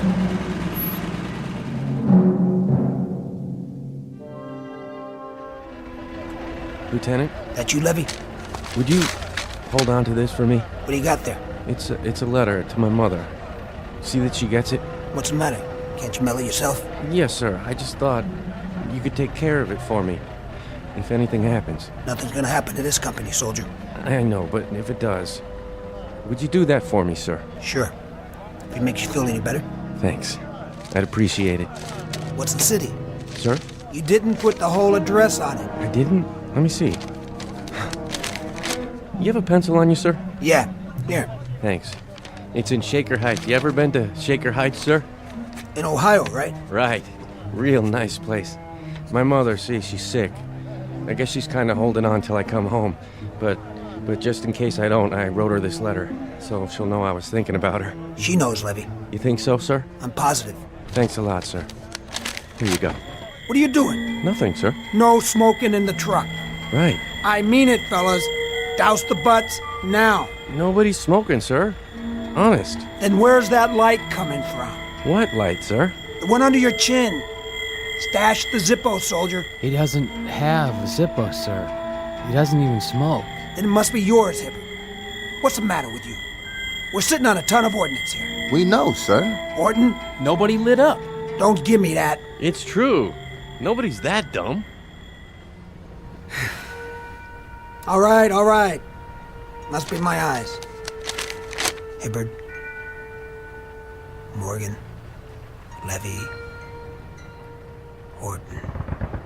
Something tells me this must be the place. Okay, heads up. Rifles at the ready. Okay, move out. Single file. Infantry Platoon, U.S. Army. The place, a road in Luzon, the Philippines, the year 1944. These are the young men who fight. Despite their nervous jokes, there is an element of brutal sameness about these faces. They're dirty, desperately tired, hollow-eyed, each showing the aftermath of shock and violence, etched with fatigue and colored with the backwash of fear. As if some omniscient painter had mixed a tube of oils that are at once earth-brown, dust-gray, blood-red, beard-black, and the yellow-white of exhaustion, with these men as the models. For this is the province of combat, and these are the faces of war. But even here in this time and place, expect the unexpected, because this particular platoon has just crossed enemy lines to fight for their lives in the Twilight Zone.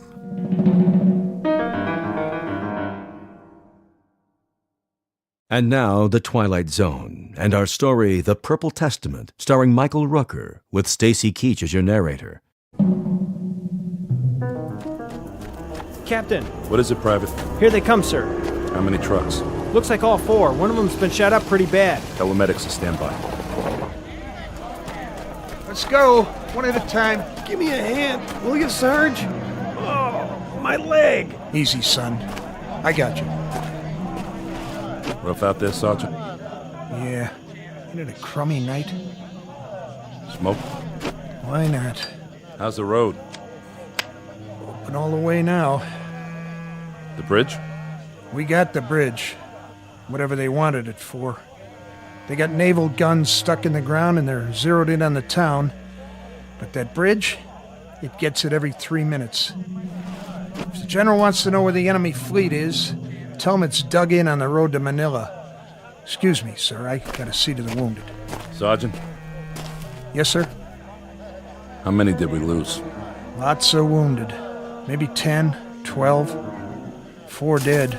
Who?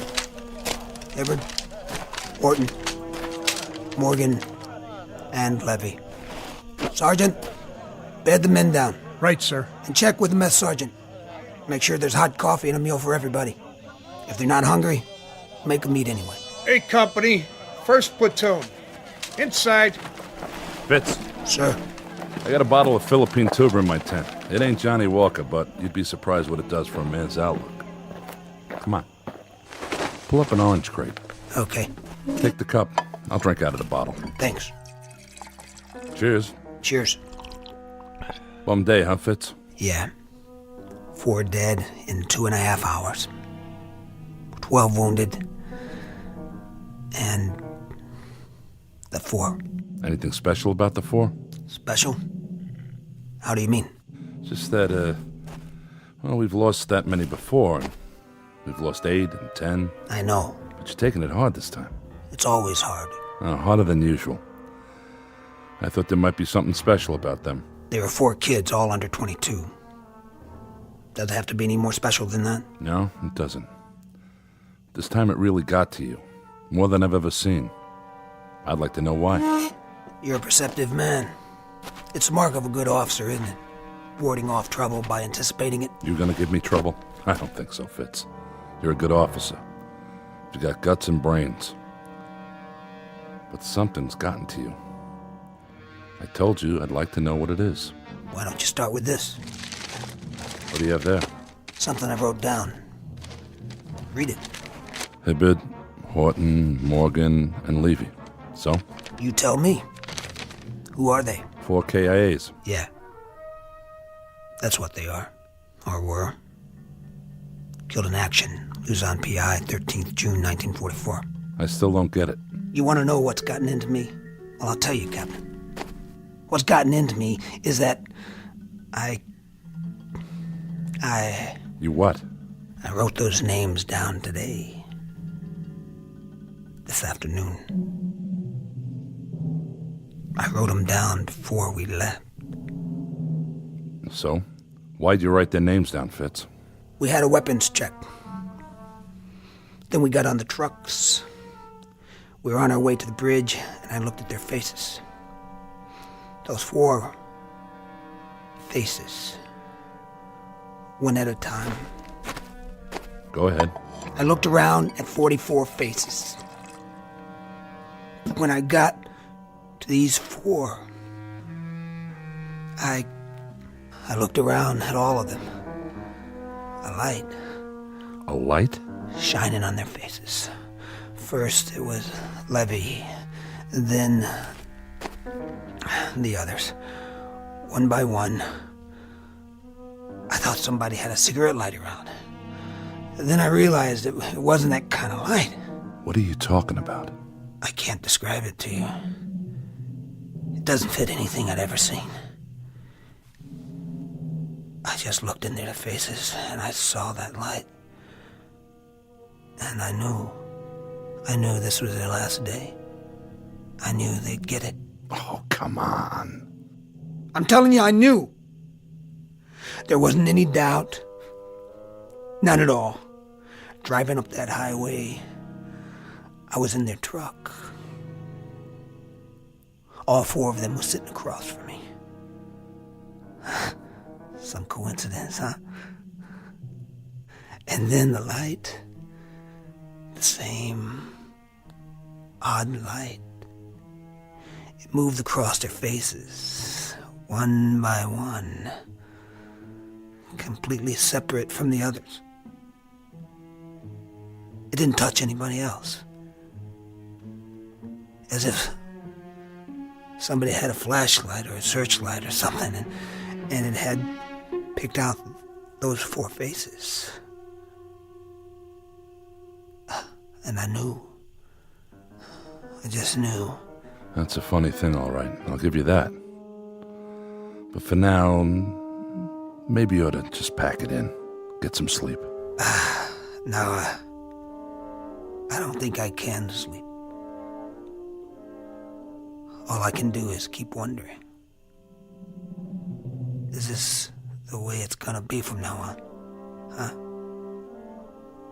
If every time I stand in front of a platoon, ready to take them up, am I gonna look down the line and tell which ones aren't coming back?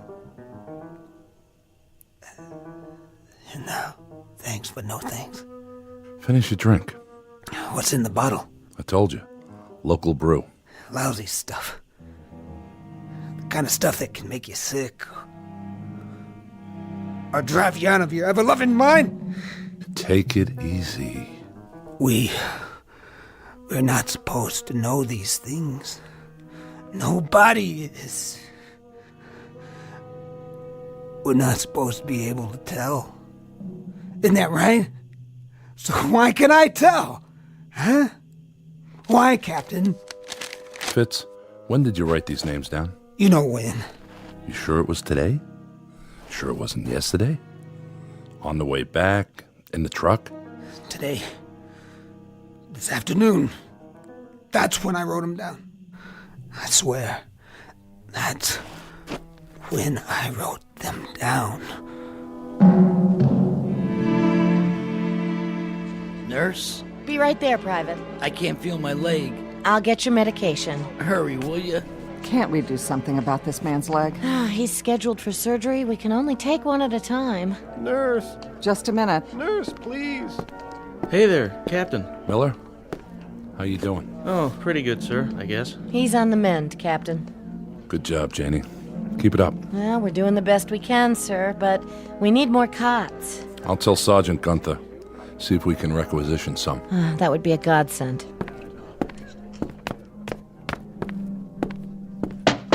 Come in. You could use some more beds out there. You noticed. Any more coming in? Not from this island. I suppose we can make pallets if we have to. Break down the desks. I'd say you have to. If it weren't for this schoolhouse, we'd be set up in a tent in the jungle. At least we've got a roof over our heads. But when it comes to sterile conditions, the proper supplies, you can see what we're dealing with. We haven't come that far from the Civil War. These men are lucky not to get gangrene. One day this war will be over, Sergeant. Till then, you're doing all you can. I know it, and you know it. Look at them out there. So many young men. All we can do is airlift the worst cases, sew up the rest, and send them back to fight again. I'm sworn to do no harm. But how can I promise that? We don't know what to expect, how many casualties we'll get each day. Unless, of course, your Lieutenant Fitzgerald is right. He believes it. If you'd heard him, you'd almost believe it yourself. How is he? Well, he took those pills to help him sleep, but I don't know if that's going to do it. I don't know either, Captain Riker. What do you make of it? Well, I'll be frank. The things you've told me are beyond my experience. I'd say he's delusional. But whether it's because of the stress or something more serious, I couldn't say. I'm no head shrinker. Did you look at his records? I've never been wounded. No symptoms of battle fatigue or anything like it till now. Why he should get an idea like this all of a sudden, I couldn't tell you. For the time being, you might want to pull him in while I run some tests. I'd appreciate that. See, the thing of it is, he's never complained about anything. Not so much as a headache. He's a good man. Came in as a cadre while we were still back in the States. He's one of the best officers we've got. I'll do what I can. He's here now, you know. In the hospital? I didn't see him. He went down to the 2nd Ward to visit one of the boys from his platoon.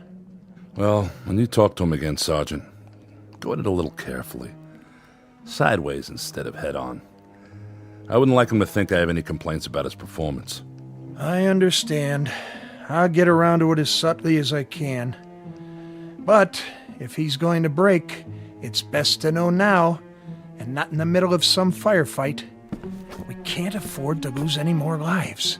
His or anybody else's. Hey, nurse, where's my chow? Roll over, soldier, while I change your bandage. And keep your hands to yourself. Lieutenant, is that you? Fitz, what's wrong?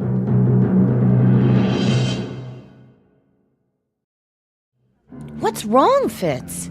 Nothing. But you look so pale. Where's Smitty? Down here, Lieutenant. He's gonna be all right. We put his arm in a cast. It should heal just fine. You gonna be here for a while, Janie? Are you kidding?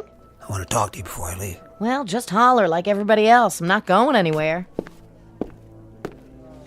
How's the rest of the guys, Lieutenant? A-okay. Oh, that's great. Yeah, well, Porky took a piece of shrapnel in his finger. But you know Porky. That's about as bad as he ever got. I'll bet he belly ached a lot, though, didn't he? Just a little. That's one lucky kid, huh? Yeah, that he is. And you didn't come out so bad yourself. I guess not. Except I can't scratch myself with my arm up like this. Then you'll just have to call the nurse. That's not so rough, is it? No, not as long as it's Janie. Yeah, get you all patched up and you'll be as good as new. Ready to head home before you know it. That won't be too hard to take. No, sir, sure won't. Your cigarette went out. Here, let me light it for you.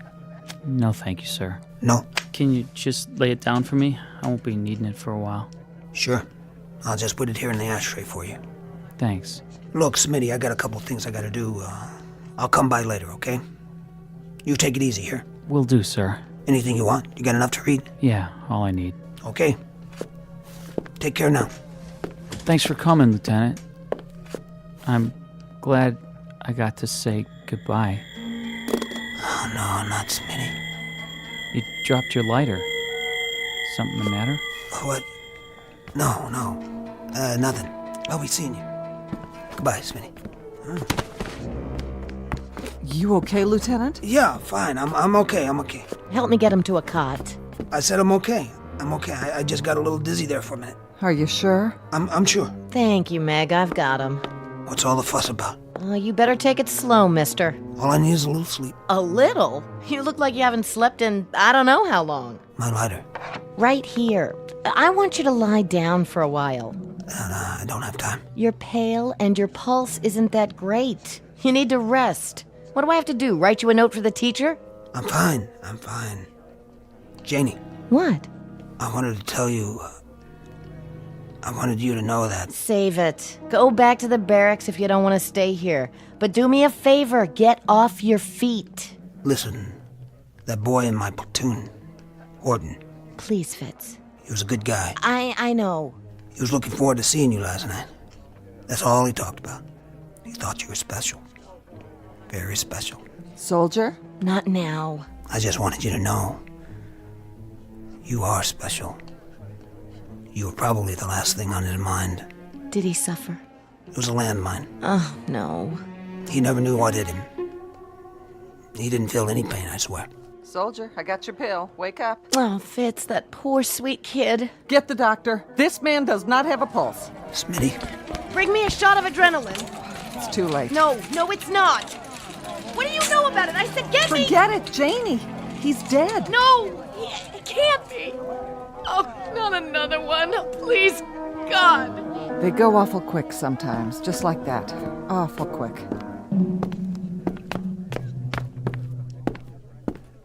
Morning, Fitz. Captain. How are you? Something happened? I was down seeing Smitty. I know. I read his tag.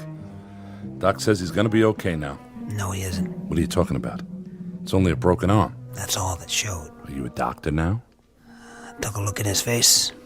I took one look. And I knew. Come off it, Fitz. And then, a minute later, he was gone. What? Go ahead.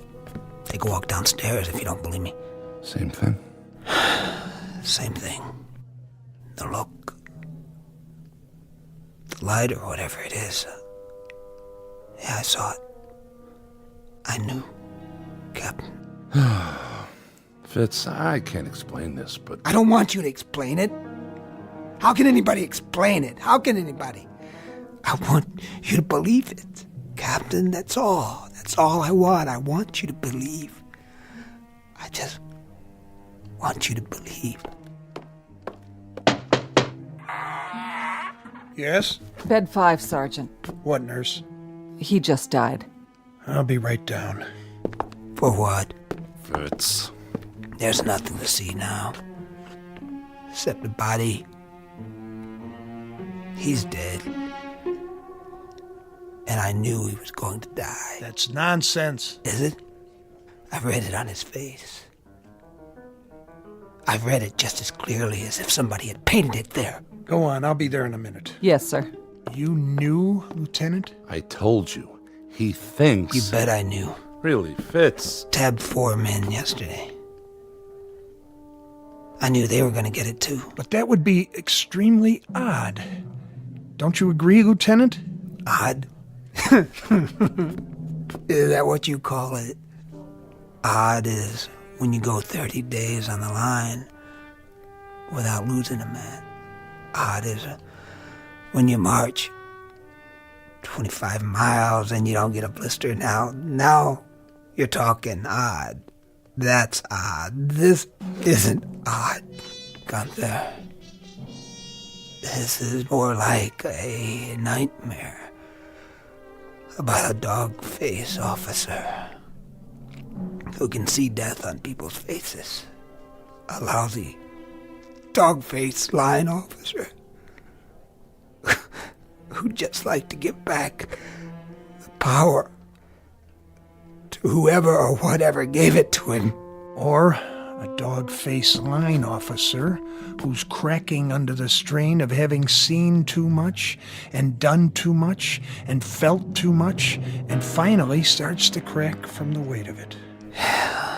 I'm 5 for 5 now. We deal in facts here. How many coincidences does it take to add up to a fact? How many men do I have to tag as least likely to succeed before somebody starts listening? How many more faces do I have to look into? You're not being rational. No. Then answer me this. What I'd like to know is, what's it take before people realize that somewhere along this line I picked up a talent they don't teach at OCS because I just got promoted. What I am now is a kind of recording clerk for the Grim Reaper. Come with me, Fitz. Let's go back to quarters. Okay, sure. Why not? But there is one thing you might do for now. While you're waiting and scratching and and calling in the psychiatrist. Just put some tape over my eyes. Or just poke them out right now. Go ahead, just do something so I won't be able to see. Just make it so I don't have to look at any more faces.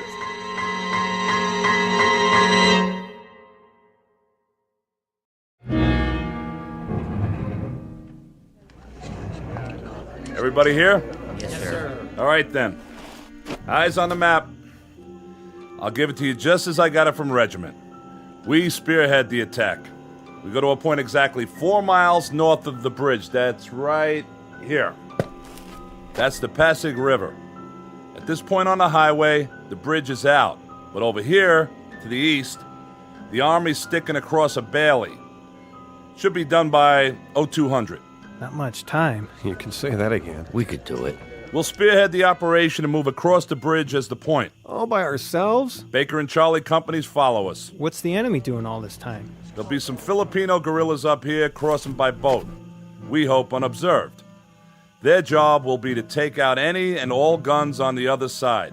So we should be able to get across that bridge against only small arms. Any more questions? Then that's it. We've got 22 minutes before we load up on the trucks. Give each one of your platoons a good briefing. Belts, 5 grenades apiece, 6 clips of ammo, no backpacks. Got it, Captain. And let's get moving. And good luck. Yes, Fitz? Nothing. Think you're well enough to lead a platoon? Well enough, yeah. I'm well enough. Gunther thinks you'd be better off with 3 weeks back at division. You agree with him? Matter of fact, I do. This one won't take more than a few hours, but it could be messy. Captain, Something? What are you staring at? You, sir. I asked you. Captain, don't go. Did you see something, Fitz? Is that it? Yeah, I saw something. Something like with the others? Yeah, it was on your face. Just for a few seconds, but it was there. Sure it was. If you go... Say it. You won't be coming back. You can't go out there tonight. I have to. You have to stay here. Don't do it for me, okay? Don't even do it to save yourself. Look at the picture on your desk. Put that down. Your wife. And those 2 children. They must be your kids. Do you love them? What? Do you love them? Do it for the gold band on your finger. But don't go out there. Give me that. But, sir... Get your platoon set, Fitz. Sir, please. Now. You've only got a few minutes. But what about... I'll tell you what about it. We'll have a nice long talk about it when we get back. We'll have a drink to it. We'll drink to an illusion, to coincidence. And you know what then? We'll laugh. Both of us. That's it, Fitz. I'll see you outside at the trucks. You won't be drinking to anything. Because you won't be coming back. Damn fool.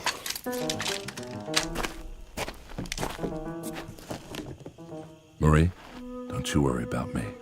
He doesn't know what he's talking about. I promise.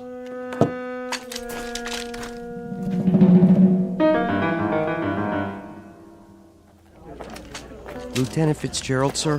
What is it, Freeman? Well, sir, everybody says you can tell. Who says that? All the guys. They say you know who's gonna get it and who isn't. Well, how about it, Lieutenant? Give us a break. Come on, Lieutenant, please. Come on, Lieutenant, please. It ain't fair, you knowing and not telling us. Freeman, knock it off. Forget about it, okay? Somebody started a wild gag.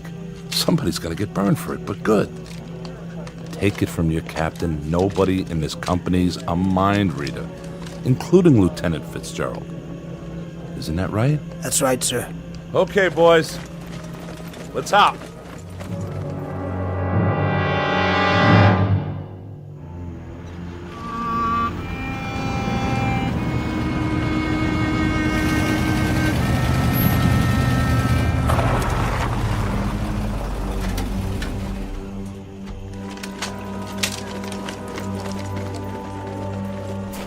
Welcome back, Lieutenant. Not so bad this time, huh? What's eating him? Sir? At ease, Fitz. I just came around to congratulate you boys on a good job. Thank you, sir. Cigar? Not for me. All the odds fell in on our side. Those guerrillas did a right-handy job on the guns. You just walked right across, didn't you? Right across. Well, that's fortunate. You know, there must have been at least 6 or 7 25s that the Air Force picked out. If those guns had been operational, that would have been the longest bridge you've ever been on. Or the shortest. Sniper fire, that's all you had, wasn't it? Yes, sir. Sniper fire. We lost one man. I brought his dog tag back. A pity. That was one good man. You were good friends, weren't you, Fitzgerald? Yes, sir. Nice picture. Well, so much for Mrs. Riker's lovely wedding and 7 happy years and 2 fine sons. To have it come to this. God, but war stinks. It sure does. Stinks worse than you know. Much worse. Why, what do you mean? Lieutenant? Yes. Sergeant Gunther? Some orders have come through on you, Lieutenant. You're to go back to division. Back to division? That's correct. They'd like to look you over. It'll be a nice couple weeks rest. Well, he looks like he could use it. Better pack up your gear. Take it with you. Okay. One question. Yes? Who's going to pack Captain Riker's things? I'll have someone take care of it. Don't forget his wedding ring. Looks like he took it off. Set it down here before he left.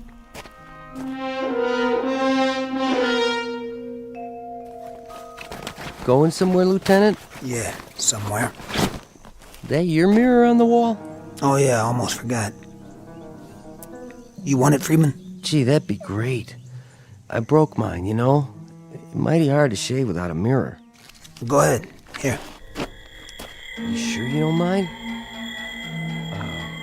Sir. Listen, if you want to keep it, that's okay. Honest to... Look. Huh? In the mirror. What do you see? Well, I see your face. Yup. That's you, all right. And nothing else. This is important. You don't see a light on my face, do you? Light? No, sir. That's funny. Because I do. Sorry, Freeman. Gosh, what'd you do that for? This one's no good. Take my word for it. Whatever you say, sir. Get yourself a new one that works right.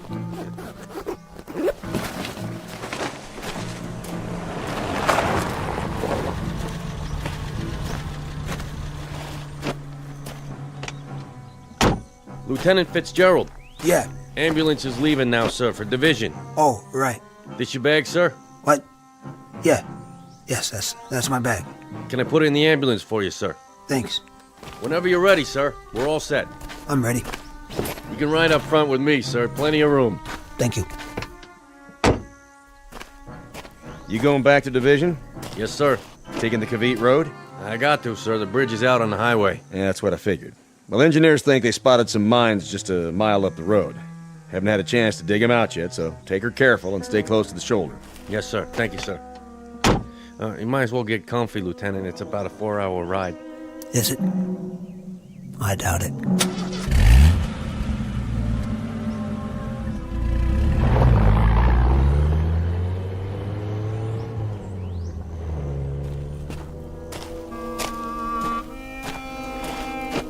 You play that pretty good. Thanks, sir. Thank you very much. You hear that? Thunder? I don't think so. It sounded like an explosion. Maybe. Maybe it was thunder. Yeah, that's what it was. Probably thunder.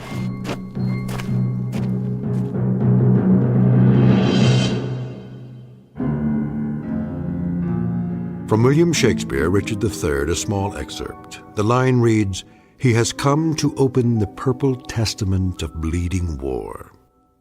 And for Lieutenant William Fitzgerald, A Company, 1st Platoon, the testament is closed in the Twilight Zone. More from the Twilight Zone after this. Hello, I'm Stacy Keach. I hope you're enjoying this edition of the Twilight Zone radio dramas. To learn more about this series, be sure to log on to our official website at twilightzoneradio.com. You'll find special discounts on our Twilight Zone audio collections, listings of our radio stations, links to other websites, and a photo gallery of our recording studio and some of our stars in action. Plus ways to contact us with questions or comments about the show. And for a limited time, when you log on to twilightzoneradio.com, you can send in for a free CD of the show. So be sure to visit us at twilightzoneradio.com.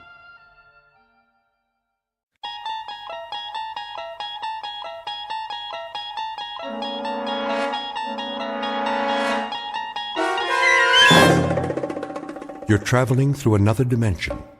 A dimension not only of sight and sound, but of mind. A journey into a wondrous land whose boundaries are that of imagination. Your next stop? The Twilight Zone.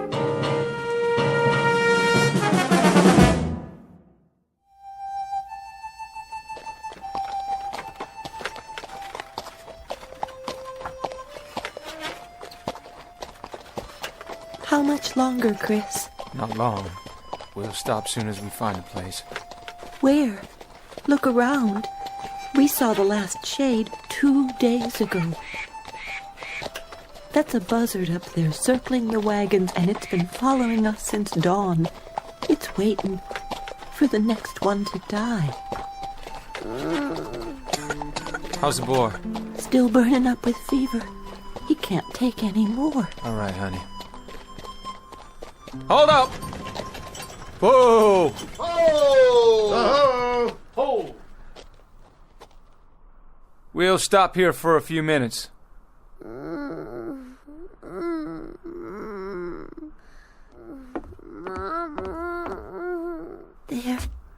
There. Still the fever? Poor little thing is burning up. If I could just use a damp cloth. Try my handkerchief. Can we spare it? If he needs it, we can. Here, put this on your forehead. It'll make you feel better. How's that, son? This is the 11th day, Christian. 11 days of fever. He can't go on much longer. Hey, you said that on the 3rd day, and then on the 4th. He'll take more, just as we all will. This is Arizona country. We've got 400 more miles, and we've already traveled almost 2,000. We'll do what we have to do. All of us. How's the boy, Mrs. Horn? About the same. Thank you, Charlie. Figure that Apache country is just due south. That's what you said we were looking out for, ain't it? That's what we've been looking out for. We travel due west, close together and button up tight at night. No fires if we can help it. Bad Indians down there, Chris. That's what we heard. And they travel in big parties, don't they? And we got 5 rifles. 5 rifles, Chris, and a sick child, and 4 wagons, and 7 dead, tired men and women. We was dead tired a week ago, and a month ago, and a month before that. And there were war parties back in Kansas, and we near froze to death in Colorado. And we was out of our minds with thirst last month. And we've kept on going. We've always kept on going. We always... It's this way, Chris. We've been doing a lot of talking and a lot of thinking. And? We figure we ought to turn back. Turn back? That what you all want? Turn back? Chris, we're about at the end of our rope. We're hungry and we're sick. We figure we better do it now, or we're gonna die out here. You turn back and I guarantee it. You turn back and try to go over 1,500 miles of St. Louis again, and you'll leave your bones bleached in one of those deserts between here and there. Or have your scalps taken off. Or you'll freeze to death in a mountain pass. And if you go on, what's going to happen to that beautiful child of yours? Listen, those 1,500 miles are behind us. They're all gone. The heat and the cold and the misery. You can look back at them as things that have happened, not agonies you're going to have to live with. How do you know there's not going to be more days and weeks and months like it? How can you be so blamed sure? I'll figure there's only about 400 to 600 miles more to go. 400 to 600 more miles, friends. And then we've made it. We can't stop now. Listen, if we stop, we're dead. That's gospel.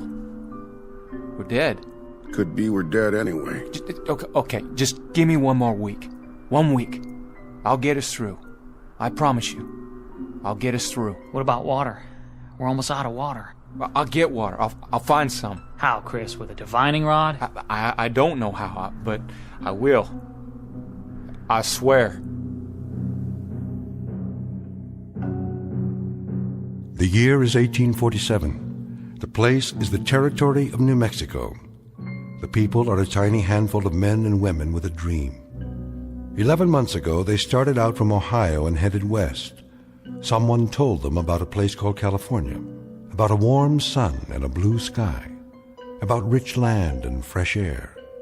And at this moment, almost a year later, they have seen nothing but cold, heat exhaustion, hunger, and sickness. The men and their families are now one with the animals and the wagons and the landscape, and they stare straight ahead, numb and glassy-eyed. They are dust blobs whose lives have been reduced to a single function: forward motion. The man in the lead wagon is named Christian Horn. He has a dying 8-year-old son and a heartsick wife, once beautiful but now gaunt and drawn in the merciless desert air. Her husband is the only one who has even a fragment of the dream left, Mr. Chris Horn, who's about to go over the rim of a sand dune in search of water, sustenance, and survival, and who, in just a moment, will find himself heading into an uncharted territory known as the Twilight Zone.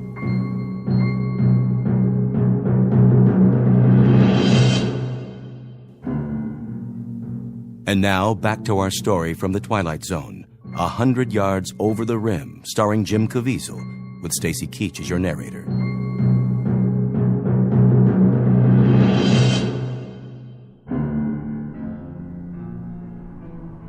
A man had best not make promises he can't keep. I give you my word. And food and medicine for your child? We'll have those things. We'll have food and medicine and everything else. If you can just keep going. Just keep going and don't look back. Look out there instead. Look west. We don't even know where that is anymore. Don't make any decisions yet.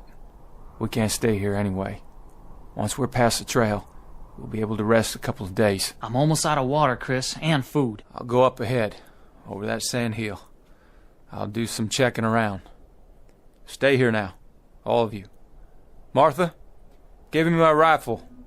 Chris, you might look for a shady spot, a pretty spot where we can. I won't talk about burying our son. Not now. Not while there's life in him. How far you plan on going? Just over the rim there, 100 yards or so. Might find a stream or something, maybe some game, a rabbit or two. Never can tell. I guess that's true enough, friend. You never can tell. Stay close to wagons and keep them bunched up. Hold on, Charlie, all of you. Just hold on. I'll be right back.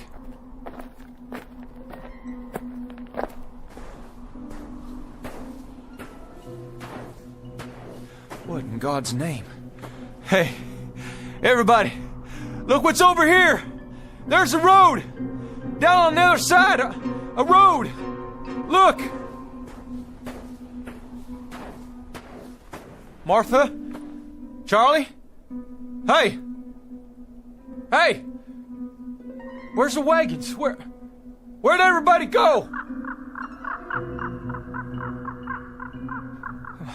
Must have got turned around there. Go on. Go up again and see. Yeah. See which way I'm looking.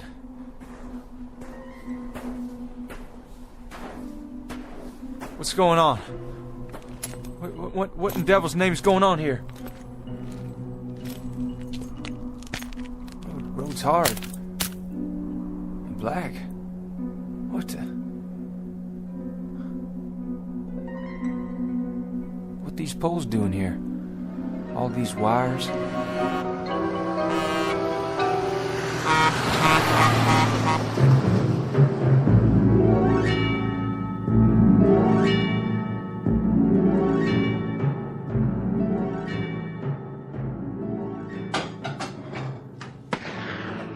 Joe?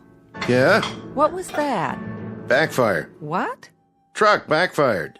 Oh, you sure? I thought I heard a gun go off. Not likely. Might be one of those local boys shooting your sign. Well, if it was, I'll get the sheriff out here, but that didn't sound like any 22 to me. Look, Joe. Who's that? Some guy with a rifle. Go in the other room. But, Joe... I said get in back. I'll take care of it.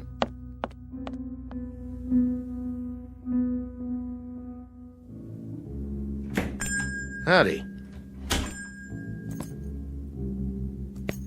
Did you see it? Did you see that thing? What thing? That monster. That big animal or monster, whatever it was. It almost hit me. Monster? No, I didn't see anything like that. If there was anything, it never got to here. It must have. It went by me just a mile or so back. You mean...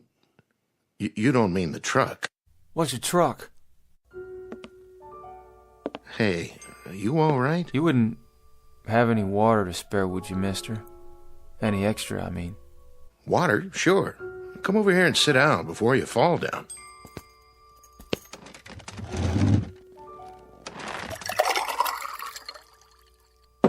Here you go.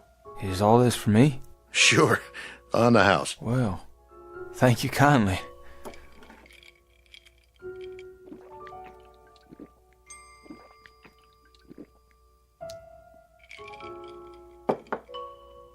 You want some more? You got more?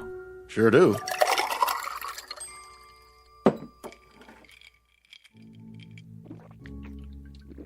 Whoa, now. You don't want to drink it too fast. Just how long you been out on the desert, anyway? How long? Well, almost a year. Well, at least almost a year of traveling. Started from Ohio. I had 6 wagons to start with. One of them was burned by Indians, and one turned back. Indians? Wagons? What are you talking about? Say, mister, what happened to your arm? You're bleeding. Oh, yeah, I am. Well, I guess I did it to myself when that thing come at me. I rolled out of the way. Thought it was a mirage, then the gun went off. Just a flesh wound, though. Not too deep. I'll have Mary Lou look at it. She's my wife. She used to be a nurse's aide. Mary Lou? Everything okay, Joe? The fella here, he shot himself in the arm. He did? By accident, he says. You want to take a look at it? Why, sure. I'll get some bandages out. Hand me a clean towel, will you, Joe? Sure thing. Got the first aid kit right here under the counter. I'll just set your gun over here. Oh, well, thank you kindly. Well, careful with it now. That's a real old-timer. Antique piece, isn't it? No, bought it new before we started out, but she's been used a lot, I guess. We're running low on bullets. I don't suppose you've got any ammunition around here? Oh, no. We don't carry anything like that. This isn't a hunting area. What about Indians? The south of here's Apache country, isn't it? Why, sure. Well, sure, but there aren't any Indians nowadays. Well, I mean, not hostile Indians. No? Well, not as long as we've been here. Well, how long you been out here? How long? Oh, a couple of years now. Where do you hail from? Well, we used to live in Phoenix. Phoenix? Yeah, Phoenix. Mary Lou's folks are from there. I worked for her old man when we were first married, and then I bought this place here. Restaurant isn't doing so well, but the truckers are starting to come in now with the interstate. Restaurant? You have food? Sure do. Just like the sign says. On the wall there, see it? Right over the register. Joe's Air Flight Cafe and gas station. You don't understand a thing I'm talking about, do you? You've never heard of Phoenix, or registers, or nurses' aides, or trucks, or gas. Hey, mister, where are you from, really? Where'd you come from? Tell me straight out, why don't you? From Ohio. I left the wagons back there, and I walked up the rim to the hill, and I thought I might find some water or something, or some game, and then I saw that stretch of road out there, that black road, and those things, running on it. What things? He means trucks. Hold on. You hear that? There's another one. It's all right. It won't stop. Take my word for it. Well, we heard tell it was a dangerous route, but the most direct one. To where? California. They say... No, take it easy, friend. We can talk about all this later. No, I don't have much time. I promised him I'd be right back. There you go. Your arm's all cleaned up with a bandage on it. I even made you a sling, see? Oh, much obliged. Just try to keep it clean now. I'll give you a roll of gauze and some tape. You're a nurse? Are you the doctor? Me? I just sling hash and pump gas. Take 2 of these. Drink a little water to get them down. What are they? They're antibiotic tablets. They ought to keep away any infection. Where do you get this? Well, at the drugstore. Of course, you're supposed to have a prescription, but these won't do you any harm. How do you feel? Could I? Do you think I could buy some more of those pills off you? Oh, I don't sell them. But you see, I got a real sick boy back there. Back where? In the wagon, if I can ever find the wagons again. But you say that this will help a sickness. Sometimes, depending on what it is. How about a fever and a bad cough? It's worth a try. You've got a family? There was 3 wagons of us. But when I turned around to look back down, they'd gone. Well, maybe you better rest a while, friend. You know, lie down. Get washed up. There's a bed in back. Look at this place. The tables like wood, but they're not. They can't be. And the legs are all silver and bright. That's not silver. It's steel. It's chrome-plated. What's that thing in the corner? Jukebox. A what? Plays music. You put a coin in it and pick a tune. Here, I'll show you.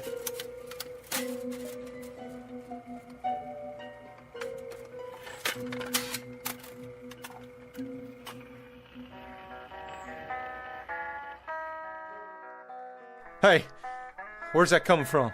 From inside. Didn't you ever see one of these before? You got a man inside? Playing his guitar on my account? Let him out of there right now. Turn it off, Joe. There, that's better. It was a bad idea. All these things. Where am I? What is this place? Come with me. I'll show you where to wash up. Wait a minute. That picture. Where'd you get it? The calendar? Pioneer West Insurance Company. That's a picture of my covered wagon. Look just like my wagon. Oh, well, that's just an old lithograph. The date. That can't be right. It says April. But the year's all wrong. This is the year of our Lord, 1847. But this calendar says it's not even the same century. Oh, my dear God. How could that be? Easy now. What's going on here? Who are you people? Where am I?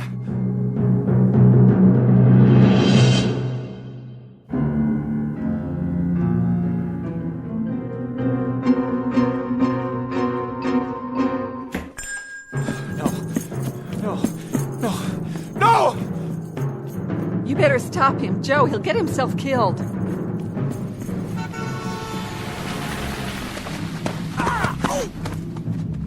Come on now, fella. Come inside. Please. Somebody tell me where I am.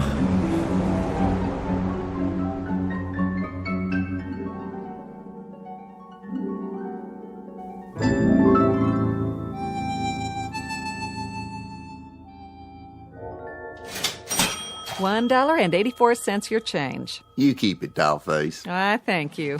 Say, pretty lady, if you don't mind my asking, what time you get off work here? Oh, not till late. But you better not let that man in the kitchen hear you say that. He's my husband. Oh, no offense, ma'am. None taken. You come back now. I'll do that.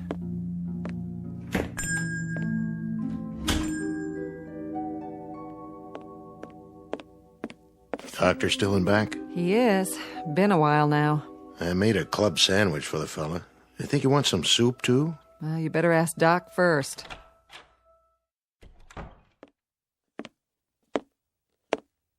How's he doing back there?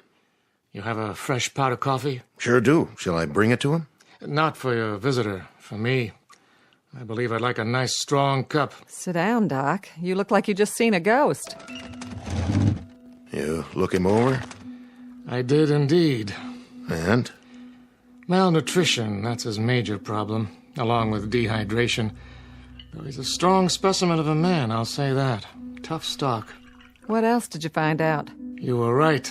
He's an interesting customer, all right. Quite the character. The heat did it, or something, didn't it? I mean, he's not in his right mind. I figure that has to be it. I'm not a psychiatrist, Joe. I'm an ancient GP, not much past the school of castor oil and sassafras tea. But, I think old Freud himself would have something to gnaw on here. How do you mean? He happens to seem very rational. Extremely rational. He can trace his imaginary life a whole lot clearer than some of us can our own. His recall of details is amazing. Or it would be if they were true. Maybe they are true. I mean, maybe he read it in a book somewhere. There's lots of books about the pioneer days. I even know a lot about my people, how they came out here. One other thing. A little parenthetical aside, let's call it. The fillings in his mouth. There are two. Well, let's just say no modern dentist drilled them. Yeah, his clothes, too. They didn't come out of an Army-Navy store. No, they didn't. They're the real goods, circa 19th century. And you saw that squirrel shooter of his, Joe. Sure, but it's an antique. An antique that isn't more than a year old? 150-something-year-old gun, Joe, but it was manufactured less than a year ago. You said that yourself this morning. What's it add up to? Look, Doc, if you're trying to tell me... I'm not trying to tell you anything, Joe. That is to say, I'm not trying to make any point of my own. All I'm giving you is the benefit of some observations from an old hand. He says he's a pioneer, and when he climbed up to the top of that hill out there, he was living in 1847. That's what he said, all right. He seemed so sure. Well, we're three normal, rational human beings here, and we know that sort of thing doesn't happen. So he's suffering from some kind of delusion. But it's a delusion of the purest form. Frankly, I've never heard anything like it. Not with this degree of detail. The way he describes his wife, his son, the wagons, the other people, it's with genuine emotion. He's lying in there right now with tears rolling down his cheeks, worried about them. He said his boy was sick. He told me his boy was dying. And from the way he described the symptoms, I'd call it pneumonia. That's why he wanted the pills. Which pills? I gave him some antibiotics for the wound in his arm, and he wanted the whole bottle so he could give some to the boy. I don't get it. How someone could be so sincere. I just don't understand it. I don't either. Which leads me to the next question. Yes? What do we do with him, Doc? Precisely what I'm going to deal with right now. Where's your phone? Behind the counter. But wait, who are you calling? The authorities, so they can get him help. Oh, that won't do him any good, will it? They'll lock him up in a rubber room and throw away the key. Once he's turned over to the state, he'll get a thorough examination. They'll know what kind of help he really needs. Yeah, the funny farm. Oh, Doc, I've heard about those places. They're bad news. Nobody even knows you're in there. They can do anything they want. What are you suggesting? That we pack him a box lunch and send him on his way? You think he'll survive out there? He doesn't know where he is. And even if he figures that out, he'll die of heat exposure before the day's over.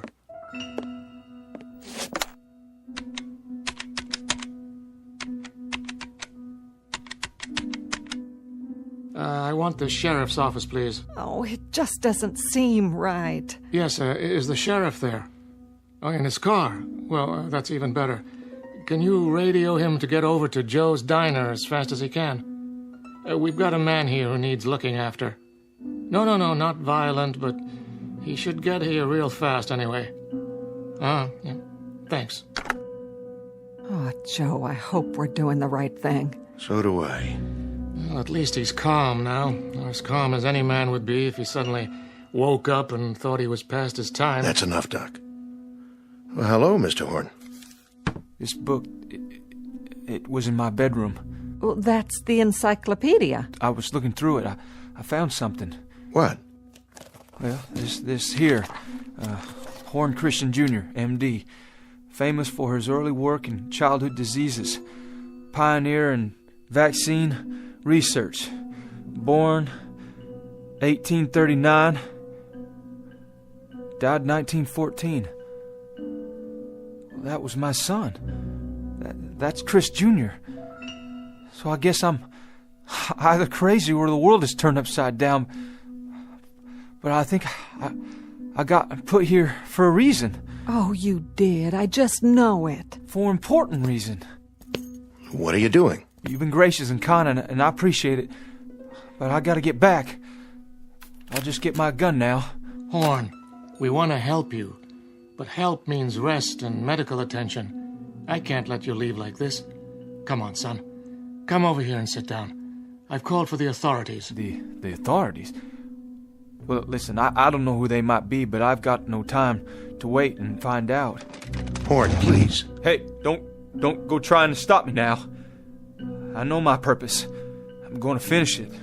Or my life don't add up to much. Listen to us. Please, Mr. Horn. You take your hands off my gun, mister. You okay, Mary Lou? Oh, I'm fine. The gun just went off when he took it. And blew out my plate glass window. Horn! Horn, come back!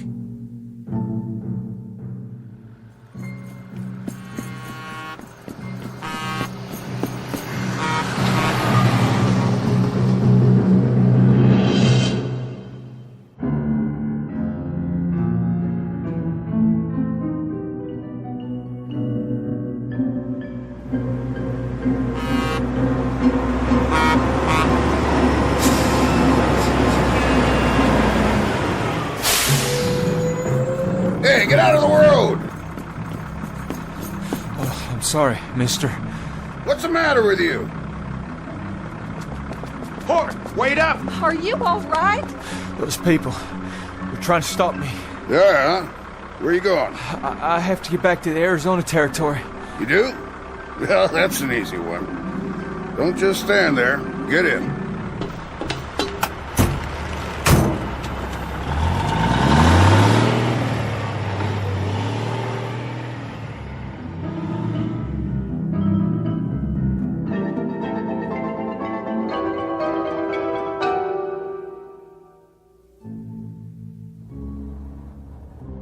In the belly of a beast. How's that?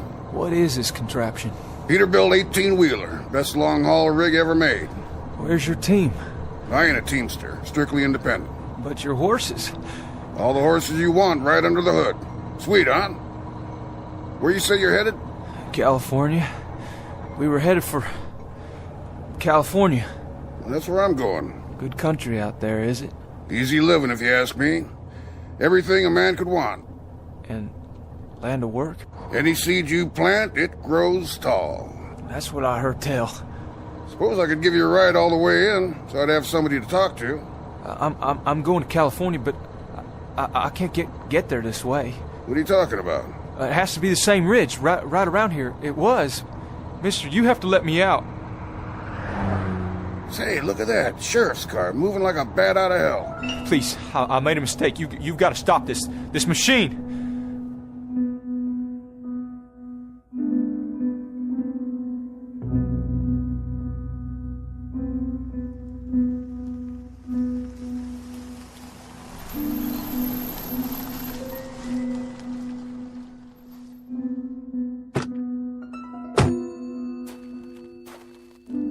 Hello, Doc. What's this emergency you got? Not exactly an emergency, Sheriff, but since I called, it might have turned into one. Sheriff, you gotta stop him. That's right. He won't make it out there. Hold on now. What you trying to tell me? Mr. Horn, Sheriff. Horn, is it? He's the man I examined. It's a long story, and a pretty strange one. The point is, now he's run off. Well, where? He headed for the ridge, where he came from. So, he came in out of the desert? And now he's going back, about a mile up the road. Well, don't worry. I'll find him.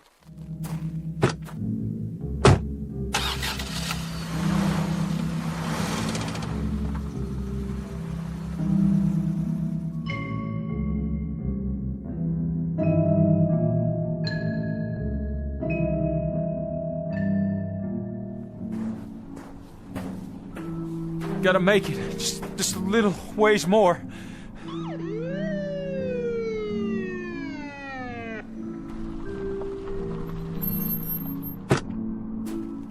You there! Hold it! No, you don't. Not now. Drop the gun, son. I said, drop the gun. All right, now come on down real slow. The pills. I dropped the pills. That's it. Now put your hands in the air. Got it. I said halt. Halt, son, or I'll shoot.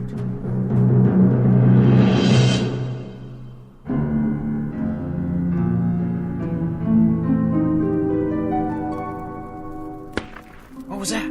Sounded like a shot. Maybe Chris got himself a rabbit. But he ain't even had time to get up the ridge yet. Martha! Forget something, Christian? Martha, what happened? Where'd you go? Where did we go? What do you mean, Chris? Where could we have gone? When I looked down, I couldn't see you. Or the wagons. When? You haven't had time to go anywhere. Martha, I don't understand what you're saying, but I'm truly glad to see you. All this time. All what time? So much happened. First I fell and, well, somehow I shot myself and... It doesn't matter. I have so much to tell you. But how could you? Chris, honey, you just left a second ago. What did you forget? Forget? And what's that in your hand? Oh, that's a medicine. Medicine? Where did you get it? Never mind.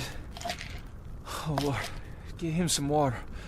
Give him 2 of these. I think it may save his life, Martha. I see. As you say, then. Chris? Charlie. Short trip. Was it? Nothing much on the other side, I guess. You'd be surprised, Charlie. You'd be mighty surprised.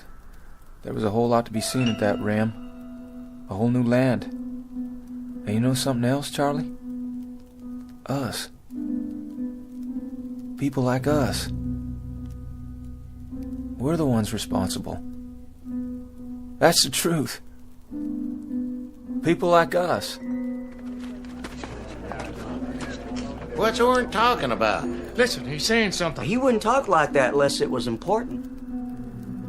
There'll be a highway. And machines. And a whole new land. And we're the ones who began it. What are you saying, Chris? Where'd you see all that? Up on the rim. It was all laid out before me like the New Jerusalem. Wide, hard roads, all black, with no holes in them. And machines and... I gotta see for myself. Me too. Let's go. Up the ridge, he says.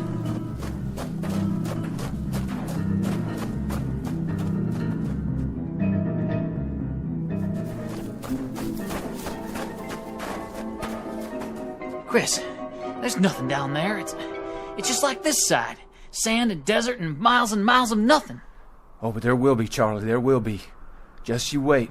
It may not happen in our lifetimes, but it's coming. It'll be here, all of it. Sooner than you think. If you can hold on to what I'm telling you and keep the faith.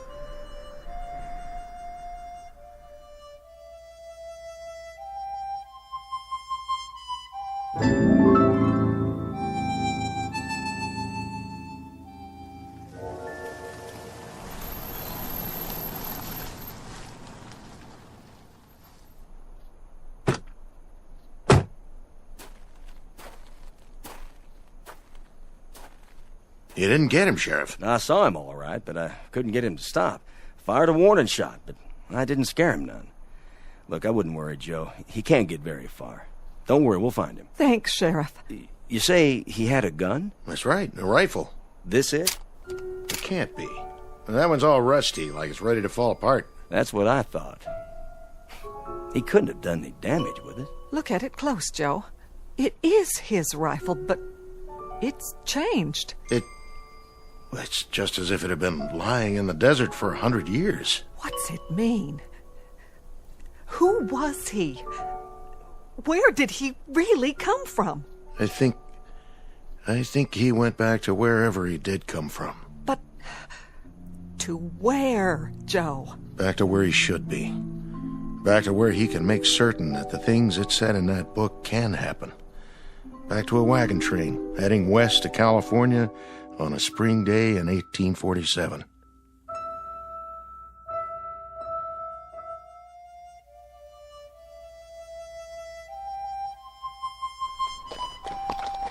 Giddy up, boys. We're going to California. And my son, too. He's got a whole lot to accomplish out there. A whole lot.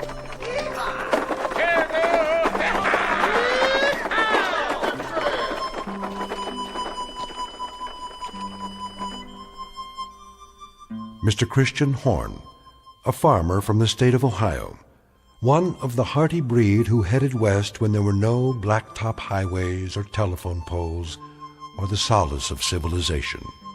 Mr. Christian Horn and family and their traveling companions, heading west after a brief detour through the Twilight Zone.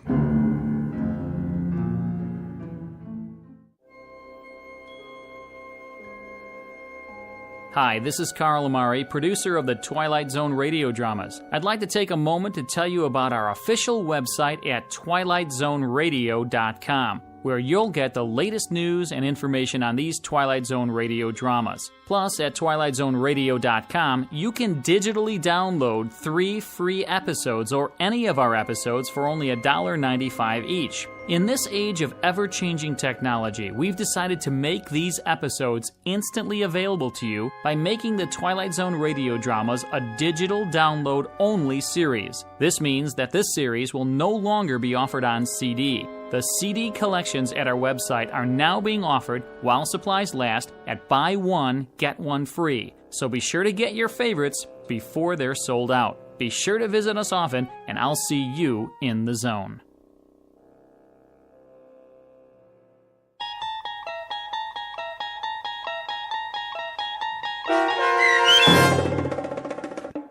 A 100 Yards Over the Rim, starring Jim Caviezel, with Stacy Keach as your narrator, was adapted for radio by Dennis Etchison and based on a script by Rod Serling. Heard in the cast were Peggy Roeder, Rick Peoples, David Darlow, Doug James, Peter DeFaria, Rich Kominick, Meg Thalken, Zach Gray, Carl Amari, Roger Wolski, Diane Trice, and Irene Olson. To learn more about the Twilight Zone radio dramas and to obtain audio cassettes and CDs of these programs, visit our website at twilightzoneradio.com. This copyrighted radio series is produced and directed by Carl Amari and Roger Wolski for Falcon Picture Group. Doug James speaking.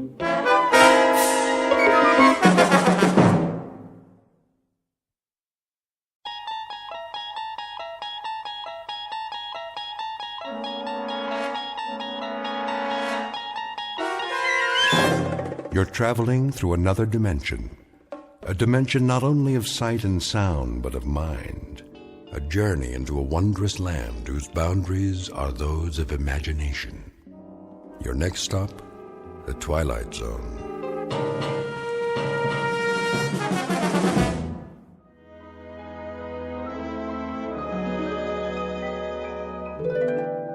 All right, ladies and gentlemen, let's begin with the field reports. Who wants to go first? I will, sir. Proceed. I don't want to spend all eternity on this. Yes, sir. First up is Angel First Class Scott Cousins. Assignment, Orion. Project, Evening Miracles. Job rating, excellent.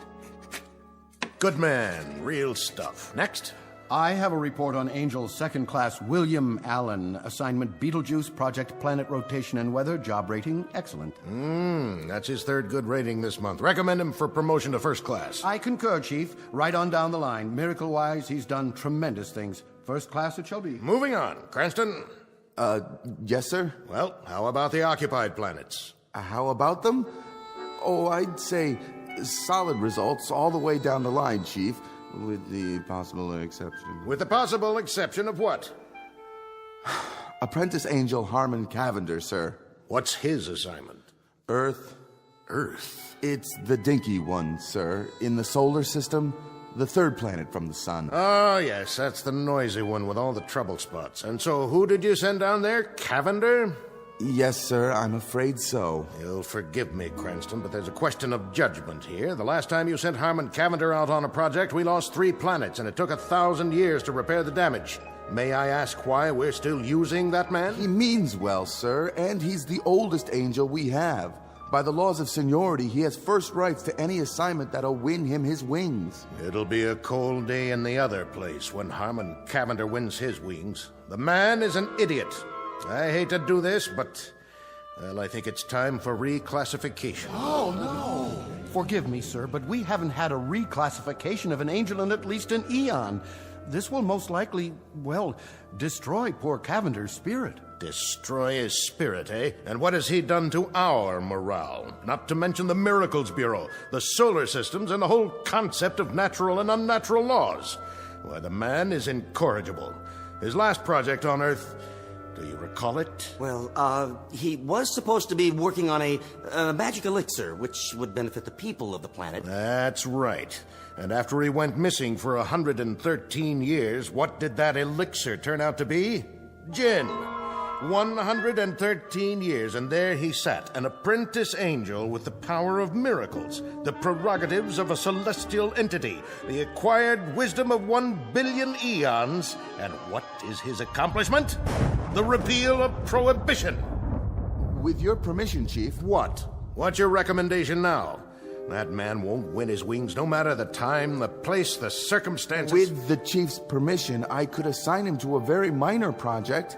I mean, put him on an individual case, a relatively unimportant one. Like what? One of the Class D problems. You know, Chief, as we've done on occasion. Pick out one Earth inhabitant who seems unable to function without some kind of heavenly aid. Have you someone in mind? We could find such a person. Where? How about that one? Down there. Orient me. My eyes aren't what they used to be. Grep, Agnes, age 26. Habitat, New York City. Unable to hold a position, constantly in debt. Accident prone, somewhat discombobulated. Any change there would be a marked improvement. How right you are. But apprentice angel Harmon Cavander? The girl needs help, not more trouble. We could give it a try, sir. Well, let's see what he has to say for himself. Summon him at once. Yes, sir. Right away, sir.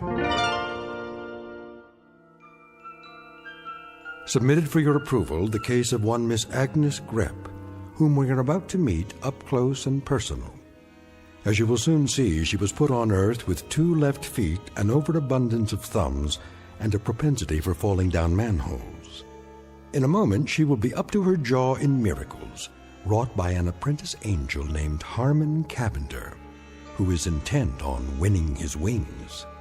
And though it's a fact that both of them should have stood in bed, they are about to tempt all the fates by moving into some particularly tricky territory known only as the Twilight Zone. And now, The Twilight Zone and our story, Cavander is Coming, starring Andrea Evans with Stacy Keach as your narrator.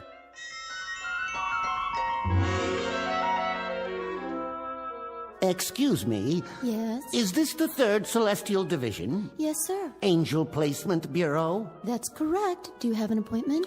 Yes, I'm looking for a Mr. Henry Polk. Our supervisor. And you are? Cavander. Harmon Cavander. Ah, yes. We've been expecting you. Go right in. Thank you.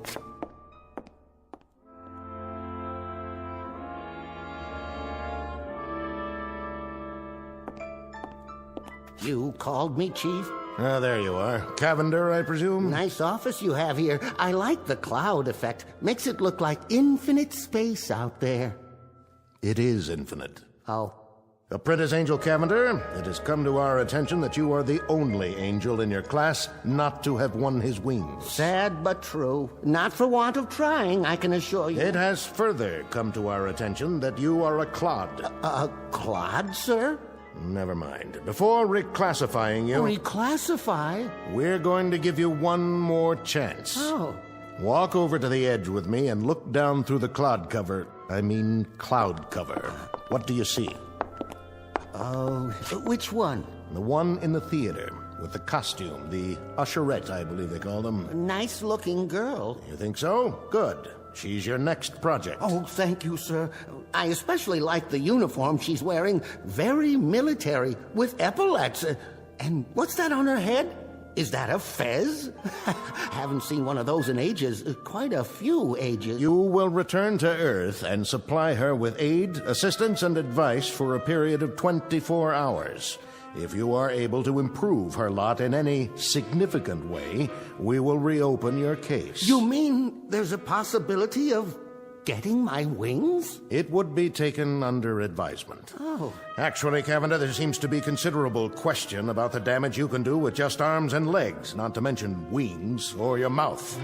However, we've graciously consented to give you one more opportunity. You have 24 hours to see what, if anything, you can do with that clod, that young Earth woman. Take a good look. She's the one lining up for inspection right now in the lobby. Who's doing the inspecting? The theater manager, the short one with the ridiculous little mustache. All right, girls, positions, please. Ready for inspection before we open the doors. Excuse me. End of the line. Can I get in here? This is my position. Pardon me. Inspection. Left lapel wrinkled. Sorry, sir. Lipstick crooked. I'll fix it. And you. Yes, Mr. Stout? Stand up. No slumping. Eyes straight ahead. Eyes straight, I said. I'm trying, sir. It's a natural condition. You see, my eyes aren't straight. You're the new one. Yes, Mr. Stout, and I can't tell you how glad I am to have the job, and I work very hard, and this is the first time I've ever been an usherette, and I love the uniform, and... Miss Grepp, is it? That's right, Agnes Grepp. It used to be Gripinski because my father's father was Lithuanian, but when he married my mother... If you don't mind, Miss Grepp. Now then, for the benefit of the new recruits, I will go over very quickly the prescribed positions and order of the day. Pay attention, please, Miss Grepp. I will repeat this only once. You will take the spot girl position in the middle of the lobby, ready to give directions such as stairway to your right, aisle 2 straight ahead, and so forth. Excuse me. What is it? What if I have to... Have to what, Miss Grepp? You know, take a comfort break. You will wait for your 30-minute lunch period, the same as the other girls. Now then, after you have taken their stubs... Their what? Ticket stubs. You collect them. Then the directions you give the patrons will be as follows. Stairway to your right, stairway to your left, aisle 2 straight ahead. Psst. Aisle 3 to your right, balcony and loge upstairs, and... Miss Grepp, if you please. What if I need a drink of water? Yeah, you know, all those directions and my mouth might go dry. It used to go dry when I had to stand up in front of the class, and sometimes it gets dry even when I... Then you look my way and make a face. Like this. Mr. Stout, you look like a fish, doesn't he? Isn't it cute the way he does his mouth like that? The doors are opening for the first performance of the day. Take your positions. Hup, hup. Yes, sir. I'll work the candy counter, sir. I'm in the loges. Where's my flashlight? Spot. Miss Grepp, take your spot. Oh, don't worry about me, sir. I got it covered. Hello, dear. Hi. Can you tell us where to find the best seat? Give her your ticket first, Gertrude. Oh, yes, of course. Here you are, dear. About those seats. Immediate lodging. 3 aisles straight up. I mean, in the balcony. Pardon? Well, and I think there's some candy to your right, popcorn, and... Oh, God knows what else. Pardon me?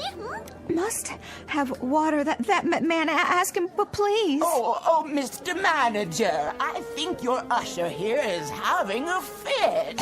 Any aisle, any seat at all, just go. What do we do with these tickets, Is there some problem? No problem. A regular fit. Fit? A conniption. Oh. Miss Grepp? Mr. Stout?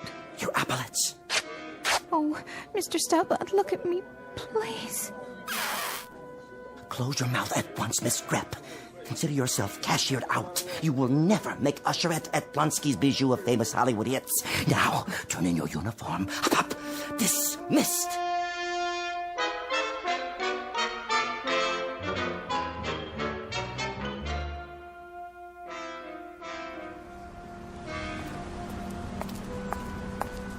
Oh, well, that's showbiz. Just plain fickle, I guess. What's the difference between me and all those women in the movies? Classy, sophisticated. Hey, bus!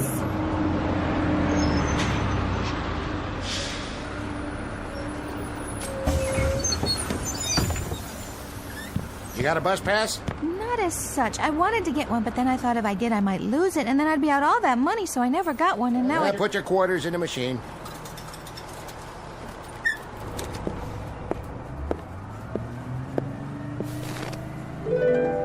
Where did you come from? Don't panic, Miss Grep. Above all, don't panic. If you'll give me just a moment, I can explain. Who's panicked? I almost missed the bus, that's all. But you didn't. No thanks to you. On the contrary, I know this will come as rather a shock to you, but I happen to be a guardian angel. Say, when did you get on? I didn't see you. The whole bus was empty, and then... Indeed. I arranged it that way. As I was saying... Did you pay? I don't have to pay. I'm an angel. Oh, yeah? Where are your wings, then? That's a long story. In point of fact, I've been given 24 hours to help you out in every way possible. This does not preclude the use of miracles. As I say, I know this is going to shock you, but I happen to be your angel. Mm-hmm. Don't worry about it. I daydream a lot myself. Last week, I daydreamed I was an astronaut. I made 111 orbits before Mr. Goldfarb fired me. Mr. Goldfarb? He ran the delicatessen where I was working. I took care of the steam table all day long, and that's where I used to do most of my daydreaming. Wouldn't you at least like to see a little miracle? Okay, if it makes you feel better. Like what? Well, for example, instead of a run-of-the-mill bus that everybody uses, how about a nice, flashy, chauffeur-driven convertible? Wouldn't that be something? All right, then. Here goes. Is that it? Oh, I have a way of fouling these things up, but if you'll give me just a second to concentrate... Wow, Central Park. Well, at least it's a carriage with a convertible top. Driver, once around the park, if you please. What is going on here? What happened to my bus? Oh, I'm so sorry. You don't know how to handle horses, do you? Of course not. A small miscalculation. A Lincoln Continental, real snazzy. That's more like it. Driver, take us to, well, the lady's residence. What is the exact address? I ain't taking nobody nowhere in this here car. I signed on to drive a bus. Oh, all right.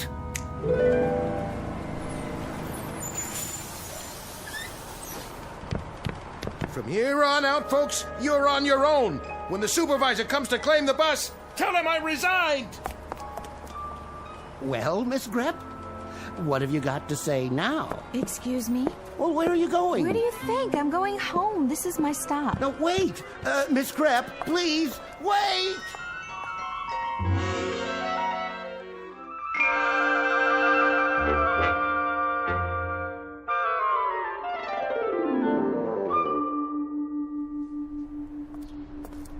Hey, Aggie. Hi there. How's my favorite little girl today? Okay. Been playing? Yeah. I'll bet you had fun, huh? Well, it would be more fun if you could play with me. How come you have to go to work? Not anymore, I don't. I'll play with you tomorrow, okay? We'll go to the park. Promise? You come over and knock on my door in the morning and we'll go, okay? Okay. See ya, Aggie. Hi, Aggie. Hey there, Teddy. You got any candy today? Have I got candy? Look at this. I brought it all the way from Plonsky's Theater, just for you. Gee, thanks.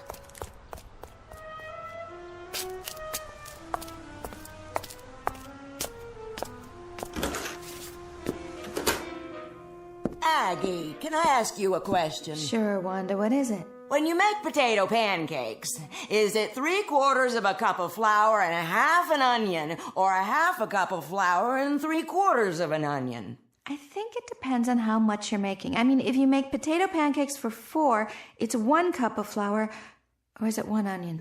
No, wait a minute. No, maybe it's 1 egg and half an onion. How's the job, Aggie? Hi, Joe. You mean, how was it? Oh, Aggie, you didn't go lose another one, did you? Yep, I went and lost another one, all on my own. Which one was this again? Plonsky's Bijou downtown. I flunked close order drill. Listen to me, don't you worry about it none. You'll get another job, but fast. Nice person like you. Aggie. Why, what's the matter, sweetie? I broke my cookie. Oh, sweet baby. Aunt Aggie has a cookie for you. Here. You like it, huh? Mm-hmm. Aunt Aggie's gotta go now, but I'll give you another cookie later. Would you like that? Be careful now. Don't drop it.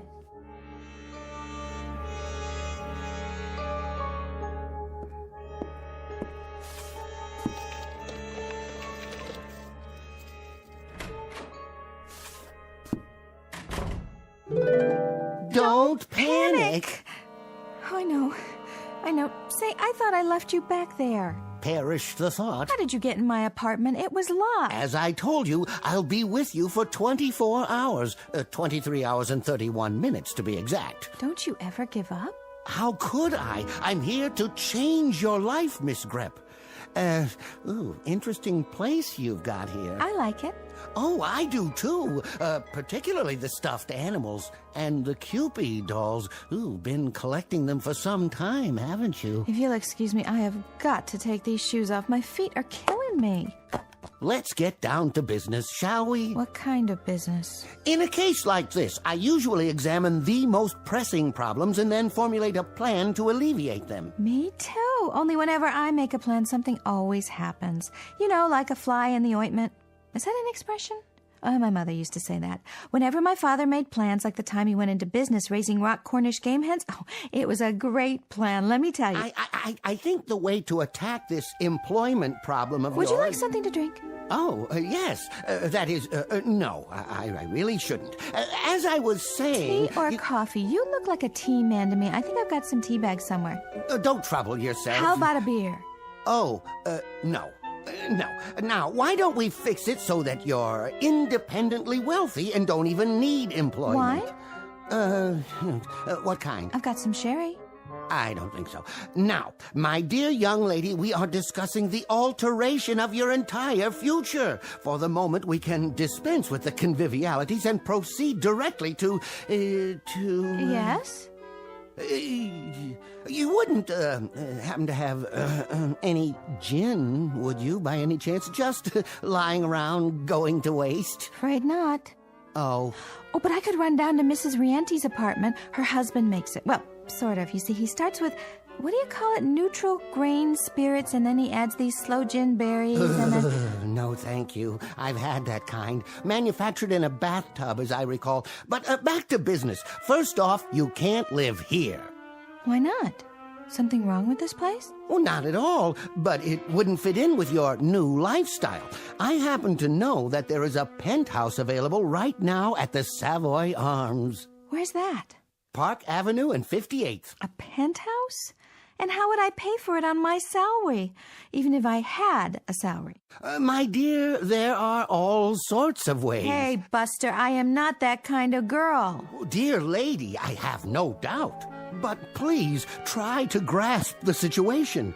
As of this moment, you are independently wealthy. Now, why would you say a thing like that? Watch this. Nothing up my sleeve. Where did that come from? Look closely. This is an absolutely genuine statement from the New York National Bank, savings account number 66103, in the name of Miss Agnes Grepp. You think maybe there's another Agnes Grepp? I seriously doubt it. The total balance in liquid assets is... but perhaps you should read the figure for yourself. I like to use odd numbers, by the way. An aesthetic preference on my part, more pleasing to the eye, don't you agree? I think you like to use too many zeros, too, don't you? Perhaps you should sit down. Now, on to social activities. I go bowling on Thursdays. Bowling schmoling. That's okay for pin setters, not for a Park Avenue debutante. Who's a debutante? Look around. I think you'll get my drift. If I do say so myself, I'm getting pretty good at this. Look at the way they're all dressed. Tuxes and evening gowns, and me with these ratty clothes. Oh, oops. There, I hope you like the color. A perfectly charming party, Agnes, my dear. And you, ravishing, absolutely ravishing. Thank you very much, I guess. Anthony Chumley builds and operates ocean liners. The young lady is Miss Darlene Carruthers Morgan Jones. Her father is president of the bank where your money is. Ma dear, you are exquisite, enchanting, delightful. Hey, don't wear out the hand, okay? I intend to notify the society editor at the Times that this was the high point of the season. Absolument, the peak. What an image you are. What a dream. Jacques Lemond, very big in perfume. Champagne? Martinis? Over here. Very good, sir. Now this is what I call a miracle. Best martinis I ever conjured. The absolute peak. I better not drink. I get silly when I do say all kinds of crazy things. Come with me. If you think this is something, look in the other room. Where are we going? Your boudoir. All yours, my dear. Part of the miracle. You have got to be kidding me. I've never even seen a round bed before, well, except in the movies. Is that satin on the walls? Want to try something? Now you wait a minute. No. Push the button there, on the wall. You mean there's a whole nother room full of clothes? That is your closet. No. It's bigger in my apartment. Oh, my darling Agnes, a perfectly stupendous party. I just told Wilfred that nobody in the world can throw a party like Agnes Grepp. You just ask him if I didn't say that. No one in the world, my dear. Wilfred, do you think you've had enough champagne? Wilfred, will you please not? Well? It's a blast, isn't it? Yeah. Real crazy. Time to mingle with your constituents, Agnes. Go on, get out there. If you say so, Mr. Cavander. Guess I can give it a try. Oh, darling. Agnes, you simply must tell me who designed that dress. Come over here and meet my friends from the club. Fabulous party if I do say so. The beverages, too. Absolutely fabulous.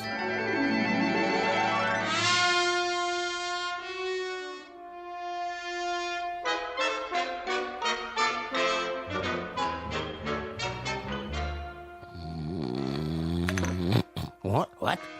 Oh, yes, the party. A real blast. A humdinger. Cavander, you have outdone yourself. What time is it? Early, sir. Where is everybody? They've all gone home, sir.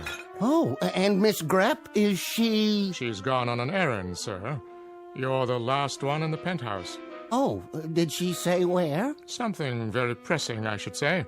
Would you care for a continental breakfast, sir? A Bloody Mary? Agnes! Agnes!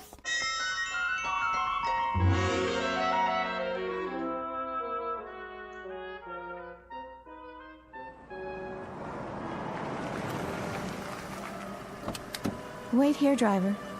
Yeah, miss. Are you sure? I'm sure. Can I help you? Hi, Wanda. Guess I was out pretty late last night. How are you this morning? Fine, miss. Anyone in particular you're looking for? Just my own bed, good old 13A. 13A's been rented. It has? To a nice couple. You a friend of theirs? Hi, Joe. Gonna get the morning paper, huh? Yeah, so? So I just thought I'd say hello. What's with the fur coat, sister? You slumming? Joe.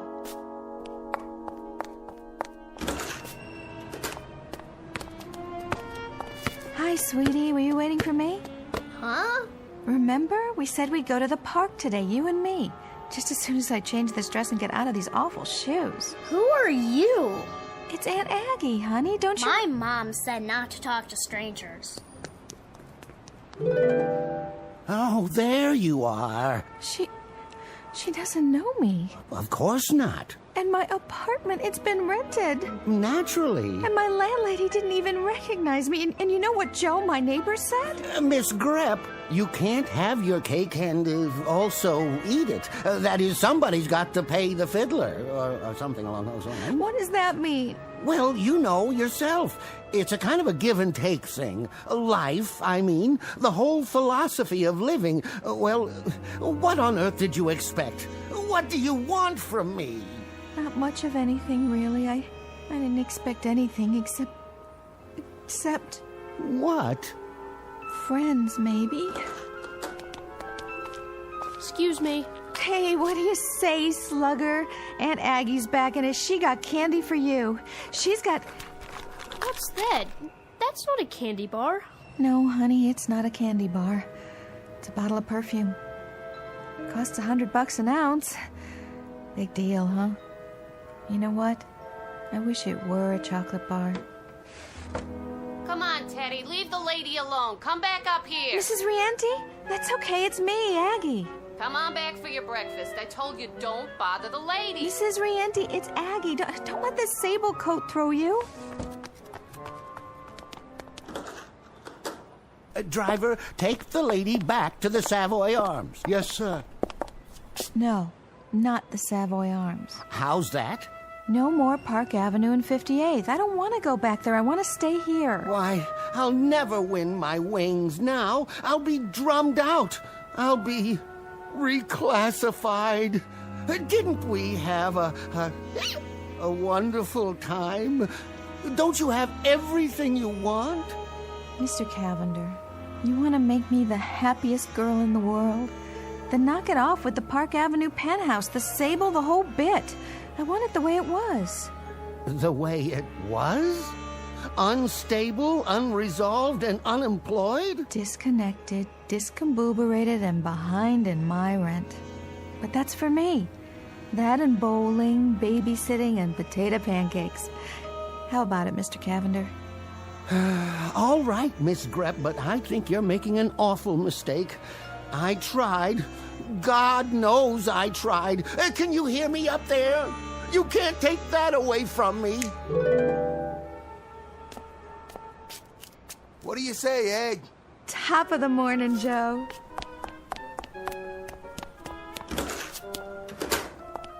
Aggie, on this potato pancake stuff, how many eggs? An even dozen, and I'll be down in a minute.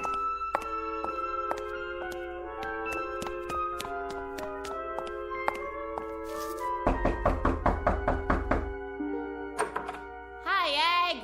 Hi, Mrs. Rienti. I hope you don't mind. I brought something for the kids. Hi, Aggie. Here you go.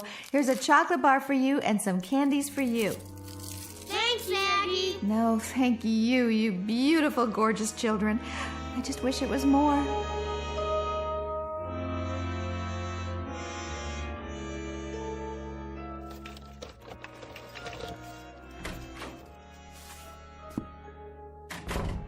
Mr. Cavander, can you hear me? Yes. Oh, I sure am glad you're here. Because I wanted to say thanks a whole bunch. It was wonderful knowing you. Wonderful knowing you, Miss Grepp. Excuse me, what's that, Chief? Yes, sir. I'll be there right away.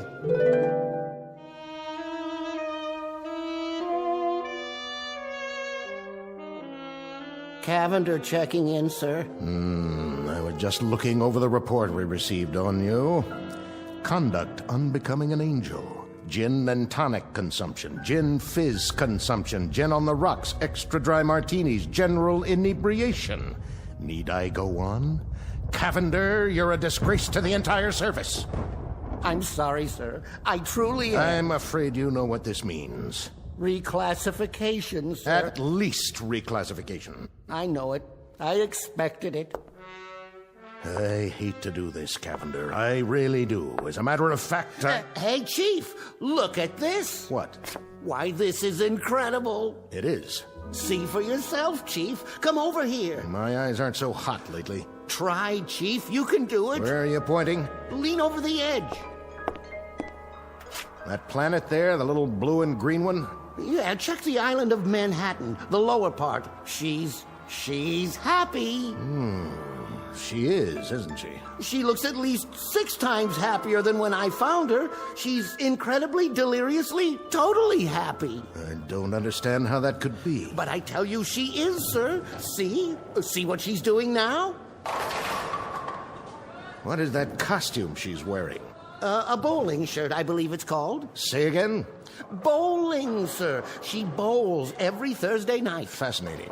And is she supposed to keep her finger in the ball after it starts rolling down the lane? Ooh, no, sir. She still hasn't quite got the hang of it. I do hope she didn't hurt herself. Well, Cavander, it seems I may have been premature in my judgment. Oh? After all, your assignment was to make her happy, and that's precisely the way she is now, so... Well, there seems to be very little left to do, except... Go on, sir. I'm all ears. I noticed. I think under the circumstances, Cavander, since you've done so very well with this subject... Yes? Well, it occurs to me that there are other deserving subjects down there who may require a little angelic assistance from time to time. Oh, definitely. No doubt. Each of them could be your personal project, so to speak. How would you like that? And... my wings, sir? We'll reopen that issue later on. But for the moment, we'll start a dossier on the people you'll be assigned to. In a strange way, I feel rather sorry for them. Cavander? Cavander, are you listening?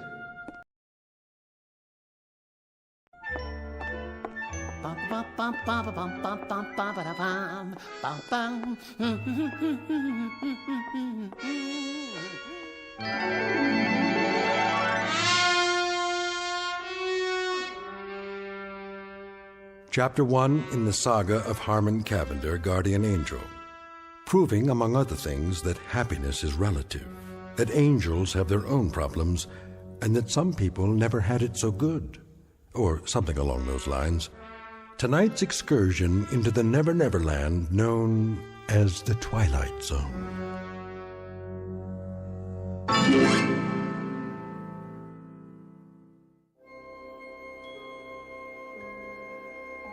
Hi, this is Carl Amari, producer of the Twilight Zone radio dramas. I'd like to take a moment to tell you about our official website at twilightzoneradio.com, where you'll get the latest news and information on these Twilight Zone radio dramas. Plus, at twilightzoneradio.com, you can digitally download 3 free episodes or any of our episodes for only $1.95 each. In this age of ever-changing technology, we've decided to make these episodes instantly available to you by making the Twilight Zone radio dramas a digital download-only series. This means that this series will no longer be offered on CD. The CD collections at our website are now being offered while supplies last at buy one, get one free. So be sure to get your favorites before they're sold out. Be sure to visit us often, and I'll see you in the zone.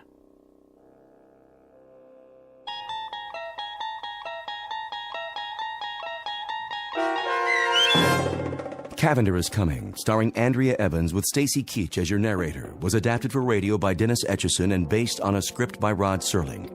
Heard in the cast were Richard Hensel, Roderick Peoples, Doug James, Peter DeFaria, Linda Reiter, Maggie Carney, Martin Hughes, Lauren Patton, David Darlow, Maria Stevens, and Meg Falcon. To learn more about the Twilight Zone radio dramas and to obtain audio cassettes and CDs of these programs, visit our website at twilightzoneradio.com. This copyrighted radio series is produced and directed by Carl Amari and Roger Wolski for Falcon Picture Group. Doug James speaking.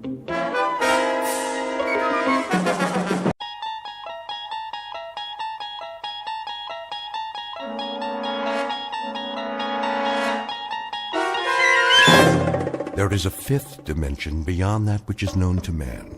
It is a dimension as vast as space and as timeless as infinity. It is the middle ground between light and shadow, and it lies between the pit of man's fears and the summit of his knowledge. This is the dimension of imagination. It is an area which we call the Twilight Zone.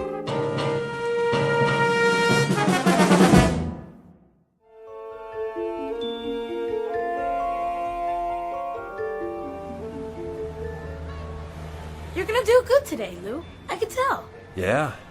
How can you tell, Tommy? 'Cause you're the best salesman there is. Well, maybe I used to be. You are, Lou. You always have such neat stuff. Oh, yeah, I got everything. A little bit of this, a little bit of that. Something for everybody. Help me set up the table, will you, Tommy? Sure.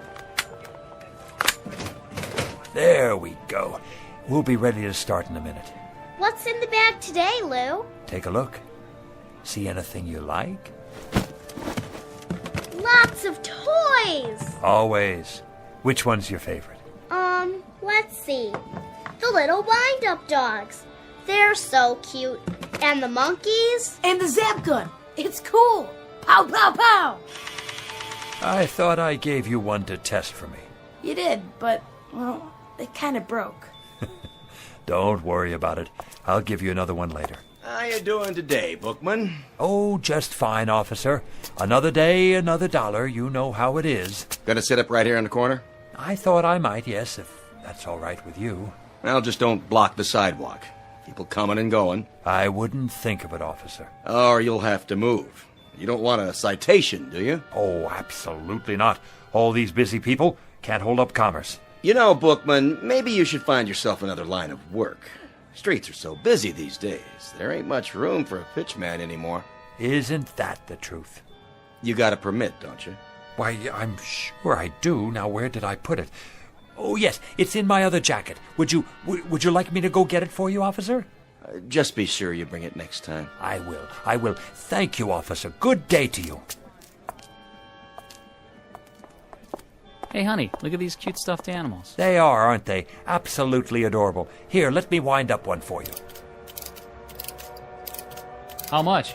Only $7.98 in your choice of colors. Do you have any little ones at home, sir? Nope, no kids. Well, a niece or nephew, then. These make great birthday presents, stocking stuffers, a big hit at parties. Have you ever seen anything so delightful? Look at the way they move. It is cute, don't you think, Walter? Yeah, but they got them over at the Pick and Save for $3. Oh. Now, these aren't your ordinary toy animals. No, ma'am. They walk and talk and bark and jump a full 360 degrees in the air. Plus, you never have to feed them or take them to the vet. I call them the ideal pet. Go ahead, pick it up. Feel that fur, so soft and lifelike. Thank you anyway. They're on sale. Special July clearance. Everything's half off today. Gift items for the men, perfume for the ladies. How about a wristwatch? Did you see these genuine gold necklaces?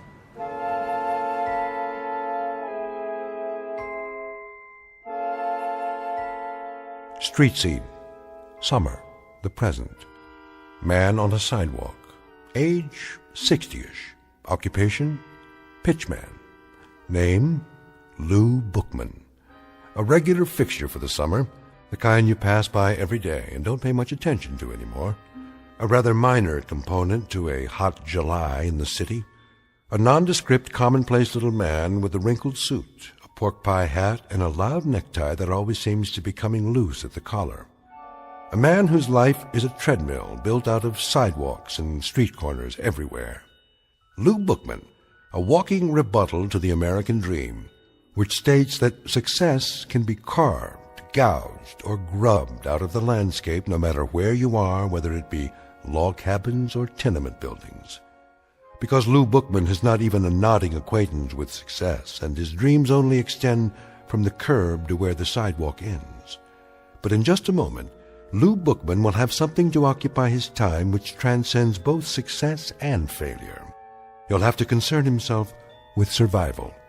As of 3 o'clock this hot afternoon, Mr. Bookman will be stalked by his toughest customer to date, a man in a black suit who's out to close a deal of his own and who won't take no for an answer. In the Twilight Zone. And now, back to our story from the Twilight Zone. One for the Angels, starring Ed Begley Jr., with Stacy Keach as your narrator.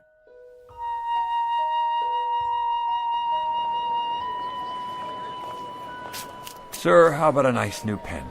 Guaranteed to write upside down, underwater, in zero gravity. Ma'am, let me give you a free sample of my new perfume. It's called Scent of Mystery, and I promise it will bring you all the love and romance you ever dreamed of. How about you, sir? Nothing for me.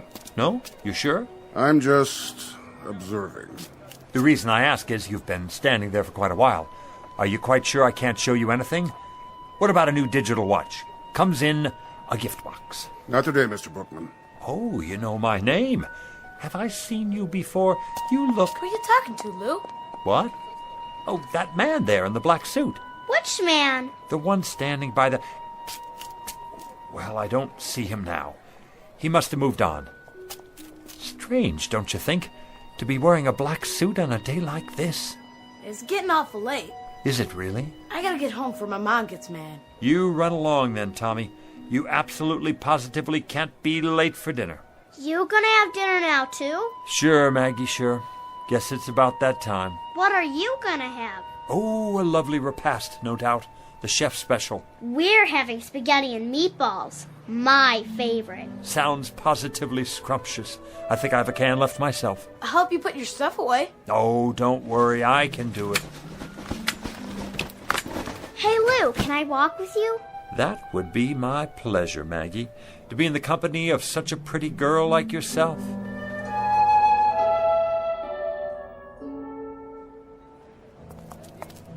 Hey, Lou. Hey, it's Lou. What's going on, Lou? Hey, want to play with us, Mr. Bookman? Come on. I'd love to, children, but I must get home to my plants. Delicate creatures, you know. Your plants? My wisterias.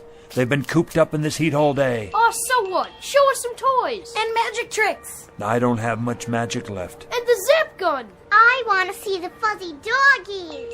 Carrie, is that a new bathing suit? Yeah. Well, don't you look nice? And Bobby, where have you been? I haven't seen you all week. I was sick. Then you shouldn't play in the water like that. I'm all better now. Let me feel your forehead. Why, what's this? A quarter stuck behind your ear. No wonder you were sick. Wow. Oh, Meek, come on. Meek, come on, Meek. I don't think anybody else has a temperature, but maybe you could test these. Let me see. These rings, to be sure they're okay. Yes, toys, yes. Oh, they may look like toys, but they're not toys you can buy at the 5 and dime. Anybody can sell toys, but these, my young friends, are very, very special. Did you know they're among the wonders of the world? Go ahead, Lou. Give them the pitch. Young ladies and gentlemen, the rings you now have on your fingers come from a remote corner of the Tibetan mountain country. Do you know where that is? No. Well, it's where the wisest people in the world live. The jewels are patterned, shaped, and forged by strange little men who work underground, far from the light of day. Some folks call them... the Moly Men. Right, Bobby, the Moly Men. They use magic words and incantations to produce what look like toys. But each and every one they make has extraordinary powers. What kind of powers? The power to keep a person young forever. Science can't explain it. Your teacher wouldn't believe it. Your mother and father either. But it's true. And when the Moly Men are finished, they say the magic words. Mini tekel. Words that hold a strange power from another world. The power of the life force. Watch the jewel in the ring. When it changes color, something is about to happen. You'll get your wish. So remember, be careful what you wish for tonight, children, because it's absolutely, positively going to come true. You know what, Mr. Bookman? You're my best friend. No, he's not, Bobby. He's my best friend. See you later, children, for the Bookman ice cream cone and social hour after dinner. Same time, same place. Don't forget now. We won't. Come on, Lou. I gotta go home.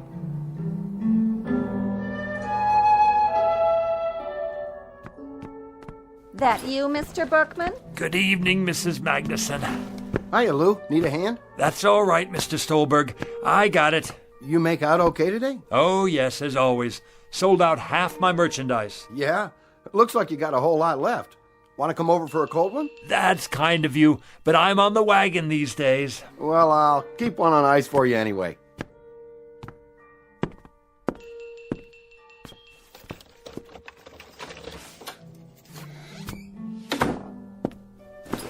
Hello, my beautiful wisterias, and how have all you been today?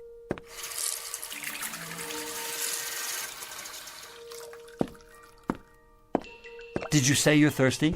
I'll bet you are. Here, have a drink of water on me. Not too much now. Mr. Bookman? Oh, you could give a man a heart attack sitting there like that. I didn't mean to startle you. Say, how did you get in my apartment? I let myself in. But you couldn't. I keep it locked. You are Louis J. Bookman, aren't you? That's right. Something I can show you? I don't think so. Something in, let me see, collar stays maybe, or neckties. You look like a man who needs a new tie, something brighter than the one you're wearing. Mr. Bookman, I'm not here to buy anything. Then what in the world do you want?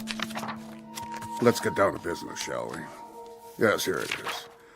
Louis J. Bookman, age 69, right? 70 in September. Well, I must say you don't look it. Nice of you to say so, young man. I try to keep busy. Occupation pitchman, correct? Are you a census taker? If you are, let me sit down. I hope this doesn't take too long. Not exactly. Born in New York City? That's right. Father Jacob Bookman, mother Flora. Father's place of birth, Detroit, Michigan. Mother's place of birth, Syracuse, New York. My, you have it all down in that book of yours, don't you? We have to keep these things efficient. Now, today is the 19th of July, and your departure is at midnight tonight. My departure? Excuse me. Go right ahead.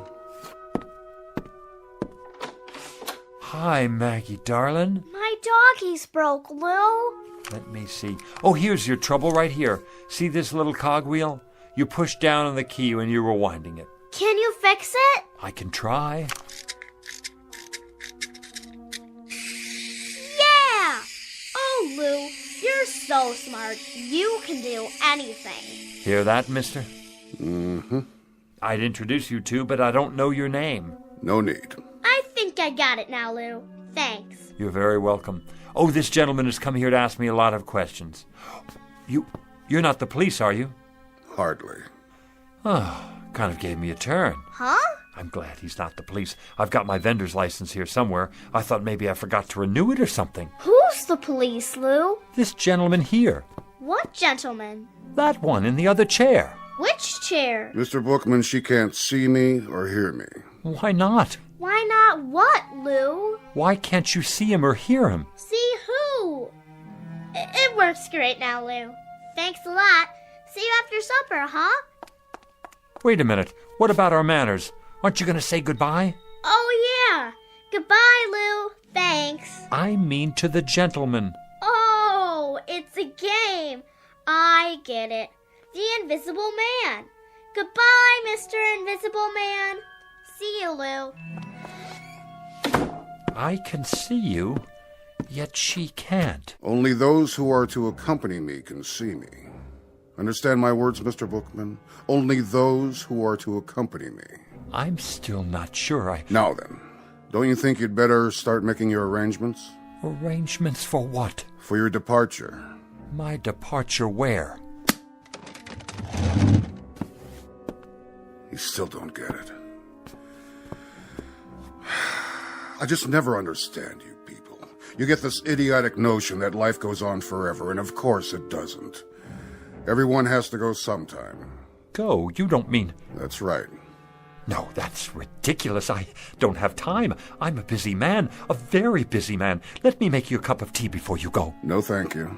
Take a look around. You can see how busy I am. My flowers, for example. I have a green thumb. Whatever I touch, well, it grows, if I do say so myself. I won second prize last year at the YMHA Flower Show. See the plaque on the wall? Wisteria, open class. Oh, nice. Nice? Is that all you can say? Look at them, will you? You've never seen flowers like these. And what I further don't understand is how little you appreciate the nature of your departure. I thought we were finished with that subject. Think of the poor souls who go in violent accidents. These are the non-precognition victims. We're not permitted to forewarn them. You, on the other hand, Mr. Bookman, fall under the category of natural causes. Natural causes? What's natural about it? As opposed to accidents, car crashes, things like that. You know, I find you a devious sort of fellow. Very devious. Not to say dishonest. In what way? I can see it in your eyes. You don't want to look at me. To tell the truth, I'm not sure I like you very much. Why don't you just come out with it and say what's on your mind? Mr. Bookman, I have done everything but phone your own undertaker. How much clearer do you want it? If you still don't know who I am... Don't touch my flowers. If you need an illustration... I told you, don't touch them. I thought this might erase any doubts.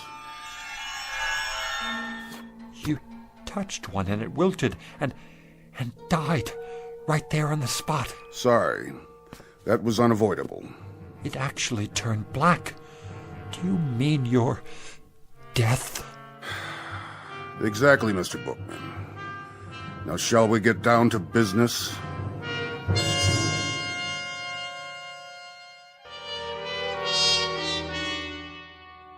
Time of departure is midnight tonight.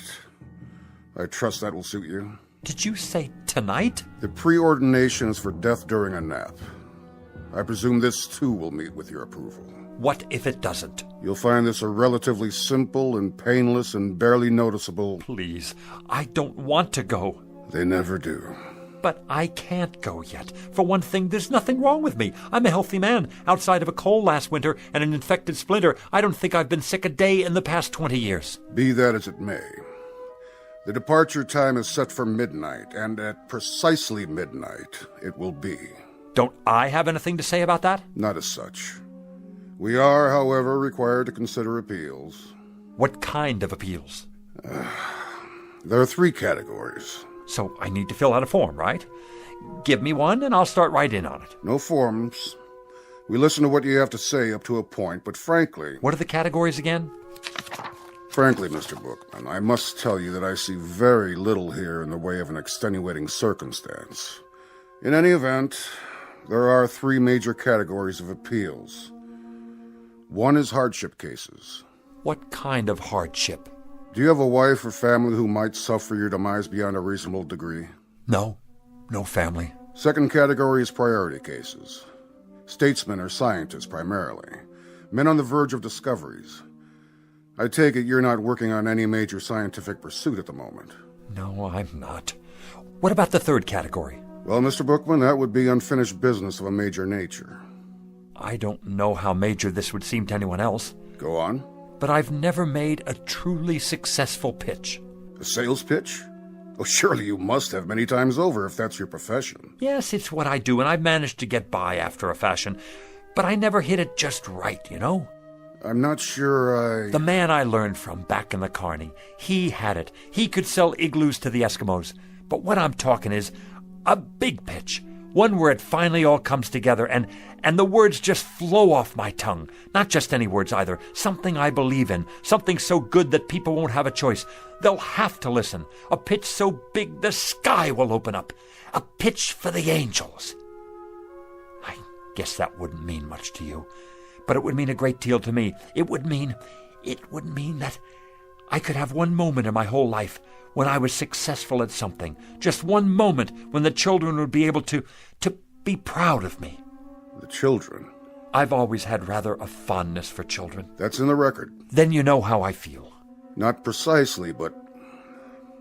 The problem here, Mr. Bookman, is that you'd require a delay until... Until I could make a pitch. The kind of pitch I told you about. One for the angels. That's right. I'm terribly sorry, Mr. Bookman. You see, these categories are fairly specific and... I see.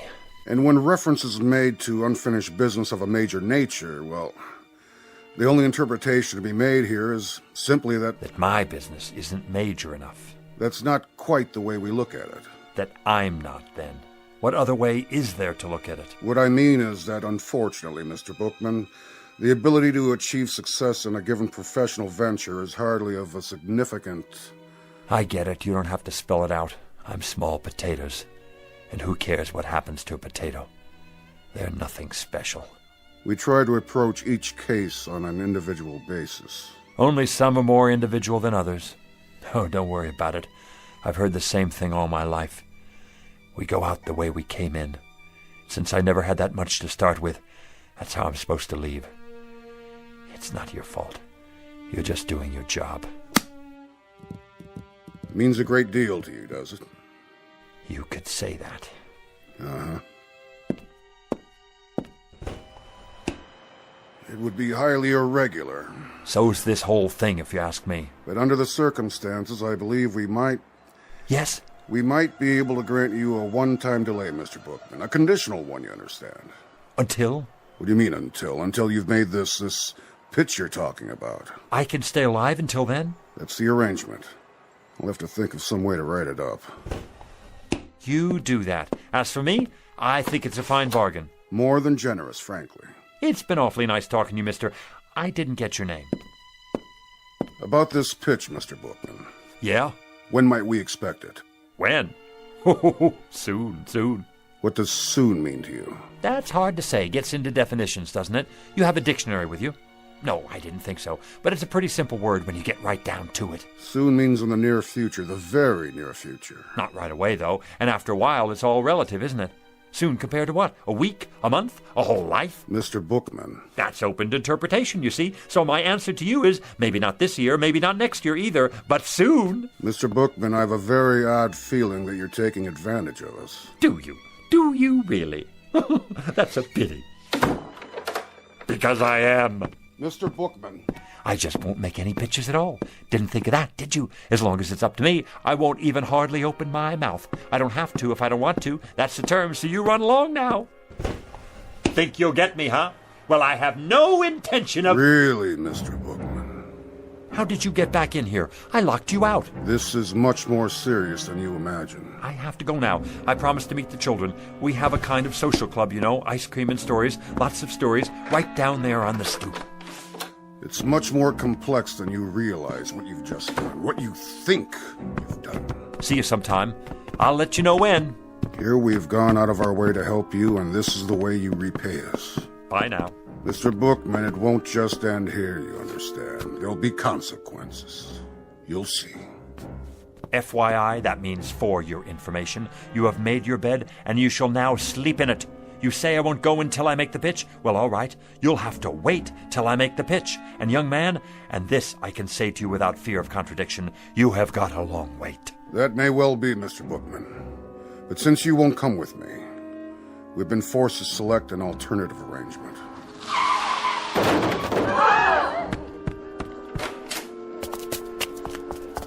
What happened? He didn't even stop. Ran right out. Not his fault. I swear I didn't even see her. She just jumped off the curb. I didn't have a chance to hit the brakes. Has someone called a doctor? Who got... Oh, no! Maggie! I swear to you, I never had a chance to stop. Call an ambulance. You're gonna be all right, Maggie, darling. Oh, my little Maggie. Hi, Lou. See? You're gonna be just fine. Lou? Who's that man? What man? Where? I told you, Mr. Bookman. Consequences. You can't take her. No, siree, you can't take her. I'll go. I'll go as planned. Never mind the pitch. I don't even want to wait. I want to go right away. Go where? Who's he talking to? What man? He's out of his head. Mr. Death! Mr. Death, come back! You mustn't take the little girl. I'll go, please, please, Mr. Death, you will. I'll go with you. Right here. Right now.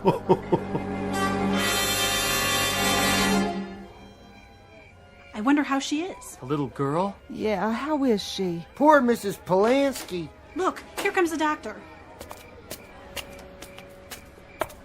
How is she, Doc?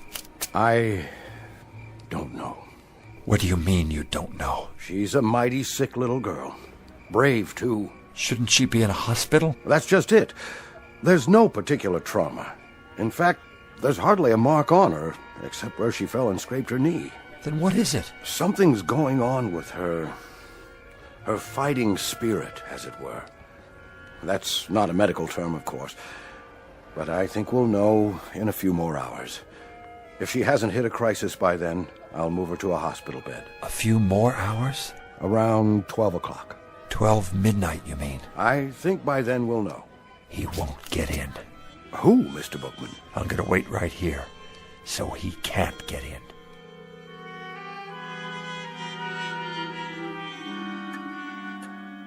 Come to bed, Mrs. Polanski. I can't.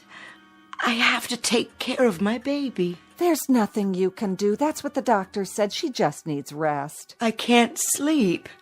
How could I? Lou? Where are you, Lou? Is that Mr. Bookman she's dreaming about? Such a nice man. He's like a grandfather to her. But he can't help her now. My precious little Maggie. Lou? Help me, please.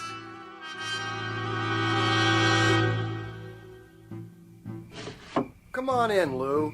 It's late. I'm waiting for someone. No, you're not. You're worried about the kid. And I don't blame you. She's a swell little girl. But there's nothing to do now but wait. What time you have? 11:40. Everybody's gone to bed now. You better do the same. Not yet. Take my advice. Give it a rest. 11:40, huh? Better get set up.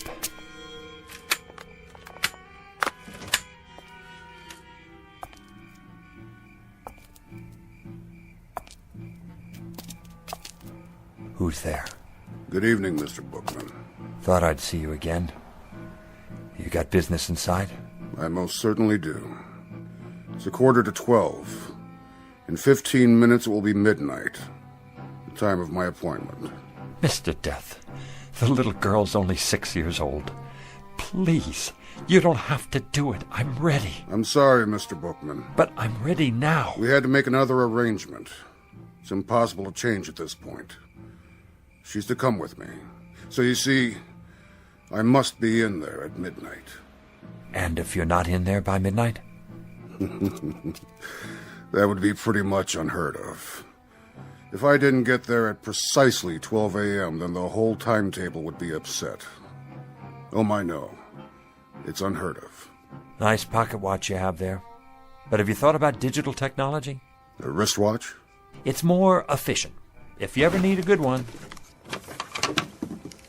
What are you doing, Mr. Bookman? What am I doing? Oh, nothing. Just setting up a pitch is all. At this time of night? Oh, I very often have a late-night sale. Very often. Not many customers out and about. They come, they show up. You're here, aren't you? Oh, yes, I'm here. But I'm afraid I'm not much of a customer. How do you know? Have you ever seen my stock? Now you take a tie like this one right here. Like what? Like this tie. Looks like a toy dog to me. Oh, excuse me. Here, this is what I meant. Now you take this tie. I already have several. Go on. What's it look like to you? It looks like a tie. Feel it. Mm-hmm. So?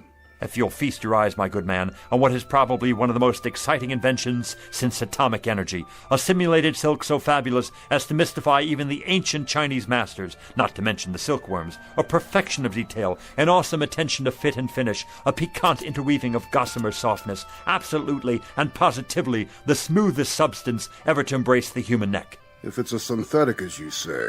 Come closer. I can't hear you. How did the manufacturer get it so soft? It's the thread, of course. The thread? I'll answer all your questions in just a moment, but first let me explain the applications of this magnificent invention.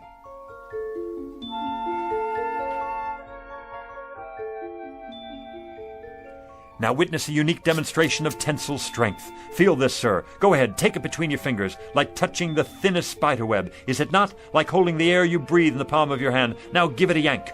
If you wish. There, you can't break it. As strong as steel, and yet as delicate as shantung silk. No mere synthetic substance, but a molecular blend of atoms the like of which has never been seen. Actually, it is surprisingly strong. Where did you say this was made? Let me answer your question, sir. Hey, Lou, what you doing down there? Come on, you gotta see this. Yeah, no kidding. It's really something. Do you have a scarf made out of this stuff? Scarves, blouses, I've got them all on order. You can't hurry the process. Picture, if you will, 300 years of backbreaking research and development to produce the ultimate thread. The which, than which there is no witcher. And what will you pay for this fabulous, I say fabulous, incredible and amazing achievement of the tailor's art? Softer than the feathers of an angel's wings. Expensive, no doubt. $20? Too rich for my blood. $10. $5. You might indeed pay that much and more. If you were to purchase this at a retail store, consider the markups, import fees, but this exquisite thread is not available in any store. How did you get it then? I have connections in the government, you see. It's smuggled in from behind the bamboo curtain by Oriental birds specially trained for ocean travel. Each one carries a minute quantity in a small capsule underneath their ruby throats. It takes 832 separate crossings to supply enough thread to go around one single spool. But tonight, as a special get-acquainted offer, and to help advertise the product, I'm giving away a very limited number, not at $20, not at $10 or even $5, but at the ridiculously low price of $1 a spool. If you promise to take it home, test it out, and tell your friends. I'll take all you have. No, you don't. What about me? I gotta have some of that for my wife. Wait, that's not all. Everyone who purchases a spool of this thread gets a free bonus pack of imported sewing needles and a gold anodized thimble. One size fits all. Gather in close now. You got change, Lou? Sure I do. You, ma'am. Sir.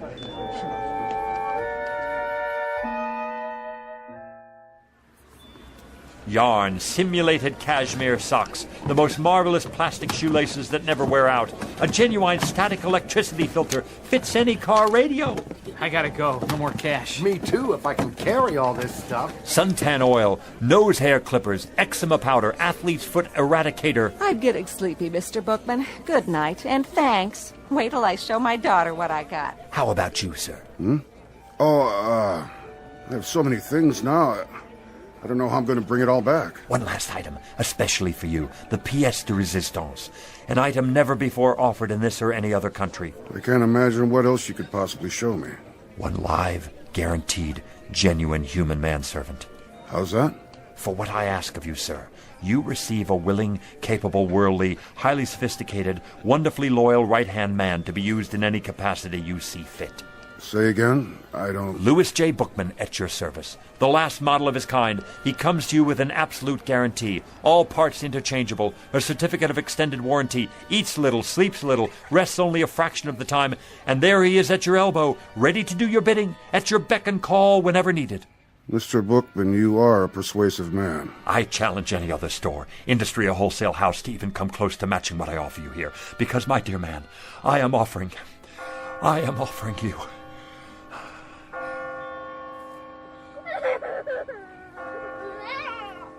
Midnight. It's midnight, and I've missed my appointment. Oh, thank you, Doctor. It's a miracle. Just give her the sedatives every 3 hours, Mrs. Polanski. All she needs now is rest. But she's going to be all right.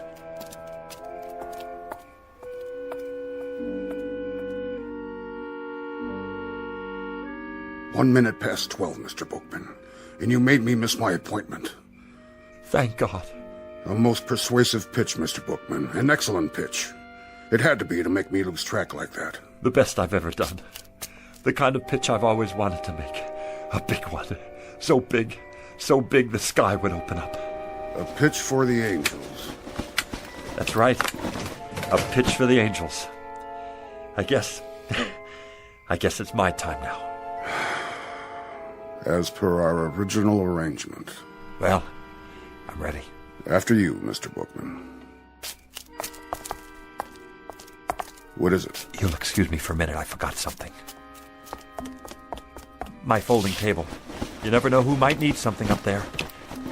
It is up there. Up there, Mr. Bookman. No need to worry about that. You made it.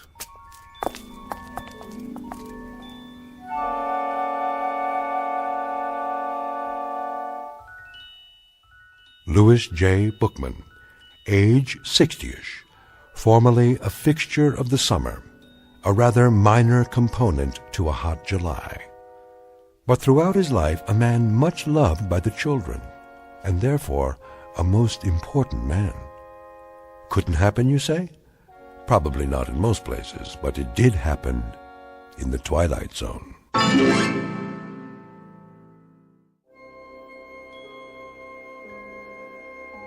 Hi, this is Carl Amari, producer of the Twilight Zone radio dramas. I'd like to take a moment to tell you about our official website at twilightzoneradio.com, where you'll get the latest news and information on these Twilight Zone radio dramas. Plus, at twilightzoneradio.com, you can digitally download 3 free episodes or any of our episodes for only $1.95 each. In this age of ever-changing technology, we've decided to make these episodes instantly available to you by making the Twilight Zone radio dramas a digital download-only series. This means that this series will no longer be offered on CD. The CD collections at our website are now being offered, while supplies last, at buy one, get one free. So be sure to get your favorites before they're sold out. Be sure to visit us often, and I'll see you in the zone.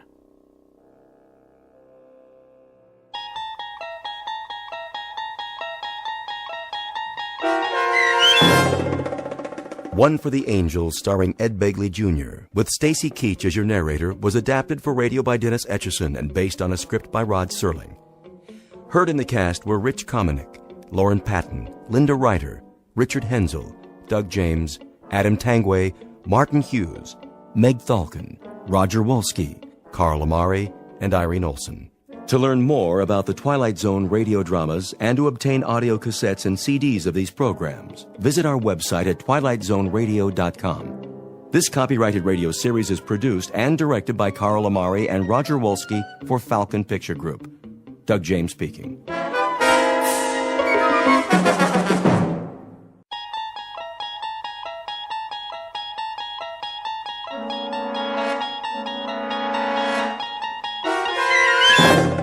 You're traveling through another dimension. A dimension not only of sight and sound, but of mind. A journey into a wondrous land whose boundaries are those of imagination. Your next stop, the Twilight Zone.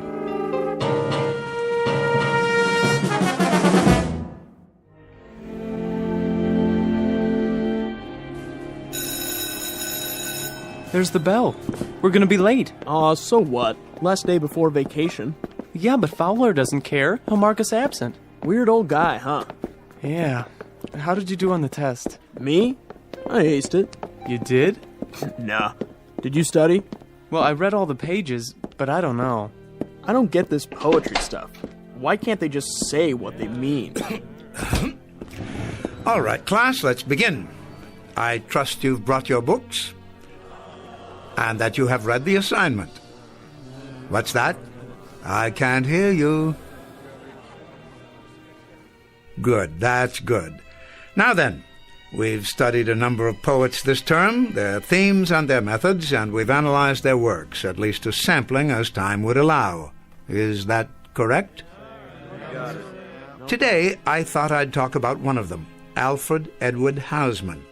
I'm sure you'll recall the name. Born what year? Mr. Graham? What year, sir?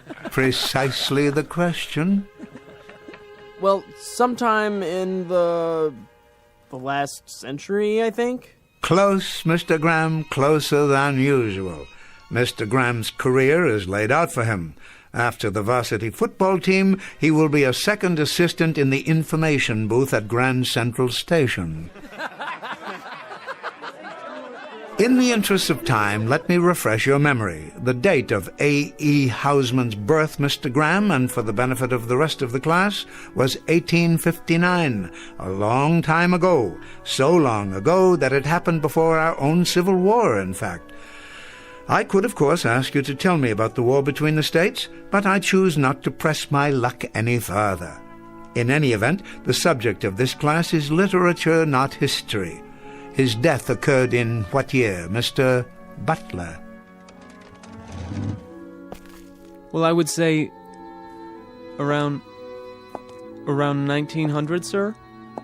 Upon my word, young Mr. Butler, it seems that you and Mr. Graham are kindred spirits. You are both masters of inexactitude. So allow me to enlighten you.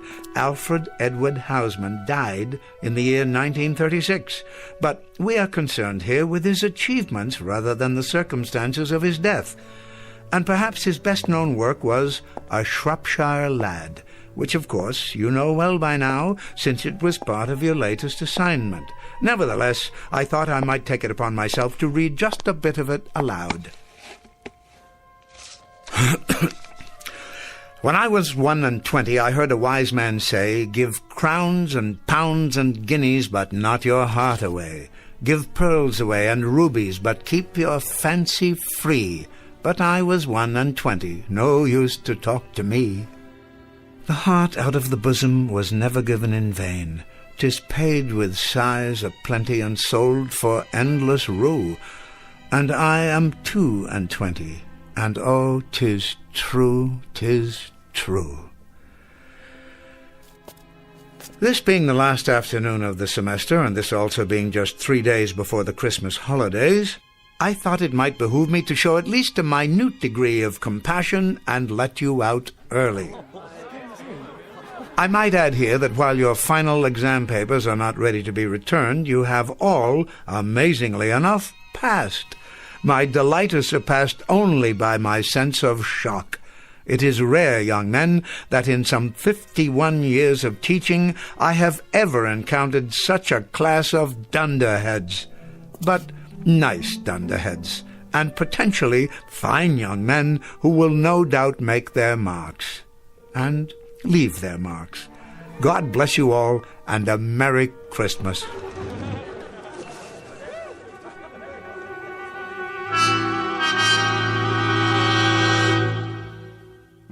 What you've just witnessed is not the end of a semester. It happens to be the end of an era. Professor Ellis Fowler, a teacher of literature, a gentle, bookish guide to the young, is about to find a package under his Christmas tree, and not a pleasant one. He doesn't realize it yet, but after half a century of planting seeds of wisdom and then watching the fruits of his harvest, he will discover that he has come to the end of the field and is about to be discarded, and that the campus of the Rock Hill School for Boys lies on a direct path to another institution commonly referred to as the Twilight Zone.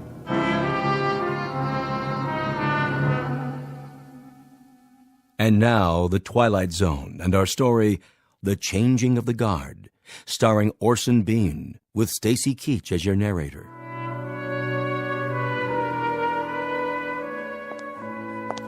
Merry Christmas, Professor. And the same to you. Thanks. Yes, of course. See you next year. Yes, indeed, yes. Is that you, Fowler? Oh, good afternoon, Headmaster. Good afternoon to you. I say, Fowler, could you step into my office for a moment? Yes, of course. It would be my pleasure. You received the midterm grades for my class, I take it? I did. Something else I can do for you? Some question, perhaps? Please, sit down. Be comfortable. Thank you, I will. You don't mind if I smoke, do you? By all means. I smoked a pipe for many years. I still love the fragrance of a good aromatic blend. Like spice on the air. Sometimes I think that's what I miss most, the aroma. It makes a room feel lived in. Quite right. At least for those who can tolerate tobacco these days. Of course, yes. Am I keeping you? What? No. There is going to be a broadcast of The Messiah at 5 o'clock. Is there? But I have plenty of time. It's a lovely piece, don't you think? It certainly is. Always very Yule-like. I agree. Well then, I suppose we should get to the matter at hand. Very well. This won't take long. Of course not.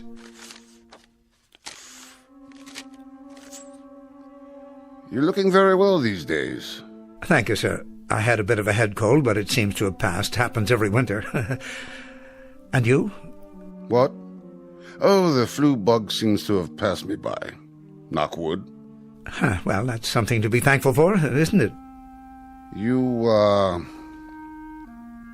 didn't respond to the letter. I didn't? The one that the trustees sent you last week. Letter?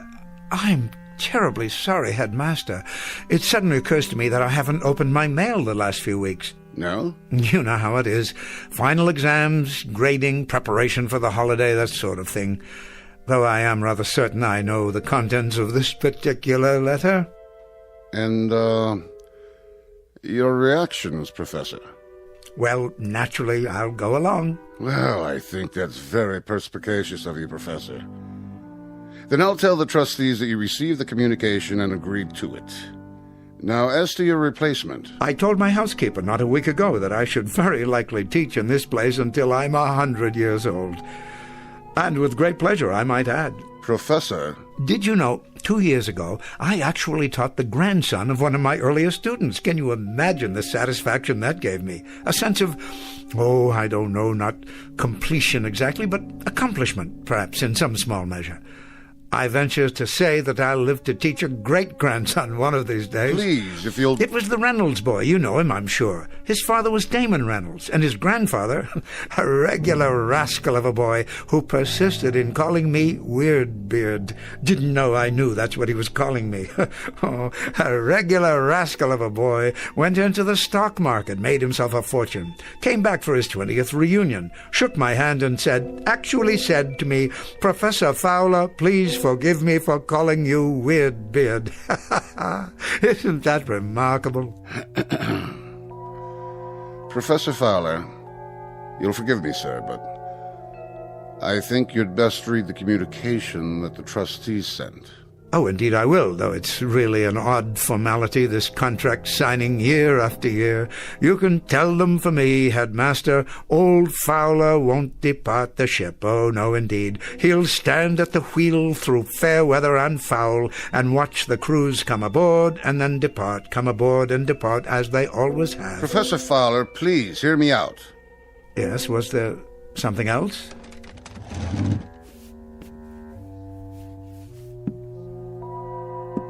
The communication that the trustees sent you was not a contract. Not this time. As a matter of fact, it was a notice of termination. What? You've been on the faculty here for over 50 years. 50 remarkable years, I might add. You passed the normal retirement age several years ago. So you see, we decided at our winter meeting that perhaps a somewhat younger man... You don't mean to say... If you could have been at the meeting, sir, you would have been very proud of the things said about you and your work. A teacher of incalculable value to all of us. But youth must be served. Changing of the guard, that sort of thing. I'm sure you can appreciate my position. Mr. Headmaster, am I to understand that my contract is not to be renewed? I'm discharged? Discharged? Please don't call it that. Retirement. And at half salary for the rest of your life. For the rest of my life? A chance to do the things you've waited for. Hobbies, writing, the opportunity to publish. Think of the books, the articles. Well, it most certainly proves one thing. Upon my word it does. A man should read his mail. He most certainly should read his mail. Boys? Merry Christmas, Professor. What? Yes, thank you. Have a happy holiday, sir. Very kind of you, very, very kind indeed. And the very best to you boys, to both of you. See you after Christmas, sir. Mr. Halliday, Mr. McTavish, I wish you a safe journey and a happy reunion with your families, and I trust you will not eat too much turkey or too much stuffing. We'll try not to, sir. They're fine young men. Have a Merry Christmas, both of you. Have a... Excuse me, I must be going. What's the matter with old Weirdbeard? He was crying. Did you see that? No, not him. Yeah, he was. He was crying.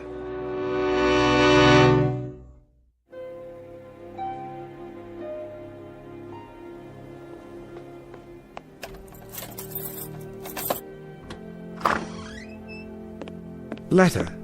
A letter, he says. Of all the... Oh, Mr. Fowler, I was worried about you. Huh? It's later than usual. I didn't hear you come in. Oh, that's all right. I had my key. Why have you left the door open? Sorry.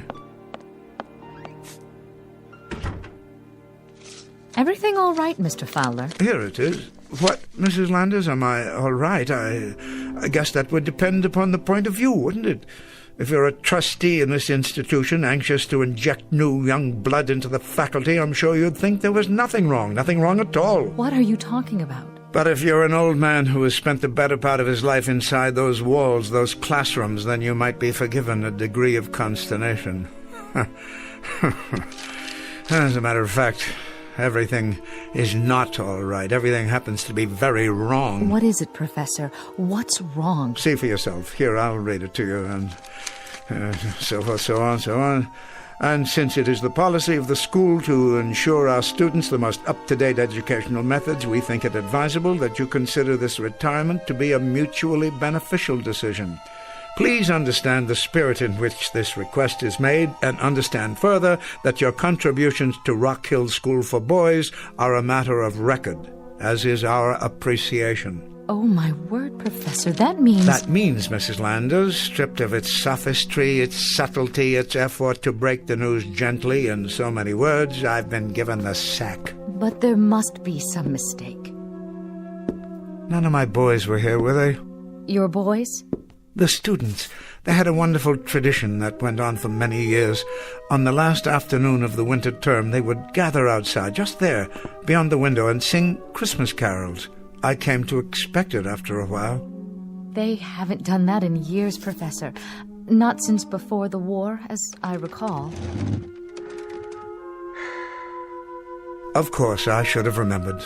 I've become a worshipper of tradition, Mrs. Landis, a worshipper of tradition and a fervent follower of ritual. I know it now. I know it, and I can admit it. I guess that's why this whole thing has taken me by surprise. Can I get you anything? Anything at all? I'm an antique guarding antiques. I am the curator of a museum that houses nothing but some very fragile memories. Professor, you're the finest man. You're absolutely the finest man. And you, Mrs. Landis, have been the most wonderful housekeeper a man could wish for. Now, could you do me one small favor? Anything at all. Could you possibly brew me up a pot of tea? Oh, yes, that's a good idea. Would you mind terribly? Handel's Messiah is on the radio in a few minutes. I'd like to listen to it. I'll bring it right in, sir. Professor? What is it? You'll be all right for a few minutes. Don't be silly. I'm fine. I think I'll sit here and read the rest of my mail until then. It'll be just a moment. I'll be right back. Of course you will. And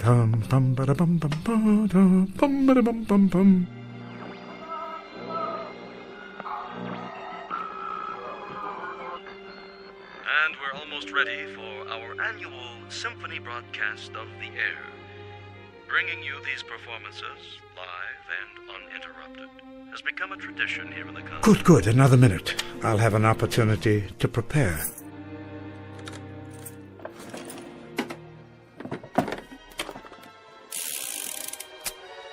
There. Now I believe I'm quite ready.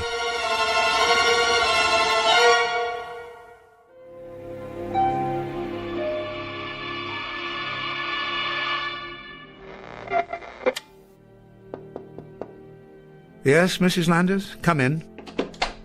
Oh, I thought you were asleep, Professor. Not at all. I was listening to the performance. Magnificent, as always. Would you care for some more tea? Thank you, no. Well, I'll have dinner ready in a half hour. Why don't you take a little nap? I know I'm being very difficult, but could we put off dinner this evening? I haven't much of an appetite. You've got to eat something, Professor. Perhaps later. I could keep it warm for you. Why don't you rest for a while? Oh, I don't know that I feel like resting. Not just yet. As you wish. Do you happen to know... Yes, Professor? Where I've kept the yearbooks. The yearbooks? From the school? They haven't been packed away in the attic, have they? Why, no, I don't believe so. Check the corner bookcase. Yes, here they are. Oh, good. Did you want to see one in particular? No, it doesn't matter. So many years summarized here, encapsulated, as it were, as if these books were, in some sense, time machines. This volume, for instance. Look at their faces. Timothy Arnold. Never thought that one would pass. Had an incorrigible habit of chewing bubble gum and popping it. Sounded like a small howitzer in the back of the room. Upon my word, it did. Why don't you sit down? No. And William Hood, little Bill Hood, smallest boy ever to play varsity football here. Believe it or not, he had a penchant for the poems of Shelley. Did he? And Auntie Beechcroft. Now, there was a lad. There was a staunch lad, full of heart, that one. What a face. Was he the one... Yes, I recall now. His father sent me a letter. I wonder if I still have it. He was killed in Iwo Jima. Freckle-faced little fellow, always grinning. Never stopped grinning, most infectious. He'd walk into a classroom and you simply had to smile. Let me put it back for you. They come and go like ghosts. Faces, names, smiles, the funny things they did, or sad things, or silly ones, or noble ones. And I gave them nothing. Oh, Mr. Fowler. But it's true, don't you see? I gave them nothing at all to protect them from the world. I realize that now. Poetry that left their minds as soon as they left the school. Aged slogans and homilies that were already out of date when I repeated them. quotations so dear to me that were meaningless to them. Surely not. I was a failure, Mrs. Landers. I was an old relic that walked from class to class, speaking by rote to unhearing ears, unwilling heads. I was a dismal, abject failure. I motivated no one. I left no imprint. Now, where do you suppose I got the idea that I was accomplishing anything? How could I have thought that? Oh, Mr. Fowler. I will take that nap now, and I hope I haven't inconvenienced you putting off our dinner like this. You haven't. You haven't done anything of the kind. I'll straighten up for you. Don't bother. There's nothing on my desk of any importance. Dear, dear Mr. Fowler. Oh, of course I'll straighten up for you. The least I can do. It would be my pleasure. What's this? Bullets and an empty holster. Empty? Professor? Professor, are you in your room? Professor, are you out there? Where have you gone?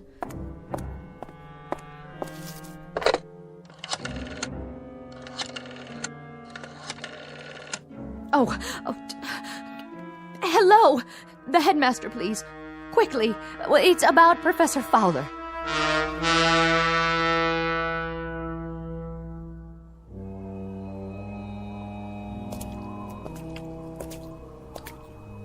Hello?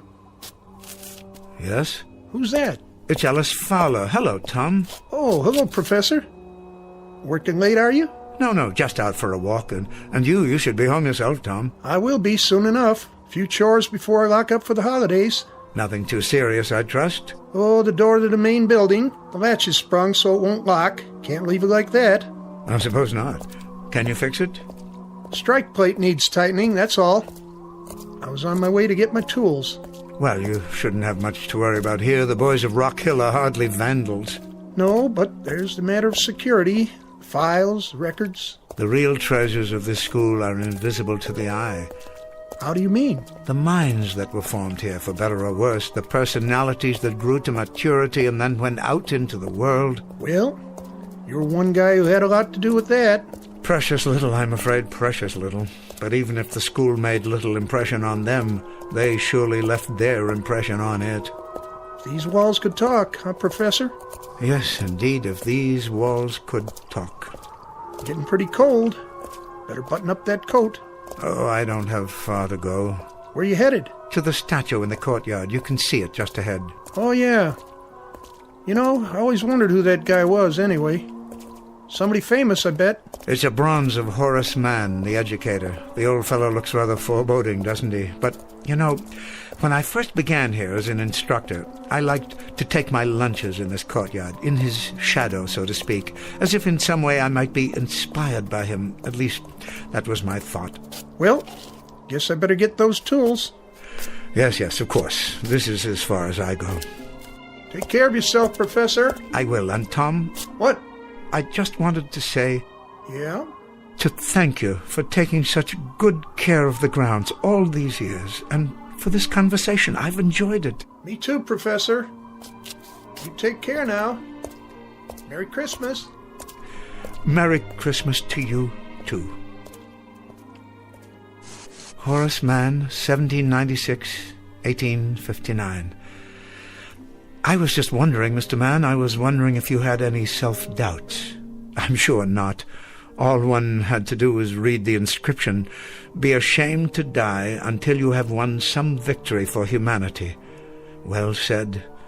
But, you see, Mr. Mann, I have won no victory at all. And now, sorry to say, I am ashamed to die. Class bells at this hour? Why would they ring now? There's no special assembly. There's nothing of the sort this evening.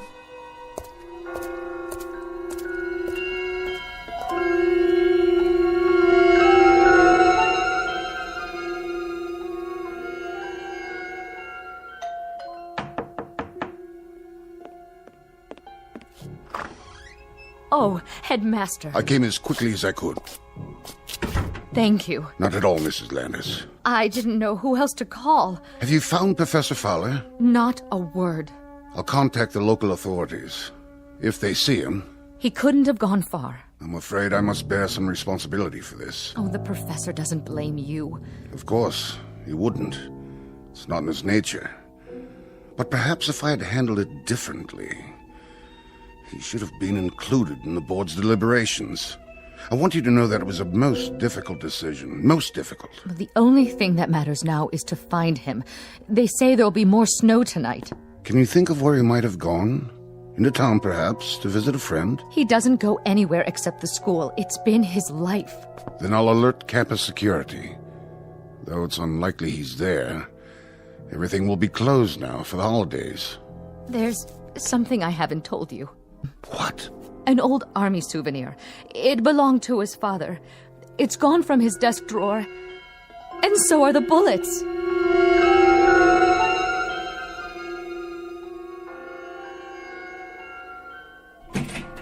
Old Tom hasn't repaired the door yet. But why is the class bell ringing?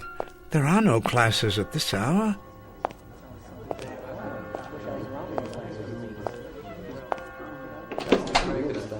What is the meaning of this? Come in, Professor. We've been waiting for you.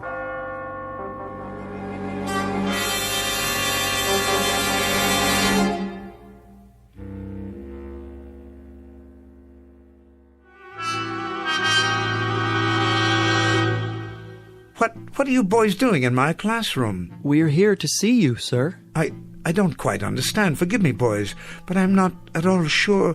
What I mean is, I don't recollect how... Artie Beechcroft, sir. Second form, class of 41. How have you been, Professor? How's that? How's that again? You say you're Artie Beechcroft? Yes, sir. Of course you are. I'd recognize you anywhere. And I'd recognize you, sir. You've hardly changed. Why, Artie, I'm delighted to see you. I'm truly delighted to see you. I've thought of you many times over the years, and I've missed your presence. And I've missed you, too. But what are you doing here? Forgive me, but you shouldn't be here at all. If memory serves, weren't you... That's right, Professor. I was killed in the Battle of Iwo Jima. One of this nation's proudest hours. I wanted to show this to you. What do you have there? It's the Congressional Medal of Honor. Splendid. It was given to me posthumously, sir. My father was very proud. Oh, my, and a very prideful thing it is, Mr. Beechcroft, a very prideful thing, and I am indeed proud of you, too. Thank you, sir. That means a great deal to me, more than you know. You were always a fine young man, but I don't understand. How can you be... Professor? What's that? It's Bartlett. Third form. I died in Roanoke, Virginia. I was doing research on X-ray treatment for cancer. You were? I was exposed to an overdose of radioactivity and contracted leukemia myself. Such a sacrifice, Bartlett, a terrible price to pay. But think of how many people have benefited from your efforts, your courage. Perhaps a few, sir. I hope so. I remember, Bartlett. I do remember. I read about it. That was a brave thing you did. An incredibly brave thing. I kept remembering, Professor. Something you'd said to me. A quote from a poet named Walter. Yes, Howard Arnold Walter, wasn't it? He said, I would be true, for there are those who trust me. I would be pure, for there are those who care. I would be strong, for there is much to suffer. I would be brave, for there is much to dare. I never forgot that, Professor. It was something you left me. I never forgot. How very decent of you, Bartlett, to say that. That's why I brought the medal to show you, Professor Fowler. Yes, Mr. Beechcroft? Because it's partly yours. Not at all. It is. You taught me about real courage. You taught me what it meant. Why, how incredible. Professor? Why, it's Weiss, isn't it? Dickie Weiss. You were the first one, Dick, to... The first one to die in World War II, Professor. I was an ensign at Pearl Harbor, on the Arizona. Yes, you were. I remember you, Dick. It was in all the papers and on the radio. You saved a dozen men. I did my best, sir. You certainly did. Got them out of a boiler room after they were trapped and lost your own life doing it. You were at my elbow that day, Professor. What? You may not have known it, but you were. But why? It was a poem you taught me by John Donne. Any man's death diminishes me, because I am involved in mankind, and therefore never send to know for whom the bell tolls. It tolls for thee. Thompson, sir. Second form. Class of 39. I died on New Guinea, but you taught me about patriotism. Rice, sir. Third form. I died in the Battle of the Bulge. You taught me about duty, about never giving up against impossible odds. Hudson, sir. Second form, class of 1951. I did my service in Korea. You taught me about loyalty. Whiting, sir. Fourth form, class of 53. I became a civil rights attorney. You taught me about ethics and honesty. I'm overwhelmed. We have to go back now. So soon, Artie? I'm sorry, Professor. Go where? To the place where we belong. But we wanted to let you know that we were grateful, that we are forever grateful, and that each of us has in turn carried with him something you gave us, something that lives and will not die, not ever. We wanted to thank you, Professor. Yes, thank you. We won't forget. Take care, Professor. Take good care. You don't know how much. Goodbye. Goodbye. Must you go so soon, please? Can't you stay a little bit longer? Artie, I'm reminded of another poem by Shelley, if I can recall. It goes like this. Peace, peace, he is not dead, he does not sleep. He has awakened from the dream of life.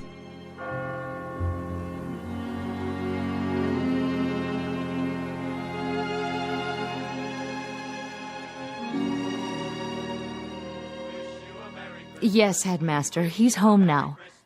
I wanted to call and let you know. Yes, he's all right. Yes, he's just fine. Thank you. Sorry about the misunderstanding. Merry Christmas to you, too. Do you hear that, Mrs. Landers? The carolers came this year after all. And a lovely sound it is. Lovely and joyous. Thank you, boys. I enjoyed your performance very much indeed. Merry Christmas, Professor. A Merry Christmas to you. And a Merry Christmas to you, young man. A very Merry Christmas. And may I add how grateful I am to all of you. I've always felt that Christmas caroling is a wonderfully special tradition. Merry Christmas, boys, and may God bless you.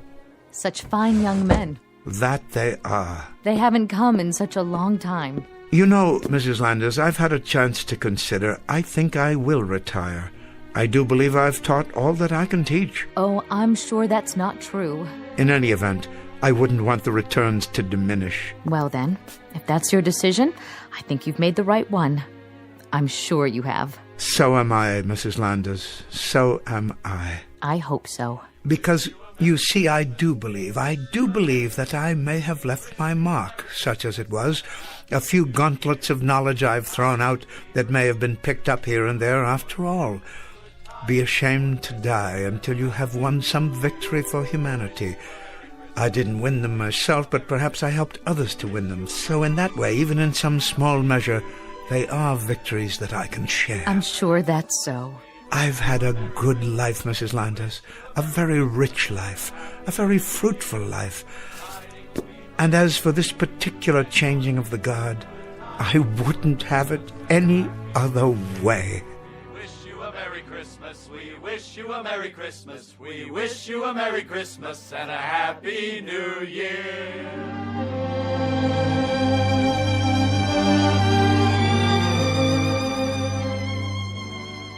Professor Ellis Fowler, teacher, who discovered, rather belatedly, something of his own value.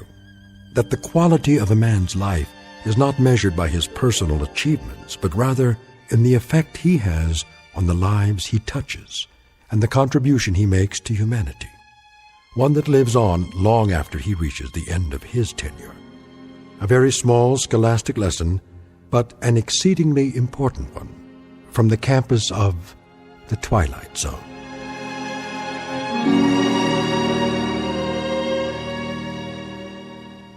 Back to the Twilight Zone after these words.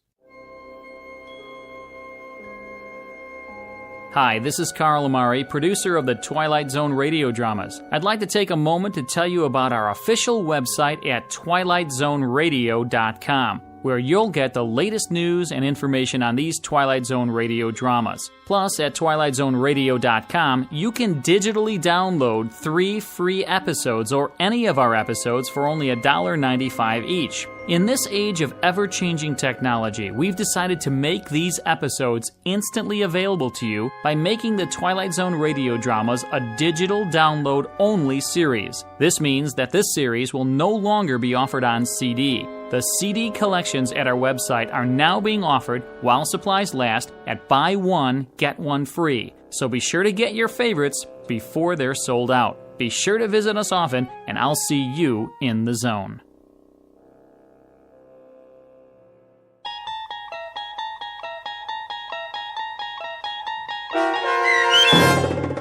The Changing of the Guard, starring Orson Bean with Stacy Keach as your narrator, was adapted for radio by Dennis Etchison and based on a script by Rod Serling. Heard in the cast were Rich Komanek, Alyssa Fraden, Brooke Reed, Kyle Tequila, Chad Reinhardt, Joe Sherman, Justin Chiloa, Doug James, and Carl Amari. To learn more about the Twilight Zone radio dramas and to obtain audio cassettes and CDs of these programs, visit our website at twilightzoneradio.com. The producers of The Twilight Zone wish to thank CBS Enterprises, Carol Serling, Dennis Etchison, Dick Brescia Associates, Claire Simon Casting, Don Longo, Terry Jennings, the American Forces Radio and Television Service, our sponsors, and our radio affiliates for helping make this series possible. This copyrighted radio series is produced and directed by Carl Amari and Roger Wolski for Falcon Picture Group. Doug James speaking.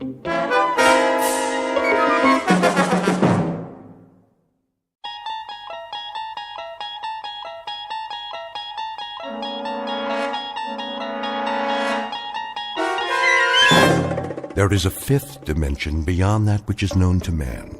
It is a dimension as vast as space and as timeless as infinity. It is the middle ground between light and shadow, and it lies between the pit of man's fears and the summit of his knowledge. This is the dimension of imagination. It is an area which we call the Twilight Zone.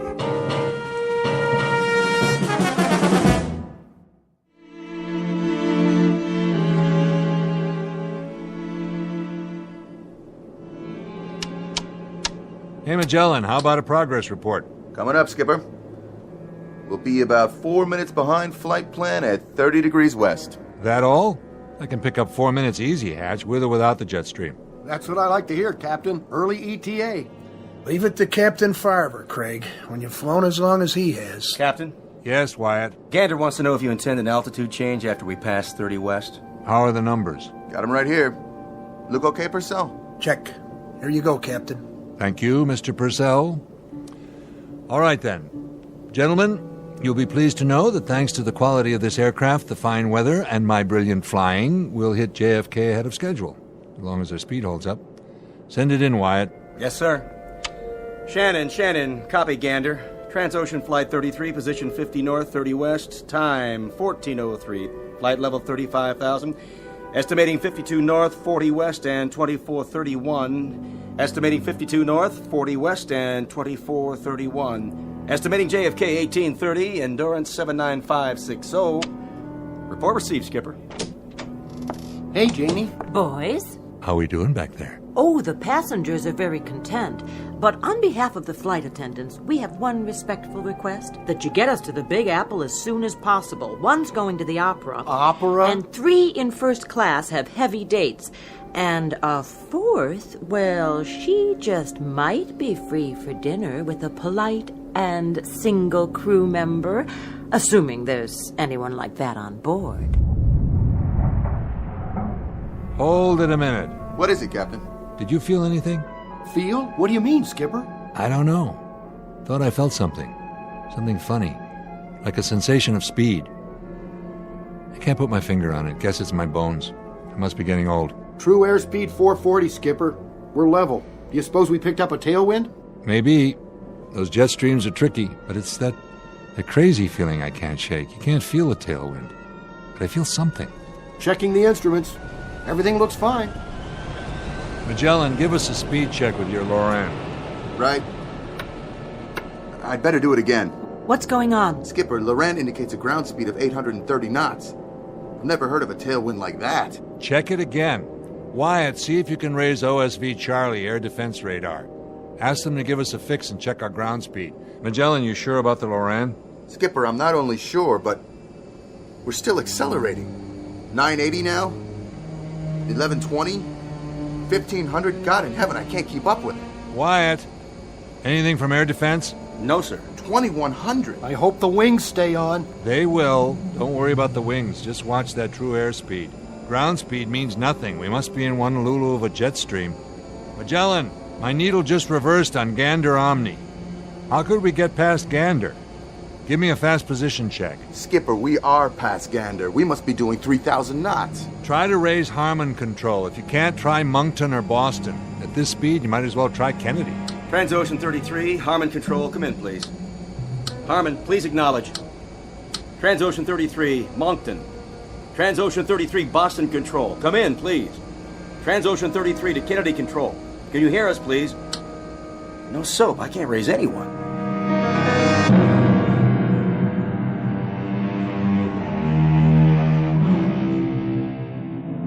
You're riding on a jet airliner en route from London to New York. You're at 35,000 feet atop an overcast and roughly 55 minutes from John F. Kennedy Airport. But what you're witnessing inside the cockpit of this plane is no reflection on the aircraft or crew. It's a safe, well-engineered, perfectly designed machine. And the personnel you've just met are a trained, cool, highly efficient team. The problem is simply that the plane is going too fast, and there is nothing within the realm of knowledge or logic to explain it. Unbeknownst to passengers and crew, Flight 33's Odyssey will carry it to an uncharted region, well off the beaten track of commercial travelers. For you see, it's moving at record speed now and heading straight into the Twilight Zone.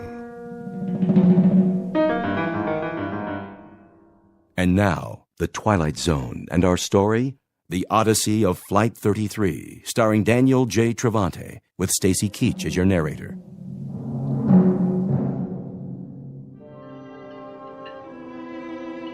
What is going on up there? We're a little behind schedule. The captain's trying to pick up a few minutes flight time. Well, he's going to pick up more than that. If he doesn't ease off, we're going to set a new transatlantic record. Help me, will you, Paula? Oh, sure, but... Get the beverage cart ready. Again? Yes, again. But it's going to roll all over the place. If it does, you'll just have to lock the wheels. Well, maybe we should wait. For what? Well, till the captain turns off the seatbelt sign. He hasn't turned it on yet. Well, why not? He's got other things on his mind. Like? Do as I say. Please. Oh, okay, Jane. Just the beverage service? And peanuts. Got it. I guess you must have told them. What? Delivered my message to the Flyboys. I've got 8 o'clock tickets for the Met tonight, the ride of the Valkyrie. I told them. Oh, thanks! I've always had a thing about Valhalla. Looks like I'm going to make the curtain after all. Come with me for a minute. Where? Back here, where it's private. We have to talk. About? In the galley. Listen to those engines. Oh, maybe you shouldn't have said anything. The guys are really showing off. They are showing off, aren't they? Let me put it to you this way. I just hope the Valhalla you're talking about is strictly at the Metropolitan Opera on 7th Avenue and 57th Street in Little Old New York, and not the real thing. Are we in trouble? Paula. Oh my God, we Listen are. Listen to me. Oh, how bad? They don't know yet. That's the truth. Is the cart full? Oh, yes, but... Go ahead and begin serving. Just like that? Coffee, tea, or milk with a smile. Oh, I should have gone to acting school. You can do it. I'll be right there with you.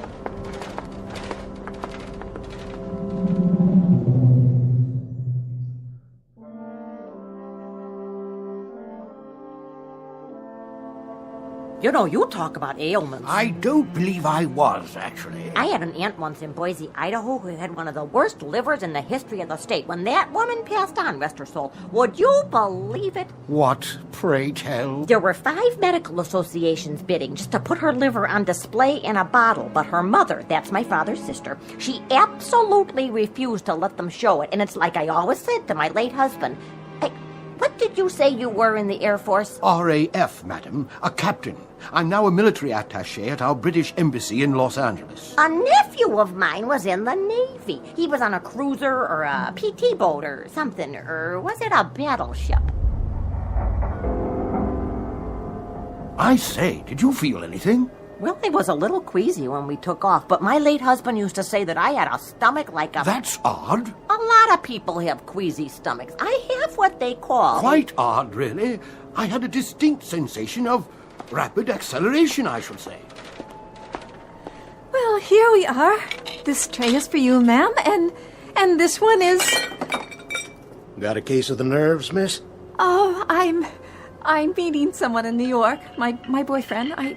I don't want to be late, so I'm kind of, nervous. One lucky fella, that's all I can say. You got another one of those cute little trays for me? I just ran out. Well, I see one more underneath. Well, I have to go back to the galley. Excuse me.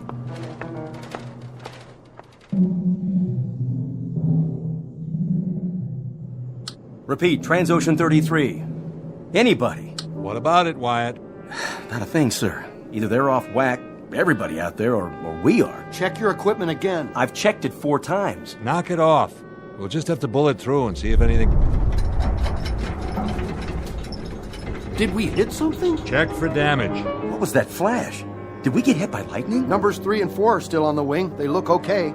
I can see 1 and 2. Everything seems to be in one piece. Purcell. Yes, sir. Go aft and check for any cabin damage. Report back as fast as you can. I'll get on the horn and calm everybody down. That light, that crazy light. And all the shaking. Turbulence? I doubt it. It's more like a shock wave. As if we'd gone past the speed of sound. You mean we hit Mach 1? We broke the sound barrier? We didn't get any Mach 1 warning. We probably wouldn't. Not with a true airspeed of only 440. Magellan's last speed fix showed 3,000 knots. We could have broken some kind of barrier, but not any I've ever heard of. Magellan, can you give me a Loran fix now? Whatever that bump was, Skipper, it knocked out everything. Loran's inoperative. Altimeter and rate of climb steady. Skipper, I still can't raise Gander or Moncton or Boston. Either they're off the air or we are. Or both. Hatch, give me a sun fix. I'll need a heading from JFK for my last known position. If we can't raise anybody, we'll have to go down and establish visual contact. Skipper, we can't do that. We leave this altitude and we'll land smack in the middle of 20 other flights. Sooner or later, we're going to have to find a landmark or go VFR. With no radio contact, we're like a deaf and dumb man. But as long as we stay up here, we're even worse off. We're also blind. No damage aft, Skipper. Everybody's, scared. Ours not to reason why. Into the Valley of Public Relations. Hand me the mic.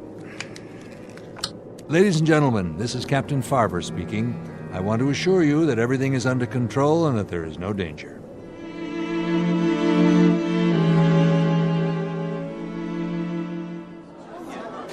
What a relief. The captain knows what he's doing. Do you think we're going to be late? I have a connecting flight. Oh, thank God. We encountered a little clear air turbulence back there, along with some kind of atmospheric phenomenon. Miss, I need another glass of juice. I spilled mine. Yes, of course. I just got this dress for the trip, and now... Dear lady, will you kindly listen to the captain? There's been no damage to the aircraft except for some temporary malfunction of our radio. We'll have that fixed in no time. Is it true? Paula, would you get the lady a new glass of juice, please? I repeat, there's no cause for alarm. We'll keep you posted.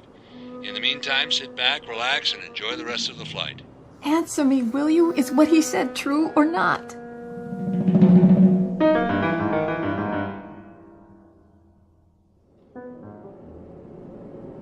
That should hold them. For now, maybe, but don't bet on it.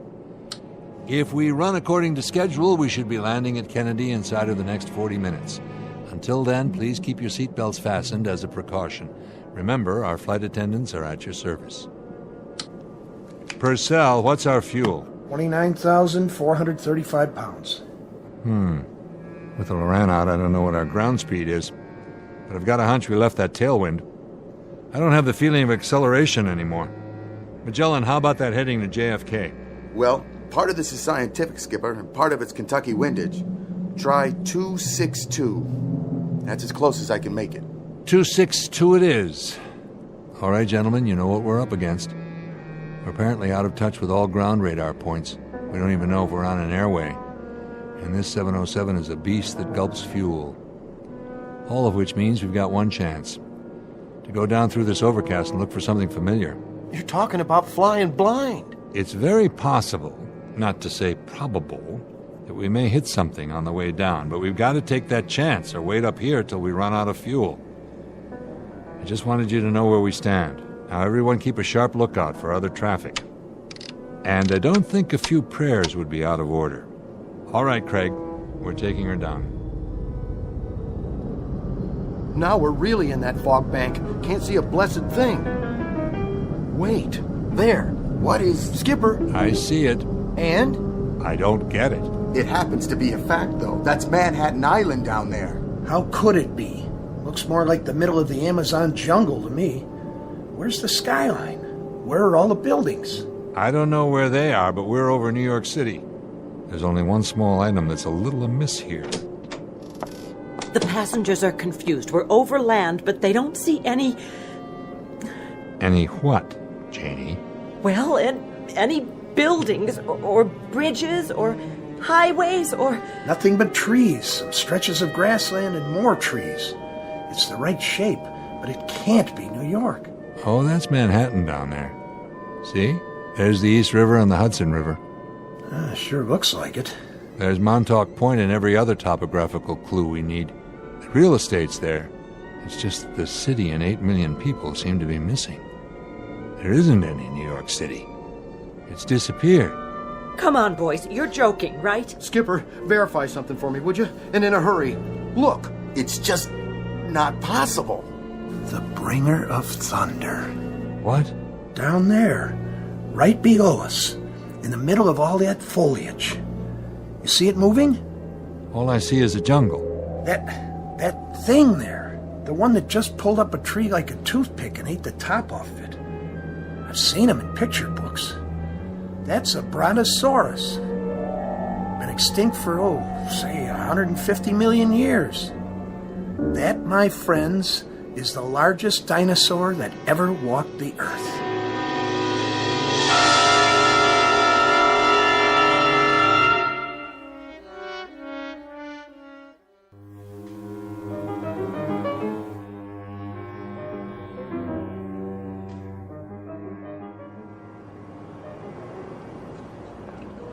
Here's that sandwich and some extra cookies for the boy. Oh, why, thank you. Oh, what is your name? It's Jane. Well, Jane, when we land all safe and secure, I am going to write a letter to Transocean Airlines and tell them how nice you were to everyone on board. That's very kind of you, but it's not necessary. I'm only doing my job. Oh, more than that. Much more.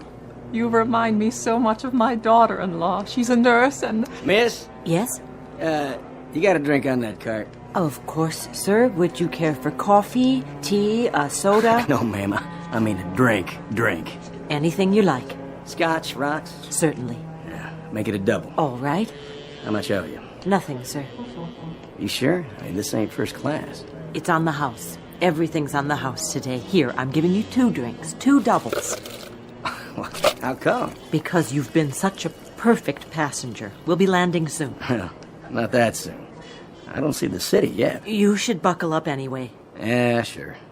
Hey, you know what? You're all right. You know that? We're all right. Isn't that great? So what's the score?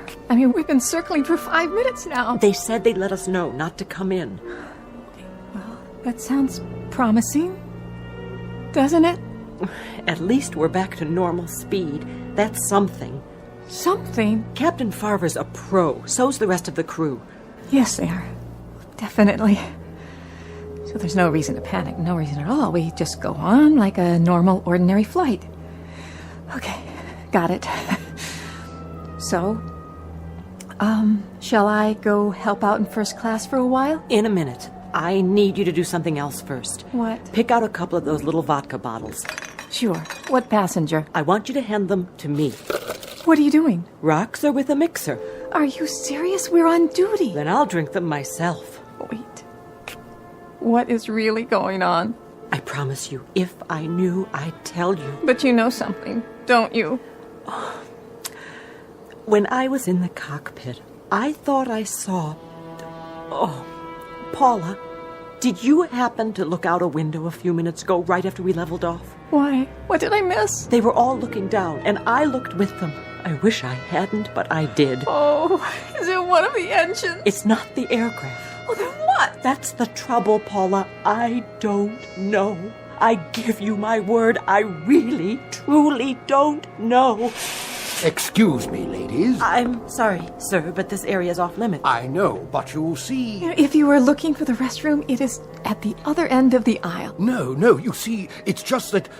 Are you quite sure your pilot knows what he's doing? Absolutely.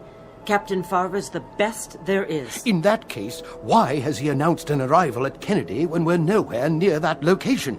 I'm not blind, you know. I've made this flight many times, a great many times, and I can assure you that wherever we are, this is not New York airspace. There was a last-minute change in the flight plan. The captain's taking an alternate approach. For what reason, may I ask? Something about the jet stream. Rubbish. I flew for the RAF. The jet stream occurs at different altitudes, not at widely varying longitudes. Whatever it is you're attempting to cover up... Would you mind taking your seat, sir? I'll tell you young ladies something else. I have a camera in my flight bag, and I've documented this alternative flight plan on 2 rolls of 35mm film. Whatever ideas that cowboy captain of yours may have about unscheduled shortcuts, I'm sure the Federal Aviation Agency will be most interested. Thank you very much, sir. I'll pass it along. I wonder what else he got pictures of. What? Nothing, Paula. Cheers.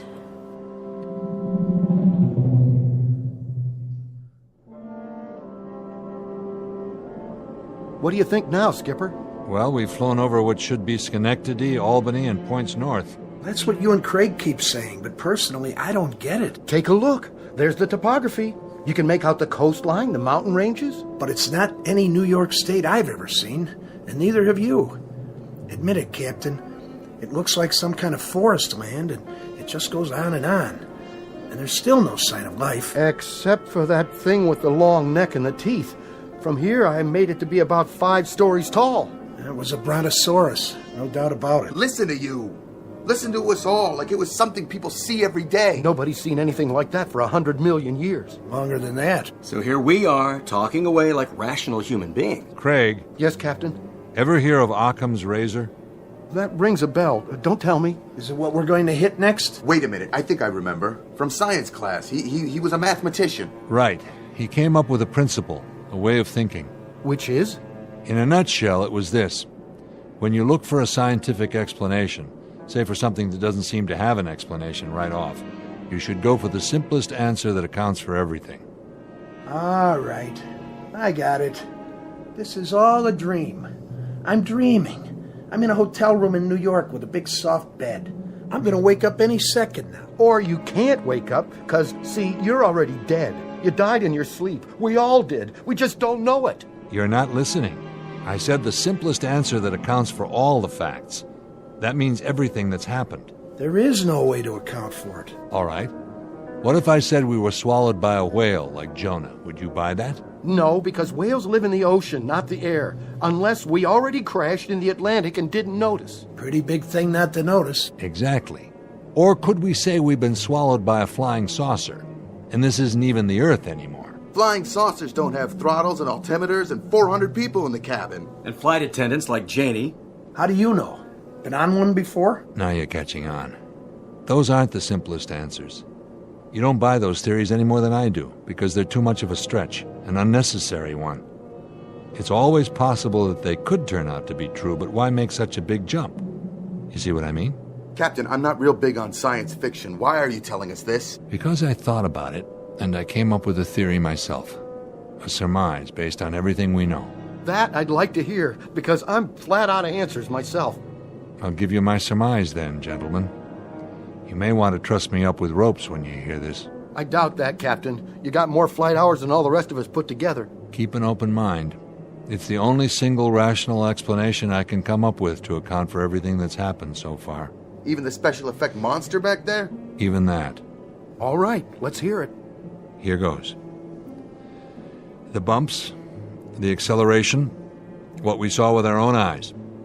All of us, remember. Everything we absolutely know to be true. There isn't any way to explain all that. Isn't there? Take a look at what we've got to work with. Go ahead. Somehow, in some way, we not only broke the speed of sound, we must have broken some other kind of barrier as well. What other kind is there? We've gone back. Back in time. And you're telling me that's rational? Think about it, all of you, and then tell me if you can come up with an alternative. If you can, I'd like to hear it. Okay. Just for the sake of argument, say you're right. Where does that leave us, Skipper? And what are we supposed to do about it? Skipper, fuel is down to 19,000 pounds. That's about what I estimated. Not much. You know, I've stared at these instruments till I know every number by heart, but it doesn't do me any good. Because without a theory to act on, nothing changes. All this is still impossible. And the clock is ticking. And we're stuck up here, waiting for radio contact or visual confirmation till hell freezes over or we run out of fuel. And guess which one happens first? At which point we set this baby down in Adventureland, without enough clear ground to stop. And we break in half. So, let me get this straight. What you're saying is... What I'm saying is, when you don't have anything else to fall back on, pick the best damn theory you have and act on it. Because that's the only chance you have, even if it's a slim one. Not exactly good science. Too many unknowns. But when the choice is between slim and none... So what do we do about it? We rev this baby up till she's going as fast as she can. We climb until we hit that jet stream, and then we try to follow the same flight plan, and I mean exactly, and go back to where we came from. Is that all? Our instruments are functional. The only thing that's wrong with the radio on the Loran is that nobody's down there to hear us or send up a signal. It's a long shot. It's the only shot. You got a better one? No, sir. Then let's do it. 700 knots, 780 knots, 800, 900 knots. Skipper, I don't know if we're going to make it. Throttle forward. What are you doing in here? Hang on, Janie. Whatever you're doing, stop before you kill us all!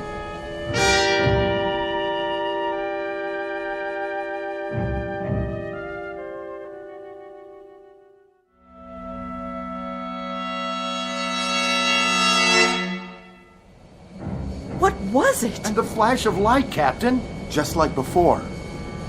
Look, I know you've got your hands full, but somebody get on the pipe. I have at least 3 passengers close to hysteria. Skipper, we made it. We're back. Look! What? There she is.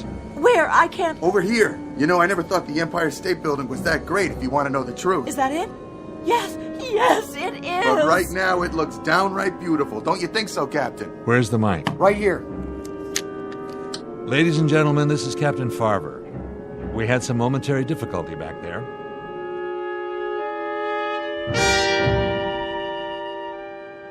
But as you can see, we're now over New York. We should be landing in just a few minutes. Thank you all for bearing with us. Bravo! He did it. I haven't prayed since... Down on my knees and Hey, look, the Statue of Liberty. It's right down there. Kiss the ground. Oh, May, I must have dozed off. Did I miss anything? In a word, madam, dear lady, yes. Well, sometimes I just have to rest my eyes for a second or two. You know how it is. Quite. These seats are awfully uncomfortable, though, right in the small of my back. My doctor said I should never sit in one position for this long. He told me, next time I won't fly, I'll take the train. Miss, you never brought me an extra pillow like I asked. Didn't you hear me? I distinctly remember saying... Here, ma'am. Take all the pillows you want.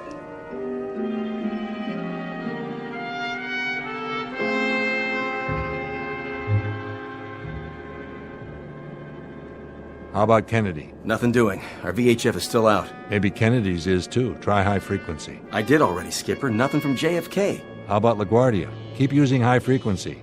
Somebody should hear us. LaGuardia, this is Transocean 33. LaGuardia, Transocean 33. This is LaGuardia.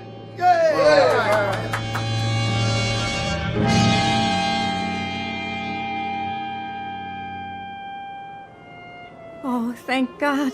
The boys had me going there for a while. Oh, I want to take a hot bath, then sleep for 12 straight hours. Oh, I wish I could do that. Oh, no. Are you on turnaround? Oh, no, it's not that. I thought you had your layover back at Heathrow. I did. It's these time zones. I set my clock for London time, but I wake up on Eastern Standard. You ever try to order breakfast in the middle of the night? You get used to it. I know. Catch your Z's whenever you can. But a couple hours in the lounge just doesn't cut it. Not for me. There's always the taxi ride to the airport. That's good for a little shut-eye. Oh, 30 minutes in the backseat of a taxi in traffic. I don't know how you do it. I really don't. Sounds like they stuck you with a rookie schedule, Paula. I'll talk to Lynn at the hub office. She'll do something about it. That would be great. This kind of thing. I didn't know if I could handle it. You did fine. They didn't cover this in training. Not exactly. Has it happened before? Believe me, no. And it won't happen again. Should I collect the trays now? I don't know what the captain will say about this, but I'm going to break out the champagne splits for everybody.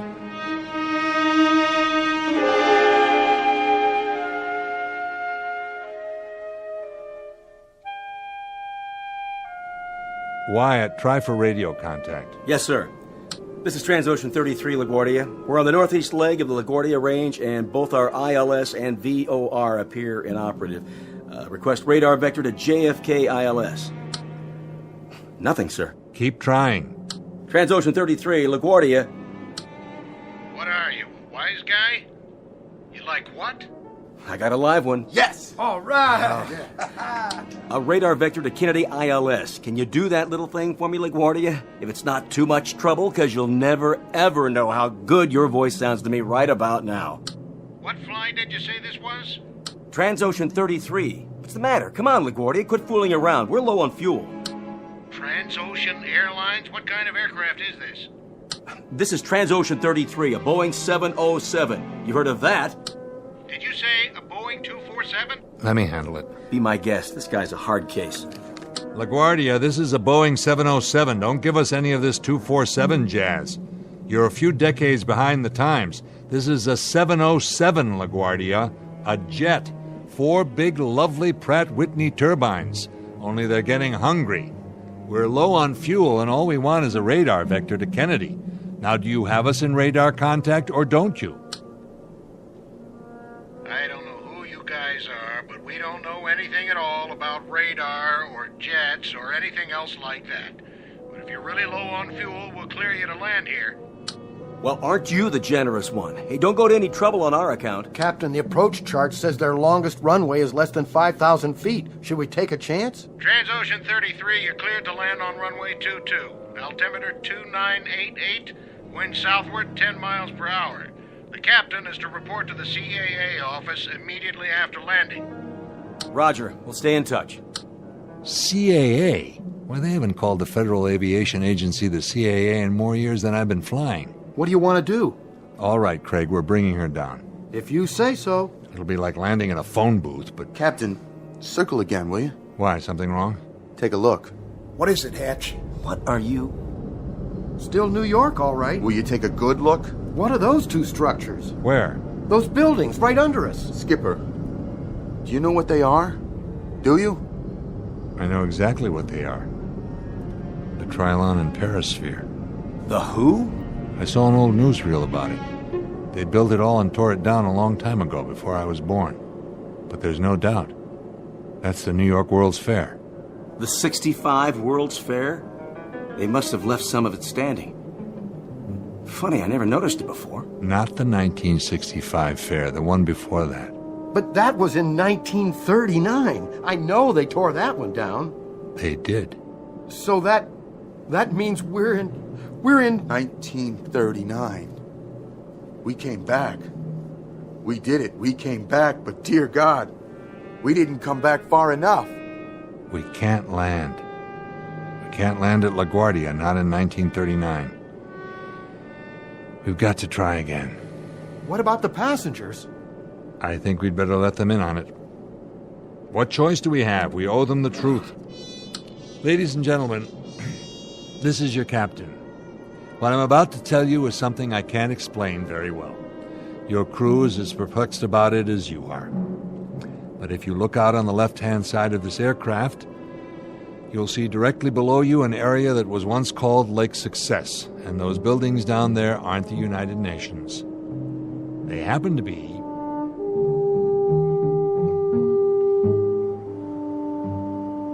What is he talking about? Shh! Listen! They happen to be the New York World's Fair.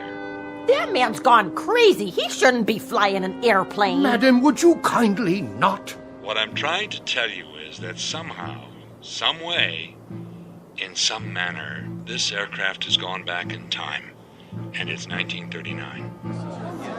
We're going to try to increase our speed and go through the sound barrier, or time barrier, whatever it is, the same as we've already done twice before. I don't know if I can do it.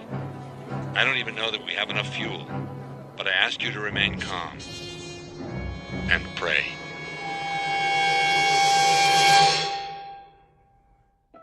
A trans-ocean jet airliner en route from London to New York on a recent uneventful June afternoon, but now reported overdue and missing, and searched for on land and sea and in the air by anguished human beings, fearful of what they'll find.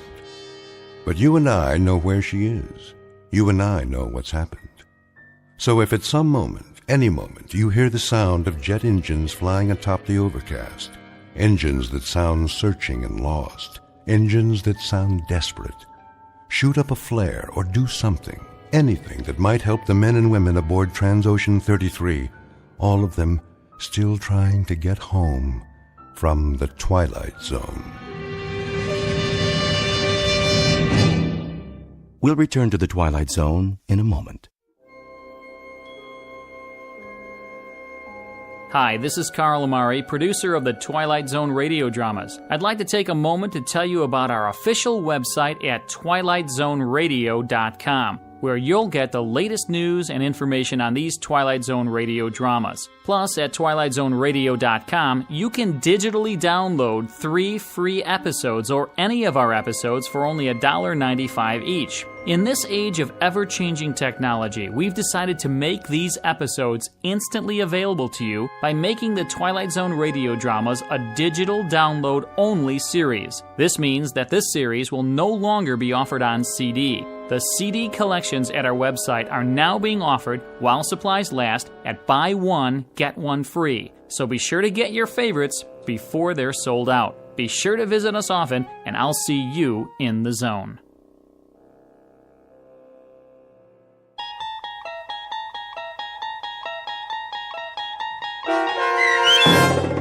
Odyssey of Flight 33, starring Daniel J. Travanti, with Stacy Keach as your narrator, was written for The Twilight Zone by Rod Serling and adapted for radio by Dennis Etchison.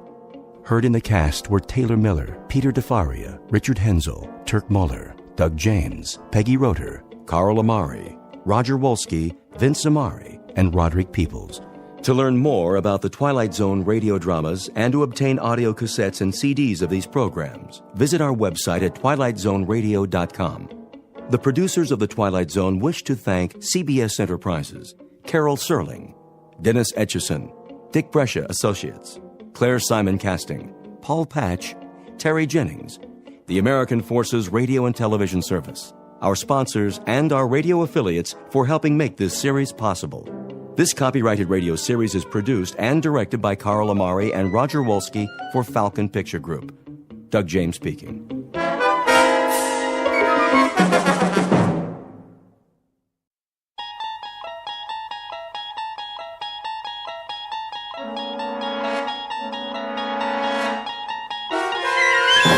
You're traveling through another dimension. A dimension not only of sight and sound, but of mind. A journey into a wondrous land whose boundaries are those of imagination. Your next stop, the Twilight Zone.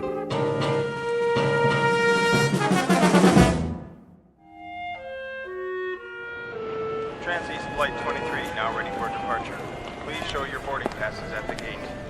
Ross? Morning, Stern. Gonna be a cold one. Oh, yeah. Ice on the wings all day. Got your long johns on? You bet. I don't believe it. What? Where'd you get the fancy hat? Oh, this? The wife bought it for me. Fur line and everything. Pretty nice, huh? Keep your brain from freezing. Yeah, you wish you had one. Nah, I already got a brain. Very funny. Flight 107 now on approach, landing in approximately 10 minutes. Flight 107 arriving on schedule at Gate 2. Time to go to work. As soon as I get me some coffee. Stern, Yeah? you and Ross get out there. We're going, boss. On the airfield, now. What's the big rush? Flight 107. What about it? On the radar. Repeat, will ya? You're breaking up. Lost radio contact. Pilot's not responding. Does he mean 107? Coming in by the seat of his pants. Get moving. On the dump. We roger that. Let's do it. Lost radio contact, huh? No sweat. Pilot knows the flight plan. Unless they're playing poker up there.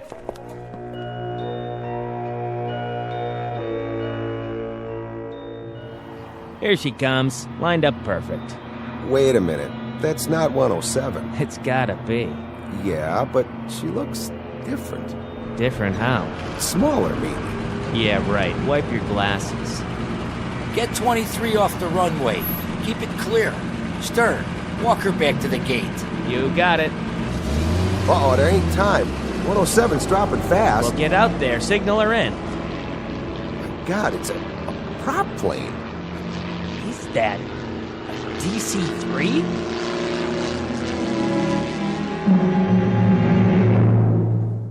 Mr. Stern is correct. What is about to touch down is a DC-3. Despite the loss of radio contact, not an eventful arrival, which is no surprise. Most airplanes take off and land as per schedule. Very seldom do they crash. But all airplanes can be counted on to do one or the other. It is only on rare occasions that this workhorse hasn't reached its destination at the appointed time. Others like it have flown millions of miles with millions of satisfied passengers. We offer a rather detailed introduction because this DC-3 doesn't belong here. It is an anachronism.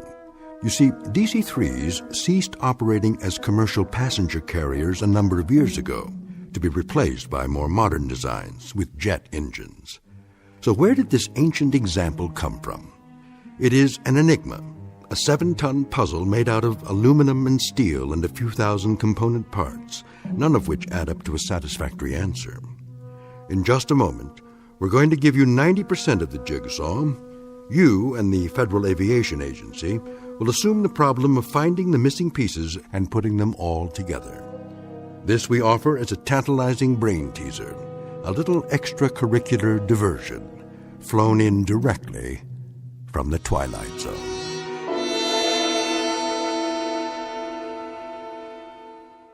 And now, The Twilight Zone and our story, The Arrival, starring Blair Underwood, with Stacy Keach as your narrator.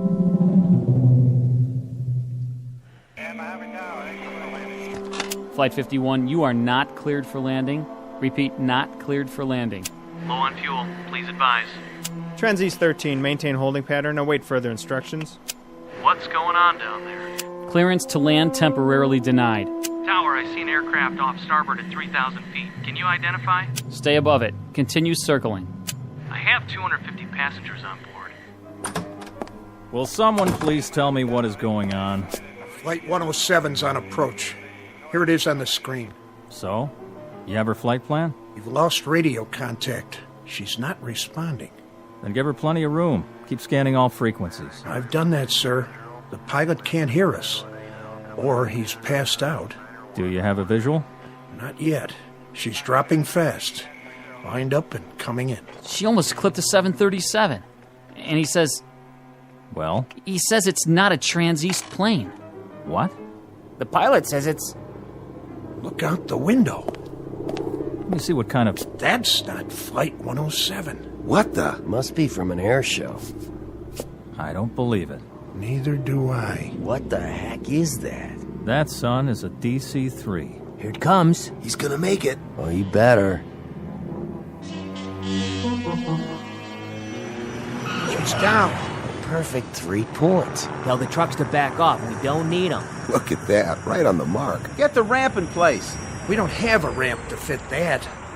Use the ladder. Over here. I got it. Hold it steady. Right. Okay, you can open up. What are they doing in there? I better give him a hand. Watch your step. Hey, inside, let's go! How about it? You need a can opener? Hey, are they asleep or what? Must be dead. Hello, DC-3! Use the manual latch. It's a real antique. That's no antique. It's as shiny as the day it was made. Let me off this cart.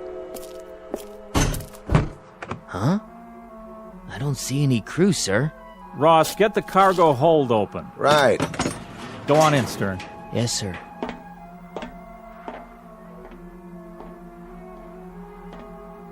Well? Well, Mr. Cousins. Speak up. How many passengers do we have in this crate? None, sir. What are you saying? What do we have? That's just it, sir. We don't have anything. Hey, Cousins, you better come over here. What's the matter? There's no baggage in the hold. Not so much as a piece of paper. I'm calling Bankston. Somebody get the airport police. Whatever's going on. Stern, how are the crew? I couldn't say, sir. Talk sense, man. Nothing. No passengers. No pilot. No co-pilot. The entire plane is absolutely empty. Mr. Bingston, I'll take over. All right, gentlemen, will you knock it off, please? This is Mr. Sheckley from the Federal Aviation Agency. He'll continue the questioning. Is Malloy here yet? On his way, sir. Then we'll have to go ahead without him. The rest of you, do me a favor and just stick to the facts. It's all yours. Thank you, Mr. Bingston. First of all, I'd like to say that this is not a formal hearing. It's more the nature of a preliminary meeting. As your operations chief has noted, we're here to unearth as many facts as we can so that we'll know where we stand. And you can save us all a lot of time if you'd avoid any personal hypotheses you may have formed. That way we can keep the air clear and not clutter it up with 6 dozen theories. You see, theories happen to be my business. In 20-odd years with the FAA, I've got a pretty good record of putting together jigsaw puzzles. Maybe not all of them as off the wall as this one, but I'd lay my batting average on the line any day of the week. So don't worry. Whatever the answer is, I'll find it. Now, let's get down to business. Which one of you is, Cousins? Here, sir. You were in charge this morning? Yes, sir. And you were on duty when Flight 107 arrived? Flight 107? Out of Buffalo. That was the scheduled landing for that time, wasn't it? Yes, sir, but Flight 107's supposed to be an L-1011. Just answer the man's questions, Cousins. I'm trying, Mr. Bankston. Now, you were on duty? I was, yes. Anything you observed about the landing that was abnormal? No, sir. She did it by the book, as far as I could tell. Who signaled her in? Ross, over there. Mr. Ross? Yeah? Did you notice anything out of the ordinary?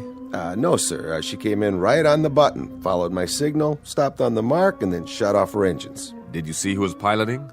No, sir, I didn't. That is, I don't remember seeing them. Couldn't you see through the cockpit windows? Well, normally when I flag a plane in, my eye's on her mark and any other aircraft on either side. I don't remember actually looking into the windows at all. Not then, anyway. You weren't on the field alone, were you? No, sir. Mr. Stern was working with me. You concur, Mr. Stern, about the landing? Sure do. Nothing out of the ordinary that I could see. Thank you. Mr. Bingston, this the manifest? That looks like it. And is this the flight plan? Yes, it appears to be. Did the dispatcher from Buffalo get here? Yes, sir. Good. You want to take a look at this? Yes, that's the flight plan. You saw the pilot sign this? I was at his elbow, sir, this morning at 11:12 a.m. The pilot was Captain William J. Slocum. That's right. And the co-pilot, John O'Brien. That was the first officer's name? Yes, sir. You knew both of them? Yes. Did you see them board the aircraft? Well, not exactly, sir. I saw them leave the dispatch office and head toward the field. But to the best of your knowledge, they were the crew of Flight 107 when it took off from Buffalo at 11:30 this morning? To the best of my knowledge, but it wasn't a DC-3, that's for sure. Slocum, O'Brien. They're good pilots, both of them. Sober, reliable, and... I'm not casting any stones, Mr. Bingston. It's just that the names seem familiar. I'm not sure from where. It'll come to me. Now, who was on duty in the control tower? That's me, sir. You had radio communication during the approach? Yes, sir. And then for the landing? She contacted us over the outer marker, and I gave her clearance. Now, the way I figure it... Just answer. Don't offer. Well, I was just going to say that when the aircraft checked in over Fulton... Was that a normal checkpoint? Yes, sir. And she checked in right on the money. But the transmission sounded a little funny. As a matter of fact, I remember asking for a repeat of position. I couldn't raise him, though. I see. And did you hear from him again? Over the next checkpoint, 20 minutes later. Fulton, you say? Fulton. Huh. Mr. Cousins, you were the first one at the door, right? No, sir. By the time I got there, Stern was pounding on it. There was no answer. And Ross had already opened the baggage compartment? I waited for Cousins. Then I opened her up and I told him that the ship didn't have any baggage. How about when she loaded up in Buffalo? What was she carrying then? You got a list there. I know what I've got. I'm asking you, what baggage was in the aircraft? When she took off, there were 21 pieces of luggage, 5 sacks of mail, 5 other crates of equipment. Mm-hmm. Yeah, that checks. Sorry I'm late. Malloy, glad you could make it. Well, I guess that'll do for now. If I have any more questions, I'll let you know. And I'll see some of you later when I examine the plane. Thank you for coming. All right, man, back to work. If you're off shift, make sure you can be reached. And don't talk to the press. Is that clear? Not a word. Who's this? I'd like you to meet Paul Malloy. He heads up our public relations. Public relations, huh? Well, I can't help but wonder. How much public and what kind of relations are you poor guys going to have after this one? I'll handle it as well as I can under the circumstances. Frankly, I haven't decided what to tell the public yet. I'll tell you something. Relax. I've got 22 years in the saddle, and I haven't been licked yet. Sometimes the investigation takes a while. A couple of tons of smashed up metal spread over 50 square miles of countryside, and all it turns out to be is a misplaced air scoop, or maybe a loose bolt in an elevator hinge, or once in a blue moon, it's a pilot who got sick. But it's always something. And that something eventually shows up. You're talking about crashed aircraft. We're talking about a disappearing act here. Don't forget a switched plane. Like some kind of Las Vegas magic act. Look, you don't have to tell me that. I don't know what the wire services are going to make of it, but I've got to tell them something. And I hope you can give me a place to start. Because none of this could have happened. An airliner takes off with a full crew and 13 passengers. At least some kind of airliner does. And it lands an hour later with nobody. This is simply not within the realm of possibility. Mr. Malloy, I have to hand it to you. You're dead right. But the truth is, it's happened. I deal in facts, not probabilities. But it can't have happened. First of all, an aircraft couldn't land that perfectly with nobody at the controls. Secondly, a plane load of people doesn't just disappear in midair. There has to be an explanation, a legitimate, valid, rational explanation. I couldn't agree more. And now, I think it's time we go over to the hangar. I'd like to have a look at this magic plane firsthand.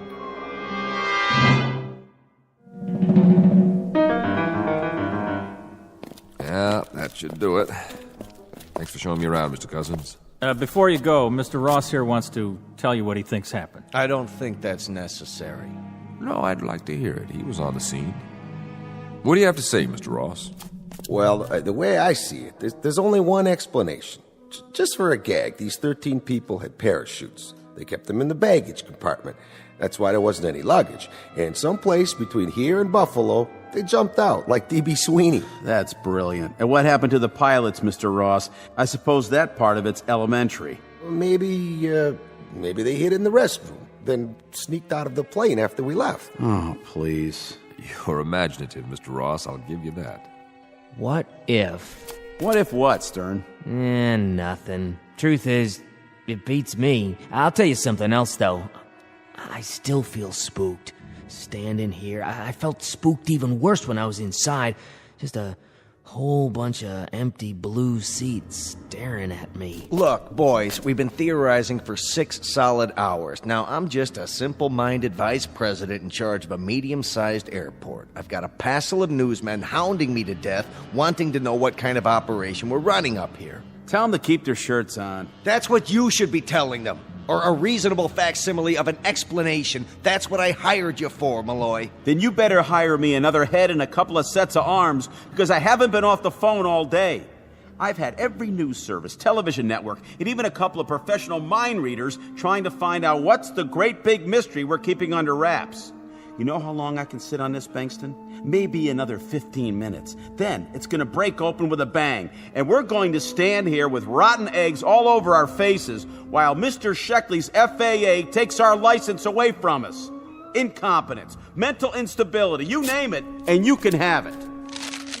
This passenger manifest. What about it? You've checked out every name? I have not. That's all I need now, to have a small army of relatives from upstate New York clutching at my lapels and asking for a definitive statement as to where their loved ones are. How many calls have you had? None so far. You mean to say you haven't had any inquiries yet? Not a single one? It is strange, isn't it? Not a single inquiry from the families. The plane only arrived 6 hours ago. Maybe they haven't had time to miss their... But I'm kidding myself. Of course some of them would have made an inquiry by now. Those who weren't already waiting at the gate. There goes that old feeling. What feeling? The one I get when I'm on to something. Trouble is, I don't quite know what it means yet. The names on this passenger manifest, they're familiar. You've seen them before? I'm not sure. Let me have another look at the inside of this plane. Sure, but why? I want to check it out. One more time. Watch your step. That ladder's tricky. What's he expect to find in there that he didn't see before? Something along the lines of a clue, I would hope. This is a waste of time. We've got to issue some kind of statement before we become a laughingstock. Ross. Yeah? What was it you said? Oh, for the love of... Why don't we just bring in a psychic? You mean about the pilot's hiding out? No, something else. Correct me if I'm wrong, but you said you looked inside the plane when it landed and you saw blue seats. That was me. I was the first one in. Right. Mr. Stern, I just walked up the aisle and back again. They are blue. What kind of nonsense is this? An hour ago, when I first examined the interior of this aircraft, the seats were brown. Haven't we got enough trouble without you two starting an argument about interior decoration? Hey, wait a minute. Where's the serial number on this plane? On the wing, of course, just as it was the first time you looked. You see a number on the wing now? Of course I do. Read it off to me. N153802. You're sure? I think I can read numbers that large. Yeah. Can you read this? The notes I took when we got to the hangar. Take a look. N107793. Now, you must have copied it wrong. Mr. Stern. Yeah? You see a number painted on the tail? Sure do. Read it off to me. What? I said read it off to me out loud. The numbers on the tail. If you say so. N664753. What's this all about? What did I write down on my clipboard? Mr. Malloy, verify, please. N107793, the same as Bankston said. I don't see what... Care to read it again? What are you trying to prove? That we're going off our rockers now? Seeing different numbers? That's always where the numbers are on a DC-3, the wing and the tail. When I started in this business, there were quite a few of them still flying. The first one was built in 1935, December 17th to be exact, the anniversary of the Wright brothers. There were hundreds made, and they kept flying for decades. I don't see what... A real workhorse, this plane. In the Second World War, more than 10,000 were ordered by the military. They called them C-47s. Eisenhower once said there were 4 inventions that won the war: the Jeep, the bazooka, the A-bomb, and the C-47. A few are still operating. It's a design you can trust, as solid as they come. All very enlightening, but if you don't mind, I have a press release to get out. Hold on, Mr. Malloy. You wouldn't want to miss this. What? Gentlemen, I believe I've finally come up with a theory that fits the facts. Unfortunately, there's only one way I can prove or disprove it. Why, unfortunately? Do you have someone who knows how to start this plane? Certainly, any one of my mechanics, but Would you call him over? Now, Bingston. Miller! Sir? Get over here. I don't see what this... With any luck, we'll all see one way or another. I'm sorry to say that what I'm about to do places me in considerable jeopardy. I hope I'm right. If I'm not, please make sure my wife is notified, will you, Bingston? Mr. Miller. Yes? I want you to climb into the cockpit. Sir? Then, on my signal, start one of the engines. If you say so. For what possible reason? I'll assume full responsibility. Now, everyone stand as far back as you can. If I'm right, you're about to see something you never imagined possible. And if you're wrong? Then you'll see something none of you will ever forget. Before you begin this experiment of yours, I think we deserve some sort of explanation. All right. Is everyone here familiar with DC-3s? Why, of course we are. It was the plane that made commercial air travel possible. Correct. And your mechanics, your personnel, they've all seen them, worked on them? Your point is? Just this. What do you know about the power of suggestion? What are you driving at, Mr. Sheckley? Suggestion on a large scale involving everyone here and on the airport staff. Now, call it mass hallucination, group hypnosis, whatever you want. But I think that's what we're dealing with now. I thought you deal only in facts. I do. Including facts, not in evidence. Look at the situation. An L-1011 takes off from Buffalo. Somewhere along the flight path, the aircraft loses radio contact. Now, maybe it goes down in an out-of-the-way area. We don't know yet. But you were expecting it to land here. And at the appointed time, someone sees or thinks he sees a blip on the radar. And then, with everybody watching the sky, someone else thinks he spots a silver glint coming in. Only from his angle, it looks sort of like a DC-3. The next thing you know, he's spreading the word. There's your power of suggestion working full force. Bottom line is, everyone has a little hypnosis performed on him without even knowing it. Why, that's absurd. I'm looking at the plane right now. We're standing next to it. But are we? Consider the alternative. A modern passenger plane with jet engines changes somehow in mid-flight. And when it lands, it's transformed into an old prop plane. That's impossible, wouldn't you agree? And now, everyone's told us it landed, and that it's supposed to be inside this hangar. That's what everyone says. And every one of us has a picture in his mind of a DC-3 as he knows it. Only no two memories are identical. Hence, one of you says the seats are blue, another one says they're brown, and another one probably thinks they're red. I read off one number on the wing. Two other guys see two others. Do you understand what I'm saying? If I'm right, then this particular aircraft doesn't exist. It really isn't here at all. Miller. Yeah? Fire up the starboard engine. Mr. Bingston. Go ahead. Mr. Sheckley seems to be in charge. Yes, sir.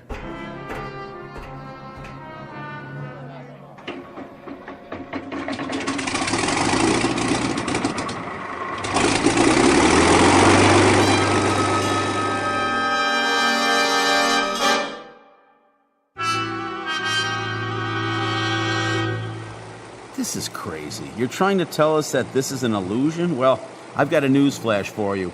It's as real as I am. You can feel it. You can touch it. In that case, one of two things will happen. Either I'm about to prove to you that you're wrong, or I'm wrong. Dead wrong.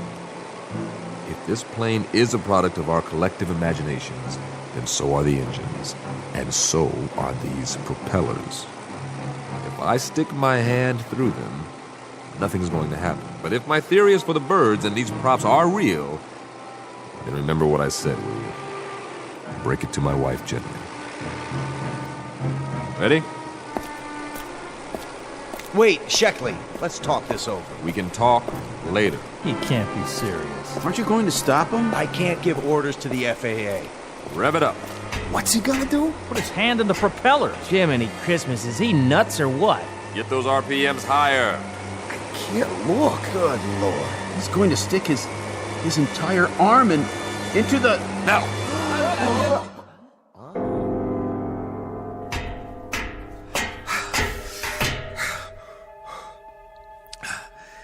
You see, gentlemen, whew, I believe I've proven my point. Are you okay? Careful. Here, I'll help you down. I'm fine. Still got two hands. A little shaky, but they're both attached. How'd you do that? I don't get it. Where's the plane? Well, it's simple, really. A little melodramatic, perhaps, but it was just as I thought. The plane was a kind of projection all along from our imaginations, our subconscious minds. You might say we believed it into existence. I could have sworn that... Yes, you could have. And why not? You've seen DC-3s before? Plenty of them, but... So, when everybody told you one was here, you saw it. Clear as can be. We all did.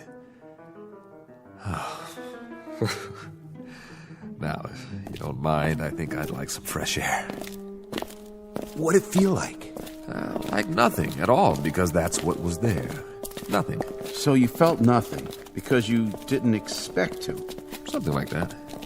But you expected to see us, so you still can? Just like the world outside this hangar. That's plenty real for me. Well, it's reassuring to know that my airport still exists. You don't need to stay with me, fellas. I can handle it from here. What are you going to write in your report? I'll think of something. I only hope it doesn't get me thrown into the booby hatch. We'll go back to my office and work out a statement. Mr. Cousins? Yes, sir? Take a walk through operations. Don't talk about what just happened. If anyone mentions a DC-3, laugh it off. Right. Deny. Will do, sir. Good man. No, I have a first-rate staff. You're referring to one man specifically? Your second in command. What's his name? I don't know who you mean. I have it here. Cousins. You spoke to Cousins? He was very cooperative. I'd like to make mention of him and... You can't have spoken to Cousins. I gave him the rest of the day off. No, that man ahead of us. Where? Well, he must be out of the hangar by now. As for the other two, Ross and Stern, they witnessed my little demonstration. I wouldn't recommend they talk to the press. You'll debrief them, Malloy? Who? I guess they stayed behind with the man who started the engine. The engine? How soon we forget. But that's for the best, I suppose. So now you've seen our main hangar. Tell me, Mr. Sheckley, what brings you to our facility today? Just passing through, or is it an official visit? You may have the right idea. To put it out of our minds. But there is one small matter. The FAA, if I can work out a version that jives with Mr. Malloy's... Malloy, did you say? Well, he's right over... Where? The one who was walking next to you. I don't see anyone. What is this? Some kind of disappearing act? Malloy from PR. I'm Sheckley. Got it? And you're... Bingston. Bingston, where are you?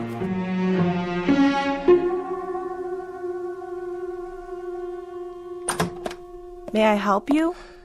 Where's Bingston? Mr. Bankston's in his office, but you can't go in without... What? Bingston, what happened to you?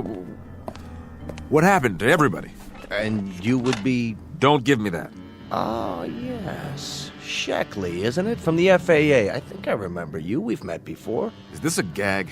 Have a seat. Is there a problem? Problem? Are you kidding? One minute there's a hangar full of men and an aircraft, and the next minute I prove that not only doesn't the aircraft exist, but... I don't follow. What doesn't exist? But that all of the rest of it, all of you... Are you sick, Sheckley, or drunk? You don't look very good. Sit down, man. Where's Malloy? Still in his office, I presume. Then you'd better call him in here. He's got a few things to answer to, just like the rest of you. Kimberly. Sorry about that man, sir. Should I call security? That won't be necessary. Ask Malloy to come to my office, will you, if he hasn't gone home for the night? Yes, sir. We've had a busy day here, Mr. Sheckley, but my PR man handled it admirably. The evening paper just arrived. Let me see that. Lovely Hollywood star Penny Jackson arrived from Buffalo this morning on tour to promote her latest film. What is this? Malloy coordinated everything. Photographers, reporters. Quite a scene we had here. I was just on my way out. Who's this? Who am I? What is this? How could they have taken this picture? The flight from Buffalo this morning. How could they say it landed when... When what? You know this guy? Mr. Sheckley, this is Paul Malloy, our public relations man. I know who he is. What in God's name is going on here? Maybe you better tell us. What's so odd about a picture on the front page of the local paper? What's so odd? That has to be Flight 107, Bingston. Didn't that flight arrive this morning with nobody on it? No crew, no passengers, no baggage? No, Mr. Sheckley. Flight 107 landed on schedule. You mean to stand there and tell me you are not missing an aircraft? That's exactly what he's telling you, mister. We're not missing Trans-East 107 or any other flight. How could that be? You never missed Flight 107. That's right. At least not recently. You of all people should know that, Sheckley. Know what? You're confusing the two. I remember now. That's why you looked familiar to me when you walked in. You were the examiner on the other one. What other one? We've had one flight lost in some 20-odd years. Just one. Flight 107. Right. But, Mr. Sheckley, that must be 17, 18 years ago. Flight 107 out of Buffalo. Out of Buffalo. An old DC-3, but like I said, it was a long, long time ago. What's all this about? What happened to her? Lost in a fog and never found. We always figured she veered off course, ended up over the ocean, and went down. You never found her? Not a trace. And Mr. Sheckley here investigated the disappearance, but that's one case he's never been able to close. Nobody has. It just sits in the record books as lost, presumed crashed. For reasons unknown. And it's never stopped eating at you. It still is. So you came back here today looking for an explanation, any explanation, so you could finally put it to rest. I've never been licked on a case. Never. We've always found the cause. Mr. Sheckley, why don't you let someone drive you home? Never. We've always found the cause. Always, I tell you. Is he going to be all right? I honestly hope so. Flight 107, 13 people. Pilot William J. Slocum, co-pilot John O'Brien. I never forgot your names. What went wrong? I have to know. Where did you go down? Where are you? Where are you now? Where are you? Hey, Flight 107, why didn't you leave me a clue? Any clue at all? What? Are you out there somewhere? You gotta be. You gotta be.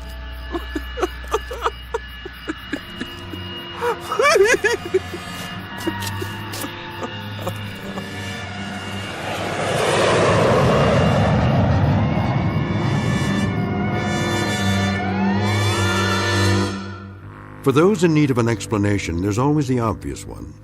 Simply that of a man with an Achilles heel. A mystery that once landed in his life and robbed him of his peace. A perpetually missing aircraft that disappeared with no clues, leaving an unanswered question in Mr. Sheckley's neatly ordered world. A heavy burden to carry through the years, made up of one part enigma and one part the knowledge of his own failure. Until it ultimately took the form of an illusion. At least that's the clinical answer, the one they'll write on his case file as he goes off for a well-deserved rest. Or consider this. Maybe, just maybe, a plane did touch down, however briefly, before it disappeared again. A kind of airborne Flying Dutchman. A ghost ship lost in a fog-shrouded night, on a flight that never ends. Take your pick, but the latter is more conducive to the rules and regulations of the Twilight Zone.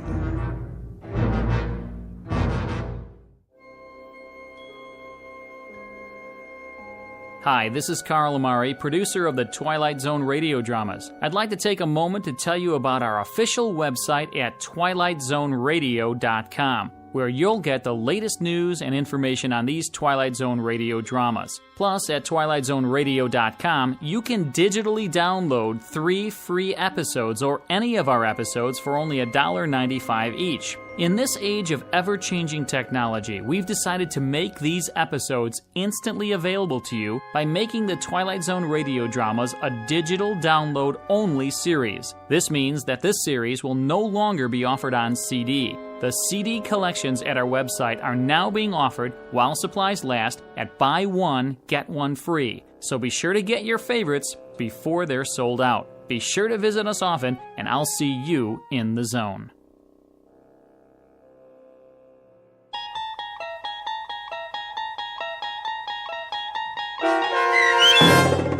The Arrival, starring Blair Underwood, with Stacy Keach as your narrator, was adapted for radio by Dennis Etchison and written for The Twilight Zone by Rod Serling.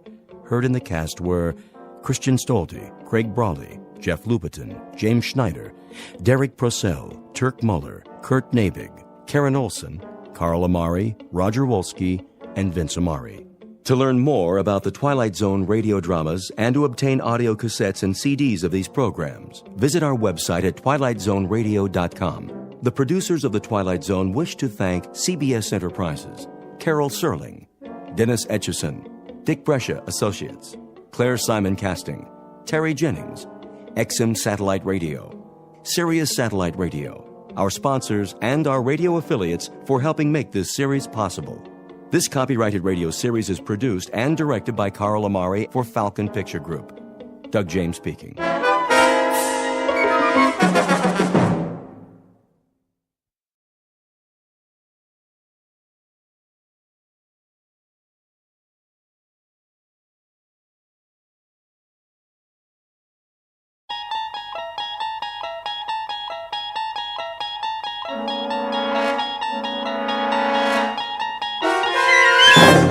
You're traveling through another dimension. A dimension not only of sight and sound, but of mind. A journey into a wondrous land whose boundaries are those of imagination. Your next stop, the Twilight Zone.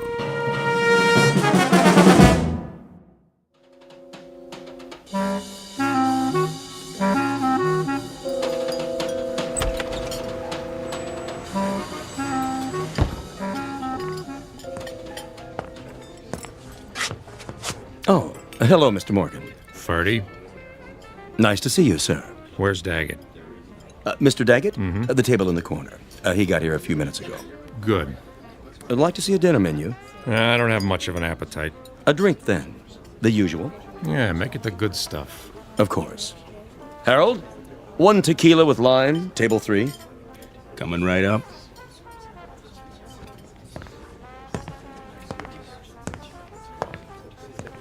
He's here, boss. Well, well. How you doing, Dane? You wanted to see me? Yeah, sure. You know Ben and Jimmy. Dane. Hiya. Boys? And Iris and Sherry. Hi. Hello. Pull up a chair. No thanks.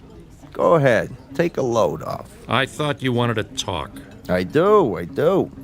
Mr. Daggett wants you should sit down. I'll stand. Now listen. That's all right, Ben. If he doesn't feel sociable. I don't have all night. Well, we can't talk here. How's your drink, sweetheart? What? Oh, fine, Bernie. Order another one. Make it champagne all around. Ooh, champagne.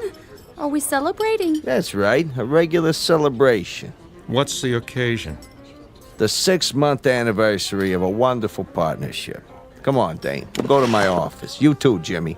Ben, stay here and keep the ladies company, like I told you. Okay, boss.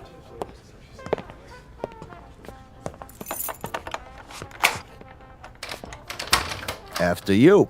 Age before beauty. That's a good one. Come on in, Dane. What's a bodyguard for? We don't have any secrets in here, do we, Jimmy? Not on your life. Sit down. Have a cigar. I'll take a napkin. What for? My shoe. You and your shoes. Always got a brand new pair. What's the matter? You see a piece of lint on them? Jimmy, give him your handkerchief. Huh? Do it. Okay, boss. There. That's better. So, what's on your mind, Bernie? Oh, I thought we should have a little sit down. Something wrong? What? No. Business is jumping. A real healthy cash flow. Most of it from my joints. Yeah, well, see, that's just it. I'm feeling generous, so I thought I'd make you an offer. Forget it. Wait a while. I'm talking cash. I buy you out. You walk away with enough dough to live the high life. I already live the high life. Yeah, sure you do. But think about it. You could set up a new business. Anything you want. I have a business. Now listen, Dane. Don't look a gift horse in the mouth. Thanks for the warning. You want my answer? It's a big fat no. Don't waste my time, Bernie. I'm out of here. Not on your life. That's a laugh. A 2-bit mug with a heater in his pocket. Sit down, Dane. Tell him to keep his hands where I can see him, or I'll ventilate that cheap suit, but fast. Cheap? It's a Versace. We're not through here. Read my lips. N-O. Dane. I thought we had a good thing going. See this 38, Jimmy? Out of my way. Put the piece away, Dane. You're hurting my feelings. You heard the boss. Stay out of your pocket. You too, Bernie. Hands on that desk. Anything you say, Dane. I'm backing out the other door. I see this mug stick his head in the alley. I'll blow it off. Clear? You're getting yourself in an uproar. You need more than a clown in a cheap suit to put the squeeze on me. Maybe so. Now, Ben!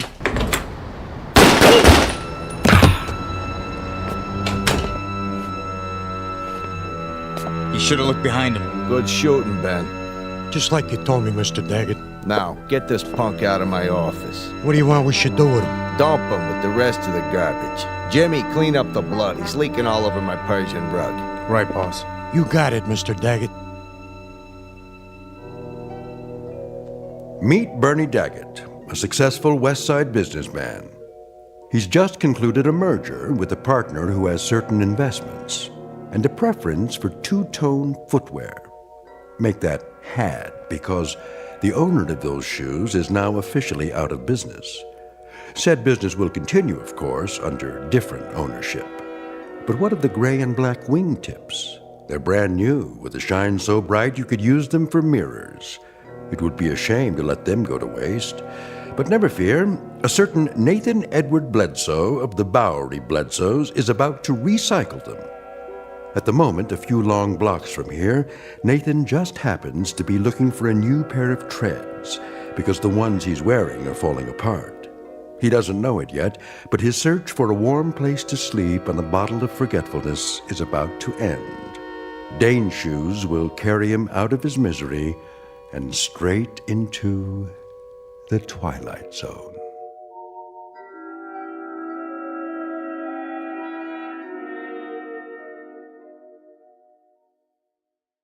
And now, The Twilight Zone, and our story, Dead Man's Shoes, starring Bill Smitrovich, with Stacy Keach as your narrator.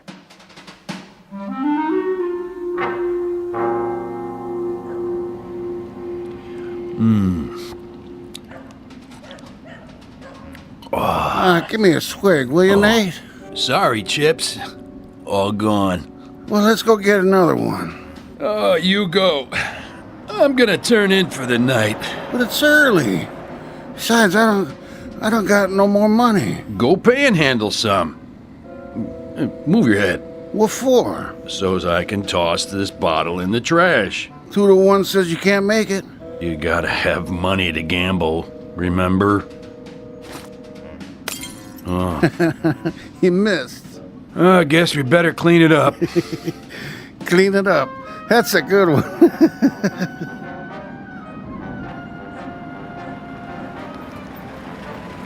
Now you've done it.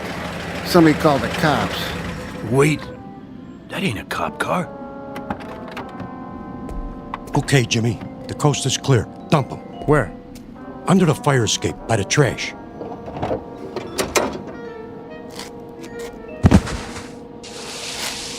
What you got in the bag? Quiet. Keep your head down. Okay, Ben. I'm done it. Let's go. Mr. Daggett said to come right back. So long, Dane. Good riddance to bad rubbish.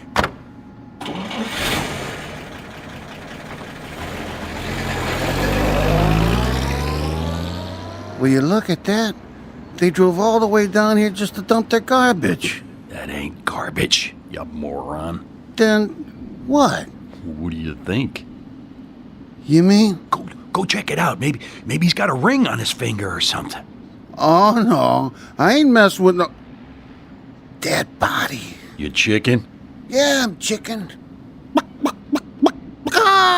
What's that sticking out? I don't see nothing. Wait here. What is it?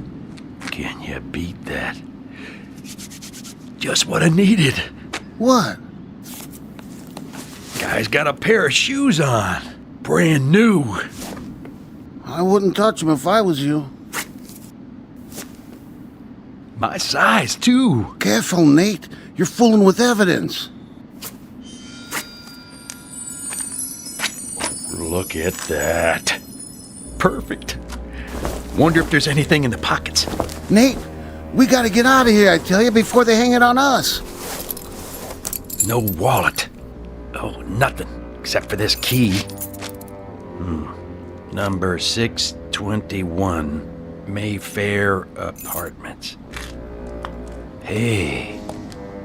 I know where that is. Pretty swanky. Hey, where you going? To check out my new digs.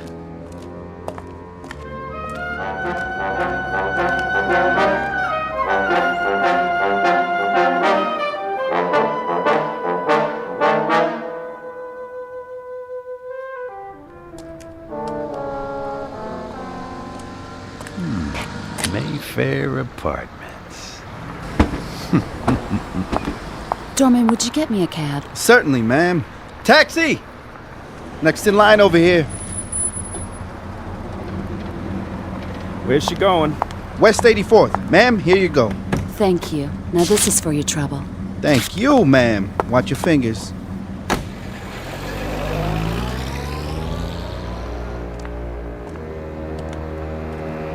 Hey, fella, where you going? This building is for residents only. Yeah, sure, pal. So sue me.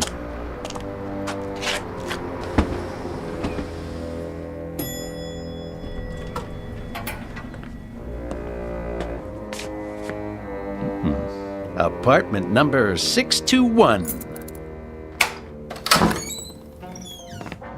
Nice place. Dane, I'm so glad you're here. I was just painting my toenails. Where were you? Who are you? That's rich. Who am I, she says. What do you want? Not you, that's for sure. You better get out of here, Buster. I'm not kidding. Now, where's the liquor? Right over there. That's Dane's tequila. If he comes back and finds out you touched his stuff, he'll kill you. Sure he will. Do you hear what I said? He'll kill you. For real. Thanks for telling me, Wilma. Who told you my name? You know what I'm gonna do now? I'm going in the bedroom to get some clean clothes after I take a nice hot shower. And you know what you're gonna do? What? You're gonna fix me another drink. I am. And use the good stuff. The Gold Reserve. But that's... That's what? Nothing. Oh, and Wilma? Yes? Don't even think about leaving. You'd never make it downstairs.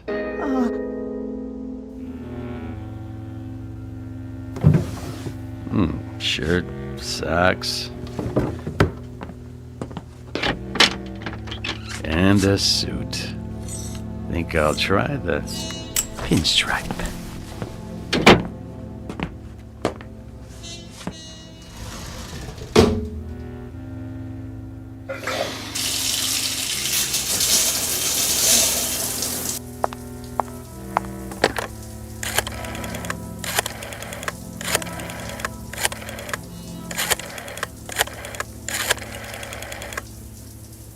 Bernie, it's me, Wilma. Wilma! No, I can't talk any louder. Listen, is Dane there? Well, where is he? What do you mean you don't know? All right, do me a favor. Call me as soon as you do. Thanks, Bernie.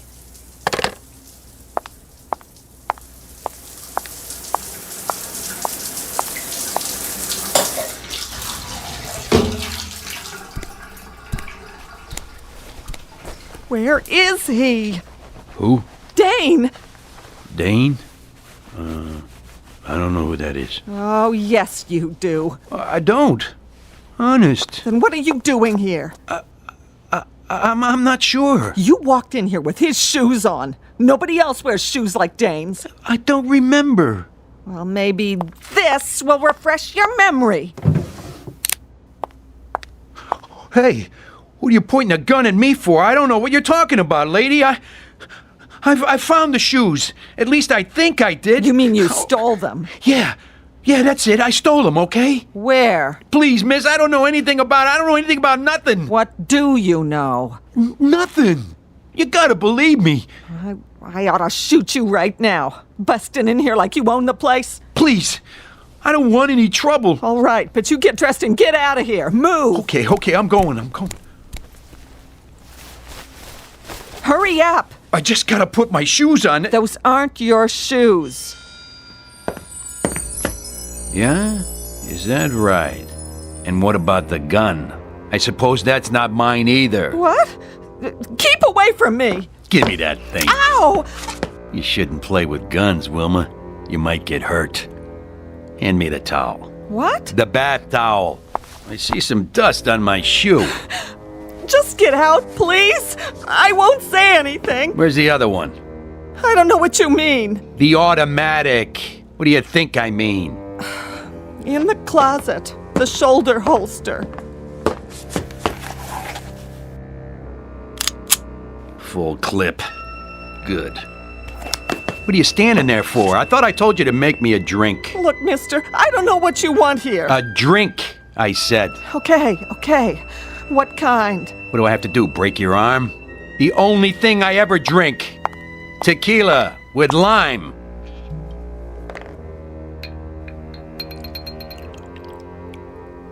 Dane's due back any second. I'm warning you, for your own sake. If you know what's good for you... I know what's good for me. Please, don't touch me. Please, don't.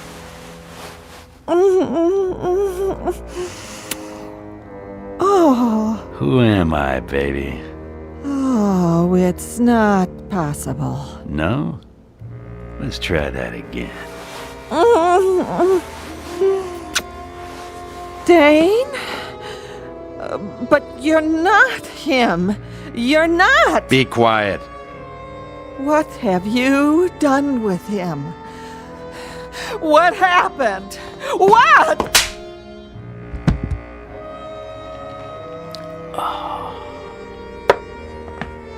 Wait, you gotta tell me, please! Tell you what? I have to know! Later. Where are you going? I got a little unfinished business to take care of. Where's Bernie? Bernie? Bernie Daggett. At the club. That's what I thought. You wait here. I'll be back after it's over. And don't answer the door. For your own good.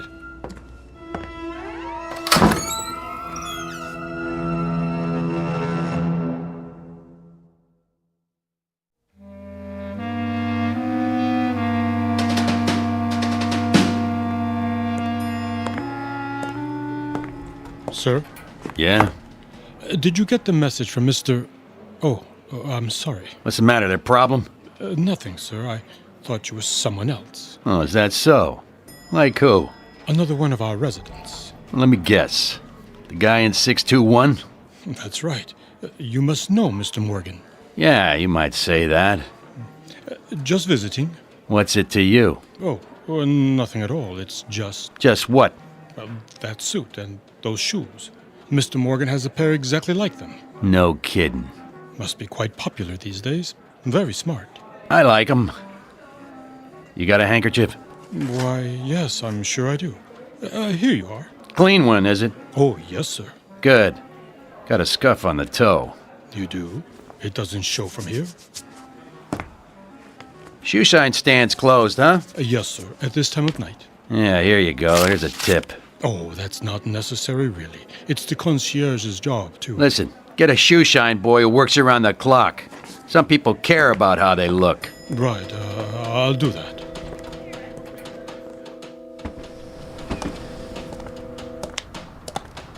Hey there, Mr. Morgan. Get a cab for you? No thanks, Tommy. Oh, begging your pardon, you're not Mr. Morgan. Well, you sure about that? Get you a cab if you like, sir. That's okay, Tommy. I feel like walking. Clean shirt, new shoes, and I know just where I'm going to.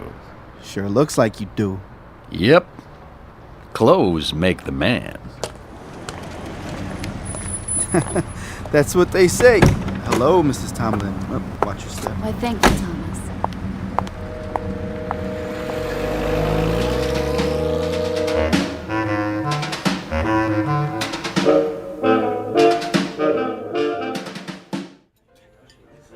Yes, sir. May I help you? I'd like a table.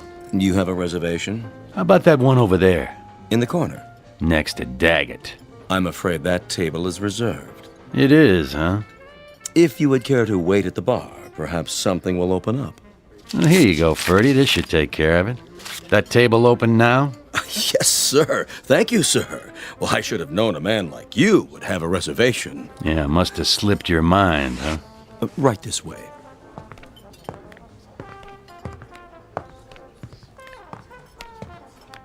Let me pull the chair out for you.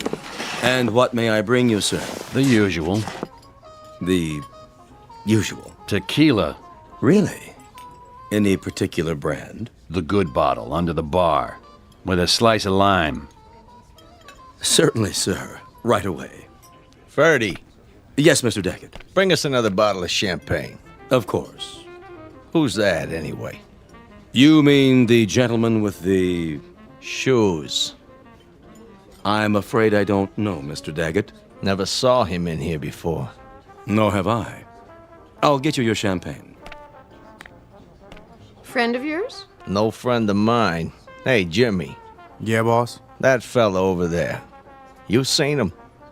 Negative. What about you, Benny boy? Never set eyes on him. Well, he seems to know us. What's he smiling for? He ain't looking at me, honest. Of all the nerve. Just some lush. Forget it. Yeah, but a familiar lush. Something about him. Maybe he's looking at me. Iris? It could be. Or ain't I worth staring at anymore? Oh, nobody said that. Said what? Oh, nothing. I just said I was leaving you. Yeah, sure. Jimmy, why don't you go over there and... See? You never listened to me. I'm all ears. I said I was leaving you, Bernie. Sure you are. I mean it. We're Splitsville. There's only one way people leave me, honey. Feet first. Drink up, everybody. Let's finish this bottle. Sorry to tell you, boss, but that guy's still looking at us. Like he's got a secret or something. Oh, he's driving me crazy. All right, that's it. Can't even have a drink in peace. Ben. Yeah? Invite him over. What if you don't want to come? Then get rid of him. No problem.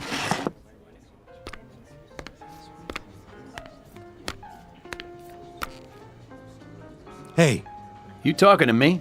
Mr. Daggett wants you. Oh, isn't that nice? Makes me feel all warm inside.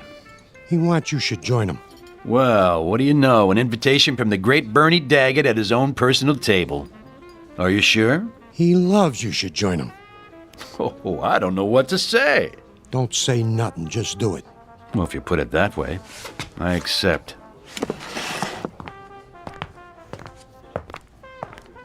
Here he is, boss. Well, well. Allow me to introduce myself. Hello, Bernie. You know me? Everyone does. By reputation. Oh, I get it. Sit down. Thanks. Get the man a chair. You, celebrating something? You might say so. Big business deal? Who told you that? Friend of mine. That right. What are you drinking? Tequila with lime. What did you say? Something wrong with that? No. It's just kind of funny. Is it? A coincidence is all. I had a friend drank the same stuff. Well, no kidding.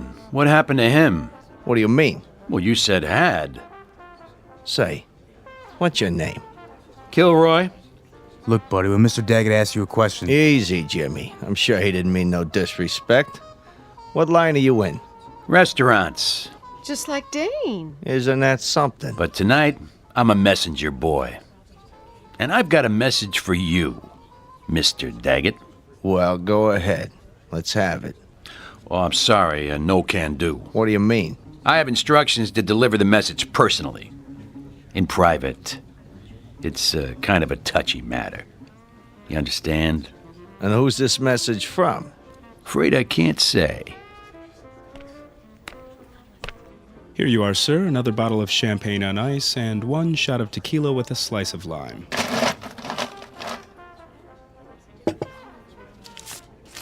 On me. Here you go, Paulie.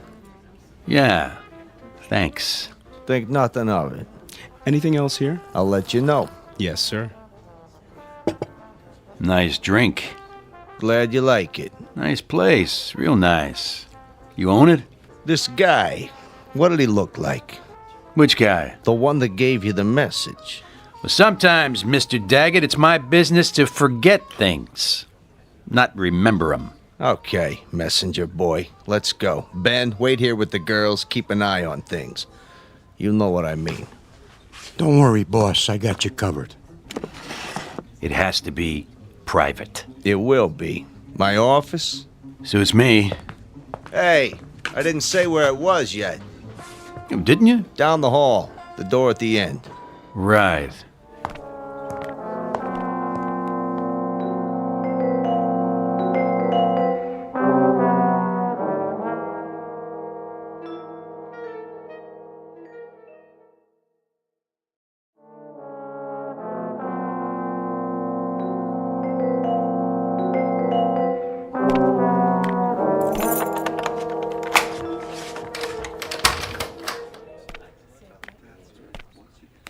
Nice place you got here.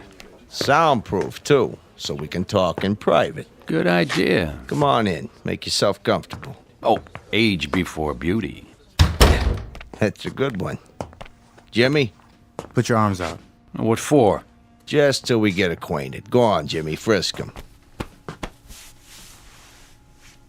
Well, what do we got here? Well, it looks like a 38 to me. What's the matter? The monkey can't see?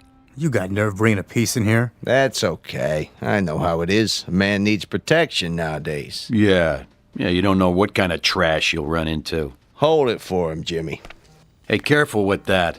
I'm always careful. Just till we're finished. Tell your monkey I want it back, with all the bullets. Hear that, Jimmy? Absolutely. Have a seat. Cigar?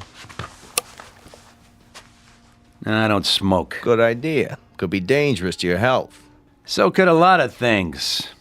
Yeah, looks like you got a good thing going here. I get by. Win some, lose some. I bet you don't lose very often. I try to keep my hand in the game. And what game is that? Oh, you know. Little of this, little of that. I got a string of restaurants now. That right. Strictly legit. Must be doing pretty good. Nice digs, mirror on the wall, big desk. They call it Danish modern. Real oil paintings. Cost me plenty, let me tell you. See that picture there? Thomas Kincaid original. No kidding. Of course, I got a special discount. Yeah, you paid too much. What?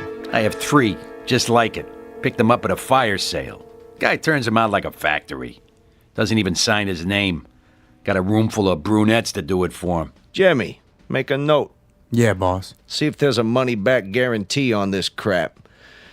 Now then, what were we saying? The message? Oh, yeah. You're monkey deaf, too? Say, hotshot. Don't worry about it. When does he go back in his cage? I got no secrets from my boys. Yeah, you sure? Sure, I'm sure. And one thing first.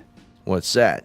Give me a handkerchief. You got one in your breast pocket. Yeah, I know, but I don't want to get it dirty. Hear that, Jimmy? Yeah. Here you go, hotshot. There's a piece of dirt on my shoe. Maybe you should watch where you step. Right. All kinds of dirt around here. Where'd you get those shoes? I borrowed them. From who?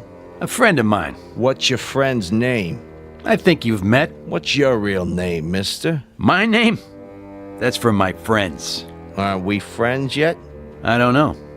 Are we? Yeah, I'd buy you a drink, invite you to my office, and all because you got a message to deliver. If that ain't friendly, I don't know what is. Bernie.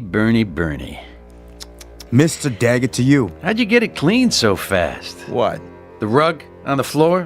What about it? Well, blood's hard to get out, isn't it? Say, what are you inferring? You have to send it to the cleaners, unless you got your own cleaners.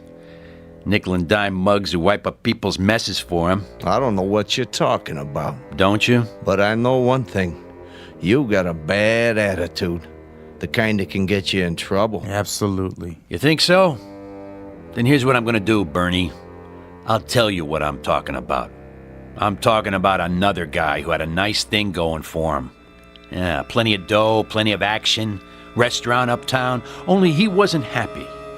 And you know why? Let me guess. People were sticking their nose in his business. Close, but no cigar. He had a partner. That meant he couldn't be number one, see? And being number one was very important to him.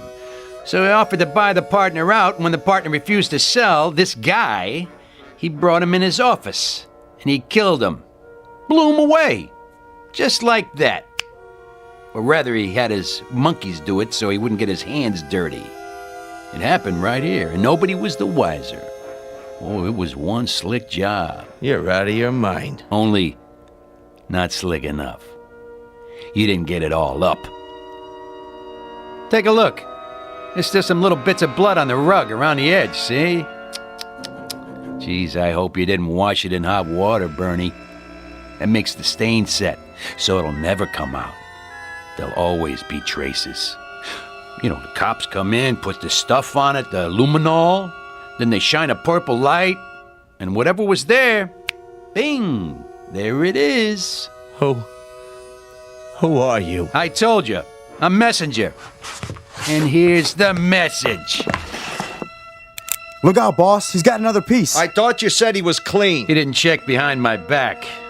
Anybody but a monkey knows to do that. Now take the gun out of your pocket and set it on the desk. Real slow. Better do what the man says, Jimmy. Okay. Now take the other one, the 38 you took off me, and put it down on the floor. And kick it over to me, nice and easy. Can't we talk this out? And don't go for your own gun, Bernie. Keep your hands where I can see them. That looks like you got the drop on me. You heard the man, Jimmy. Nice and easy. I'm doing it, see? But you're not doing it right, you big monkey. You put it down so the barrel's pointed at me. You're gonna go for it, aren't you, Jimmy? You just can't help yourself. So I better do something before you make a play. Are you nuts? You shot Jimmy in cold blood. That's right. And now it's your turn. You won't get away with this. Not unless I take care of Ben, too. What are you talking about? There's nobody else here. He's outside in the alley. Come on, drawing a bead on the door right now. As soon as he opens it, I'm history. Unless I shoot first. What are you doing shooting holes in my door? Didn't think it would work for a second time, did you, Bernie? Ben waiting in the alley before I can back out, huh? You're crazy. Open it. Take a look. Bet I drilled him right through the stomach. At least I hope so. Takes longer to die that way. There's nobody out there, I tell you. Oh, and by the way, where's the other 38, Bernie? The one you took off me the first time. In the desk? Huh? I'd like to have it back. Dane. You are him. But it ain't possible. Say goodbye, partner. Vaya con Dios. Now, Ben! You remembered the door to the alley, smart guy. Only I never do the same thing twice. You didn't think about the mirror. A two-way mirror to the next room. Too bad, Bernie. That means 7 years bad luck. Got him. Nice and clean. Good shooting, Ben. You cut that pretty close. I wanted to take him out with one shot, the way he got Jimmy. Bernie, listen to me. Listen good. You want I should finish him? Wait. I'll come back, Bernie. And I'll keep coming back. Again and again. And sooner or later, I'll kill you. So help me. I'll kill you. Get him out of my face. Right. Drop this scumbag in the garbage any place you want. Just don't let me see those shoes again. Not as long as I live. With pleasure. Get some of the boys over here. We should bury Jimmy nice and proper. You got it. And remind me to send some money to his old lady. Who was this piece of junk anyway? I'll tell you something, Benny. I don't know. I really and truly don't know.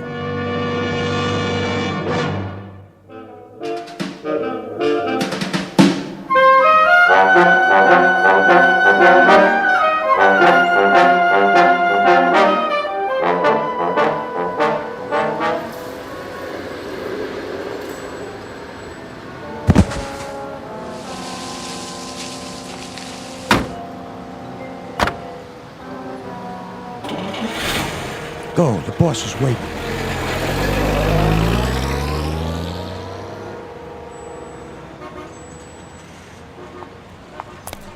Thank you, ma'am. Thank you, sir. Spare change? Bus fare? Something to eat? Hold on. What in the...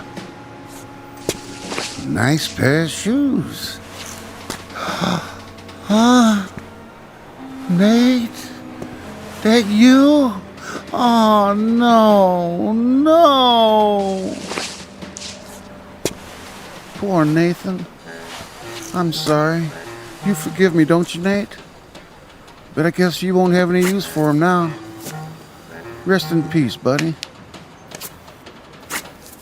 Yeah, what do you know? Perfect fit. Spare change, sir? Ma'am? Anything at all? Hot meal? That's all I need. Yeah, and a hot bath and a change of clothes. That's all. 'Cause I got places to go and things to do.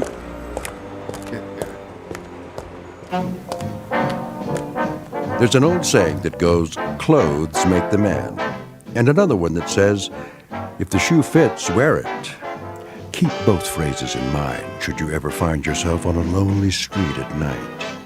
Because nothing comes without a price. And if you happen upon a pair of expensive black and gray loafers, size 9, be very careful. Because they just might have a mind of their own. Try them on, and chances are you'll find yourself on a long-distance trek into the Twilight Zone. More from the Twilight Zone after this. Dead Man's Shoes, starring Bill Smitrovich, with Stacy Keach as your narrator, was adapted for radio by Dennis Etchison and written for the Twilight Zone by Charles Beaumont and O.C. Rich. Heard in the cast were Meg Falcon, Christian Stolte, Rick Arthur, Alex Sopener, Fernette Lebo, Amber Lake, Doug James, Dale Rivera, Roger Mueller, Rich Komanek, Eddie Martinez, Tony Castillo, and Carl Amari.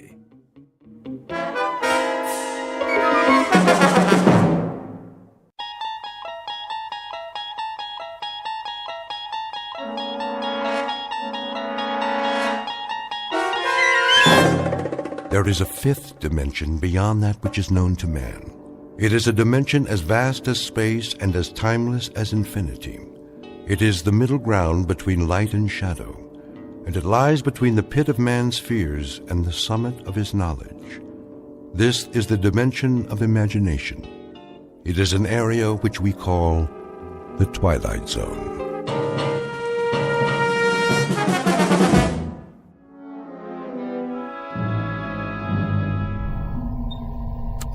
T-minus 1 minute. Count off. Pearson? Here, sir. Corey? Corey here, sir. Hudak? All strapped in, ready to go. Foster? Ready as I'll ever be, Captain. Nolan? Let's light the fuse and go. I second that motion, Captain. Take it easy, Pearson. This isn't a bottle rocket. We're gonna fly higher than anybody's ever flown before. Everyone clear on that? Clear, Captain. Loud and clear. Fire it up. Come on, I got a hot date. Let's get this show on the road. Something tells me we're gonna go on a long, long trip. Just do it. The suspense is killing me. Arrow 1. Come in, Arrow 1. This is Arrow 1. That you, Brandt? Affirmative, Captain Donlin. We read you loud and clear.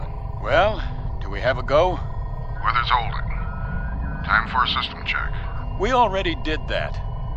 Give it to us one more time. On your mark. Fuel supply. Fuel check. Computer presets. Computer check. Air supply and life support. Life support check. Flight plan trajectory. Flight plan check. Autopilot.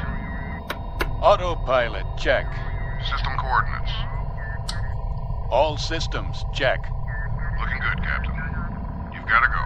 Crew, stand by. Hey, I changed my mind. I think my mother's calling me. I gotta go to the bathroom. Fire rockets.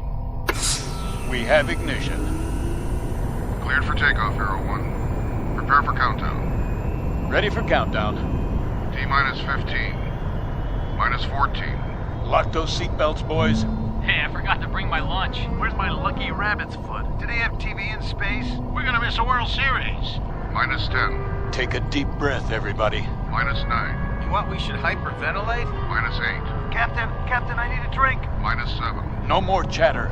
Minus 6. Anybody bring a magazine? Minus 5. I gotta finish my crossword puzzle. Minus 4. Don't I get a last cigarette? Minus 3. Wait, I forgot to lock the door. Minus 2. Cut it, I said. Minus 1. Somebody tell my wife I love her. Aw, ain't that sweet? Blast off. Hang on. This is it.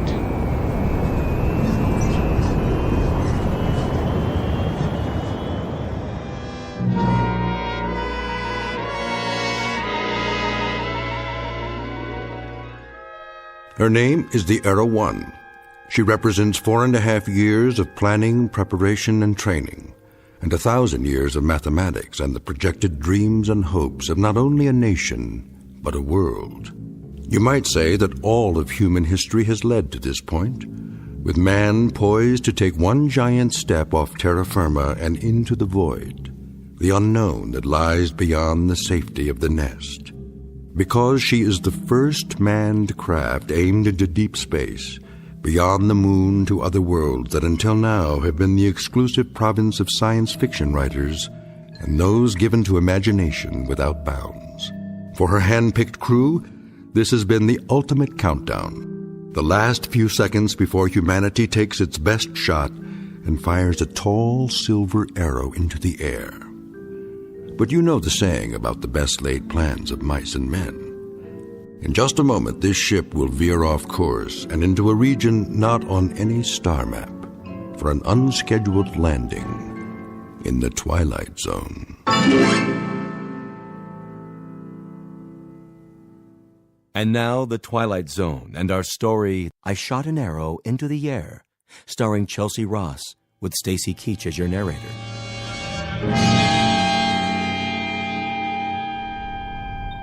All right, roll call. Sound off. Nolan here. Pearson, anybody got an Alka-Seltzer? Foster, make it a promo. Gory here. Hudak, look at me, I'm flying. How you doing, Colonel? I am A-OK. We all are, and so's the ship. Are we there yet?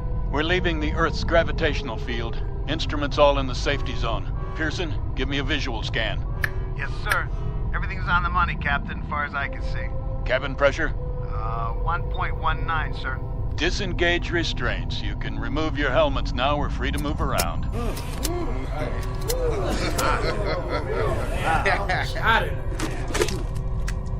I feel more like I do now than I did when I got here. Nolan, switch on the view screen. There she is, Captain. Wow. Will you look at that? Is that talcum powder or stars? Never saw so many in my life. Quite a sight, huh? We're almost clear of the Earth's atmosphere. Where is the Earth, anyway? It's down there. Hey, question. Which way is up and which way is down? Watch the lower edge of the screen. It should come up any time now as our trajectory shifts. It'll be the blue one with clouds, about the size of a quarter from this far out, but we'll be able to see it. What are those blips? Where? The ones moving toward us. We've entered the asteroid belt. But don't worry, they're miles apart. The odds of hitting one are infinitesimal. Mission Control to Arrow 1. Come in, Arrow 1. Roger, Mission Control. It's a big high five, Captain. We've got you on the monitor, center screen, right on course. Just like a Sunday ride in the country. Any snafus down there? That's a negative, Arrow 1. Hold on, Captain. Someone wants to talk to you. Standing by. I just want to say how proud we are of you, Donlin. You and the entire crew. That you, General Langford? That's right, Bob. How does it feel to make history? I couldn't say, sir. We're only doing our job. Sure you are. You make it sound so simple. The President will be sending you a live message at 1400 hours. Till then, keep your eyes on the prize. I can't express how proud I am of all of you. Thank you, sir. First, keep space. Every American... What's that, sir? You're breaking up. I say, in the world. First, broke. General, we're losing you.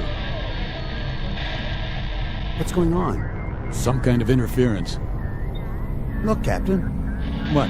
The stars are moving. We must be turning. Not this early. Did you punch in a course correction? No, I didn't. General Langford, we have rotation here. Till then, signing off. Wait, the ship is yawing. That's not part of the flight plan. Happens to your course. Up the screen, get deep. Get back in your seats. We're turning faster. Now! Captain, what's happening? I said strap in. What about you? I'll try for a manual override. Captain, we're spinning. Lock your belts. I can't get in the chair. We're going into a dive. 0 G's. Hold on and pray.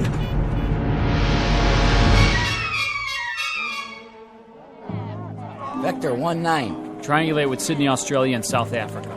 We have no signal. We've lost it. Well, what do you mean we've lost it? See for yourself, General. Good Lord, with 15 monitors going... We could have 15,000 monitors, but the situation would be the same. We've lost contact. Visual and radio? How is that possible? Don't ask me. She's off her vector path, clean off the radar screen. Just gone. Completely gone. When did you first lose contact? A few minutes ago. There was a short period of heavy interference. What kind of interference? Probably solar. Some kind of sunspot activity. We haven't been able to identify it yet. In any case, when it was over, the contact was broken. Couldn't a change in their course account for that? The course was preset. The captain wouldn't change it without notifying us. Bob Donlin's a solid officer. And even if he did change course, the automatic tracking system would have been activated. It would show up here on the board. So a ship with an 8-man crew just disappears like a puff of smoke. 1 minute she's there, the next minute she's gone. That's not the worst part. What do you mean? Until we regain contact, if we do, there's not a thing anybody can do for them. I shot an arrow into the air. It landed I know not where. What say, General? A nursery rhyme for the age of space. Gentlemen, wherever you are, may God help you. Contact the observatory. There's no readings. It's flat. She's gone.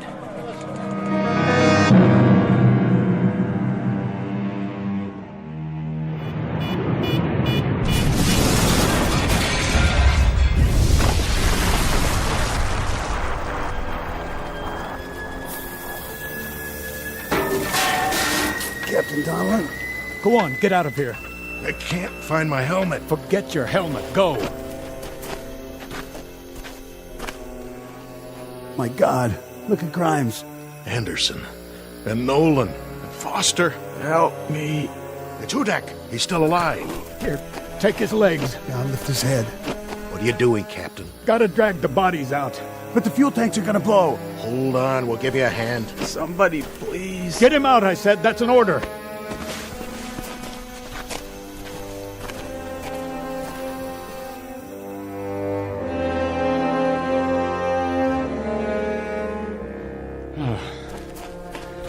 think that's all of them. That's all of them, Captain. All right. Now, check the forward hold. The fire's spreading. We have to try and get the supplies out. Yes, sir.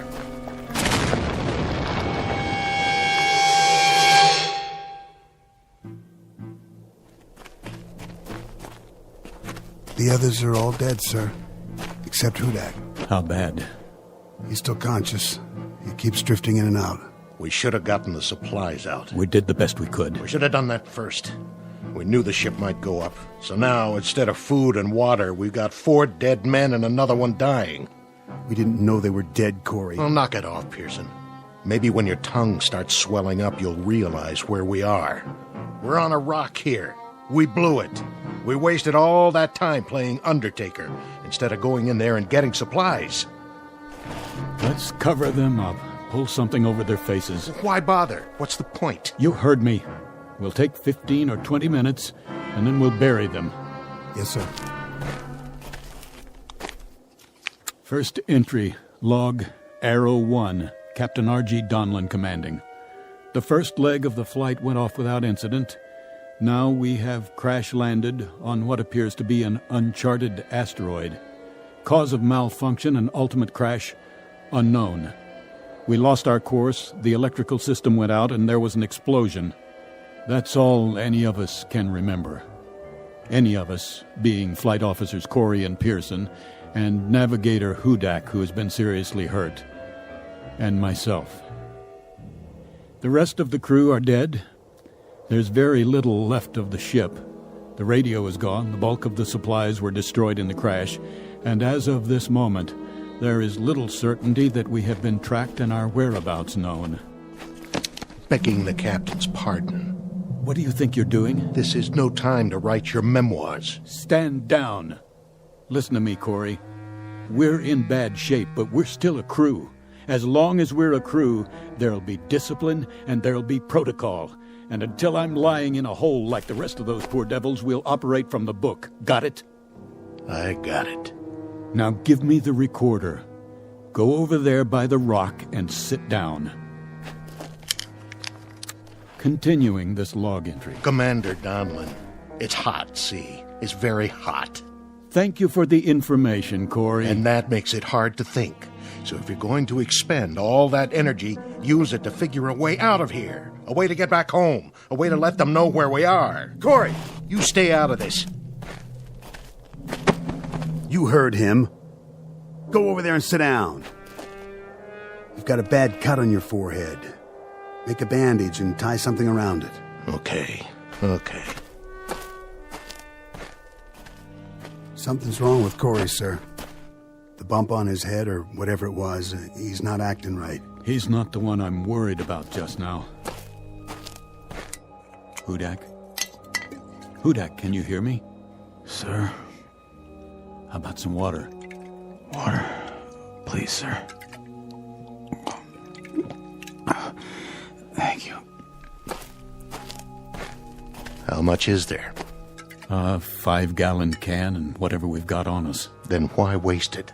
He won't last through the day. You the consulting surgeon, Corey? I'm 1 man out of 3 who's going to need that water.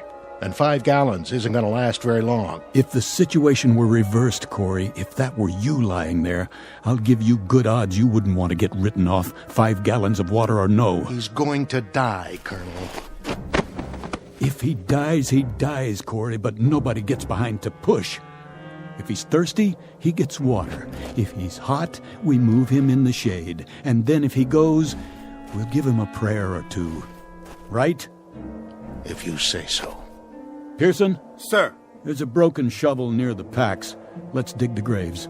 I'll relieve you in 5 minutes, then Corey here will relieve me. Right away, sir.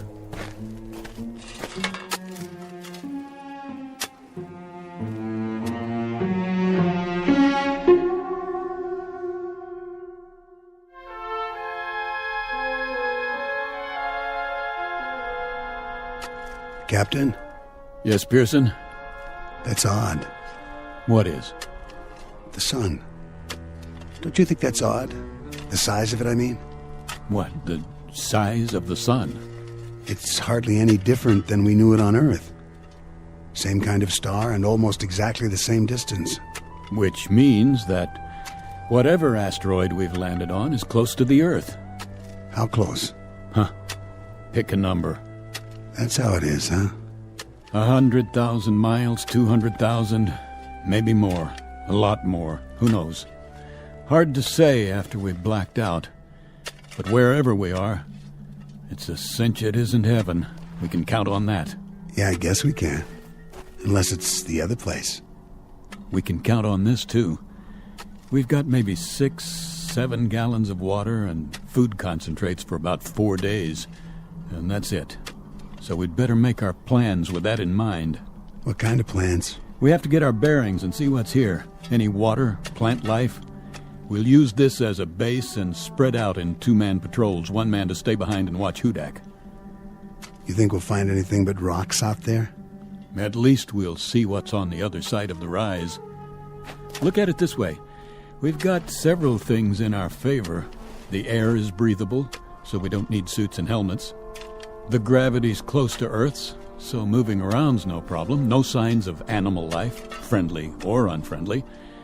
And there's no radiation to speak of. You checked? The Geiger counter still works. I have to hand it to you, Colonel. That's what I call positive thinking. We don't have much of a choice. No, sir, I guess we don't. It took 4.5 years to build that ship. There wasn't any prototype, just the one, the only ship of its kind. So, if they know where we are and want to come get us, they've got to build another one, and that'll take another 4.5 years. So I suggest we dig in and get comfortable, because any way you look at it, we've got a devil of a long wait ahead of us. Pearson, your turn.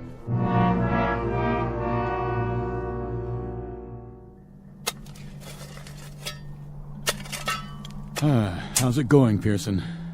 That's the last grave, sir. 4 of them. Good job. How is he? The same as when you left. Breathing pretty shallow, though. Maybe the air here, well maybe it doesn't have as much oxygen in it. It has enough. We're doing all right. You two see anything out there? Nothing we can't see from here.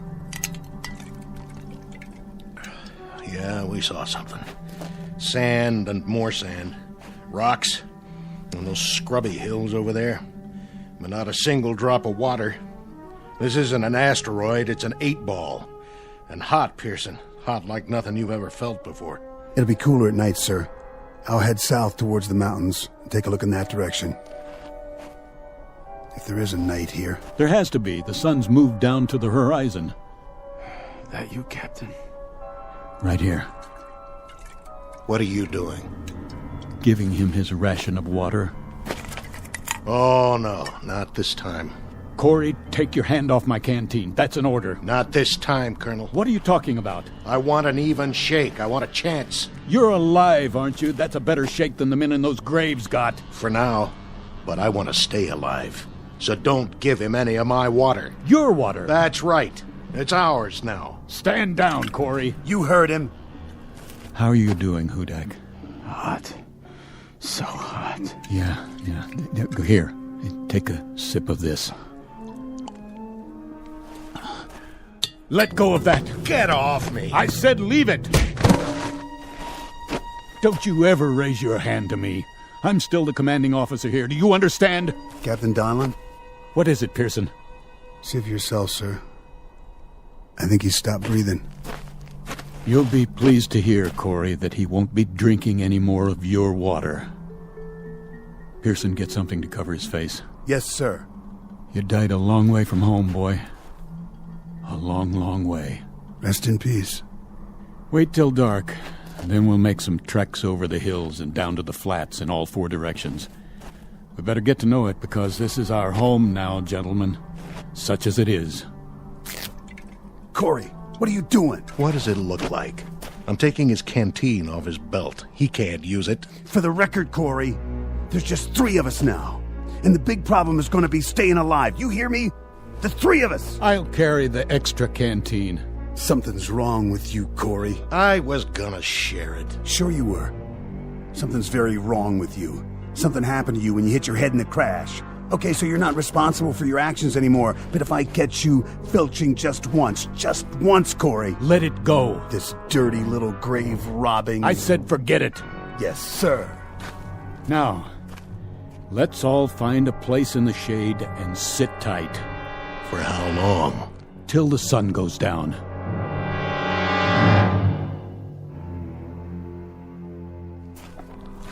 Watch your step. What's the difference? Can't see anything anyway. Use your flashlight. The batteries are going out. Turn it on and off in bursts. That way they'll last longer. You know, this is nuts. We're killing ourselves. For what? You got a better idea? Sure. Pack it in right now and head back to camp. We're on recon, Corey. Captain's orders. Well, I gotta stop for a minute. Hey.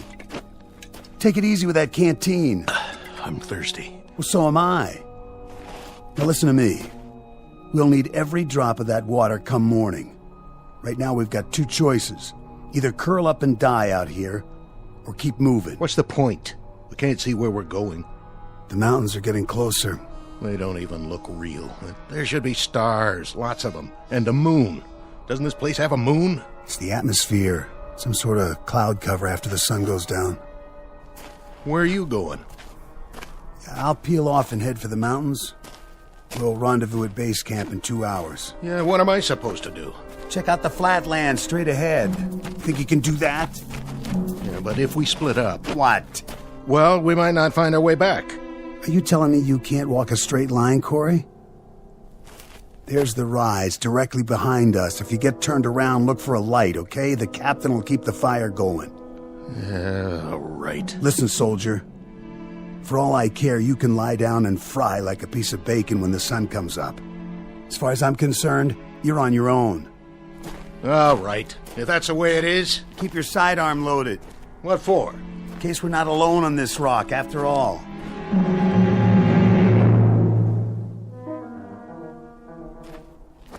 Corey?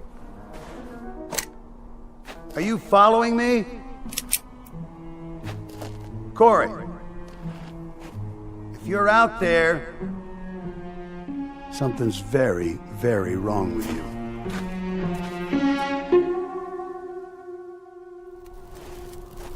Pearson! Corey? Who's there? Identify yourself. What the...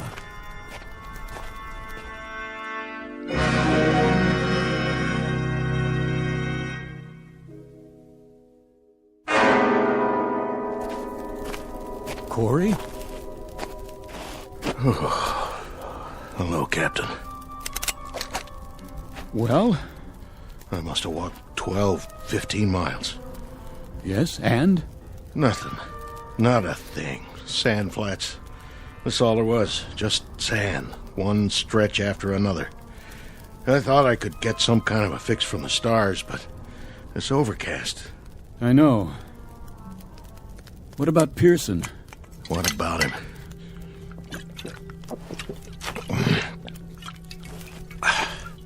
You haven't seen him? Not for hours. You didn't pass him coming back? He went south to the mountains, and I went west toward nothing. What time is it? Oh, 3 o'clock in the morning, or it would be on Earth. You kept the fire going. This is what's left of the flight chairs.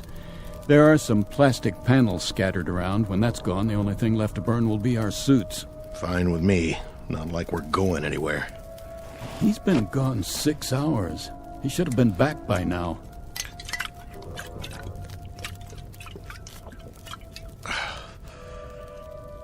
Corey? Yeah? You're sure you didn't see him or hear him? I already told you, Captain. We went in different directions. Was it hot out there, Corey? You know it. The sand doesn't cool off much at night. And that made you thirsty, didn't it? All the time. I guess I'm getting used to it. Obviously. Very used to it. So used to it, Corey, that you didn't even need any of your water. I drank some. Hardly any. This canteen is almost full. You were out all those hours and you didn't touch more than a drop, is that right? That's pretty remarkable. Downright amazing, in fact. So put me in for a medal. Buddy, what I'm going to give you can't get pinned on a uniform. Hey, what are you talking about? I want to know why you started out 6 hours ago with half a canteen and then came back with it 3/4 full. Hey, let me go. Come on, Corey, talk. I want to know where you left Pearson and what you did with him. Now. All right. It was like this. I found him, face down. He must have fallen and hit his head on a rock. That's all I know. He was dead when I got there. And where did this happen? At the foothills. You followed him there? I went looking for him. Sand was too deep, heading west. I had to change directions. It's your story you'd better change. Captain, I swear I didn't touch him. He was dead already. I saw his canteen, and I poured his water into mine. I knew you wouldn't believe me. That's why I told you I hadn't seen him. What's that for? On your feet. We're going to bring him back. No, you're nuts. It's 7 or 8 miles from here. I can't make it again. I'm dead, Captain. Correction. You're almost dead, but you're not quite yet. Let's go, Corey. I want a conducted tour all the way to Pearson's body. I want to see for myself. Let's move out.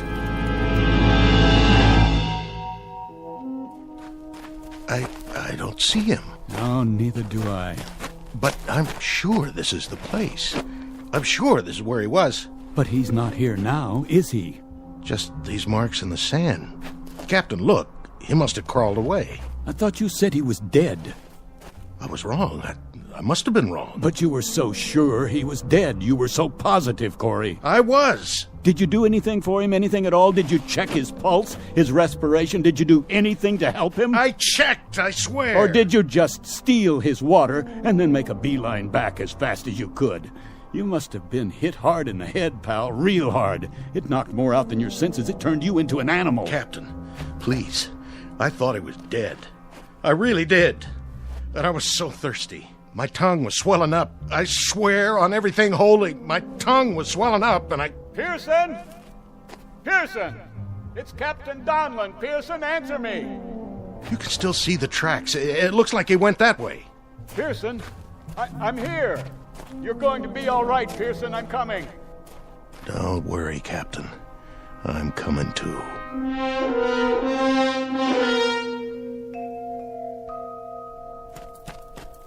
Pearson. Captain? Pearson, thank God you're alive. Water. I lost my canteen. Yeah, here. Take some of mine. Can't sit up. I'll lift you. Thanks, Captain. And not too fast. You're all right, boy. We'll take you back now. I don't know if I can walk. I'll carry you myself if I have to, but you're going to be all right. Captain. What, Pearson? What are you trying to say? I saw. What? What did you see? Where? Up there. Over the hill. Did you climb the hill? Is that it? I went. And what, Pearson? What did you see? Captain, I saw. What? Are you drawing a picture? You should have seen. You wouldn't believe it. What? No, Pearson. Sorry, Captain. Pearson. Come on, Pearson. Pearson, don't die on me. Don't. Is he gone? Yeah. He drew this in the sand first. It's some kind of sign or symbol. What is it? It looks like a T, or maybe a cross. He was trying to tell me something. Well, it doesn't matter now. It might. What do you suppose he... Captain? Corey? Put the gun down. Captain, 2 men can live maybe 5 more days. 1 man can live 10. You forgive me, Captain, but... You killed Pearson, didn't you? In cold blood. Maybe I did. What of it? Are you gonna court-martial me? Corey, you're demented. You're a madman. You already killed once. Don't make this any...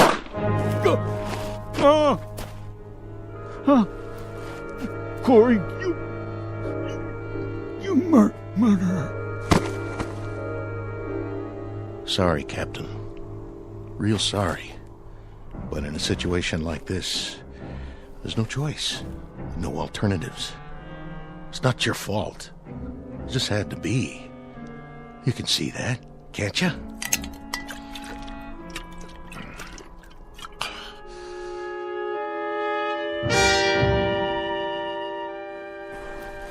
What? Morning. That blasted sun already. Gotta get a move on. Goodbye, Captain Donlin. Pearson. Now, what were you trying to say, Pearson? Lines in the sand. Something over the hill. Is that it? Well, I guess you got me thinking. Just have to check that one out one time.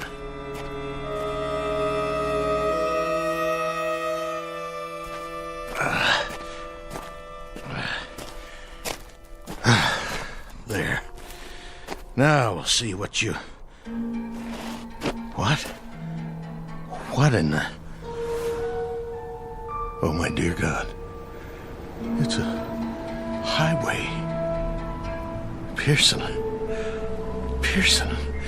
Now I know what you drew in the sand. It was a telephone pole. You were trying to draw telephone poles. And there's a sign. Reno, 97 miles. Captain Donlin, Pearson, all of them dead. Now I know what happened. I understand. We never left. That's why we went off the radar, why nobody tracked us. We never left the Earth at all. We just crashed back into it. Donlin, Pearson, I'm sorry. Oh, please forgive me. I'm sorry.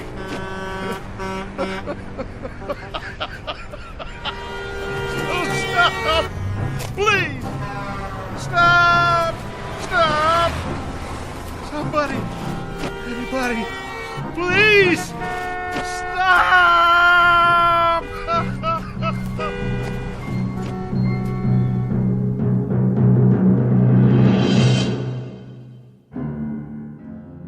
Practical joke perpetrated by Mother Nature and a combination of improbable events.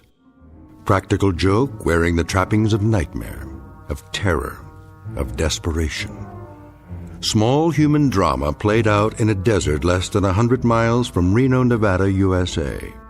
Continent of North America, the Earth, the solar system, the galaxy, and of course, the Twilight Zone. We'll be back to the Twilight Zone in a moment. Hi, this is Carl Amari, producer of the Twilight Zone radio dramas. I'd like to take a moment to tell you about our official website at twilightzoneradio.com, where you'll get the latest news and information on these Twilight Zone radio dramas. Plus, at twilightzoneradio.com, you can digitally download 3 free episodes or any of our episodes for only $1.95 each. In this age of ever-changing technology, we've decided to make these episodes instantly available to you by making the Twilight Zone radio dramas a digital download-only series. This means that this series will no longer be offered on CD. The CD collections at our website are now being offered while supplies last at buy one, get one free. So be sure to get your favorites before they're sold out. Be sure to visit us often, and I'll see you in the zone.